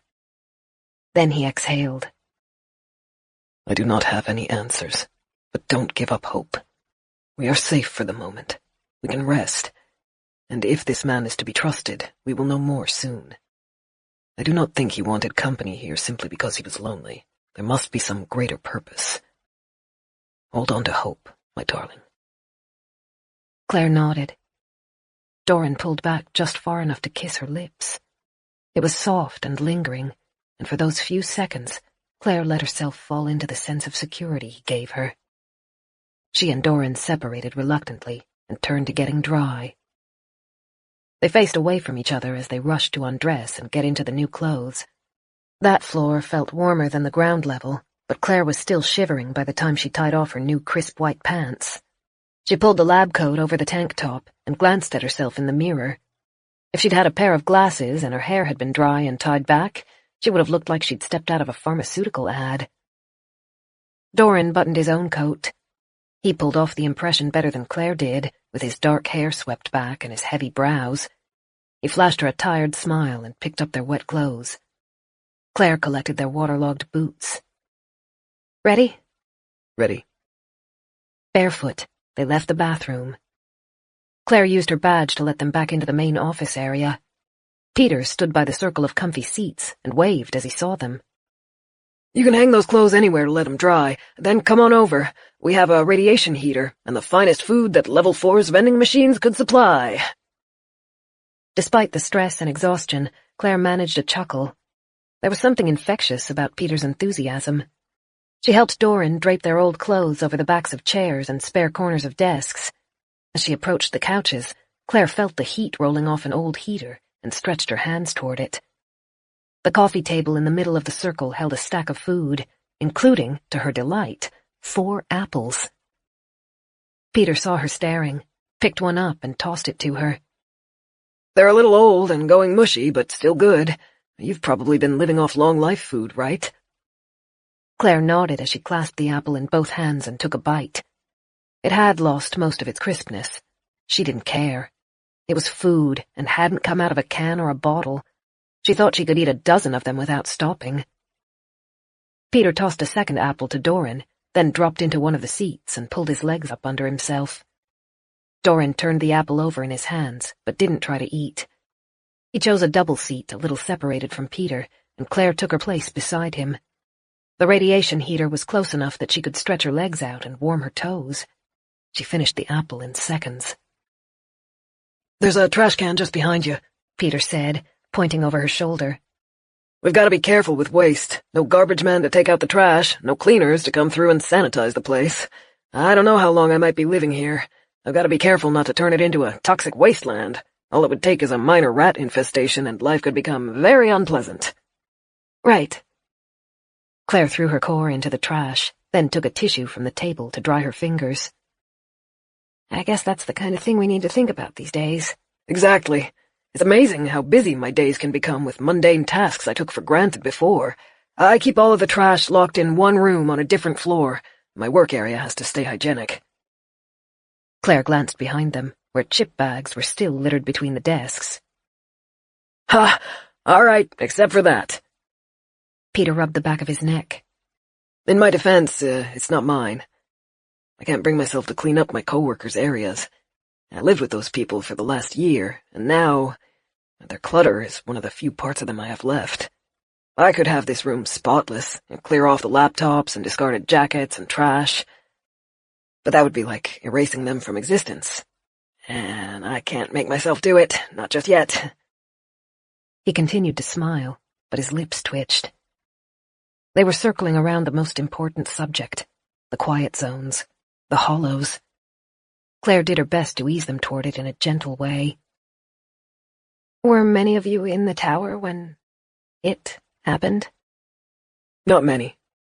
To be completely honest, I was one of the lazy ones who lived here instead of driving home each night, so I was in the tower when everything went south. But most of my coworkers were at home or on their morning commute. He took a deep breath and folded his hands in his lap. You'll want to know how it happened. It's a bit of a story, so settle in. Chapter 44. Claire leaned forward in her seat. Doran stayed perfectly still at her side, but she knew he was no less attentive. Peter turned his eyes toward the ceiling. He licked his lips and was silent for an agonizing minute as he collected his thoughts. When he started his story, his smile was shaky. So, you know a bit about Aspect Laboratories.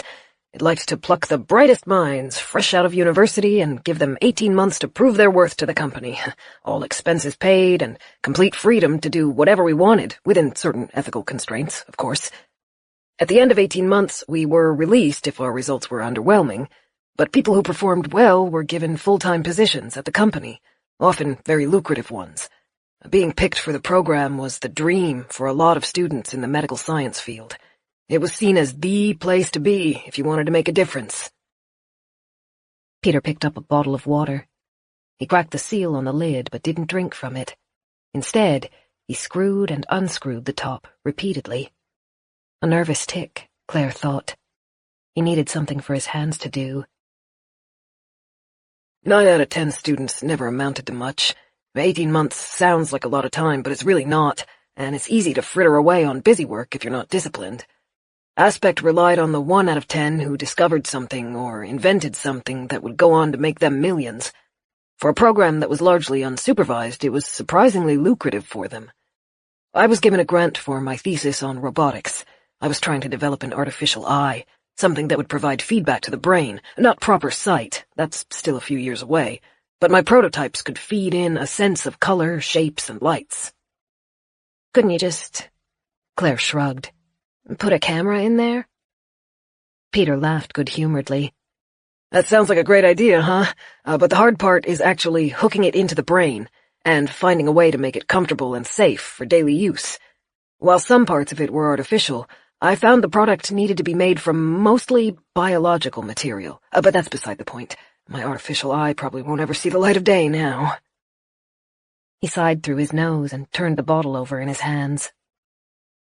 There were 16 of us in the program at the time. I liked most of my coworkers. A lot of them were pretty eccentric. It's a cliché to say madness is just the other side of genius, but I think that's sometimes true. There was one guy, Bobby, who was given a permanent position in the company about 6 months ago. He created a new strain of antibiotics. Created, not found. The implications of that alone were immense. But the guy was one of the most disgusting individuals I've ever met. He kept a foot bath under his desk and used it constantly, but he never cleaned the water out. He just topped it up every other day. Oof.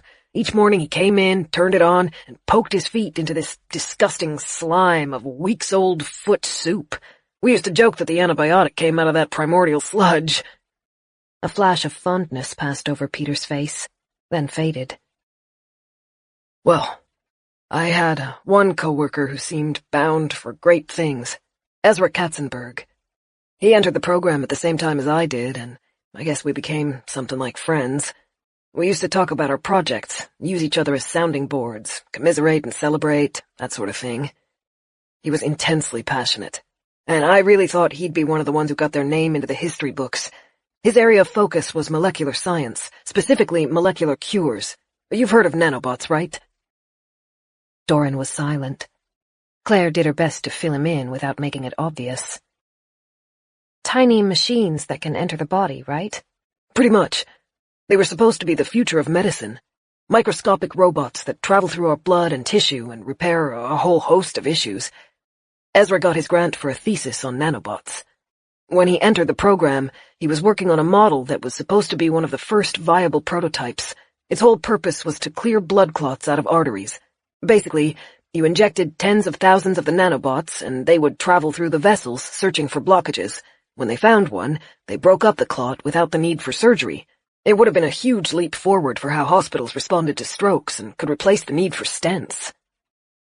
Claire glanced at Doran. He still clasped the apple as he listened attentively. This world had to be painfully foreign to him, but he was absorbing everything Peter said. Peter tilted his head back to rest it against his seat. Ezra's biggest issue was that he couldn't duplicate the nanobots with any kind of cost-effectiveness.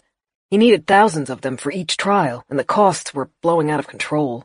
A hospital's not going to pay 40 grand for one dose of nanobots, no matter how effective they are. He was working on a few methods to bring the cost down. He just needed time. But, well, Saul got there first. Saul? He was the black sheep. No one knew what he was working on, only that it had to do with advancements in surgery. For the 11 months Ezra had been developing his clot nanobots, Saul had been watching in secret and developing his own strain. He borrowed many of Ezra's discoveries to leapfrog his own research forward, and he found a way to make them cost-effective first. Peter shook his head. He took them to the commissioners and graduated from the grant program. Claire leaned forward. But that's got to be illegal, right? Couldn't Ezra contest it? Oh, he tried. I watched Ezra beat his fists against that metaphorical wall for weeks. Saul had been careful about how he adopted the stolen ideas. There was no direct proof of theft, so he could argue they developed their ideas independently. An aspect, well, if we're being honest, they didn't so much care about what was sacrificed during the developmental stage, as long as finished products made it to the market. Claire glanced across the long room. So many people working so close together, sharing ideas, brainstorming. She could imagine intellectual theft would be not just easy, but common. Ezra didn't take it well. Peter scratched his scalp, knocking the carefully combed hair askew. Not only was another man getting the glory for his hard work, but he was facing the end of his grant period with nothing to show. And people who flunk out of Aspect's program tend not to have good careers afterward, you know, and by that point he only had 5 months left. The rest of us all thought it was the end for him. Peter finally pulled the cap off the bottle properly, took a drink, then rescrewed it and threw it back onto the table. In the distance, thunder crackled. Claire was suddenly grateful that the blinds on the windows were closed. She didn't want to watch the storm as it grew. Ezra spent a week away from the tower. To be honest, I was a little shocked when he returned. I thought he was gone for good. But when he walked through the door, he exuded a manic kind of energy. "I know what to do," he said as he started up his computer. I don't think he left it for nearly 3 days straight. Survived off energy drinks and coffee. There were plenty of workaholics among our group, but he outperformed the lot of them. It was like... Peter waved a hand. Like a religious experience for him. It wasn't about revenge. It wasn't about getting a position at Aspect. It was... more. As though he'd been given a purpose in life. Claire frowned. What was he making? I was the only one who knew. Peter leaned a little closer and lowered his voice, as though the secret was still too sacred to share. He didn't trust anyone else in the office. He'd been burned once by being too open, and it had made him paranoid. But he told me. Thunder rumbled again. It was growing closer. The radiation heater seemed to have lost some of its warmth. Claire shivered and felt for Doran's hand. He took it and threaded his fingers between hers. It was a step beyond his original nanobot creation. Peter's eyes were bright. It was biological. He managed to make a machine that could replicate itself. It harvested carbon and metabolites from the air and multiplied, growing and splitting like a cell. It solved the cost issue. There was no cost. Give it fuel and it did all the work itself. That alone would have earned him a career at Aspect, but he didn't stop there. He didn't want to just create self-replicating machines. He wanted to save humanity. Save. Claire's mouth was dry. She thought she could hear it again. The scratching, the scrabbling, the noise of 1,000 creatures clawing at the base of the tower. Peter's shoulders sagged as he exhaled. He looked at his feet, his fingers interlaced but held limply so that they drooped. I knew Ezra. He wasn't trying to make this. He really, truly thought he was saving humanity. Free healthcare for third world countries, salvation for the terminally ill. He wasn't doing it for the glory. He did it because he believed it was what the world needed. Lightning sparked through the slats in the blinds, streaking across the floor. Claire knew she was holding Doran's hand too tightly. What did he do? He called them Thanites. That's from the Greek, thavma, miracle. They activated our own stem cells and were supposed to regrow and repair anything that had been damaged. Teeth, lost limbs, surgically removed organs, dementia, anything. Claire blinked, and she saw the waking nightmare she'd been living in. All of the hollows they had encountered. Excess skin, excess limbs, too many joints. Painfully human, and yet so desperately removed from their humanity. It went wrong. It wasn't supposed to leave the lab, but it got out somehow. On the sole of a shoe, on the hem of a lab coat. Somehow, one of the Thanites was taken out of isolation, and once outside, it did what it was designed to do. It began to multiply. In the distance, Claire thought she heard one of the creatures wail. She squeezed her eyes closed. Ezra didn't realize. Peter rubbed the back of his hand across his eyes, a quick, angry motion. The Thanites were small enough to be invisible, designed to be dormant until activated. Without anyone knowing, they spread, and spread, and spread. From what I've calculated, it would have taken them about 2 months to populate the entire globe. Blown over oceans by the wind, carried in airplanes. They are attracted to and utilize compounds that humans breathe out. They need carbons to grow, and those exist everywhere, but the Thanites are designed to flourish in a human-heavy environment by utilizing metabolite combinations that are unique to us. That meant the Thanites naturally clustered in places where humans lived, cities, towns, communities. Then, nearly a month ago, they were activated. Lightning exploded directly over them, and the following thunder was deafening. She tried to reel her thoughts back in. When the stillness caught up to her, she'd been just inside Banksy Forest, an area far secluded from human habitation. Doran would have been near the forest's other side, having left his family's caravan hours before. They had both grazed dangerously close to Thanite exposure. So, Doran and I weren't affected, because we were in a remote area when it happened. Because there weren't any people around, and that meant there weren't any machines in the air to infect us either. Peter's smile was sad. Are you hurt? I can see a bandage on your shoulder. Claire glanced down at it. The off-white bandages, still damp, were visible under the lab coat. She licked her lips. What? Take the bandage off. Well, I don't... Peter's smile remained unchangeable. Just take the bandage off.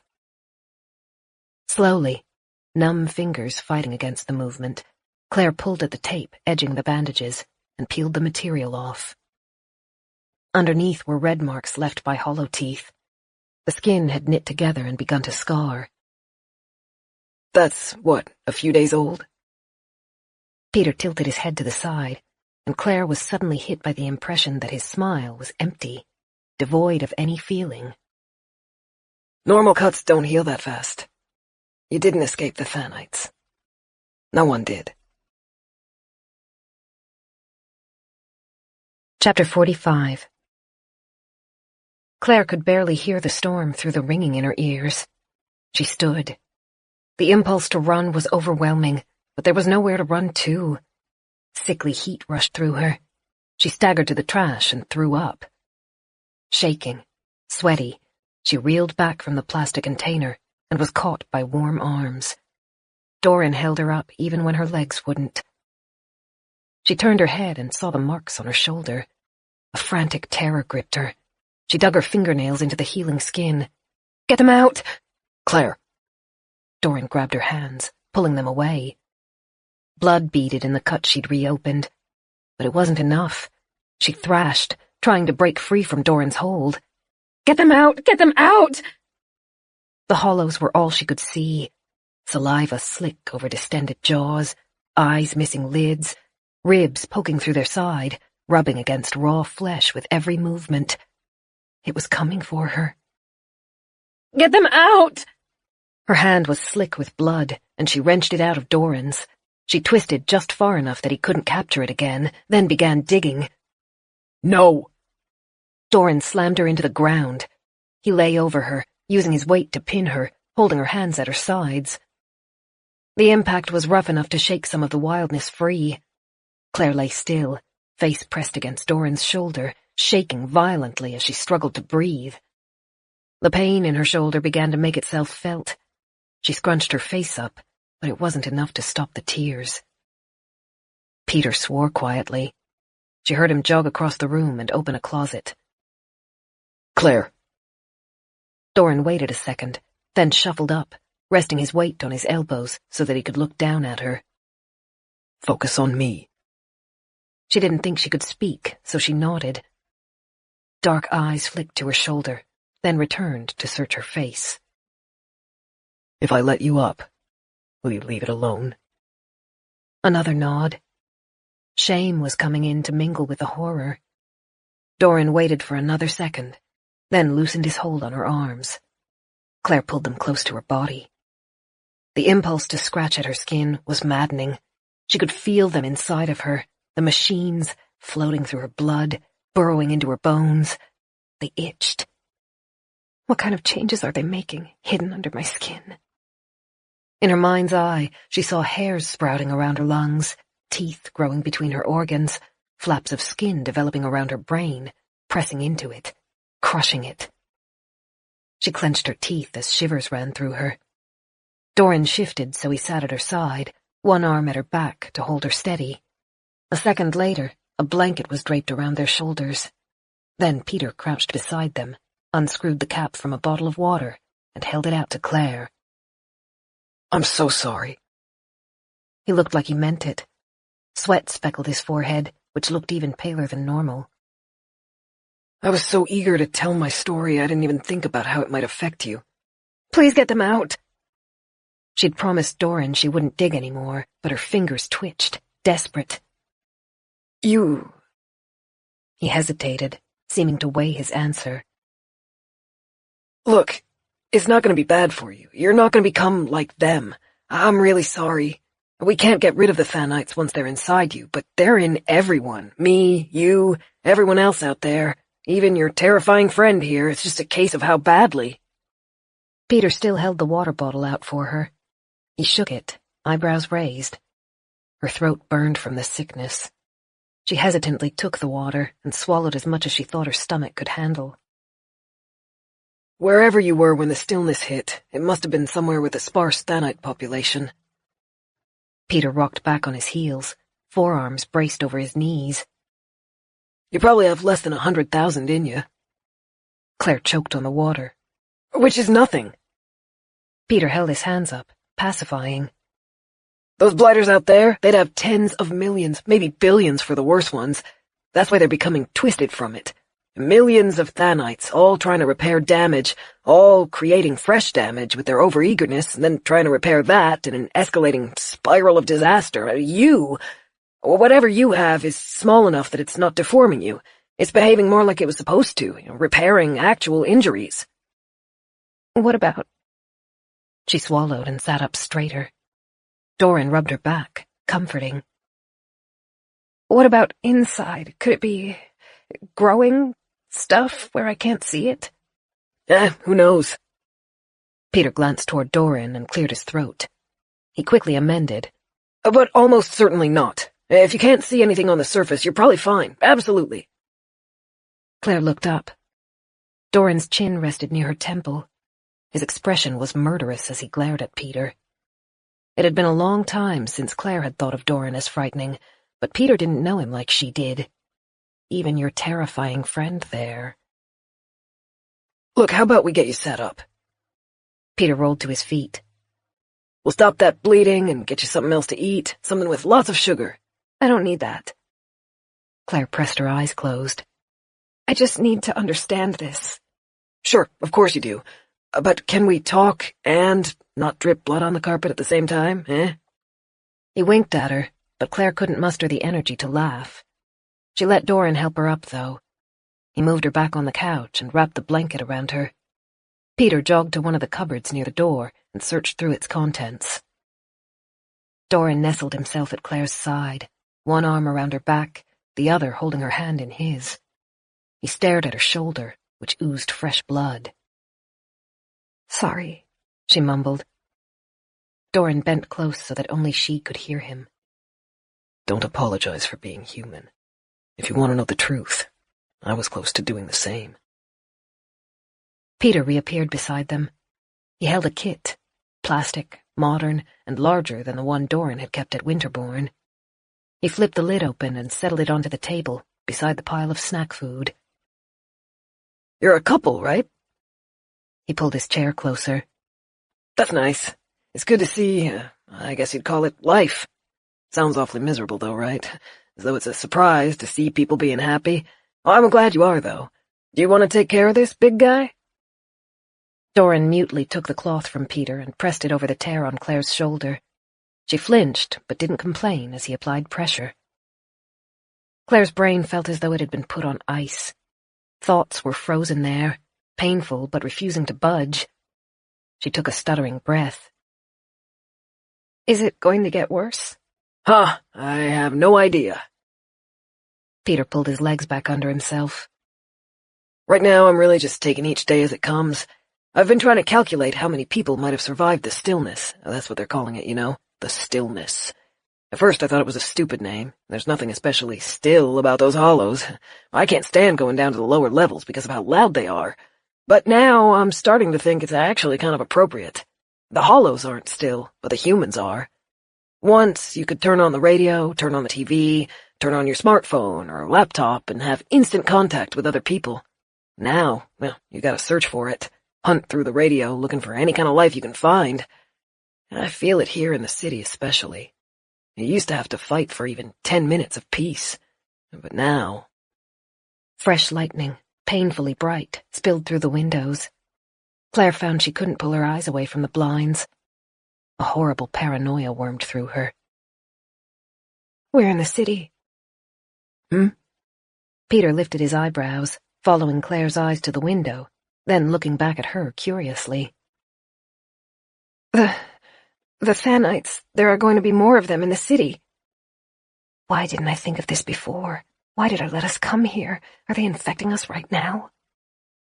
Her throat burned and her eyes stung. She became convinced she could feel them, scratchy, rough, clinging to the mucus in her lungs. Peter stared at the window. Claire wanted to scream at him. He'd pacified her before. She wanted him to do it again, to promise that despite all signs they would be safe. They're not active right now, he said. Claire fought the urge to hurl her water bottle at him. What do you mean? Are they infecting us? Are they going to become active? Peter blinked rapidly, seeming to shake off some bad memory, and chuckled. No, don't panic. We're fine. I've been living here for weeks and I'm still human, see? He held his hands up and wiggled his fingers, grinning broadly. But there are Thanites here. You said they collected in cities. Is it a matter of time? Did you call us here so that we could die with you? Claire leaned forward. She knew she sounded aggressive, but she couldn't calm down. Doran's arm around her shoulders was normally comforting, but at that moment it only made her frenzy more urgent. If she was being infected, then so was he. The image of his beautiful face, deformed, mutated, haunted her. She needed to expunge it. She needed Peter to tell her everything would be okay. Hey, relax. I know how stressful this must be, and I can only imagine what you've been through already, but I swear, I wouldn't have called anyone here if the city were toxic. You're right, there are Thanites everywhere. After the stillness event, they started to replicate themselves again, like they were designed to. But they're not hurting us right now, and they never will if I have anything to do with it. She felt Doran stir uneasily beside her. He was equally wary. Peter picked a candy bar out of the pile of food and tossed it to Claire.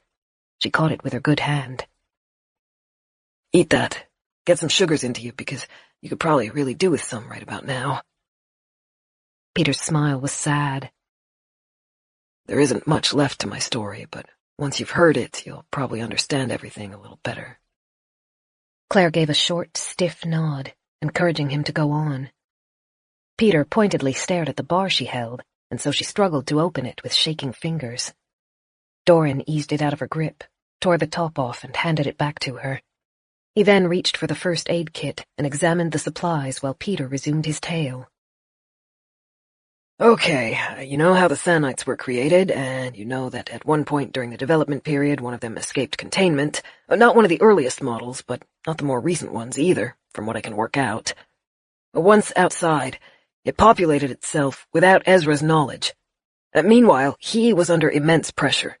The end of his grant was racing toward him, and he needed a working model. He'd been so paranoid about having his work stolen that he hadn't breathed a word to anyone. Not even the aspect commissioners, or else they probably would have imposed more stringent safety measures. He'd confided some of it to me, but even I didn't know the extent of his experiments. About 3 weeks before the end of his grant, he woke me in the middle of the night. The chocolate bar was too sweet. Claire's stomach threatened to revolt as she chewed it, and she put it aside half-eaten and picked up the water. Doran splashed some antiseptic across the cuts, and she hissed. He murmured quietly as he dabbed the liquid, then began wrapping a fresh bandage across it. Peter watched from a distance, shifting his position. He looked uncomfortable. The memories were probably unpleasant for him. To be so close to the source of the stillness and be unable to stop it. Like I said before, I spent most of my nights here. Not because my own work was very high pressure, but, well, I guess I was lazy. He laughed, but it sounded pained. Easier to stay here in rooms cleaned by janitors than travel home to my own poky apartment. I guess it saved my life. Most of our other co-workers were home that night. Ezra had been routinely sleeping at the tower for efficiency's sake. He woke me around 4 a.m. and said he needed my help.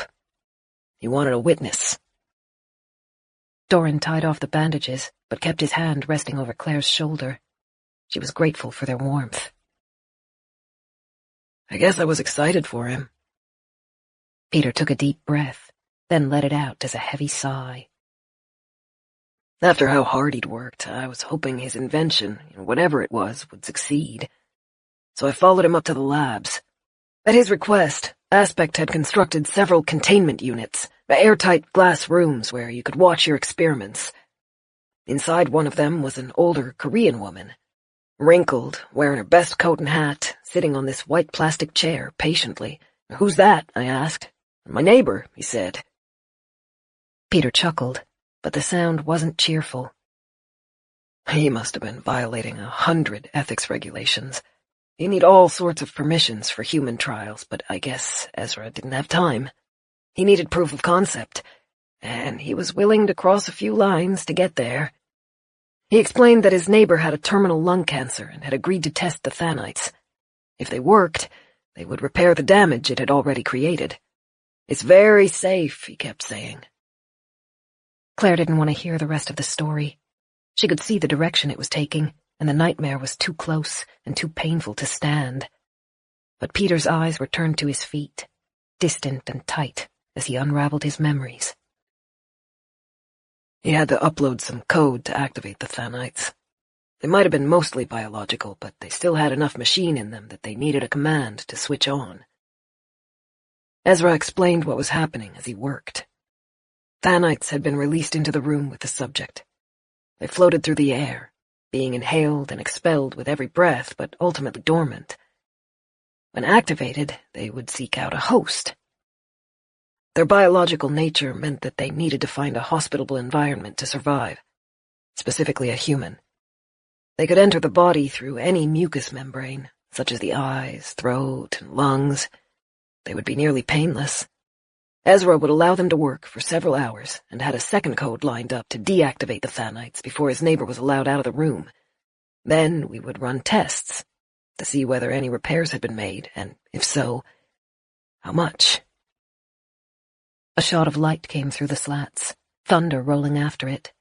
In that second of brightness, everything in the room took on an unnatural appearance. The chairs, the discarded jackets, even Peter took on an otherworldly glow. We watched and waited. For the first minute, nothing seemed to happen. The little old Korean lady kept sitting there, smiling patiently. And then... His voice choked as he stood. He crossed to the window and leaned against the sill, staring through the slats at the sky. When he turned to face them, his grin was resolutely back in place, but strained. Well, you can probably guess, and I'm sure you could do without the details, but, it didn't go well. As soon as she started screaming, Ezra put in the deactivation code. Only, it didn't work. Chapter 46. Peter pushed one of the window's slats up with his finger and peered down at the street. His face twitched, and he dropped the slat back into place. At the time, Ezra didn't know what had gone wrong, but looking back, I have a pretty good guess. The earlier model of his Thanites, the broken ones, had populated everywhere by that time, including the air in the isolation chamber. Ezra had been feeding carbon and compounds into the room to grow the machines without realizing he was essentially populating two versions, one which was already present in high numbers. The termination code worked exactly as it was intended, but only on the latest strain. It did nothing for the rogue version. The rain had settled into a steady drumming pattern. Lightning bursts were frequent but distant. The crackling thunder blurred underneath Peter's voice. As you can imagine, Ezra was frantic. He'd thought his Thanites were harmless. Instead, he'd had to watch his subject, his friend, die in one of the most unpleasant ways imaginable. I was beside myself. Ezra kept pacing, swiping a tissue over his face to mop up sweat. It took us a while to compose ourselves enough to face what we'd done. It was a little after 6 by that point. Our early bird colleagues would be arriving in an hour. Ezra asked me to help him hide the body. But before we could open the chamber doors, I got a phone call from my sister. Doran spoke, his voice so low that it barely disturbed the room's stillness. It was the first time he'd addressed Peter directly. You were going to hide the body? Peter turned away from the window, blinking rapidly. Well, it was complicated. No matter how many precautions you take, it's impossible to ensure complete safety in any kind of human trial. People do occasionally expire in the name of science. They're made aware of the risk before signing up, as Ezra's neighbor would have been. I know it sounds callous, but the reality is you have to endure occasional death in the pursuit of something that might save countless more lives. Doran was so still that he could have been a statue. A woman was dead. Murdered. And you would have hidden it. Claire blinked. He's right. That's so... Oh, no! Peter held his hands up, chuckling. I'm sorry, you misunderstood me. I didn't mean hide her body as in hide it, not like in a shallow grave or anything. I'm not a criminal. We were going to cover the observation room's windows so that our co-workers wouldn't have to see it while we waited for the authorities to arrive. Claire managed to smile. Right, I guess I let my imagination run away with me. No, that's understandable. Peter came back to his seat and stood behind it, hands braced on its back. Ezra wanted me to help him hide it from our colleagues. Can you imagine coming into work and seeing a woman with tumor-like growths across her face and hair pouring out of her mouth? It's enough to give anyone nightmares. But we didn't even get that far. My sister called me. She lived a couple of hours away. She'd heard the earliest news reports on her radio while walking her dog and wanted to make sure I was okay. And I turned to Ezra and asked him, "Are you sure it's contained to the lab?" It was surreal to hear about the world's end, told from the perspective of one of the people behind it, and to hear the news had reached him from such a mundane avenue. Claire frowned. But if it started here, wouldn't you have known about it? There must have been screaming. Not in this city, not at that point. From when Ezra put out the activation code, it would take nearly 3 hours for the Thanites in our area to respond. Because they work in tandem to come online, areas with the thickest population were more likely to activate sooner. The isolation chamber came on nearly immediately, since Ezra had been feeding in fuel to artificially increase the numbers. Outside needed more time to respond. I think Beijing fell first, with New York 30 minutes later. It escalated from there. Ezra and I were relatively safe inside the airlocked room, since the space only held a limited number of Thanites, unlike the test chamber and the outside world. We called our families and then the news stations, trying to get the word out to take shelter inside airtight areas. Our phones died pretty quickly. Then it was just us, trapped in the room, listening to humanity dismantle itself 13 floors below. We stayed there until the following morning, when our thirst was so severe that we were forced to leave. By that point, the activation cycle had finished, and any Thanites that hadn't found a host were either broken or dormant. Claire didn't want to imagine it. Secluded in Winterbourne, she hadn't learned about the mass extinction until weeks afterward. She didn't know if she could have coped with being aware of it as it happened, listening to it, perhaps even being able to watch it from a window, while unable to do anything to help. At first, the Thanites only affected their brains. Peter's eyes were glassy. It took a few days for the stem cells to start growing things. The hollows on the first day looked much more like humans, though they lost their humanity pretty quickly. The brain stem was broken down and rapidly rebuilt several times over. It removed most of the conscience, memories, personality. It also removed the need to sleep, and the ability to feel pain. Well, no, that's not really correct. I believe they feel it. They just don't respond to it. Claire saw Marnie again, swollen, her bellowing cries full of misery. She wanted to cry for what her aunt had gone through. Thunder boomed, the closest yet. The lights flickered, then went out. Suddenly the room was so dark that Claire couldn't even see Doran at her side. Peter swore under his breath. Claire heard him move between the desks. Items fell to the floor as he knocked them over, but he didn't try to right them. Uneasiness rose in her. Peter? What happened? Generator's out. He sounded like he was choking. A drawer slammed open. Where the hell did I put it? More lightning. It flooded through the windows, turning the space into an oversaturated plate of whites and blacks.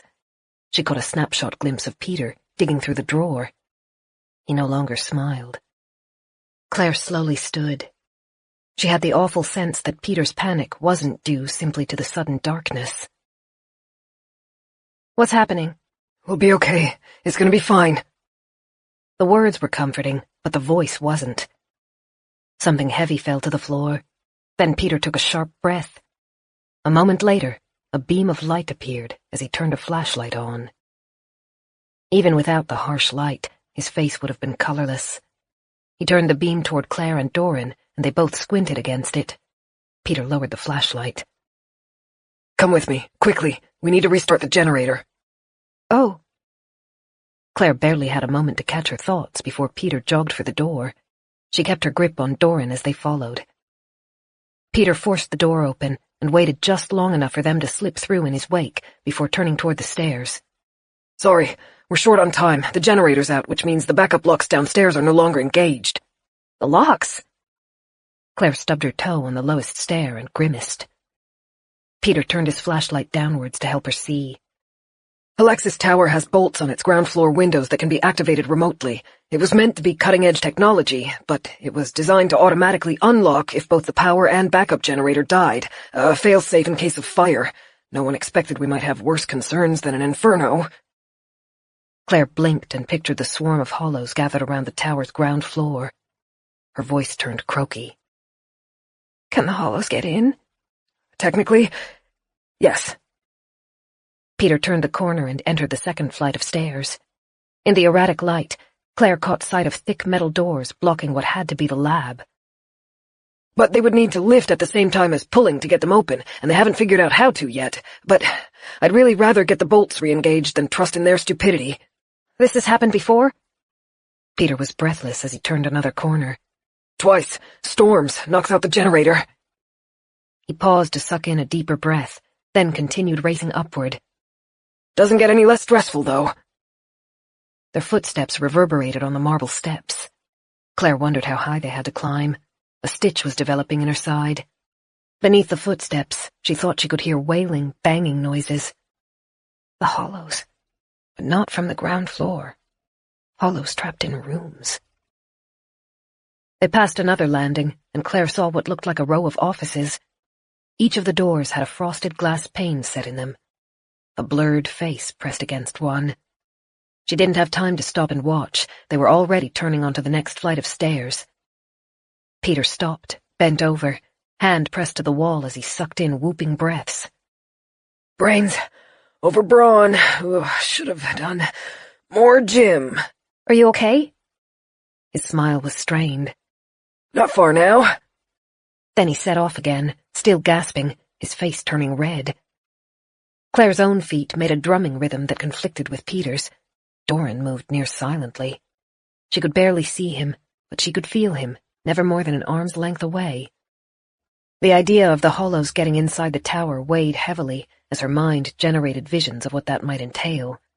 With no other exits, the tower would become a coffin built of stone and metal. Peter skidded as he turned onto another landing and caught himself on the wall. Claire prepared to turn the corner and keep climbing, but there were no more stairs. An immense blast of light came through the windows on either side of them. Claire had the sense that they were so high that the storm was no longer above them, but surrounding them. Peter shoved the flashlight into Claire's hands and wheezed in painful gasps as he fumbled to open the narrow metal door. She stepped to the side, pointing the flashlight to help him see. Lightning came again, and Claire was too slow to close her eyes against it. For a few seconds, all she could see was a web of harsh white tattooed across her retinas. As she blinked, the swirling shadows from the tower's upper room returned to her. The lock clicked, and Peter pushed the door open. The room held a medley of machinery Claire couldn't name. Here, please, Peter gasped. Claire jogged after him and directed the flashlight where he pointed. A hulking, cylindrical shape, the generator, Claire guessed, took up part of the wall. Peter wrenched a lid up to reveal a blank dashboard. He pressed a button, then pulled a switch and stepped back. Claire glanced around, expectant. In the flashlight's beam, she could make out bulbs in the ceiling. They stayed dead. The machine was quiet. The only noises came from the wind screaming against the tower's walls, the muffled drum of rain, and the near-constant, bone-shaking thunder. Come on, come on. Peter returned to the machine, pushed the button and flipped the switch again. Sweat trickled around his wide eyes. Claire felt the knots in her stomach tighten. The hollows haven't figured out how to open the doors yet. They weren't smart enough. But not all of them are mindless. All it would take is one of the clever ones to be in the crowd, to realize the power had gone out.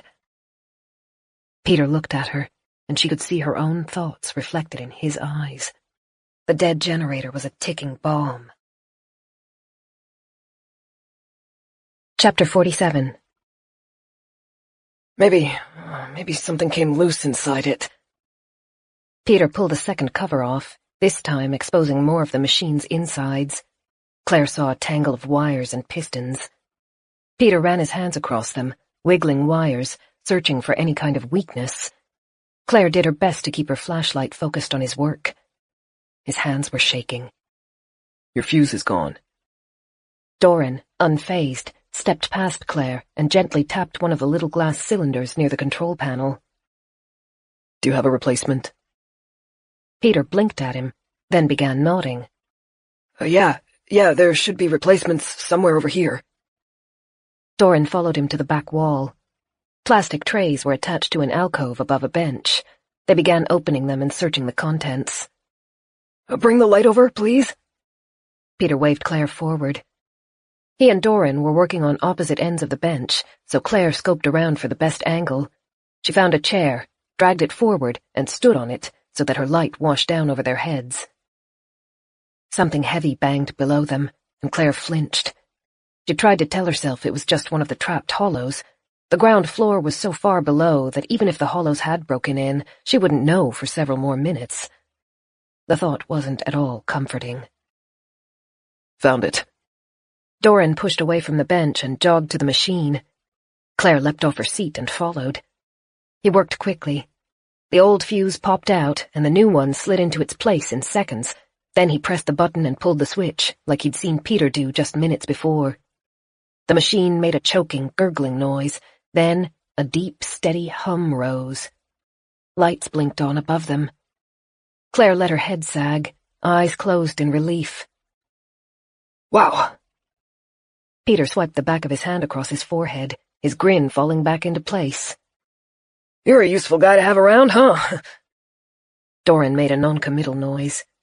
He slipped his hands into his coat pockets and stepped behind Claire, a discreet message that he was passing the conversation back over to her. She turned the flashlight off and handed it back to Peter. Is there any way to make sure the doors stayed secure, beyond, waiting to see if anything comes up the stairs? I'm sure you'll be happy to hear there is. Peter placed the flashlight on a bench and crossed to the wall. 8 little green lights shone from a display. These babies reckon we're safe. They monitor the locks. If any of the windows were open, they would have turned red. Claire nodded, relieved. Now that the urgency was gone, she was starting to feel shaky. You said the generator went out twice before. Is it likely to do it again? Peter grimaced as he dragged his fingers through his hair. Maybe. The storm definitely isn't good for it. But I mean, as long as the hollows don't figure out what they need to do. The silence hung for a moment. The maintenance room didn't have any windows, but Claire could still feel the thunder shaking the building. Peter worked his jaw, seemingly trying to balance what he said next. On your way here, did either of you encounter any hollows that seemed more than the others? Yeah, smart ones. Good, you already know about them. He folded his arms, rocking lightly as he stared at the generator. I didn't want to fearmonger. As long as it's only the dumb hollows outside, I don't think we're in too much danger. They just push and beat their fists. But the smart ones are what I'm really frightened of. They won't be able to do much to get inside if the locks are in place. But if they see the power go out, if they figure out how the locks work... Claire shivered. I've only seen a couple of them. Are they common? No idea. There would have been a lot in the beginning, but now... Peter slowly lowered the lids on the generator, running his fingers over the metal. I know where they came from, at least. The Thanites work better with some blood types than others. People with AB-positive blood transform faster and usually have more pronounced mutations. On the other hand, people with AB-negative blood mutate more slowly and usually retain most of their mental functions. Claire frowned as she tried to remember her own blood type. She was fairly sure it was A-positive. AB negative. That's the rarest, isn't it? One of the rarest. It still accounts for something close to 500 million worldwide, though. That's insane, isn't it, to think there might be so many of them out there? Peter shook his head. But there aren't, not anymore. Losing mental function turned out to be a vital element for the hollows to survive this long. Imagine you started to turn and you were aware of it. Your bones were splitting, your skin was tearing, your body was stretching. You're constantly hungry, but the only food that appeals is warm, wet flesh. Meanwhile, your friends and family, everyone you loved, are gone, replaced by monsters. What would you do? Claire blinked. Her eyes burned. Doran rested a hand, warm and steady, on her back. At that point, the only solution for a lot of them would be death. Peter's shrug was sad. put a stop to it before it grows worse. I don't think very many of those millions are left now. For some, they realized what the future would hold and killed themselves before they had to suffer any more of it. Others went insane from the horror of what was happening to their bodies, or were insane to begin with. Claire glanced up at Doran. His expression was stony. He didn't seem to want Peter to know about his mother, so Claire kept quiet as well. "They're the most dangerous out of the hollows," Peter said. "Smart enough to problem solve, but also mostly crazy. I don't know how many are in the city. I doubt they'd be crawling around outside of the tower. They'd realize the futility. But they might be in the houses or towers surrounding us, watching. And if they see the lights go out and realize the power failed..." Claire glared at the generator. It was a large machine, made of metal, heavy and solid, but in an odd way, it also seemed horribly fragile. It had failed before. It was likely to fail again. And maybe next time it wouldn't be fixable. "Come on." Peter's smile reappeared, though it looked less steady than it had before. "Crisis over. Let's get back downstairs where it's warm and comfortable, and where we'll feel a bit safer behind some locked doors. You two must be tired." As they left the room, Claire looked towards the window. She couldn't see the clouds in the darkness, but she could imagine them, thick, rolling, black. The lightning seemed to be coming more often. The rain refused to lighten. Did the Thanites do anything to the weather? "They did. Good guess." Peter locked the maintenance room behind them, then beckoned them toward the stairs. "They're part machine, part biological. When they were activated, when the code passed between them, it created a tiny reaction similar to an EMP, insignificant in small quantities. Remember, until then, the Thanites were only tested in a lab. I guess Ezra had no way of telling what would happen when they were unleashed en masse. With billions of those reactions per square kilometer, the results were devastating. Phones went out, cameras, cars, planes, anything that relied on a computer to function was suddenly dead. And it affected the weather. In most areas, temperatures plummeted. There were sudden snowstorms even in milder regions."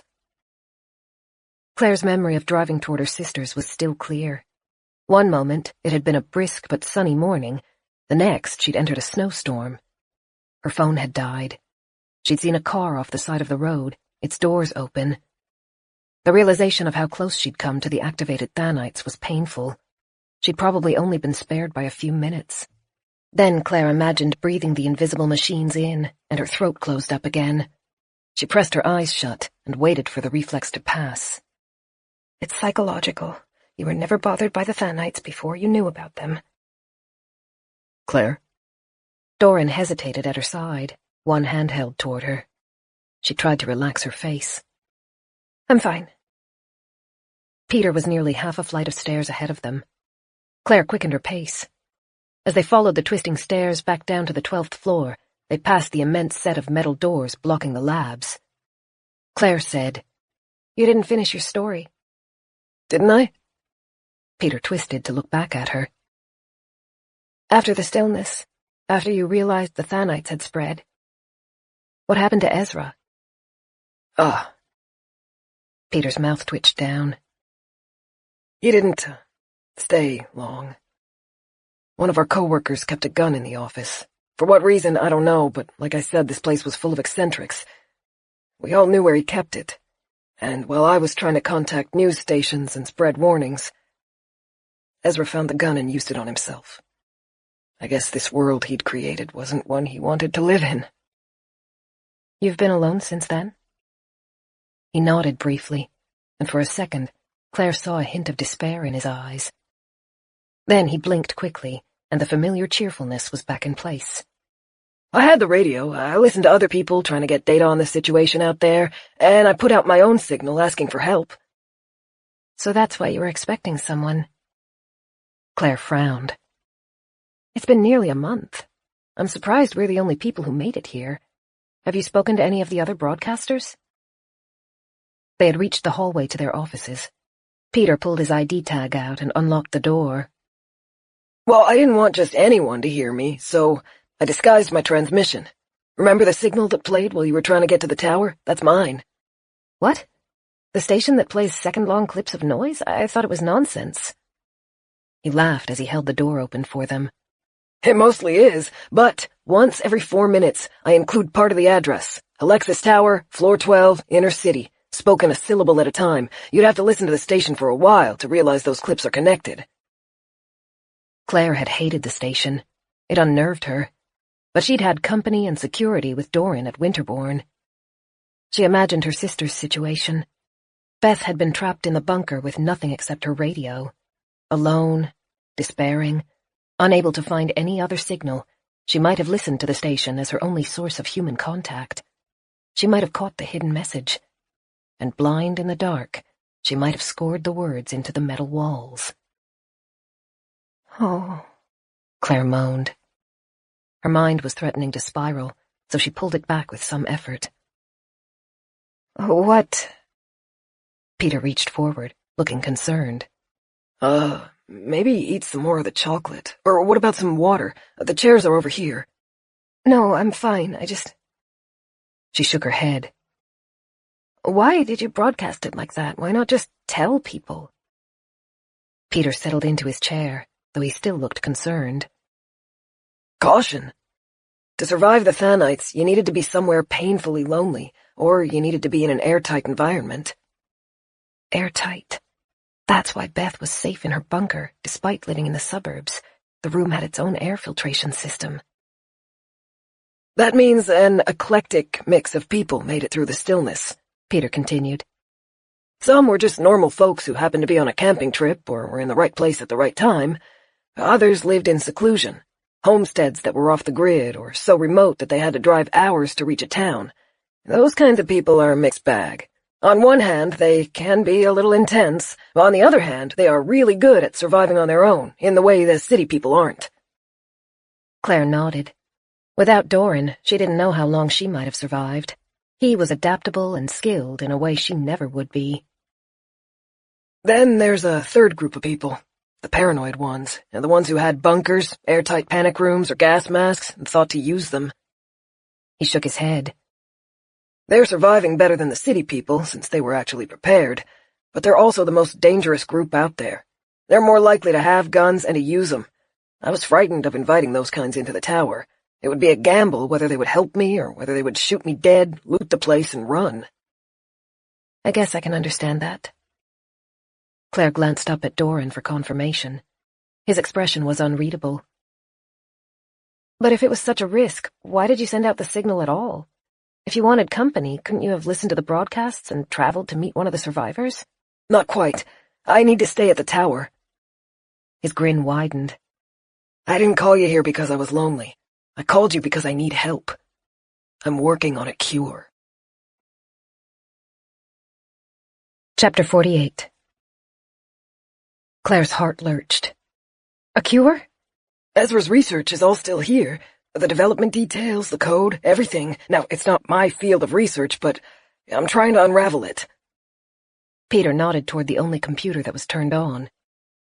And I'm making progress. It's slow, but I'm getting there. Do you think you can reverse the mutations? No, not that, I'm afraid. Once the stem cells are activated, once stuff has grown, there's no reversing it, or restoring the brain. What I'm trying to do is find a way to kill them. Oh. Claire tried not to be disappointed. Of course curing the Hollows had to be impossible. They had changed too much to hope to bring them back. But the idea of killing them was difficult when they still carried hints of the humans they had once been. People are dying en masse, every single day. Peter's voice caught, and he cleared his throat. The ones who were traveling when the stillness happened are faring the worst. They were unprepared and don't have the skills to survive on their own. But the preppers are struggling too. They're taking too many risks. Some of them are treating this like a live-action fighting game, and their luck eventually, inevitably, runs out. The group best equipped to survive right now are the ones who lived outside civilization, the homesteaders.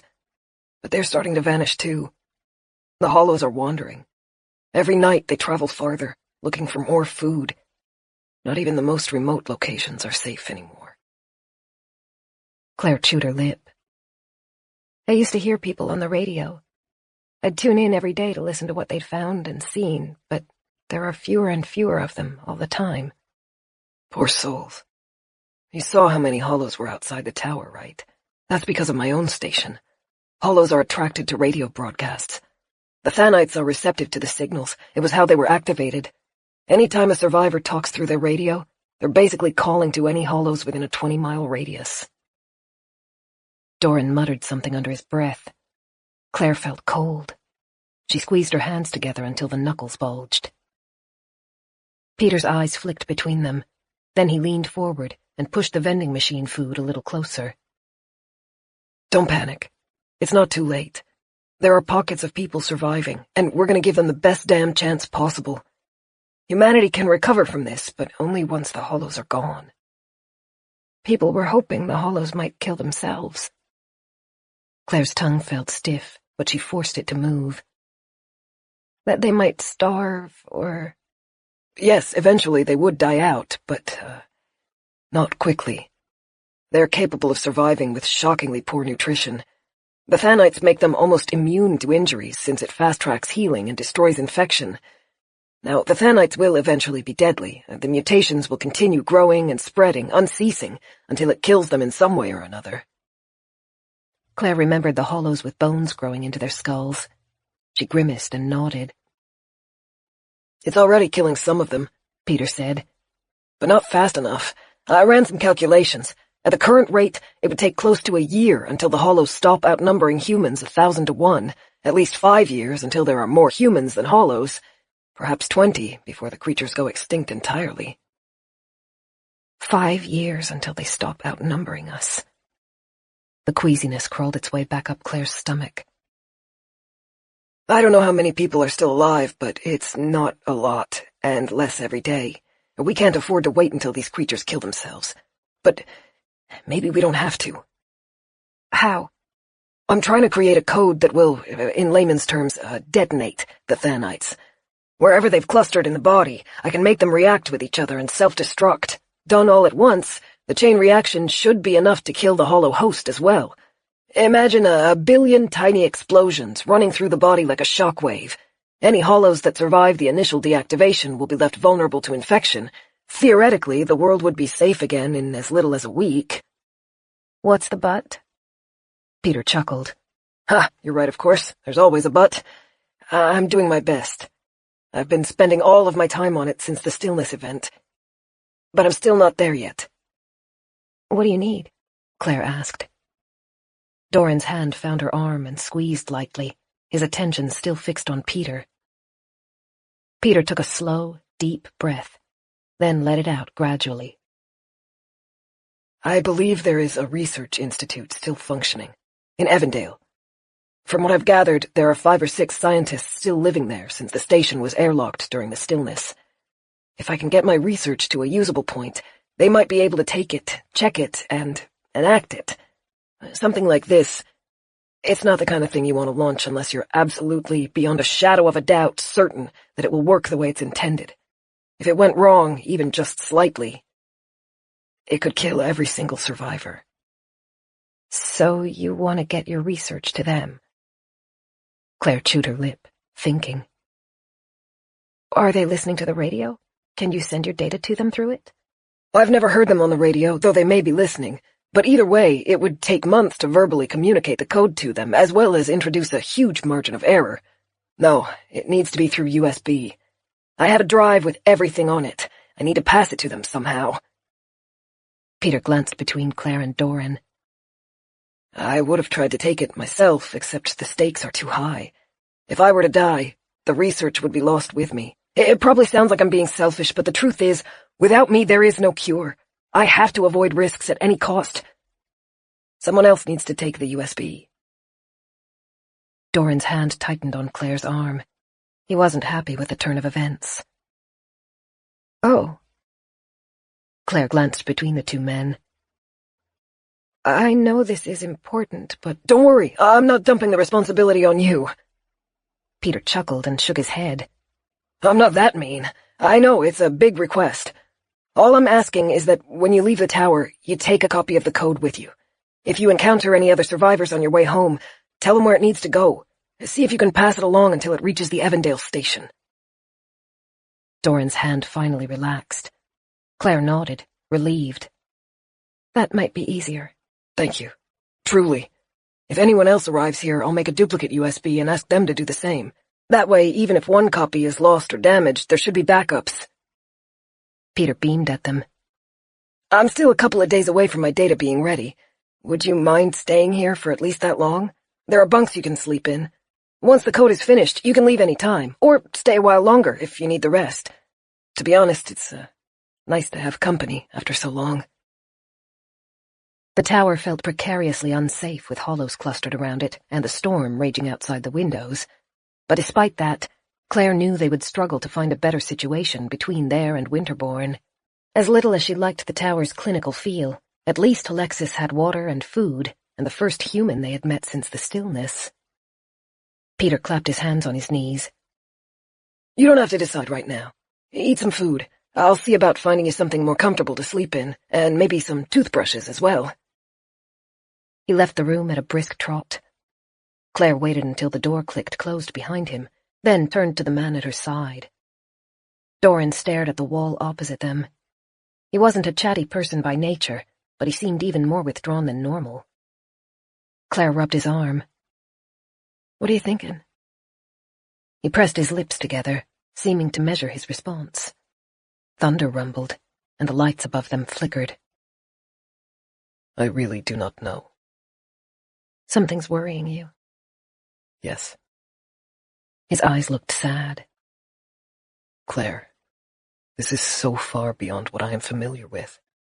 Tiny machines. USB drives that need to be delivered to parts of the country I've never heard of before. And this man, Peter. Claire waited patiently, knowing he needed a moment to collect himself. At last he shrugged, exhaling deeply. It does not matter. Hey, I'll be the judge of that. She squeezed his hand. You know you can tell me anything. A thin smile ghosted across his lips, then vanished. I used to rely on instincts at Winterbourne. I could tell when someone was in a bad mood. I could tell when someone was lying to me. But here, in this foreign world, surrounded by new concepts and new faces, I cannot know what to believe. And I am afraid jealousy is manifesting as hostility. It took Claire a second to understand, and when she did, she blinked in surprise. You're jealous of him? Of course I am. He let her hand go. He talks so easily. He's charismatic and intelligent. And he is adept at this world. He may even be capable of saving it. Looking at him is like looking at an exhibition of my inadequacies. And I wish I were handling it more graciously than I am. Claire crept closer and wrapped her arms around him. She rested her head against his shoulder, trying to spread some comfort to him through touch. You have so many strengths of your own. If I had to pick someone to cross the country with, I'd choose you every time. You are kind. I'm honest. Doran chuckled and kissed the top of her head. He rested there for a moment, and Claire listened to his heartbeat. Steady. Reliable. What do you want to do? Doran asked. About this USB drive and the Research Institute. It wasn't an easy question. Claire pressed her eyes shut. I know where Avondale is, but I've never visited it. It would be a long drive. Longer than what we've already crossed? Yeah. Doran's finger grazed Claire's cheek, brushing stray hair behind her ear. How do you feel about his other suggestion? That we pass the drive to another traveler? I mean, we could probably find someone eventually, but... He nodded, but Claire had the sense he wished he didn't agree. It feels negligent. It doesn't seem right to carry the answer to the world's problems in our pocket and not do everything we could to get it to Avondale. We could pass it to another survivor, but it might take days to find someone, and they probably wouldn't want the responsibility any more than we do. He still believes other people may come to the tower, but his signal has been broadcasting for weeks, and we are the first to find him. How long would he wait for another traveler? The door beeped. Claire jolted and looked over her shoulder. Peter had returned, beaming as he carried 2 thick bathrobes. Good news! The social media company 2 floors below us were also in the habit of spending nights in the tower, and apparently they were accustomed to luxury. I even found an unopened pack of toothbrushes. Oh, now that's some good news. Claire took the bundle of items from him. You remember where the bathrooms are, right? Just across the hall. Peter was already backing toward the desk with his laptop. Otherwise, make yourselves comfortable here. I'm going to try to get ahead on my work. Meeting the pair of you has restored some enthusiasm, so I hope you won't think I'm too rude if I take advantage of it. Of course not. Do you need quiet while you work? No, not at all. He laughed. I'm used to being in a room full of people. It might actually help me zen into it if I have some background noise. Help yourself to dinner, such as it is. I'll be right here if you need anything. He sank into the desk seat and pulled the laptop an inch closer. Claire watched curiously. A change passed over Peter as he began to work. He opened a chart filled with numbers and fractions, and within seconds, the animated smile faded into tight-lipped focus. His eyes developed a glaze as he tapped at numbers. Claire had the impression that he'd tuned them out. It was fascinating, if a little unsettling. She crossed to the window and nudged the blinds back. The sky was hidden by clouds, but Claire guessed it had to be night. The storm hadn't lost any of its ferocity. When she pressed close to the glass and angled her chin down, she could make out the edge of the horde assaulting the building.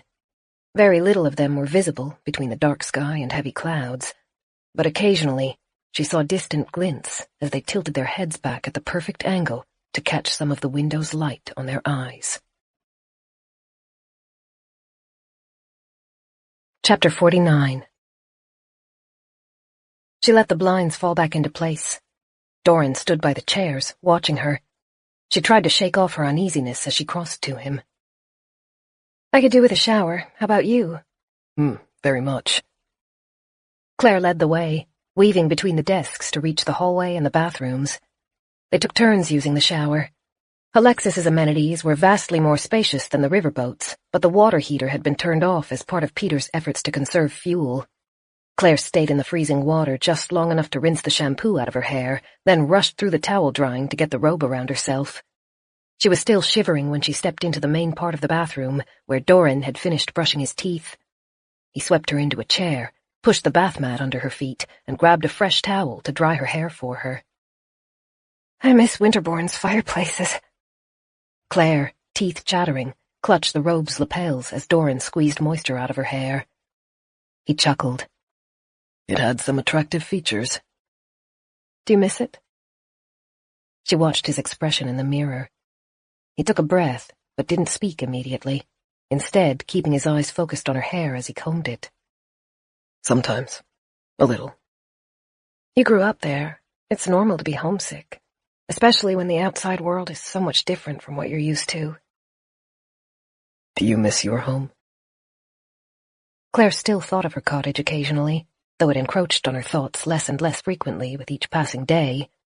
She lifted her shoulders in a shrug, then let them drop. I miss what it represents.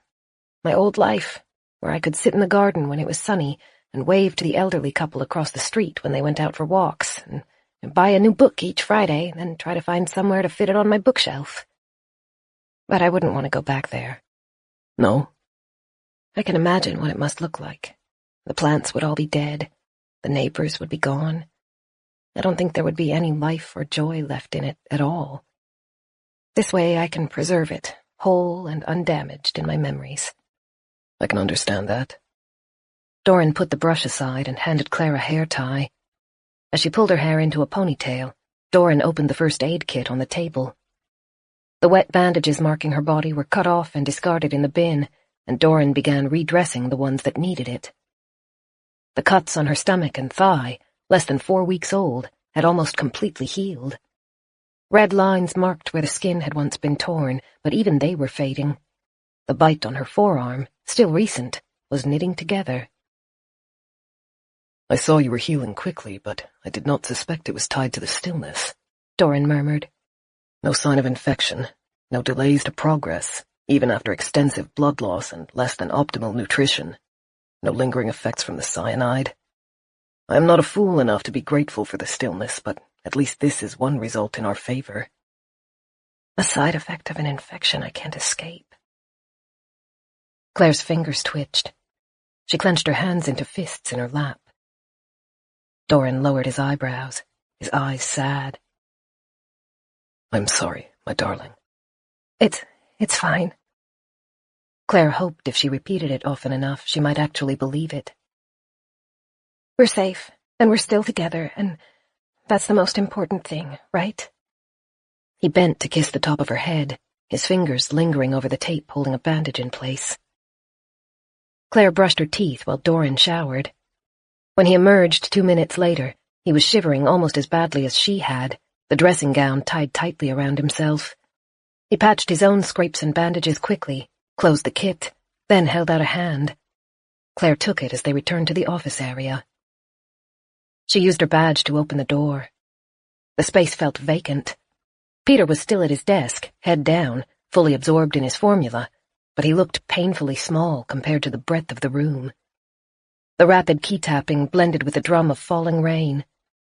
Claire hesitated as the door swung closed behind them, but Peter didn't even seem aware that they were there. It felt wrong to interrupt him. They resumed their spots on the couch and picked through the vending machine food. The apples went first. They were both starved for fresh food. They split a packet of salty peanuts.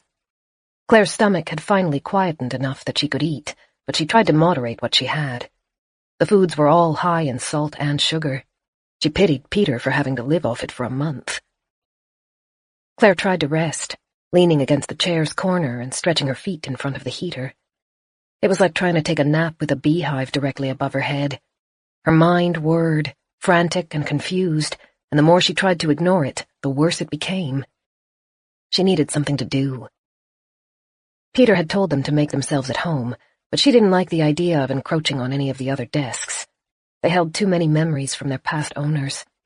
Just looking through the papers and touching the discarded jackets and trinkets would build up an idea of the man or woman who had marked that area as their own, and Claire didn't want to let that into her head. It would hurt too much. The bookcase behind them held novels and games. Claire loved reading, but she didn't think she could fall into any of the books. The fantasy escape they offered felt empty. She leaned close to Doran and whispered, "Bed?" He nodded, smiling, and Claire felt some relief. It couldn't have been any later than 8, but she thought sleep might at least soften the anxiety. Morning would bring a clean slate, and, she hoped, a clearer mind. Claire rose and approached Peter. He hunched forward, his face intensely focused on the screen. Every few seconds, he tapped a key, toggling different cells and entering new numbers. Claire wondered if he had always been that intense. The way he stared, unblinking, made her think it was a lifelong habit. An open binder stood on the desk's edge. The name on it was familiar, Dr. Peter Wiesner. He'd left his research notes for the bionic eye out on the desk. She guessed it really was difficult to let go of the past. The eye must have been his passion for more than a year. She knew it would have been a challenge to pick up a different scientist's work at a moment's notice. Claire rubbed the back of her neck, uncomfortable with interrupting him when he was so involved with the spreadsheet, but he seemed oblivious to her. She waited until the silence was unbearable, then cleared her throat. "Peter?" "Oh, hey, how's it going?" He leaned back, and immediately the grin brightened his face. "Sorry, I hope I didn't disturb you." "No, it's fine. I could do with some distraction from this mess. It's enough to fry my brain." Claire chuckled. She tilted her head toward Doran, who stood beside the chairs, patient but watchful as always. "We were thinking we might head to bed, unless you needed help with anything." "That sounds like a plan. I could probably do with some sleep myself." Peter stretched as he stood. "I'll show you the bunks. Open the door for me, would you? I need to put out the light." Claire pushed on the door to the hallway and waited. Peter tapped some keys on the computer. Every bulb went out, not just in the workroom, but in the hallway as well. The only light came from the emergency exit sign above the stairs. Claire flinched as the red glow doused the space in a sickening ambiance. "Sorry, I know it's a bit creepy, but it helps save fuel." Peter's teeth flashed red in the backwash as he joined them at the door. "The lights are halogen, but I don't get to choose which floors to keep on. I can light the entire building or none of it, ha!" Claire tried to smile in return, but it came out crooked. She'd learned to hate the darkness. Darkness meant danger. It meant being blind, being lost, being hunted. The exit light was just enough to see her companions, the walls, and the shiny elevator doors at the hallway's end, but it felt worse than having no light at all. Something inhuman a floor below them howled. Peter stepped around them and followed the hallway past the bathrooms. His voice sounded unnaturally distant. You guys probably want to share, right? This room's the nicest. It has its own heater and a window. Not luxury, I know, but, well, we take what we can get, huh? The sensor pad beside the door beeped as he unlocked it and propped it open, then reached inside to turn on its lights. The room was small but neat. A bunk bed stood against the left wall, with a minimalistic plywood cupboard and a desk opposite. The space showed signs of having been lived in at one point. A mug sat on the windowsill, and the wastebasket was half full. Peter hesitated in the doorway. Claire thought he looked uncomfortable. She stopped by the desk and faced him. Whose room was this? He dragged his thumb over his lower lip, his eyebrows tight. It was Ezra's. Oh. Claire's skin crawled. She looked over the space again. This time, she could pick out all of the artifacts Ezra had left behind. A shimmer of grease on the edge of the mug from where his lips had touched it. A poster of a diagram tacked onto one of the walls. A stress ball that had fissures running across its surface from months of abuse. The wastebasket was full of scraps of paper with indecipherable equations scrawled over them in a painstakingly neat hand. Peter hunched his shoulders and folded his arms across his chest. Look, how about we swap? You'll probably be more comfortable away from all this. Claire glanced up at Doran for his input. He gave a very small nod, indicating the decision was up to her. We don't mind sleeping here. Are you sure? Peter shuffled nervously. I know today hasn't been a great day for either of you. She forced a smile. It was just a room. The fact that Ezra had once slept in it shouldn't make any difference, and from the look of it, Peter was more uncomfortable there than she was. Absolutely. I'm looking forward to trying out the heater. Okay, good. He nodded, glancing around the place. There should be some spare blankets in the cupboard. You remember where the bathrooms are, right? If you need anything, I'll be next door. As the door closed, Claire released her breath and unhooked the ID badge from around her neck. She hung it on a hook near the cupboard and approached the window. Very little was visible below. She turned her eyes up and was just in time to see a sliver of the moon before it was swallowed by clouds. They seemed to be moving quickly, racing even. She looked aside and saw the mug on the sill was still half full of coffee. Are you sure you're okay here, Doran? We could probably sleep in the main office if we wanted. I don't mind. He came up behind her and threaded one arm around her waist. As long as you are comfortable. Here's good. Let's get some rest. He dipped down to kiss the top of her head. May I make a request? Sure. Stay close to me tonight. Of course I will. They found a foot heater by the desk and turned it on. The beds were single and bunked, but Claire felt as though even that small gap was too much of a separation. Doran seemed to share her feelings. He gently pulled her after himself into the bottom bunk and coiled around her as they settled in to sleep. The bed was narrow, but they fit together well. Doran's arm curled protectively around her back, Claire's head tucked into his throat, their legs tangled. Claire tried to let her mind drift away. She was tired. She could feel it in every fiber of her body, but her mind wasn't ready to relax. Ferocious winds created a high-pitched whistle outside their window. The storm spread crackling lightning around the tower, so close that it seemed to charge the air she breathed. No matter what she tried to think about, her mind kept turning back toward the Thanites. Peter said the machines were too small to be detectable without a microscope, but Claire was sure she could feel them, scraping against her veins as each beat of her heart pulsed them deeper into her body, digging, squirming, alive like a parasite she could never be free from, in her lungs, in her bones, in her brain. Eyes staring blindly into the darkness, She whispered to Doran. I feel like I'm going crazy.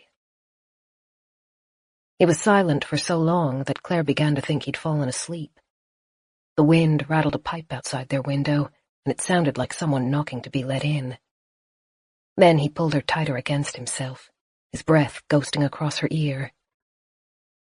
It feels as though the whole world has. Her eyes were full, threatening to overflow as she stared at the mattress above them. If you ever want to split up... Never. But if I'm becoming a burden... You're not. A kiss on her cheekbone, feather-light. You are very precious to me. I know how you feel. Fractured. I wish I could do more to help. You deserve a better life than this. She found his hand and held it over her chest, close to her heart. You've done so much. You deserve someone stronger. I have known many callous people in my life. She could feel his smile against her cheek. I like you better. She didn't trust herself to talk without her voice cracking, but she still smiled. Thanks, Doran. Try to rest, my dear Claire. I'll always be here for you when you need me. Thunder rolled through the walls. Claire could feel the vibrations in her bones. The storm seemed to be growing stronger. She closed her eyes, but her mind immediately moved to the generator. If it goes out during the night, will Peter know? How long will unlocked windows guard against the horde outside? The warm weight of Doran's arm rested over Claire's stomach. She focused on it, paying attention to the way it shifted minutely every time he breathed. His presence, his quiet steadfastness, had always been calming. The Thanites are in him, too. Claire bit her lip until she tasted the sting of blood. The pain worked as a distraction for a minute, but her brain turned back to its spiral of stress, like an addict seeking its fix. The tower and its fallible security system, the hordes outside, the question of when they would leave and what they would do once they did, the USB and its promised cure and its threat of malfunction, Ezra's folly. Claire's eyes drifted toward the windowsill. Lightning flared, painting a silhouette around the old occupant's mug. Something isn't right. She tilted her head to see Doran's face. Eyelashes twitched as he dreamed, and a trace of tension hung around his brow. Something's very, very wrong. She didn't want to disturb him. He'd had less sleep than she had. And even as her heart galloped and metallic fear flooded her mouth, she knew she was overreacting. It was paranoia, symptoms of prolonged stress finally breaking through the dam. That knowledge wasn't enough to make it stop. Feverish sweat beaded over her skin. She was having trouble breathing. Suddenly, the arm curled over her was smothering more than comforting. Claire moved gingerly as she eased herself away from Doran. He stirred as she left, the fingers spreading and hunting for her warmth. She pulled the blankets over his arm and stood back, waiting. He didn't wake. Cold water. She would go to the bathroom, wash her face, drink, take a moment to collect herself in private. The floor was chilled despite the heater, and Claire found a pair of Aspect-branded slippers under the bed and slipped her feet into them. At the door, she gave Doran a final glance. He remained still. The paranoia plagued her, warning her not to leave him, warning her that if she let him out of her sight, she might never see him again. She felt nauseous and closed her eyes, breathing deeply. Then she took the ID badge off the hook by the door and slung its strap around her neck as she let herself out. The hallway was quiet. No light came from under the door to Peter's room. Claire shuffled along the hall toward the bathroom. As she reached for the door, she looked toward the exit sign that bathed her in its sickly glow. Something's wrong. Something's very wrong. She knew where she needed to go. Claire passed the bathroom and moved to the stairs leading up, toward the lab on the 13th floor. Chapter 50. Her footsteps echoed off the marble stairs. Claire bit her tongue and rested one hand on the wall. It was ice cold, but she didn't pull away. With the light as low as it was and the stairs foreign, she clutched at any sense of stability she could find. Gale-force winds assaulted the tower, and Claire imagined she felt the structure tilt. She closed her eyes and waited for the sensation to pass. The queasiness in her stomach took a while longer. When she resumed climbing the stairs, each step was more cautious. It's a tower of stone and metal. It was designed to withstand this. Thunder cracked, loud enough to make her ears ache. She wished she'd woken Doran. She looked over her shoulders, down the stairwell and toward the hall saturated in hellish red light, then continued climbing. He needed rest. The stairs turned into a landing between floors. She passed around it and began climbing the second flight. The change in atmosphere was palpable. The air was colder. Claire felt cut off from the floor below and from the only life in the tower. No, that's not true. There's plenty of life here. She could hear banging noises reverberating down the stairwell. It wasn't coming from the lab, but from the floor above it. The other people, changed people, locked in rooms across the building. Her chest felt sickeningly tight. The 13th floor loomed ahead. Even before she reached the landing, she could see the massive steel doors blocking the pathway. A plaque had been affixed to the metal. Restricted area. Authorized personnel only. Claire clutched the badge around her neck. Whoever Michael Billings had been during life, she hoped he'd had access to the labs. The banging noises were louder, blending in with guttural howls. The floor above held more than one hollow. She held the ID up to the black box beside the steel doors. It beeped faintly. The light flashed green. The doors drew back, wrapping her in a gust of freezing air. Inside was pitch dark. She squinted, hoping her eyes would adjust. A heavy body slammed into the floor above, and she flinched. Claire took a slow breath and stepped into the blackness. As the door slid closed behind her, she reached out to find the light switch. Her fingers grazed cold tiles. She felt forward, running her hand in cautious circles, breath held. She found 4 switches and turned them all.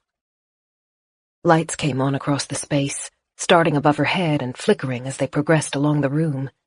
They reflected off expanses of tile, glass, and stainless steel. The lab took up the entire floor. It seemed to never end. Claire's eyes fought for some kind of frame of reference, first focusing on one glass partition, then the glass behind it, then the glass behind even that. Dizziness swelled, and she turned to face the door she'd just come through. How did people work here? As her breathing slowed, she turned back to the room.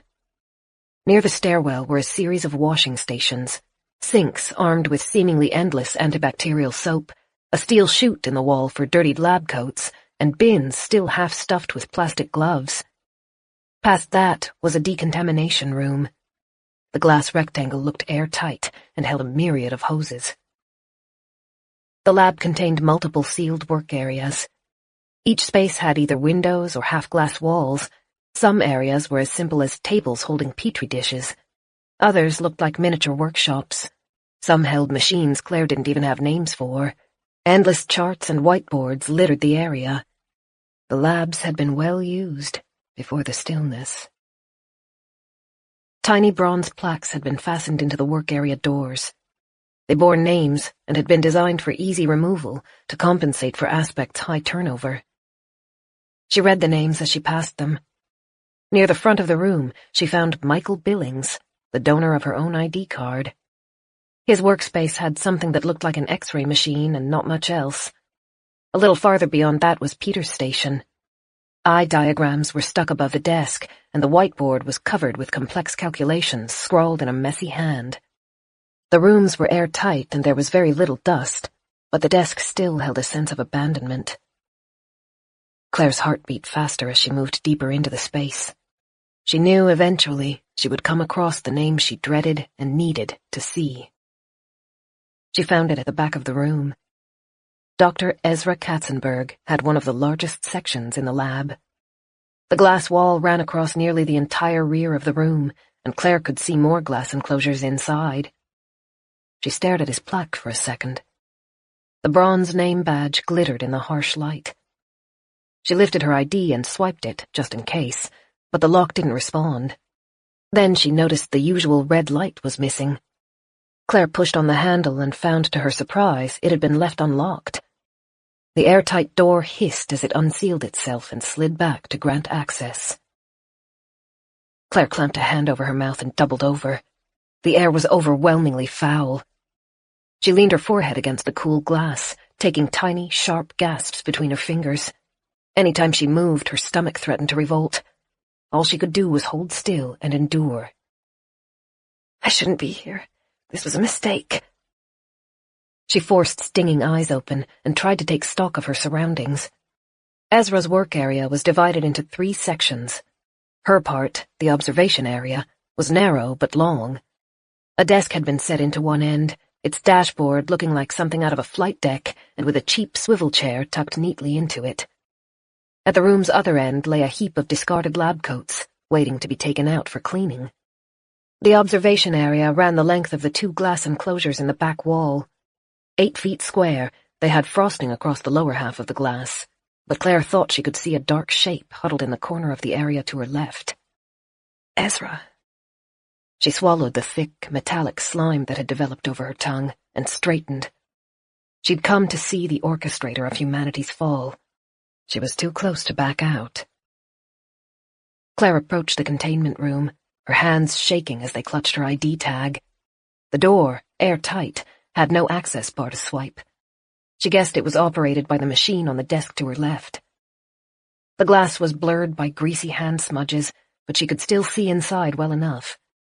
She breathed through her mouth as she approached. Ezra's body lay in the back corner, huddled over. A thick, torn gray jacket obscured his form. He was smaller than she'd expected. A crushed fabric shape had been discarded nearby. Claire tilted her head, trying to make out Ezra's form. It trembled. Claire's mouth opened, but any noise she tried to make became trapped in her throat. Her mind went numb. Full of horror, she reached out and tapped her fingertips on the glass. The shape twisted, one blind eye staring at her, then lurched forward. Claire bit down on a shriek as it hit the barrier. This isn't Ezra. Open palms slapped the glass, and a wide jaw gnashed, spilling saliva across the divider. Wiry grey hair grew from its face, poking through holes in the cheeks and throat and matting in slimy clumps. One eye had been lost. The other was scratched into blindness. Claire curled her arms around herself and took a step back. Her attention flicked toward the discarded shape in the containment room's corner, and she realized it was a damaged hat with a pink fabric flower. Peter's words came back to her. His neighbor, wearing her best coat and hat, waiting patiently. Oh, Claire whispered. The woman in the containment room was patient 0. Claire hadn't even considered that she might still be alive. The woman slapped her fist on the glass, adding to the layers of grease she'd built up, and exhaled a rattling hiss through her choked throat. Claire turned away. The observation room smelled foul, but it wasn't the kind of stench she'd learned to associate with the Hollows. This odor was sour and yet sickly sweet, a unique tang that seemed perfectly designed to make her gag. Rotting flesh, but not the Hollows. That means... Her eyes landed on a pile of lab coats in the room's other side. They were shaped oddly. She took a step closer, then stopped. The toes of a sneaker poked out from under the cloth. Claire tilted her head back, her heart thundering, her stomach in knots. Her legs didn't want to move, but she forced them forward, toward the shape. The smell grew impossibly worse as she neared it. She reached for the coat Peter had draped over his fallen friend, pressed the back of her hand across her mouth, and pulled the fabric back. Chapter 51. The coat made a horrible tacky sound as it peeled away from the flesh it had fused to. Claire buckled over, nearly losing the war against her nausea, and had to face away from the body as she waited for the ringing in her ears to fade. Do it. Get it over with quickly. See him, then leave. She picked up the coat's collar a second time and tried to ignore the way the stiff fabric cracked as she pulled it back. She didn't stop until the body below was completely uncovered. Then she stepped back, eyes leaking and rough sobs escaping between clenched teeth. The room had been airtight. There were no maggots to devour the flesh, but it hadn't been immune to bacteria. The skin had swollen and burst in places. A dark, pus-like ooze seeped out from the form. His face was sunken and distorted, a small hole in his temple marking the spot the bullet had entered. Despite all of that, the freezing temperatures had preserved him better than Claire would have expected, and he didn't look the way she'd imagined. Ezra was large, probably over 6 feet, and plump. That was clear even after the decay. His cheeks had lost their tautness, but she thought his face would have been round in life. Black hair lay in a limp side part across his olive forehead. Full lips hung open, giving her a glimpse of the still white teeth inside. He couldn't have been older than 25. When she'd pictured Ezra, she'd imagined a wiry, tense man, someone ruthlessly efficient, someone that fit her idea of an obsessed, delusional scientist. But Ezra's clothes, stained by decay, were casual. An oversized sweater hung over a t-shirt and jeans. Why, Ezra? Claire tilted her head back, being careful to breathe through her mouth. You knew the Thanites better than anyone. You could have helped reverse this. Is the situation really so impossible that you believed the only way out was death? The Hollow's fist landed on the glass. Each slap sent reverberations through the room, jangling Claire's nerves and making her skin prickle. She couldn't stop staring at the dead scientist. The man who had killed her aunt, killed her sister, killed nearly everything good. Peter had said he was trying to save the world. She didn't know if she should pity him or hate him. Part of her wished he'd stayed to salvage what they could of the ruins. Another part of her knew, if he had been alive, she would want to see him dead. His ID tag peeked out from under his sweater. It lay face down, half buried by the folds of decaying skin and fabric. She braced herself and reached down. The corner of the badge was clean. She dragged it out and flipped it over. The plastic shimmered in the harsh white lights. Claire took a step back and stared down at the picture on the placard. Like she'd guessed, he'd been plump in life, and he was smiling. The picture had most likely been taken on his first day at Aspect, and she could feel the nerves and excitement radiating out of it. He looked like he'd probably been a cheerful soul in life. Beside the photo was a name.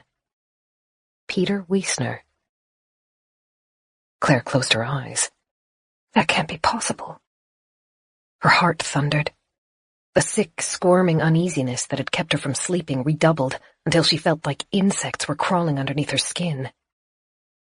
Oh no, no, no. The man she'd known as Peter carried an ID tag that didn't belong to him.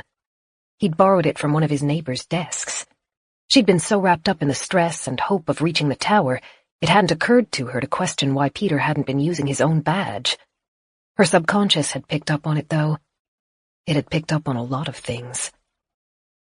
Peter had given her Ezra's room. A coffee mug sat on the sill. If it had been there since the stillness, the coffee would have long evaporated, but it was still half full, because it had been sipped from just that morning. Peter's desk held a binder of notes on the bionic eye, not because he was lamenting his lost project, but because he needed to learn about it to make his backstory credible. Stupid, stupid. There were so many clues, so many slips. How could you have overlooked them all? She opened her eyes. Her vision had blurred. She looked down at Peter, the real Peter, the one who had befriended Ezra and had been present to witness the disastrous results of his companion's trial. In those earliest hours of the stillness, as Ezra listened to humanity dismantle itself on the back of his mistake, he would have faced a choice. He hadn't wanted to die, but to live would make him the most hated man in the world. No survivor would have welcomed him into their home. Most would have wanted to see him dead. He could have fled the city, adopted a new name, and buried his secret. Only one person knew he was responsible for the Thanites. That person was in the same room as him, and Ezra had access to a gun. Perhaps that was the moment he'd killed Peter in a desperate bid to hide his crimes. But leaving the tower would mean abandoning his research, living in a world overrun with hollows, scrambling to find food and shelter, just like every other survivor. Ezra was smart. Through the panic, a solution would have presented itself. With Peter gone and the city fallen, everyone who had known his real identity was dead. He would stay in the tower and continue working, because he thought he knew how to fix his mistake. He wouldn't be known as the man who destroyed humanity. He would be known as the one who saved it. Peter afforded him an easy identity to adopt. They were friends. He knew a little about Peter's research and Peter's life that he could use to make his story more plausible. He could recount the experience through Peter's eyes, acting as an innocent bystander. As Peter, he was blameless for the stillness, but he still had the skills to understand the Thanites and disable them. He would be hailed as a hero, humanity's savior, the identity he'd yearned for when he'd first conceived the miracle cure. Claire shook. She backed away from the body and felt behind herself to open the airtight door. As she moved back into the labs and the door slid closed, the reek of rotting flesh faded, and breathing became easier. We can't stay here. Claire kept her head down as she moved through the empty workspaces. She hated herself for bringing Doran to the tower. She hated herself for believing Ezra's lies, and she felt sick to her stomach as she tried to imagine the very few options they had to leave. Claire stopped at the metal doors, her breathing ragged, and fumbled for her ID tag. In the distance, the lab's resident hollow moaned and slammed its fist against its glass prison. The door's panel beeped as Claire held the ID up to it. She paused just long enough to scan the lab, searching for any way she might have disturbed it or left a trace of her presence, then switched the lights out and stepped into the stairwell's landing. As the door shut behind her, Claire tried to slow her breathing. She needed to get back to Doran. It had been a mistake to leave him alone. As she blindly felt her way toward the stairs, her mind ran through 100 awful possibilities. Ezra knew the tower. He controlled it. He would know where the weapons were hidden, including the gun he'd used to shoot his friend.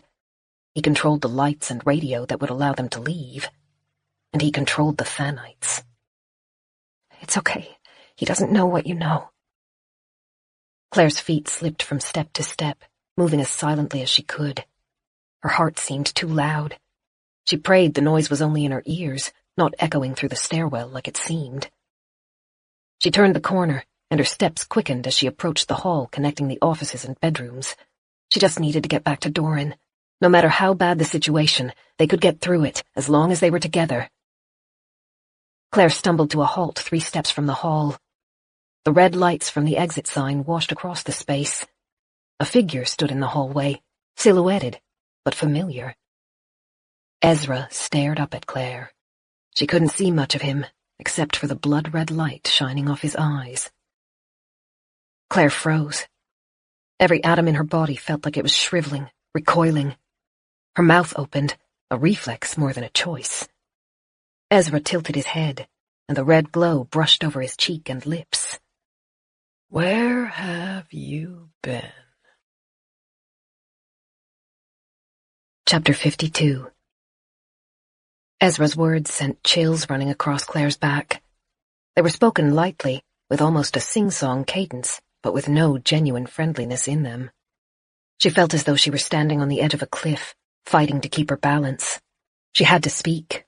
She didn't know if she was physically capable, but Ezra was watching her, head tilted, red-washed eyes unblinking. She couldn't see his hands. There's a gun somewhere. The gun that killed Peter. I was hungry. Her voice wavered. She didn't know how well he could see her in the stairwell, but she didn't dare step any closer. The perspiration and shaking lips would give her away. Ezra's face tilted in the opposite direction, hiding his expression again. The silence was so complete that she could hear his breathing, feather light.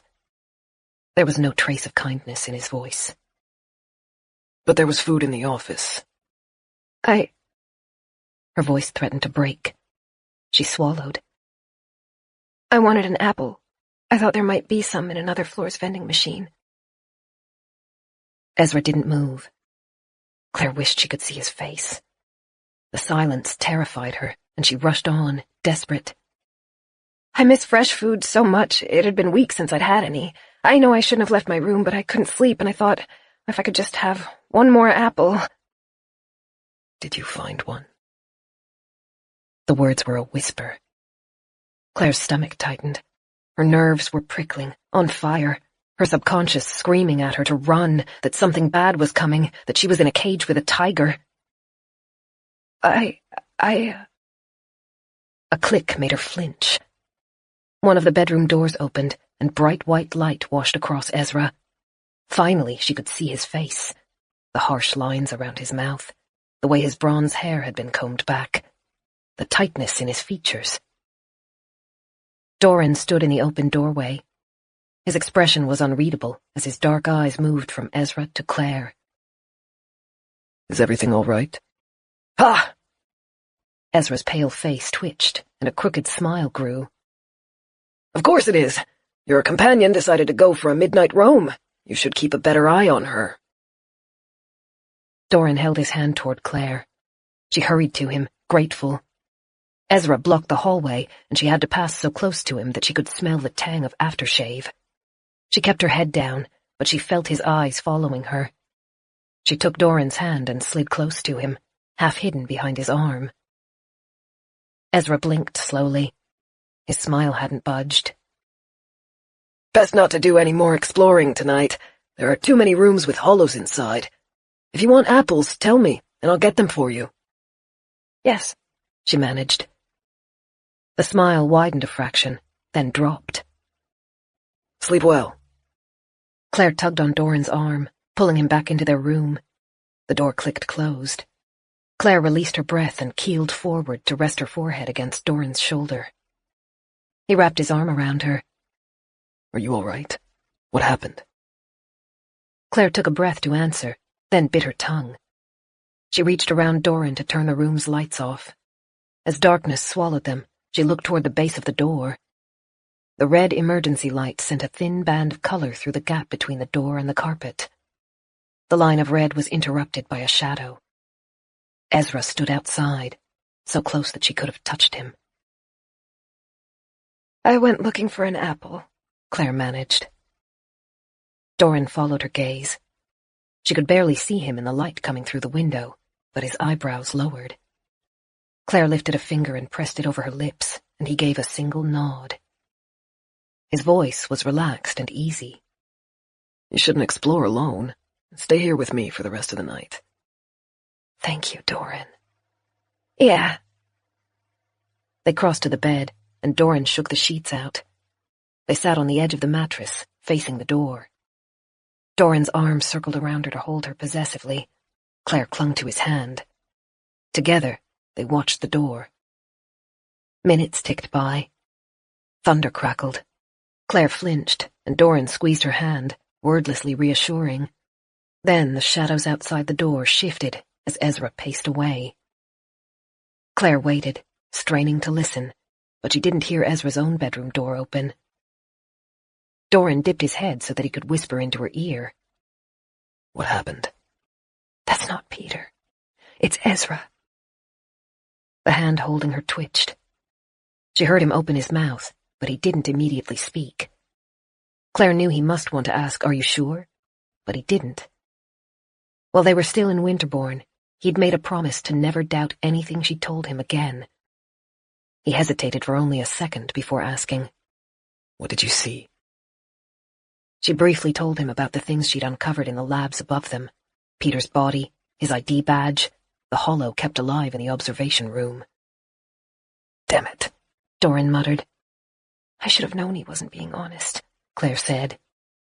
Remember when he was telling his story and he mentioned hiding his neighbor's body? When you called him out on it, he backtracked and tried to say he was just hiding her from sight. I bet he only said that because he realized it put him in a bad light. He would have covered up her death if the stillness hadn't interrupted him. Claire shook her head, incredulous. I can't believe I didn't see it sooner. You had no reason to doubt him before this, nor did I. Claire tilted her head up to see Doran's expression. He was frowning. She wondered if he was thinking along the same lines as her, that he'd been mistrustful of Peter. Doran had discounted it as jealousy, and Claire had assumed he was just uncomfortable around strangers, but she wondered if his instincts had been picking up on the things she hadn't noticed. He said he spent the morning of the stillness calling news stations, Claire said. He claimed he tried to get the word out and tell people to find airtight places to hide, but I watched the news that morning. So did my sister. No one had any idea what was happening. I bet he never called anyone. He wasn't focused on saving people. He was in damage control mode, which meant keeping quiet. He just edited that part of his story because he knew it would sound bad. Which also explains why he was so unconcerned about how quickly the USB would reach Evandale. People are dying every day, and he pretends to care, but the truth is that he's more concerned with shoring up his own position. It does not matter to him whether the stillness is ended in a week or 6 months, only that he comes out of it blameless. Did you notice when he spoke about Ezra, he praised his brilliance and tried to mitigate his faults? Even when he was trying to paint Ezra as another person, he couldn't stand to speak badly about him. Doran was silent for a moment. His fingers traced over hers, creating soothing patterns. Claire tried to focus on them, and not on the red glow seeping under the door. He will be dangerous, Doran said. Yeah, he has a gun, and he used it once before to keep his secret. Doran. She swallowed. I don't think he believed my excuse. At best, he has doubts. I think he's paranoid. A hint of terse protectiveness entered Doran's voice. I only caught the end of your conversation. Did he say anything to threaten you? No, but I don't know what he would have said if you hadn't come out then. She remembered the intense, almost unnatural look on Ezra's face. I think he's afraid of you. As he well should be, Doran muttered. I will see him thrown through a window before he lays a hand on you. Claire chuckled, but then her smile dropped. The extent of their situation was starting to dawn on her. I don't think we can leave Alexis Tower without his help. He controls the speakers and the spotlight. There's no way to get through the hollows without them, and I don't know how to turn them on. And he will not let us go if he thinks we know his secret. The stress was almost unbearable. Claire wanted to move about to expend some of the overflowing energy, but she made herself keep still. Ezra wouldn't hear their whispers, but he might hear footsteps. We can't leave the room again tonight, she said. We can't give him any more reason to doubt us. Is there any way to regain his trust? Maybe. Claire chewed on her lip, her mind racing. He's paranoid, but he has an ego too. He doesn't just want to destroy the hollows. He wants to make sure people know it was his doing. And for that, he needed witnesses. People who would know him as Peter, who could watch him work on the cure and help deliver it to the Evandale research station. That was why he'd sent out the broadcast, and why he had been so friendly, so kind, so eager to please. Claire and Doran had been intended to carry accounts of him across the country as they journeyed home. Doran said, We are the only people to arrive in the weeks he has been broadcasting. Right, and that's probably the strongest factor in our favor right now. Doran rested his head next to hers, his eyes still affixed to the door. What do you propose? We stay here tonight. Tomorrow, we walk into the office as though nothing happened. I'll try to find a way to talk about other survivors we met on the way here, and how we're hoping to meet up again when we leave. If I can do it in a natural way, it will put the idea in his mind that people will be waiting to hear us talk about him. And imply that word of his cure will spread quickly if he entrusts the USB to us. Exactly. He'll be more reluctant to kill people who promise to sing his praises to the world. That might be enough of a temptation to outweigh his doubts. They shared a look. In the dim light, Claire hoped Doran wouldn't notice the fear she was trying to hide behind confidence. The plan was weak, but they didn't have any alternatives. It was their only card to play. Too much depended on factors outside of their control. How paranoid Ezra truly was, whether he still had enough morals to shy away from killing innocents, how desperate he felt. Claire tried for a shaky smile, and she thought the smile she received in return was just as unsteady. Doran said, "As long as we can get out of the tower, we can get to the river or onto the rural roads, and we should be all right." Claire nodded. "We can do it. We can make him think we're his allies." "And until then, we stay close together, yes?" "Yes." He kissed her lightly. "Try to get some rest. I'll keep guard." Chapter 53. Claire slept fitfully. In her dreams, she repeatedly saw Ezra's face, bathed in the red light, grinning up at her. She woke sweaty and shaking, only to be lulled back to sleep by Doran's gentle whispers as his fingers ran through her hair. He stayed sitting on the edge of the bed, facing the door. The second time Claire woke, she offered to take over the watch, but he just kissed her and told her to go back to sleep. The storm raged through the night, and by the time dawn came, it hadn't abated. The clock on the wall told her it was 8 in the morning, and Claire felt less groggy. If not for that, she would have believed it was still deep night. "Good morning," Doran murmured as she sat up. He was crouched by one of the drawers, but slid it closed and returned to sit next to Claire on the bed. Dark shadows clung around his eyes, and he looked leaner than the day before, but he smiled at her. Claire brushed hair away from her face as she blinked at the room. "Is everything okay?" "Yes. I was looking for anything we might use to defend ourselves." His shoulders rose and dropped in a weary shrug. "This room has nothing sharper than a pencil and nothing heavier than a book." Ezra probably hid any weapons before he started his broadcast. Claire dropped her legs over the edge of the bed to sit at Doran's side. "We'll have to go out soon, won't we?" "If we don't want to seem suspicious, yes." Doran was quiet for a second, then said, "He came past the room 4 times last night. He stopped just outside the door, but didn't try to come in. I would be surprised if he slept at all." For a moment, they stayed on the edge of the bed, staring at the thin door separating them from the rest of the facility. Then Claire inhaled and straightened her back. "It's only going to be worse if we put it off." Doran picked up the lab coat Claire had worn the day before and held it out to her. They dressed quickly. Claire tied her hair back and checked herself in the room's mirror. She looked pale. She hoped Ezra wouldn't notice. As they approached the door, Doran took her hand and whispered, "Stay near me as much as possible."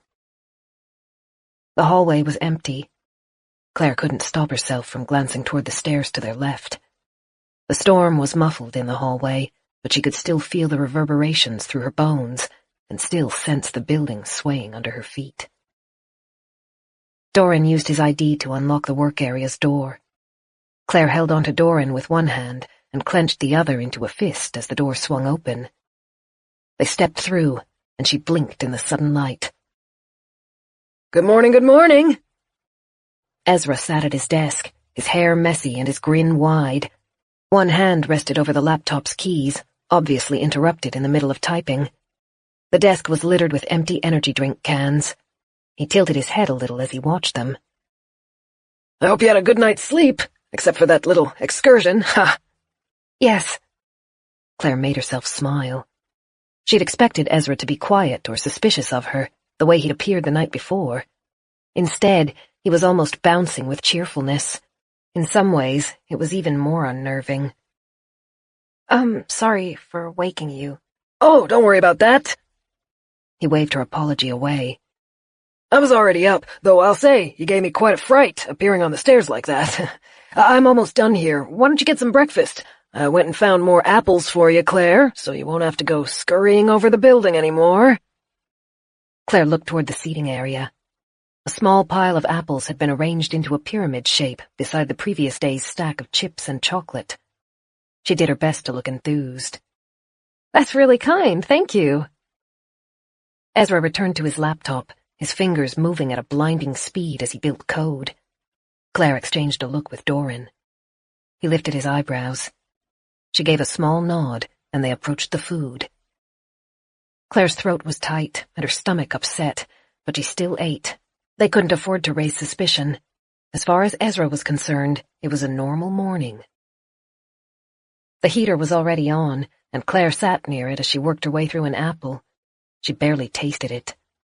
Doran ate as well, and positioned himself carefully to keep Ezra in his peripheral vision without making it obvious he was watching.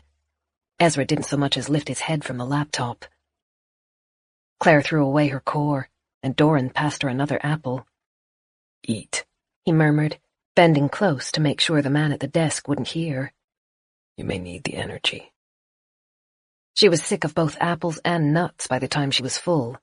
She downed a bottle of water and tried to relax. It was impossible as long as Ezra was in the same room. Still, though, he didn't look up from the computer, and Claire didn't dare interrupt him. She felt awkward just sitting there and turned toward the bookcase. She picked up a novel indiscriminately, a well-worn thriller, and opened it to a random page. She stared at it without reading. Is he faking? Or does he genuinely not suspect? Maybe he's telling the truth. Maybe he seemed off last night because I startled him. Is it possible he isn't worried about what's in the lab? That seemed impossible, but on the other hand, Ezra seemed completely relaxed. He would either need to be an exceptional actor, or his nonchalance was genuine. A chair creaked, and Claire flinched. Ezra leaned back at his desk, arms reached high as he stretched his back. He sagged back down with a hearty sigh, then unplugged something from the laptop and stood. The familiar smile greeted them as he sauntered toward the chairs. Claire knew if she was going to establish trust, this was the time to do it. She put the book aside and leaned forward, affecting friendliness. Doran and I were talking about our plans for when we leave here. We know a group of survivors less than an hour away. We thought we'd stop by there and see if any of them would take the data to Evandale. Ezra dropped himself into a chair opposite and pulled one leg up underneath himself. That sounds great. Did you meet many people before you reached the tower? Claire desperately hoped he wouldn't hear the lie in her voice. Yeah, quite a few. I'm looking forward to checking in on them and making sure they're okay, and telling them about your cure. Easy, easy, don't oversell it. I think it's really brave to pick up Ezra's project and try to make things right. A lot of people would have just run. But you didn't, and I think that's admirable. His face lit up, though he tried to shrug it off. Well, there isn't anyone else who could have done it, and it's not for me. It's for everyone surviving out there, you know? Claire nodded, encouraging. They'll be grateful. I know I am. To think we could have our world back. It's more hope than I ever let myself have before. It's going to be a long road, but we'll get there. Humans are nothing if not resourceful. You especially. That's what I was just coming to tell you. Ezra lifted his hand. A silver USB drive sparkled in his palm. I pulled an all-nighter and I think I finished my code. You... Claire stared at it. I don't know if it will work yet. It'll need testing, but that's all up to the people at Evandale now. You two can leave as soon as you want. Claire's heart flipped. It seemed too good to be true. She dared a glance at Doran, but his expression remained inscrutable. Is it possible Ezra wants to get us out of the tower just as much as we want to leave? His smile was broad and easy. Claire hunted for signs of tension underneath, but couldn't detect any. Maybe he doesn't want a confrontation. Maybe he just wants us gone. That's amazing. She fought to phrase herself diplomatically. We're really looking forward to going home. We could leave today, take the USB as close to Evandale as we can, find someone who'll carry it the rest of the way, and, That sounds marvelous. Ezra glanced over his shoulder, toward the window. The rain is pretty bad, but I can give you some waterproof covers, and load you up with food, and of course use the spotlight and radio to give you protection for as long as I can. I think you have a really good chance of getting out of the city. Please, please let this be honesty. Please let him keep his promise. Thank you, Doran said. The words sounded warm, but Claire knew they cost him a lot of effort. You have been a generous host. Just doing what I can to better a messed up world. Ezra tucked the USB back into his jacket pocket and clapped his hands. How soon do you think you'll leave? You could go right now if you wanted. It's probably smart to get a head start early in the day, maximize your hours of light, such as it is. Claire licked her lips. That's a good idea. I'm ready to go. Fantastic. Let me get you some supplies. Come with me. Ezra bounded out of his chair and moved toward the door. Claire's hope was tempered with a sense of foreboding. She didn't like the idea of following Ezra into strange parts of the building, but she didn't have an excuse not to. Doran's smile had faded, and his eyes were sharp. He took her hand, and together they stood and followed Ezra across the room. Where are we going? Claire asked. Ezra held the door open for them, rocking on the balls of his feet, one arm directing them toward the stairs. Just up to the lab. Claire nearly faltered. A sickly sense of dread rose, pumping through her veins, making her lightheaded. Oh? The hazmat suits will be a good way to keep you dry through the rain and protect from the hollows, and we can get a container to keep the USB dry. Oh, I haven't shown you guys the labs yet, have I? Ezra thrust his hands into his pockets as he sauntered toward the stairwell. I used to love working up there. When all the rooms were full, it was like a buzzing beehive, everyone working on their own tasks, but also working as a group. If one of us was having trouble, we could tap on the glass and get our neighbor to help us brainstorm ideas. Sounds like it was fun. Oh, absolutely. He took the stairs quickly, jogging up 2 at a time and swiveling on the landing to watch them follow. I miss those guys. Claire was torn between reluctance and trying to appear enthusiastic. Her smile was growing painful. She matched Ezra's quick pace, and Doran stayed at her side, shadowing her. Ezra stopped at the metal doors and waved his badge over the reader. Here we are, the hallowed labs. Try not to touch anything. I don't know what all of my coworkers were building, and there might be some monster viruses in test tubes or something. The lights blinked on, moving through the vast room in waves, and Claire had a painful sense of déjà vu from the previous night. Her hand was sweaty, but she didn't let go of Doran, and he didn't try to release the hold. Beautiful, isn't it? Ezra extended a hand toward the rooms. Aspect poured literally millions into this space. They could afford to, considering some of the stuff that came out of it. Each new hire had a space custom-fitted for their needs. Mine was pretty simple, just a bench, some proprietary tools, and some tubes to grow the biological components. Ezra got a whole wall to himself. Ezra led them through the room, seemingly happy to take his time and admire the contents of each chamber. The closer they drew to the final room, the tighter Claire's nerves wound. She was sure she hadn't left any evidence of her presence there. She'd turned out all the lights, closed all the doors. There was nothing Ezra could use to prove she knew about. No. A spike of panic, sharp enough to turn her momentarily blind, speared through Claire. Her heart missed a beat, then redoubled its efforts as its flight-or-fight instincts kicked in. Doran felt the change and sent her a concerned glance. She opened her mouth, but there was no way to communicate her fear to him. She'd left Peter's body uncovered. No, why didn't I pull the coat back over him? Why did I leave him exposed? Did Ezra see? Is that why we're up here? Ezra's path was leading them steadily toward the chambers at the back of the room. In a few more paces, he would be close enough to see Peter's uncovered body. Claire pulled on Doran's hand, stopping their progress. Her voice sounded too tight. Peter, I can put the USB in a bag I have. We won't need the case. He turned to face her, his smile horribly wide. No, I guess you don't. Chapter 54. Ezra's hands came out of his pockets. A glint of metal accompanied them. Claire didn't even have time to breathe before he aimed the pistol at Doran's chest. Ezra's smile seemed as though it had been fused to his face. Get into the chamber. Doran lowered his center of gravity. It was a subtle change, but one Claire had seen before. He was braced to attack. No. Instead of pointing the gun at Doran, Ezra leveled it at Claire's face. Move and she pays for it. Doran bared his teeth. Ezra took a step back, but his aim didn't waver. Go into the right-hand chamber, both of you.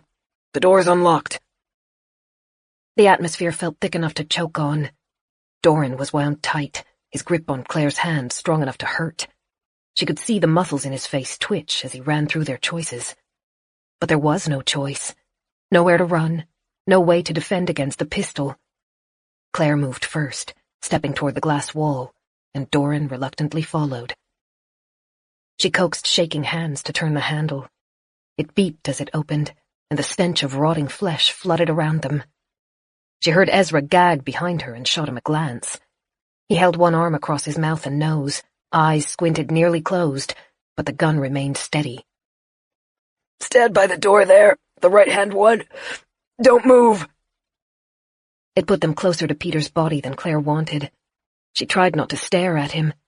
Even bloated, even decayed, his face had a friendly quality to it. She wished he'd been the one to greet them at the tower. Her chest ached. The computer on the opposite side of the chamber was already turned on. Ezra backed toward it, never taking his eyes off them, and pressed a button. The chamber door clicked, and a hissing noise told her an airlock had been released. "It's open. Go in."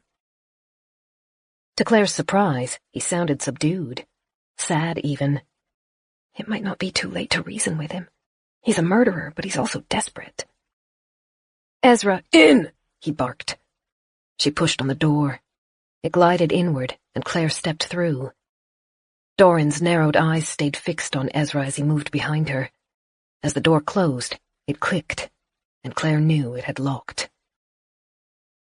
Ezra lowered the gun with a heavy sigh. He tossed it on the bench, almost carelessly, and pulled the roller seat out. Instead of sitting in it, he stood at its back, hands braced on the fabric, and head bowed. The containment room was void of any furniture. Its back walls were white-painted concrete. The floor was tile. The front wall was glass, as was the barrier separating them from the adjacent chamber. Claire glanced to her right. The other chamber had been unusually quiet, considering what lived in it. The lower half of the glass was frosted, and Claire edged closer, trying to catch a glimpse of their companion. Ezra sighed a second time, then pushed his chair closer until it was directly outside the door. He sat in it, facing them, and folded his hands in his lap as he leaned forward. The harshness had left his face. He looked gaunt and tired, and his lips twitched as he glanced between them. "I don't know how to say this, but I hope you will understand. I am so incredibly sorry. For everything." Claire licked her lips. She had never felt so much pressure to choose her words well. "Ezra, we can fix this." He lifted his head, and his eyes glistened. "Can we?" "We'll never speak a word of this. You have my promise, and I don't break promises." One side of his mouth lifted into a lopsided grin. "You're nice. That's been the hardest part. When I put out the signal, I was hoping some crazies would show up, because you'd have to be crazy to listen to a radio that played nonsense, right?" Claire didn't understand. She swallowed and tried again. "I don't think you want to kill us." "No, I don't." He dropped his head into his hands, fingers digging through his hair. "And you don't have to. We won't cause you any trouble. We just want to leave peacefully. We won't take any of your supplies." He didn't move. Thunder crackled outside the walls. She was so sick of it. The constant noise, the constant energy, charging the air, making her head buzz and her muscles ache. One peal barely died before another one began. She wanted to scream. "Keep it under control. Stay patient. He's responding to kindness. Do this for Doran." Doran stayed at the back of the room, head down, shoulders bowed, hands behind his back. They had an unspoken understanding.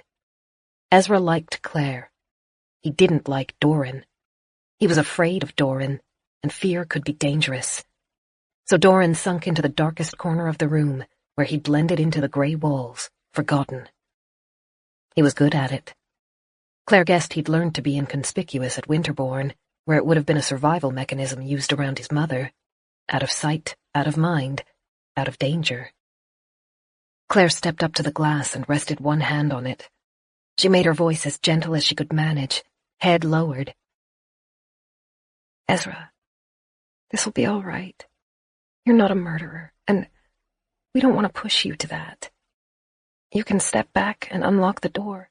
We'll go straight away. You won't ever have to worry about us again. I'm sorry for making you worry in the first place.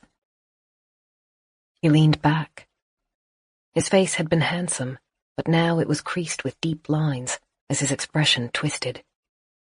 Lips pulled up as though he was trying to smile, but Claire thought it was more of an attempt not to cry. You're nice. I'd hoped I would get one of the crazy prepper types, someone who was a drain on society, so I could lead them straight up to the labs and not feel guilty about it. But you looked so relieved to be here, and sad, and scared, and I couldn't do it. Claire didn't like the turn the conversation was taking. Ezra dug his fingers into his hair. A drip of saliva fell from the grimacing teeth. He took a shuddering breath and leaned back, wiping his sleeve over his chin.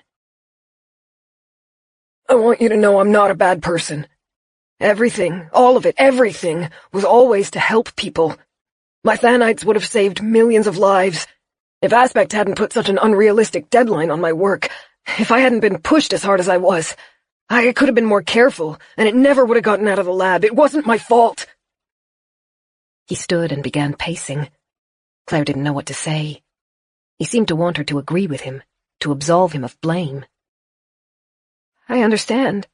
What was I supposed to do? He threw his hands out. His eyes bulged. Wait for the committee to approve human trials? My grant was up at the end of the month. It would have all gone to waste, been trashed, or worse, they would have stolen it, just like Saul stole my earlier work. That snake grew fat off my blood and sweat. I couldn't let that happen again. So I took a risk, not for my sake, but for humanity's sake, you understand? I couldn't have known what would happen. It wasn't my fault. I was trying to do the right thing. The stillness affected me just as much as anyone, and Peter kept screaming at me, "What have you done? What have you done?" And I... Claire's eyes drifted to Peter's bloated, rotting corpse and the tiny bullet hole above his temple. I'm not a bad person. Ezra swung back to her. If I were, I'd have taken the coward's way out, but I didn't. I stayed. Because I'm the only one alive who can fix this. I really can. I've been working non-stop these last 3 weeks, and I think I've got it. I believe you. Claire was so close to the glass, her breath misted over it. You're a good person, which is why you'll let us leave. Oh, Claire. He stepped closer. His hand touched the glass's other side, pressed over where hers rested. The urge to recoil washed over Claire, and she fought to suppress it.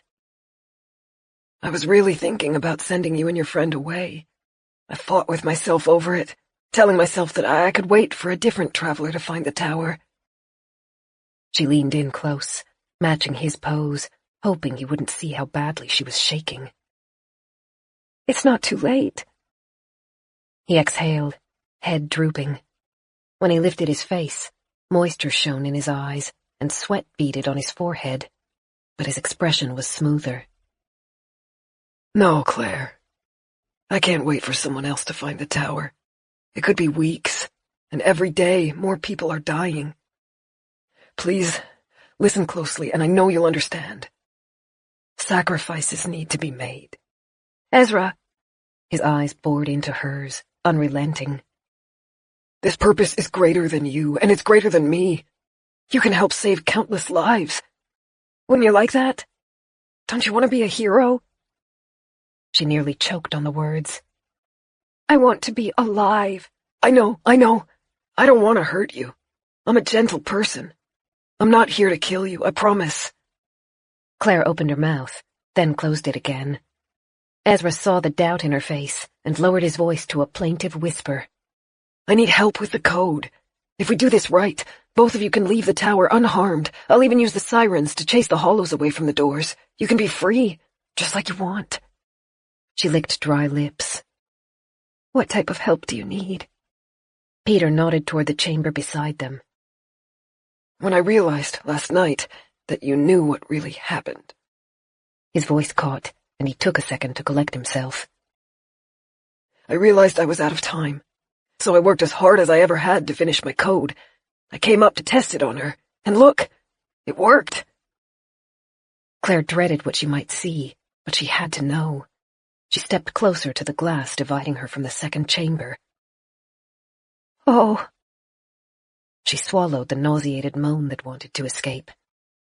The hollow was barely recognizable. White bones and red gore mingled in confusing and horrific ways. She had to take a second look to figure out where the creature's head was. It was as though the hollow had been butchered, except the splits in the skin seemed to have started on its inside. Pus-like liquid seeped out of the holes. Flecks of flesh dotted the floor and walls. Like a million tiny explosions went off inside its body. The code works, Peter said. His grin, lopsided, grew as he followed Claire's gaze. It deactivates the thanites, which in turn kills the hollows. She went down in just 12 seconds, and she stayed down. Claire stepped back from the glass. Bitter bile filled her mouth. It was physically painful to smile, but she made her muscles work. That's amazing. You really did it. Yes, but I'm afraid it's not ready yet. There's still too much uncertainty. Guessing where the conversation was leading, Claire began to nod. So now it needs to go to Evandale. We can take it. No! A sharp note entered his voice. It was harsh enough that Claire flinched. Ezra's expression darkened, and even though he lowered his voice, it didn't lose its edge. This was my discovery, my code. They won't get their hands on it. He's possessive. He had his research stolen once. He's determined to keep the glory this time. Okay, that's fine. Ezra ran his hand over his jaw and turned his eyes toward the ceiling. They glittered in the artificial light. I know it will work against the hollows. There's only one uncertainty. Will it be safe for humans? His gray eyes flicked down to meet Claire's. Her stomach dropped. She shook her head, backing away from the glass. Ezra, no. I'm almost certain you'll be fine. He dropped his hand and crept closer. You'll have barely any thanites compared to a hollow, and I think I've rigged up the destruction to cause minimal damage to a human host. I'm certain it's safe. Almost. We just need to be sure. Claire wanted to scream at him. You thought the thanites would be safe when you activated them. But she forced the words back down. Antagonism wouldn't save them. She tried to hold on to her composure, keep the gentle cadence in her voice. Don't do this to us, Ezra. Someone has to test it. Now it was his turn to sound coaxing. He spread his hands. This is why I was hoping one of the crazies would find me. It crushed me to see how friendly and hopeful you were. But I can't afford to wait for someone else to stumble on the tower, you understand? If we have any hope of rebuilding our world, we need to eliminate the hollows as quickly as possible. And if that involves some risk, or even some sacrifices, well, it will be worth it. Claire's throat had tightened. It made breathing difficult and thinking even worse. A warm hand rested on her shoulder. She looked up to see Doran at her side. He was no longer trying to vanish into the background. That meant he thought the war had been lost. Look, if I'm right, you'll be fine. Ezra spread his arms, a smile twitching across his features. And I'm sure I'm right. The thanites have been my life for the last year. I know how to handle them, how to destroy them. So here's the deal. You get through this test, and I let you leave, unharmed. You finished the code in a one-night energy drink-fueled binge. At least take the time to double-check it. Claire opened her mouth, but the words failed her. All she could think of was the dead hollow in the next chamber, its body ripped apart from the inside. Trust me, Ezra said. I know what I'm doing. Heaven willing, it'll work, and you can walk out of here by this time tomorrow. She shook her head furiously. Doran's hand tightened over her shoulder. Well, it's going to happen, whether you want it or not. The smile twisted into something bitter. So if one of you wants to volunteer to go first, now's the time to speak up. Chapter 55. Doran stepped forward. I will. Claire grabbed his sleeve and yanked him back. No! This will be all right. Doran turned to face her, his wide shoulders blocking Ezra from sight. He ran his fingers across her cheek as he brushed loose hair behind her ear. Hot tears spilled over her lids. She let them fall unchecked. No, please, Doran, don't. We have to stay together. Shh. Trust me. He bent to kiss her. Warm lips, salty with her tears, lingering. As he pulled away, he whispered softly enough that it wouldn't carry. Wait until he is away from the room, then go for the gun. Doran raised his eyebrows, and Claire's breath caught. He has a plan. She leaned into him, searching his eyes, silently asking for confirmation. He gave a very small smile as he stepped back, then turned to face the glass separating him from Ezra. I'm ready. Good, good. Ezra backed toward the control panel. His fingers shook as he adjusted its settings. Claire's focus drifted from the buttons to the pistol perched on top of the panel. Ezra seemed to have forgotten about it. Go for the gun when he leaves the room. When? How are you going to make this work, Doran? This is what we're going to do, big guy. Ezra faced them, one hand poised over the switches. You'll move into the second chamber. You won't try anything, you understand? No heroics, no attacks, nothing sneaky. Because if I get even a hint of reluctance, I'll press this button. That's going to activate the Thanites in your friend's chamber. Claire shivered, and Ezra tilted his head to give them a piercing stare. You know what that means, right? There are still plenty of Thanites floating through the air. Even if you got the upper hand on me, you'd have to watch your girl turn into one of those mindless, soulless creatures you've been killing, so no fast movements, because it would be awfully easy for my hand to slip. Right? I understand. Claire wanted to reach out to Doran. His voice was flat, and it seemed to cost him effort to keep it that way. Please, Doran, whatever you're planning, be safe. You, Claire, step back against the far wall. Yes, just like that. Don't move. Ezra waited a second to make sure she was following his instructions, then pressed a button.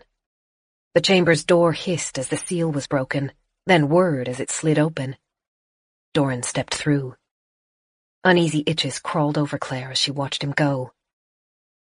As Doran stepped out of the room, he subtly reached behind himself, holding his ID tag out of Ezra's view. He slipped the plastic card into the closing door. It caught, its cord dangling as he stepped away. Claire's breath hitched. The ID tag lodged in the door's lock, leaving the glass panel a millimeter ajar. Into the other chamber. Ezra hadn't noticed. His attention was wholly focused on Doran, and the strain in his voice betrayed his stress. His hand hovered over the button, fingers trembling. The unit beside them opened with a muffled hiss. Ezra gagged as the air inside was released. Claire couldn't smell it, but she guessed the hollow must reek as badly as Peter's corpse. Doran's expression remained impassive. He gave Ezra one slow, calculating glare, then stepped into the second chamber. The door hissed closed, and Ezra nodded as he removed his hand from the control panel. Good. Good. All right. Ezra rocked back on his heels. He looked happy. I was hoping you'd volunteer, big guy. You look strong enough to brush off any side effects. You should be fine. Doran glanced toward the dead hollow at his feet. He folded his arms and faced the glass, silent, unreadable.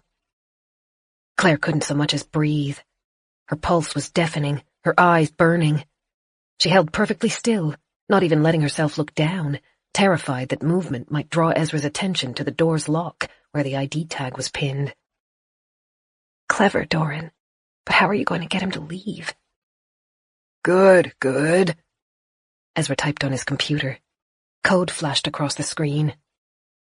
You won't need to do anything, just stand there. Come on, Doran. You don't have much time. What's your plan?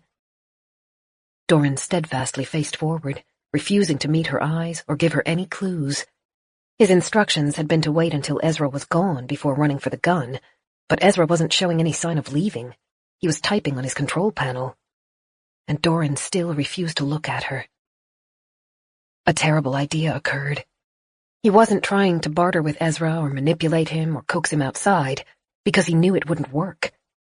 Doran expected Ezra to leave the room after the experiment. "Wait!" Claire choked out. She hit her palm on the glass wall between her and Doran. The deep reverberations rattled through her enclosure. "Stop!" Ezra ignored her. He lifted his head, and shadows haunted his cheeks and the hollows under his eyes as he smiled at Doran. Good luck. He pressed a button. A sharp blue light flashed at the top of the chamber. Claire thought she heard a high-pitched note ringing from the room, but the sound was so piercing she couldn't tell if it was real or in her imagination. Doran crumpled. The effect was instantaneous. 1 second he was standing straight, reliable, unyielding. The next, he was gone. He landed heavily, facing away from Claire. Ezra's eyes widened, his smile frozen as he watched in cold fascination. His finger didn't lift from the button. Claire slammed her shoulder into the door. The lock, propped open by the name tag, gave way as she forced the glass open. She launched into the main room, desperation and fear driving her. Wait! Ezra swiveled, shocked. His finger came off the button. The high-pitched noise faded. You... Claire's fist hit his jaw. He slammed into the wall and dropped, one hand cupped over the bruised skin, his eyes wide. The gun was within reach. Doran had wanted her to get it. He'd expected her to use it to protect herself if he never came out of the test chamber, but Claire ignored the weapon. Doran lay on the cold tile floor, horribly still, and every other necessity paled in comparison to her need to get him out. She wrenched the USB out of its slot, physically removing the code.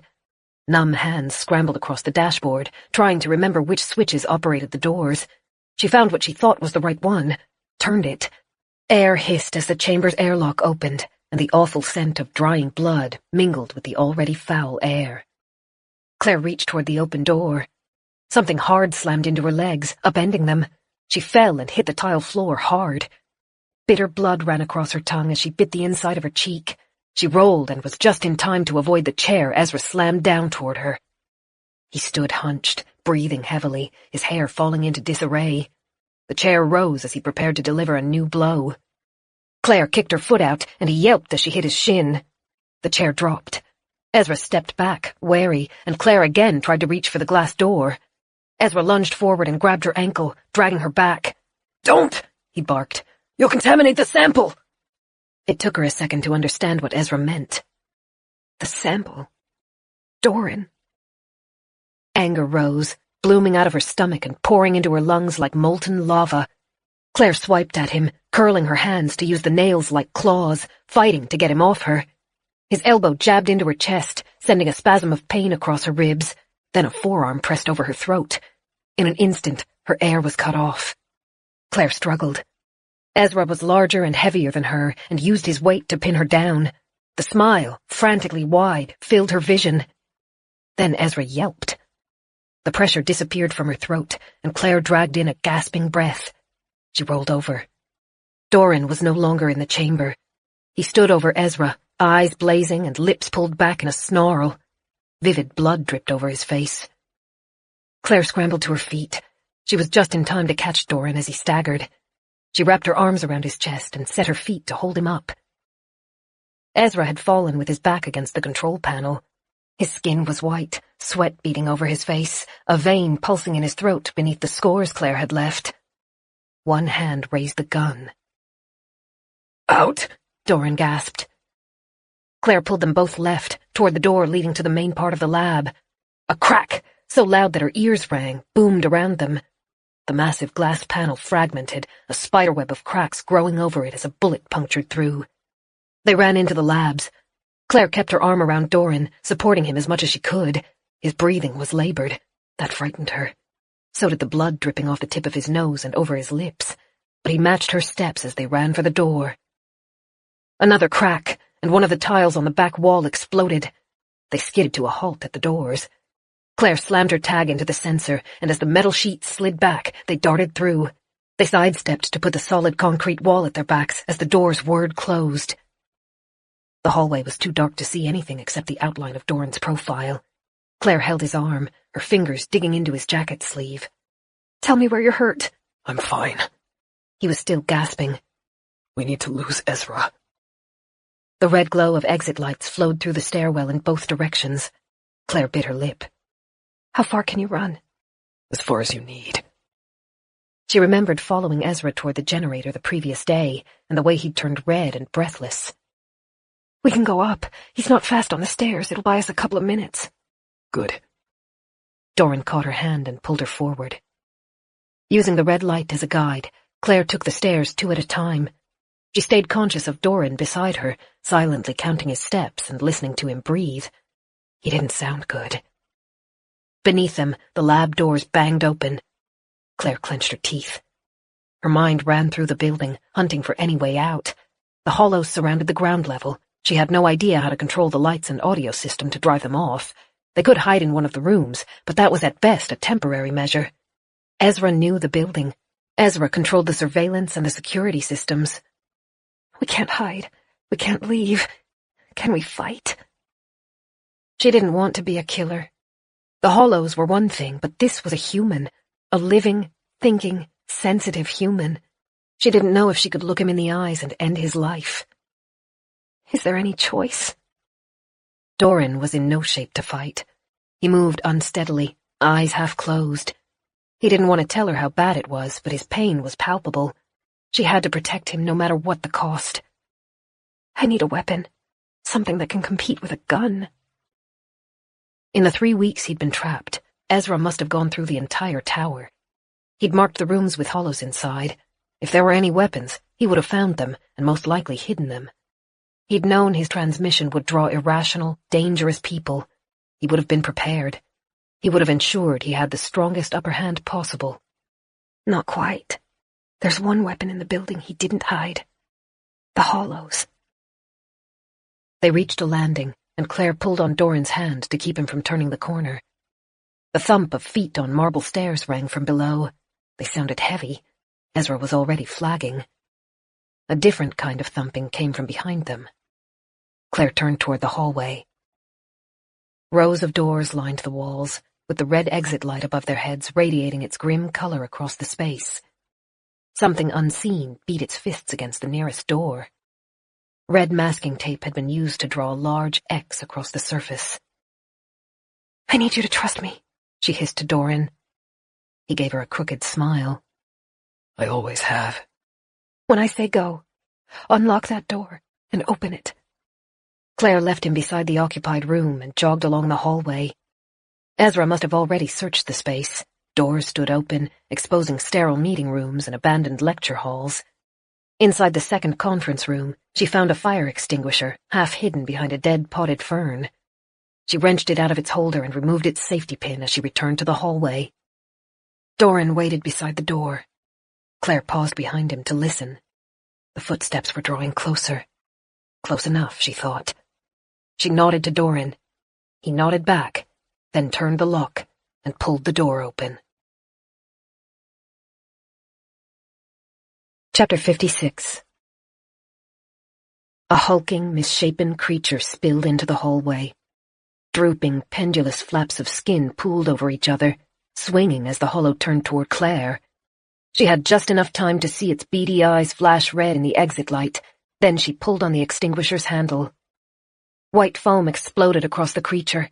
It bellowed, a deep, reverberating tone that shook the air around them. Claire moved a step nearer, the extinguisher shuddering in her hands, and the hollow's howl intensified as it retreated. Claire knew the monster had spent most of a month in isolation, and she'd hoped the sudden stimulus would be too much for it to cope with. Her gamble paid off. The hollow staggered toward the stairs, and Claire followed it. As they neared the top step, Claire lifted the extinguisher and slammed its base into the hollow's chest. The creature howled as it fell down the stairs. Horrible crackling noises rose as its fragile bones broke. Claire stepped back, breathing more heavily than she'd expected, and stopped at Doran's side. A surprised cry rose from Ezra. Claire closed her eyes, half of her praying the strategy would work, the other half dreading it. A gunshot echoed from the landing below, followed by a second. Claire waited. She was greeted by silence. 1 bullet to kill Peter, 2 bullets chasing us out of the lab, another 2 to kill the Hollow. He should have 1 left.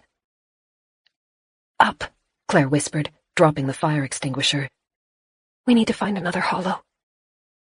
Doran followed her onto the stairs. New noises rose from the lower floor. Ezra, swearing. The Hollow had upset him. Good. Her legs burned, and her chest ached from where she'd been hit, but Claire didn't slow down. The Hollow hadn't stalled Ezra for long. They stopped at the 15th floor, and Claire slunk forward, listening. She couldn't find any red tape on the doors. The floor was silent. Doran gave her a short nod, his hair shining in the red light, and they turned back to the stairs. Claire could no longer hear Ezra's footsteps below them. That worried her. They took the next 2 flights in long strides. The stairs ended in a narrow foyer with windows on either side. Harsh lightning illuminated the room in sporadic, painful flashes. A single door stood in front of Claire. It looked familiar. She turned and saw a solid wall where the stairs were supposed to continue. They had reached the highest floor. She pressed a hand over her mouth as she tried to swallow the overwhelming sense of panic. They were cornered. There was nowhere to hide on the highest level, and no hollows, just the maintenance room. They would be sitting ducks. Back down, she hissed. She didn't know if they had time to make it to the floor below before Ezra caught up to them, or what they would need to do once they reached it. She just knew that they needed to keep moving.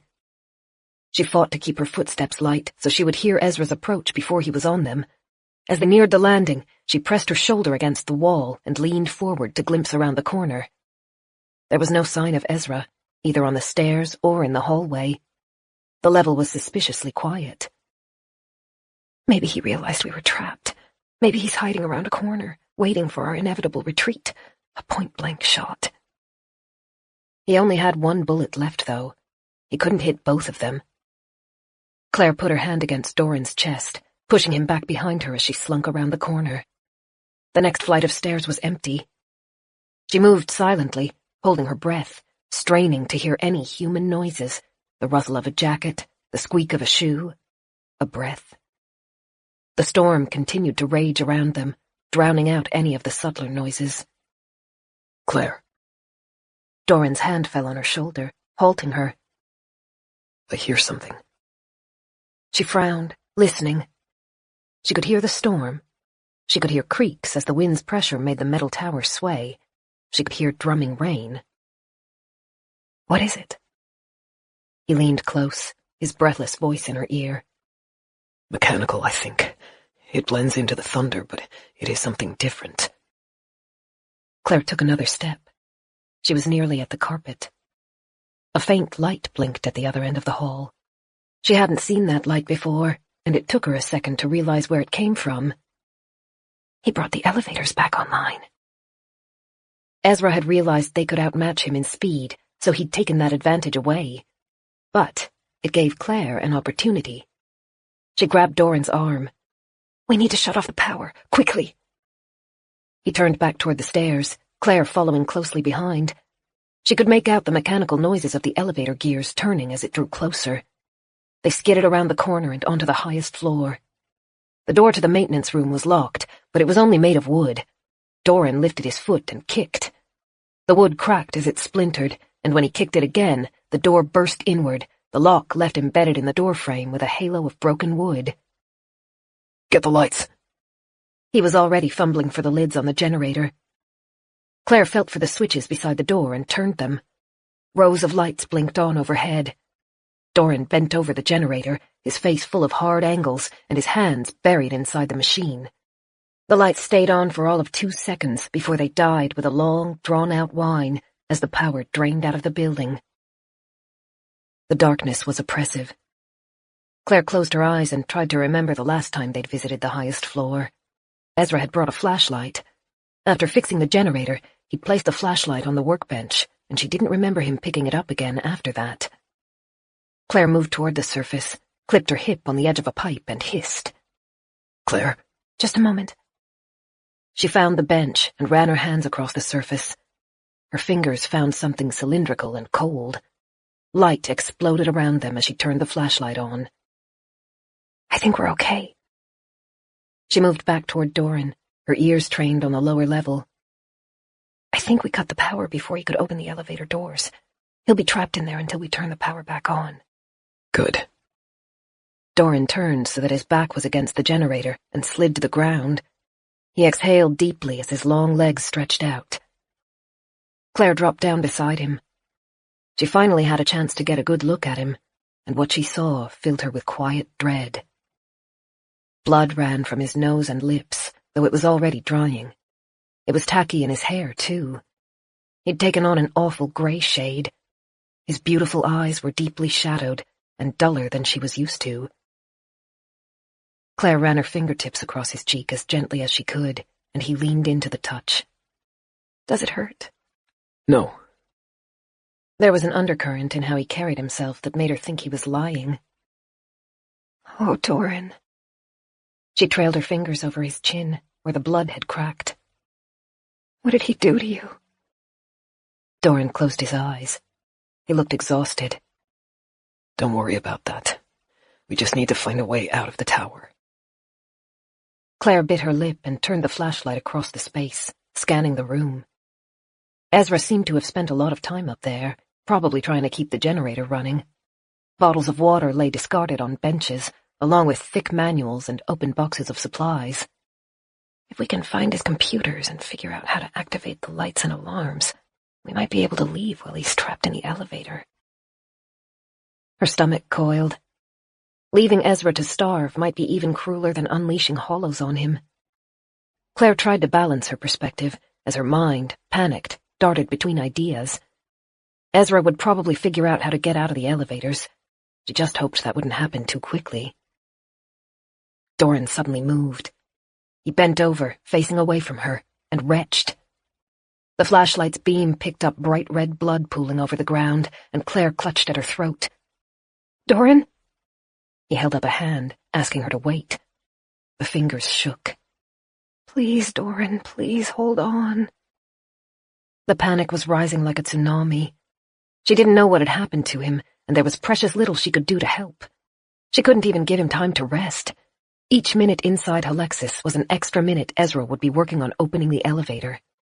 Leaving the tower was only one issue. Even if they figured that out, Claire didn't know what they would do afterward. Doran wouldn't be able to run much farther, or even walk. She wasn't strong enough to carry him. Blocked roads meant not even a car could help. She felt like she was being pressed in on all sides, with no routes to escape.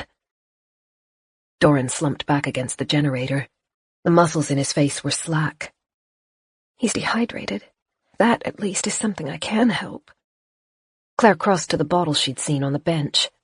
She found an unopened one and broke the seal as she returned to her companion. Doran? She crawled to his side, afraid to touch him in case she somehow made him worse. We have water. It might help. His eyes cracked open. Thank you. Shh, don't try to talk. We'll be okay. Oh. Claire wanted to promise him she would solve everything, that he didn't need to worry, that he just needed to stay alive and everything would be all right. She felt like a liar. He drank slowly, then lowered the bottle while it was still half full. Is there a cloth anywhere? Hang on, I'll find one. Claire sprang back to her feet. The room was cluttered, but for all of its chaos, she couldn't find any fabric. She took up a knife and used it to rip the sleeve off her jacket, then returned to Doran and offered it to him. Sorry, this is all I could find. It's perfect. He poured water on it and used it to clean his face. Claire huddled at his side as he worked. His other arm slipped around her shoulders, and for a moment, Claire was transported back to a better time. When they had been at Winterbourne, they had often sat like that in front of the fire, on the rug, legs stretched toward the flames, Doran's arm around her. She leaned her head against his chest to complete the picture. She wished she could pull back the smells from those earlier times, too. Clean linens and burning wood, instead of the blood, metal, and stress that surrounded her. Doran threw the cloth away. He'd cleared the blood off his face, but she could still see some of the stickiness in his hair. The gray shade wasn't improved. She wrapped her hands around his arm, desperately holding him against herself. Don't be afraid. He tilted far enough to kiss the top of her head. We will make this work. We always do. We always do, she echoed. All the while, her subconscious was tracking each passing second. Doran needed rest, but the amount she could give him, a minute or two at most, seemed horribly inadequate. She stretched them as long as she dared, counting the seconds, pushing for just a little longer. A noise echoed from deeper in the building. Claire squeezed her eyes closed, praying it was just the metal complaining under the storm's strain. If Ezra had gotten out of the elevator, they were sitting ducks. The flashlight at her side gave them a little bubble of light. She could turn it off and let them take shelter in the darkness, but even then, that would only delay the inevitable. Ezra would be coming up to restore the generator. If they tried to run, they would meet him on the stairs. The stairs. That's what it sounds like. Footsteps on stairs. Hundreds of them. A deep, thrumming echo rose through the building. It was faint, but persistent. Claire squeezed Doran's hand, her breath catching. I think we need to put the generator back on. He pushed away from the floor, staggered, and leaned against the generator. Light, please. She turned the flashlight around to help guide his hands. He'd taken the fuse out and carefully refit it. The machine began to whir as lights flickered on above them. Claire looked toward the display panel Ezra had shown them above the generator. 6 little lights tracked which windows were locked and which were open. 5 of the lights were green. 1 was red. Doran followed Claire's gaze. He took a slow breath. We are out of time. Claire stepped back from the machine. Her mind ran through every option, searching for some way out. The stairs, the windows, the locked rooms, the elevators. The elevators. Can you run a little more? She asked. He nodded, and Claire gripped his hand to keep him at her side. They moved back down the stairs, this time pushed by a fresh sense of urgency. Each second, the noises echoing from the floors below grew louder. Claire staggered to a halt on the 15th floor. At the opposite end of the carpeted hallway, the elevator doors were open. A block of light flowed out. It was a sharp contrast with the shadowed walls and red exit sign. As she watched, the doors slid closed. Ezra? Her voice caught. She squeezed Doran's hand, her fingers clammy, and took a step toward the elevator.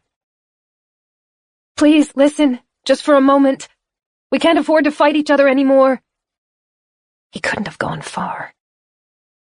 She took the hallway in slow, measured steps, passing rows of closed doors. Her nerves were raw. At the back of her mind, she kept track of the chatter rising from the stairwell. It was closing in on them, already too near. We have to work together if we have any chance of surviving. She was nearly at the elevator, and yet there was no sign of Ezra. If he was near, he was keeping quiet. He can't have gone up. We would have met him on the stairs. Did he go down? Back to the workroom, maybe, or the labs? They were nearly at the elevator. Claire reached a shaking hand toward the buttons. Give it back! Claire swiveled. Ezra stood at the opposite end of the hall. He stepped out of the stairwell, gun aimed at them. Ezra, please, we don't have much time. Claire held her hands up. The hollows. The USB! The gun shook. You can't take it! Give it back! Claire threw her mind back. It felt like an eternity ago that she'd talked to Ezra about the USB containing his code. Do I have it? I don't remember. When was the last time I saw it? Give it to me! A fleck of spittle flew from between bared teeth. He'd been pushed to his limit, to the point where madness started to seep through the cracks in his composure. Claire had felt what it was like to be pushed to that edge herself. She knew how bitter and frightening it was to teeter on that line, unsure of what was real, unable to trust her own mind. You can come with us. She held a hand out to him. The noises in the stairwell were a cacophony. Ezra didn't show any awareness of them, though. His whole attention was directed toward Claire, eyes wild and desperate. Then the shadows in the red-tinted stairwell suddenly morphed. They began to tremble, then dance, then explode in a frenzy of movement. Claire sucked in a sharp breath. "Behind you!" Ezra turned just as the swell of hollows rose out of the stairwell in a wall of frothing limbs and gaping mouths. The gun fired, spending its final round into the crowd. If it hit any mark, it was quickly swallowed under the frenzy. Doran dragged Claire backward, away from the swarm. They hit the elevator doors. Claire reached out blindly and pressed the button. Ezra staggered back, but he'd reacted too late. The hollows poured over him. A piercing scream cut through the hallway as he disappeared under the scrabbling, chattering bodies. Claire flinched away. She didn't want to see, but she had no way to block out the sound. The scream rose, louder and louder, seemingly endless. It cracked into a raw howl, then abruptly fell silent. The noise was replaced by the endless, quiet, chattering noise, huffing breaths, and the wet smack of raw flesh between teeth. The elevator doors slid open. A soft ding echoed through the hallway. A dozen heads turned to stare at Claire and Doran. Unblinking eyes shone in the light. Claire clutched Doran's hand. Together, they stepped backward into the elevator. Most of the hollows were occupied with their feast, but additional heads rose from the heap to stare at them. Claire reached one shaking hand out and selected a floor on the panel, then carefully pushed the closed doors switch. The nearest hollows began skittering forward. One of them carried a dripping mouthful of red pulp. The chattering was curious, eager. Claire mashed the closed doors button. The hollows sped up as they neared. The leader rose out of its crouch, its elongated arms stretched toward them, 18 fingers reaching for Claire's face. The doors slid closed. Bodies thudded into the barrier, fingers scratched at the metal, scrabbling along the seams as they looked for a weakness. Then the elevator began to drop, pulling them away from the swarm and their feast. Chapter 57. Claire slumped, resting her forehead on the metal doors, pulling air into oxygen-starved lungs. Doran chuckled as he rubbed her back. You did it. "I did something." Claire lifted her head. She blinked at the panel of buttons, dazed. In her urgency to escape the hollows, she hadn't paid any attention to which button she'd pressed. She now saw she'd chosen the 8th floor. Ultimately, she suspected it didn't matter much. There would be hollows in every level of the tower by that point. Only 4 floors didn't have access from the elevator: the maintenance room, the labs, and 2 other restricted levels. The lights above the door flashed as they counted down to 8. The elevator drew to a halt. Its doors slid open with a soft ping. Mercifully, the hallway was sparsely occupied. Shapes moved through the stairwell at the opposite end.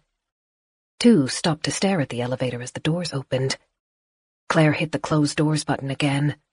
The hollows had only just started to move toward them before the metal barrier slid shut.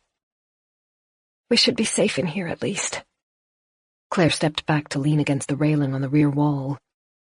"They won't be able to get in unless they figure out how to press the buttons." Doran sighed and sank to the floor. He'd kept pace with her, but it was clear it had taxed him.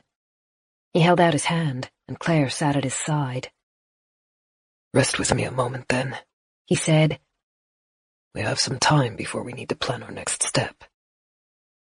She knew what must be going through his head. They might be safe in the elevator, but it was a limited reprieve. With no water, their lifespan could be counted in days. If they were in any other environment, they might have been able to outlast the hollows. The monsters would lose interest eventually and wander off for better pickings. But Alexis's power was still running, and the recording continued to play. As long as it broadcast its broken message, the hollows would be compelled to mill through the building. Forever. Claire leaned her head against Doran's shoulder. Her eyes burned. She tried to stay present and focused on their situation, but her mind kept sliding back to Ezra. The shock on his face as he turned toward the hollows. The screams. Doran brushed loose hair behind her ear, then ran his thumb over her cheek and down to her jaw. Claire closed her eyes and let herself sink into the touch. I'm sorry, she mumbled. I shouldn't have turned the power off. It's just made everything worse. We were in a precarious situation. I don't know if I would have done any differently. She chuckled. You're too forgiving. Sometimes you just need to tell me I was an idiot. He laughed as well, then pulled her a little closer. They were both dirty, the once white coats thoroughly ruined. Claire didn't care. It was good just to be close to Doran. My darling. He took her hand and stroked it thoughtfully. I think we perhaps have less room for remorse in this new world. Our choices will have vastly worse consequences. Simple mistakes can result in life-altering outcomes, sometimes even death. But as the consequences grow worse, our fear must be proportionally less. Do you understand? She frowned. Maybe. I think. Regret had a purpose in the world. It helped us to learn from our actions, to do better next time. But now, the room for error is so small that regret offers no advantage. Do you have room to regret 5 things a day? 10? If you try to carry that weight, it will smother you. To survive, we must release ourselves from remorse. Doran, I am telling you this because you will need to be prepared. I have a plan. She tilted her head back to look up at him. It will mean you leave alone.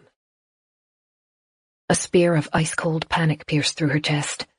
She grabbed the hand that was holding hers. No, we either leave together or not at all. Shh. He kissed her forehead. Don't be upset.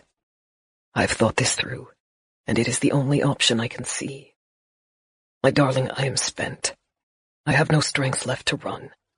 But I can create a distraction for you, to buy you time to get out of the city. Distraction. He meant sacrifice. Being eaten. Using his own blood as a lure as Claire slipped away. Fear and anger swelled through her. Claire twisted around. She grabbed Doran's head with one hand on either cheek, forcing him to look at her, and snapped more loudly than she'd intended. No! That is not happening. We leave together. His eyebrows rose, and Claire was horrified to see amusement flit across his face.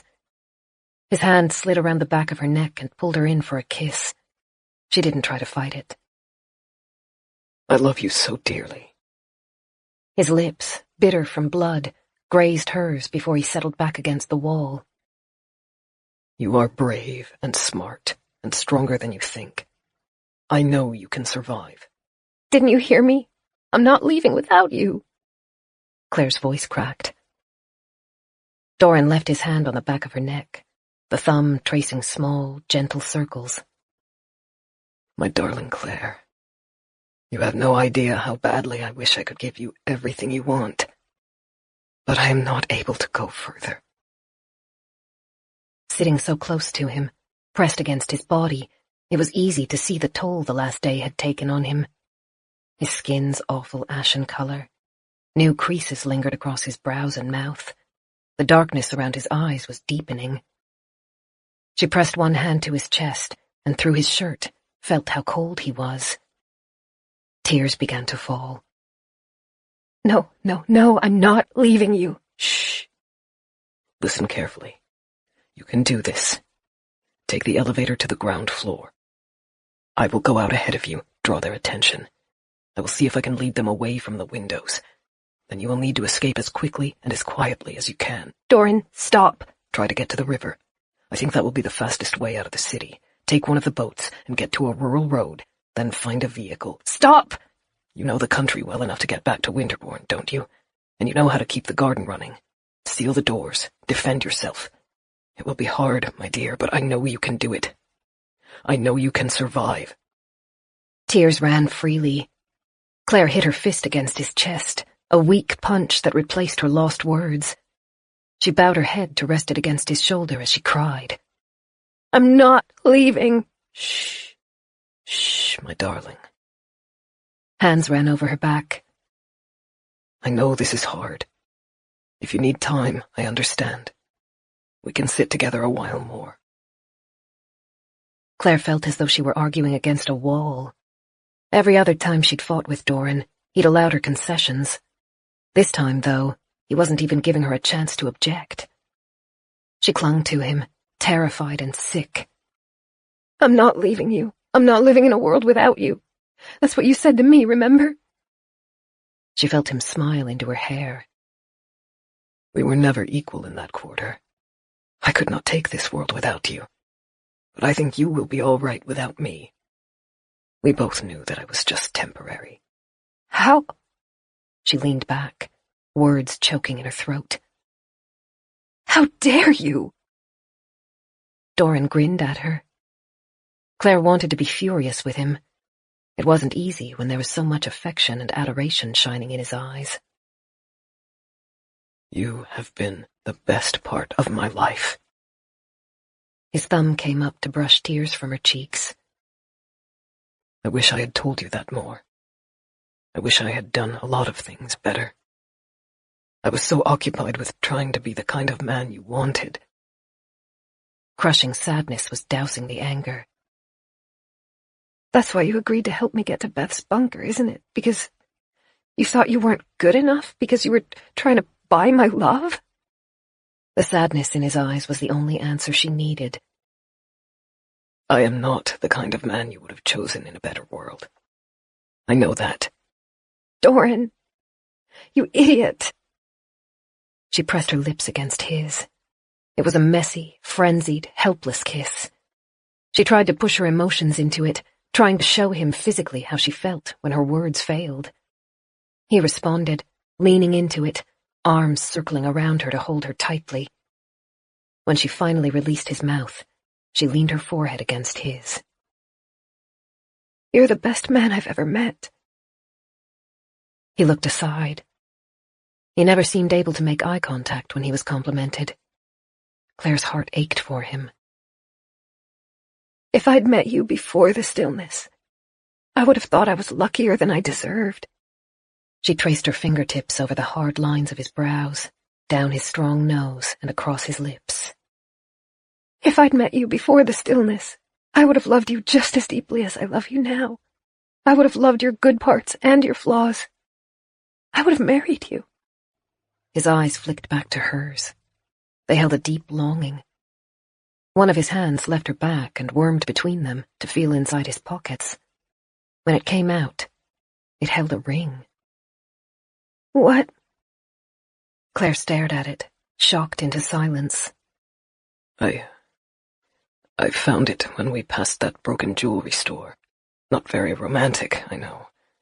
But I didn't want to give you any of the rings my family owned. I wanted something that wasn't tainted by them. He swallowed and blinked rapidly. Doran. I know it's foolishness. There are no priests to marry us, no one to care whether we were or not, but I just thought, perhaps.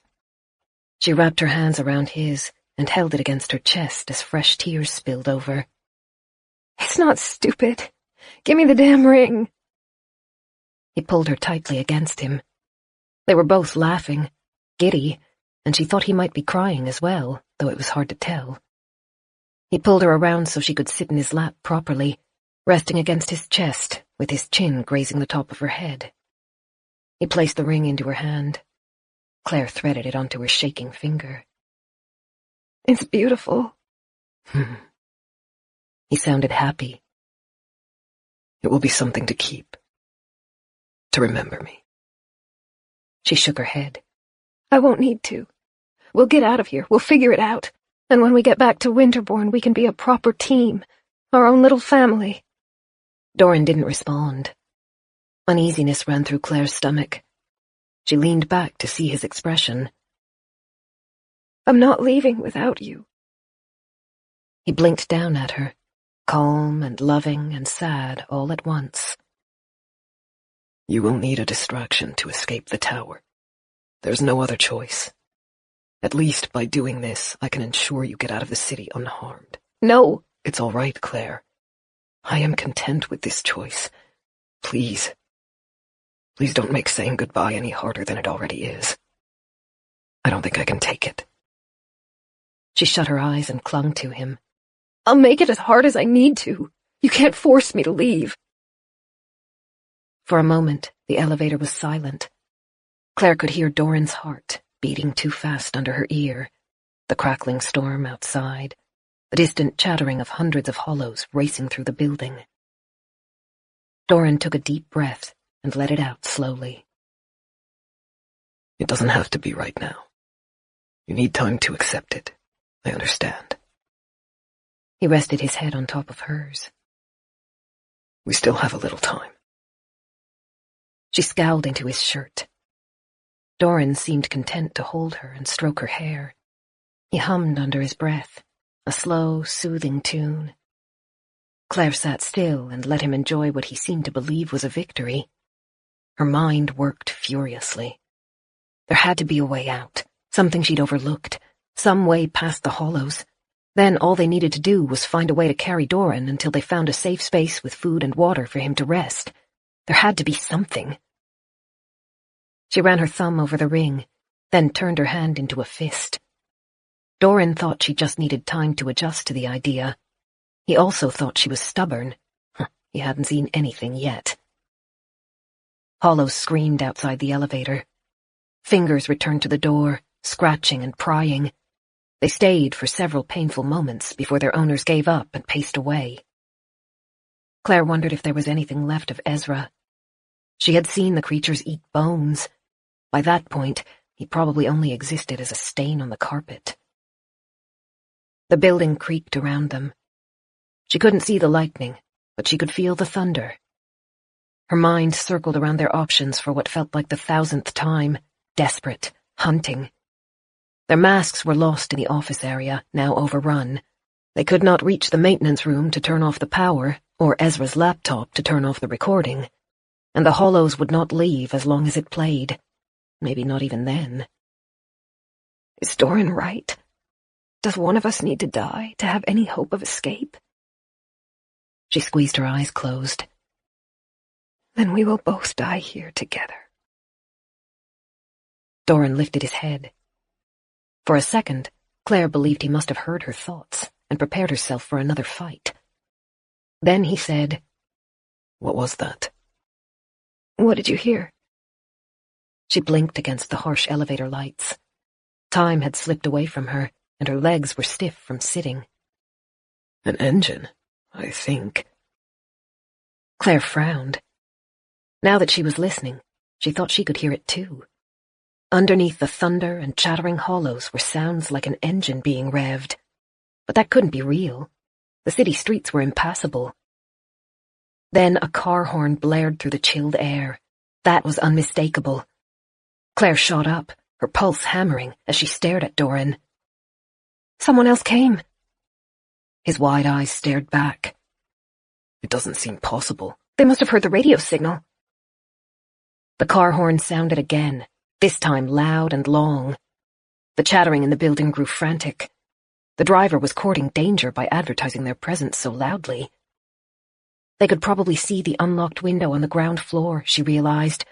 With hollows running in and out of the building, they were looking for some kind of response from the tower's occupants in case the building wasn't deserted. This is how we get out. Chapter 58. Claire faced the shiny metal doors, her heart hammering. 8 floors below them was rescue. Who, what, or how, she didn't know, but they had no choice but to accept. She pulled on Doran's arm, getting him to his feet. He felt cold. As he stood, a drop of blood ran from his nose. He wiped the back of his hand across it, smearing it away. Claire clutched his arm. We have to get to them. I know you're tired, but you have to fight a little longer. So help me, Doran. You're getting into that car or else I'll throw myself into a horde of hollows. He shook his head, a thin smile tugging at his lips. Have I ever won an argument against you? No, and you're not about to start now. The car horn blared again, a series of quick, sharp honks. The engine revved. Hollows had to be converging on the noise already. The stranger wouldn't stay for long. There was no time for subtlety or strategy. Claire hit the button for the foyer, and the elevator started moving. The ground floor will be full of them, and we have no masks or armor. Claire chewed her lip. Doran found her hand and pressed it.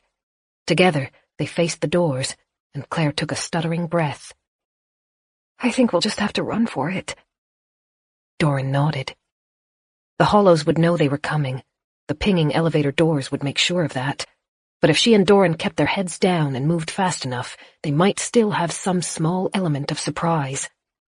The car horn sounded again, and the noise held for several seconds. It struck Claire as a final attempt to make contact, a last warning. They were already out of time. The elevator whirred as it came to a halt. Claire leaned forward, exquisitely aware that the next few seconds would save or ruin them. Doran tensed at her side. She kept a tight hold on his hand, silently telling him to stay with her. Slowly, agonizingly, the doors trundled open. Claire's first glimpse of the foyer sent tremors through her chest. It was worse than she'd expected. 24 sets of eyes turned in her direction. One mouth opened in a piercing hiss. There was no time to hesitate. The doors were wide enough, and Claire leapt forward. Doran matched her pace. She stayed close at his side and put her head down and her arm up to shield her face. Teeth locked onto her forearm. She didn't try to recoil, but barreled on, using momentum to push through. Arms grabbed at her legs. She stumbled. Doran yanked her back up. She couldn't see the windows, but she could remember which direction they had been in. Bodies were blocking the path. Too many. Far, far too many. Then light exploded through the foyer. An engine revved as the car directed its high beams toward them. Hollows hissed and screamed as they ducked away from the sudden harsh light. Claire lowered her arm. She could see the open window. It had been tilted, a huge slab of glass hanging from its hinges and leaving a narrow gap at its base. She and Doran ducked together and dove through. The vehicle's horn screamed, deafening. It wasn't a car, Claire saw. Just 20 feet from the tower was a minibus. Someone had modified it. Angled slabs of metal had been attached to the front, like a crude snowplow. The windows were covered with plywood bolted to the vehicle's metal. The door burst open. "Get in!" a voice yelled. Claire tried to look through to see the driver and had the impression of a blank, featureless face. They're wearing a mask. She tried to slow so Doran could go in first, but he shoved her ahead of himself. Arguing would have risked them both. Claire leapt up the raised front step, then turned and hauled him in behind them. The Hollows were close on their heels. He wrenched the door shut behind them. Claire and Doran stood in a narrow walkway beside the driver's seat, panting and staring at the creatures as they tried to claw their way through the door. The driver put the minibus into gear. Claire staggered as the vehicle moved and caught herself on the back of one of the seats. Their rescuer was dressed all in black and wore a beekeeper's helmet with extra fabric taped over the mesh to hide their face. Gloved hands expertly turned the wheel as the bus skidded around. Claire felt it rise onto 2 wheels and gasped. It touched down facing one of the main streets running through the city. A channel had been carved through the banks of cars, probably using the makeshift snowplow contraption to clear the road, Claire thought. "Sit down and get your seatbelt on!" the driver snapped. Claire obediently sank into a chair beside Doran. A sense of unreality washed through her. She'd heard that phrase at least 100 times from someone very dear to her. Even though the voice was muffled by the mask, the inflection felt painfully familiar. She'd grasped at unfounded hope so many times in the past days that it felt wrong to reach for it again. She looked up at Doran. He'd already fastened his buckle and watched her, brows raised in a silent question. Claire turned back to the driver, her heart fluttering like a frantic bird. "Beth?" They hit one of the cars on the side of the road. The minibus kept moving, but the jolt was enough to nearly throw Claire out of her seat. She grabbed the chair ahead of herself with a grunt. The driver twisted around and pulled their mask off. The face underneath held scars Claire had never seen before, but the tilt of the eyebrows, the fire in the eyes, and the exasperated angle of the lips were all beautifully, wonderfully familiar. "So help me, Claire, put your seatbelt on before I strangle you with it. Okay." Claire knew she was grinning like an idiot. She also knew she was crying. She couldn't stop. Numb hands hunted for the belt and dragged it into its lock as Beth slammed on the accelerator, taking them away from Alexis Tower and out of the city.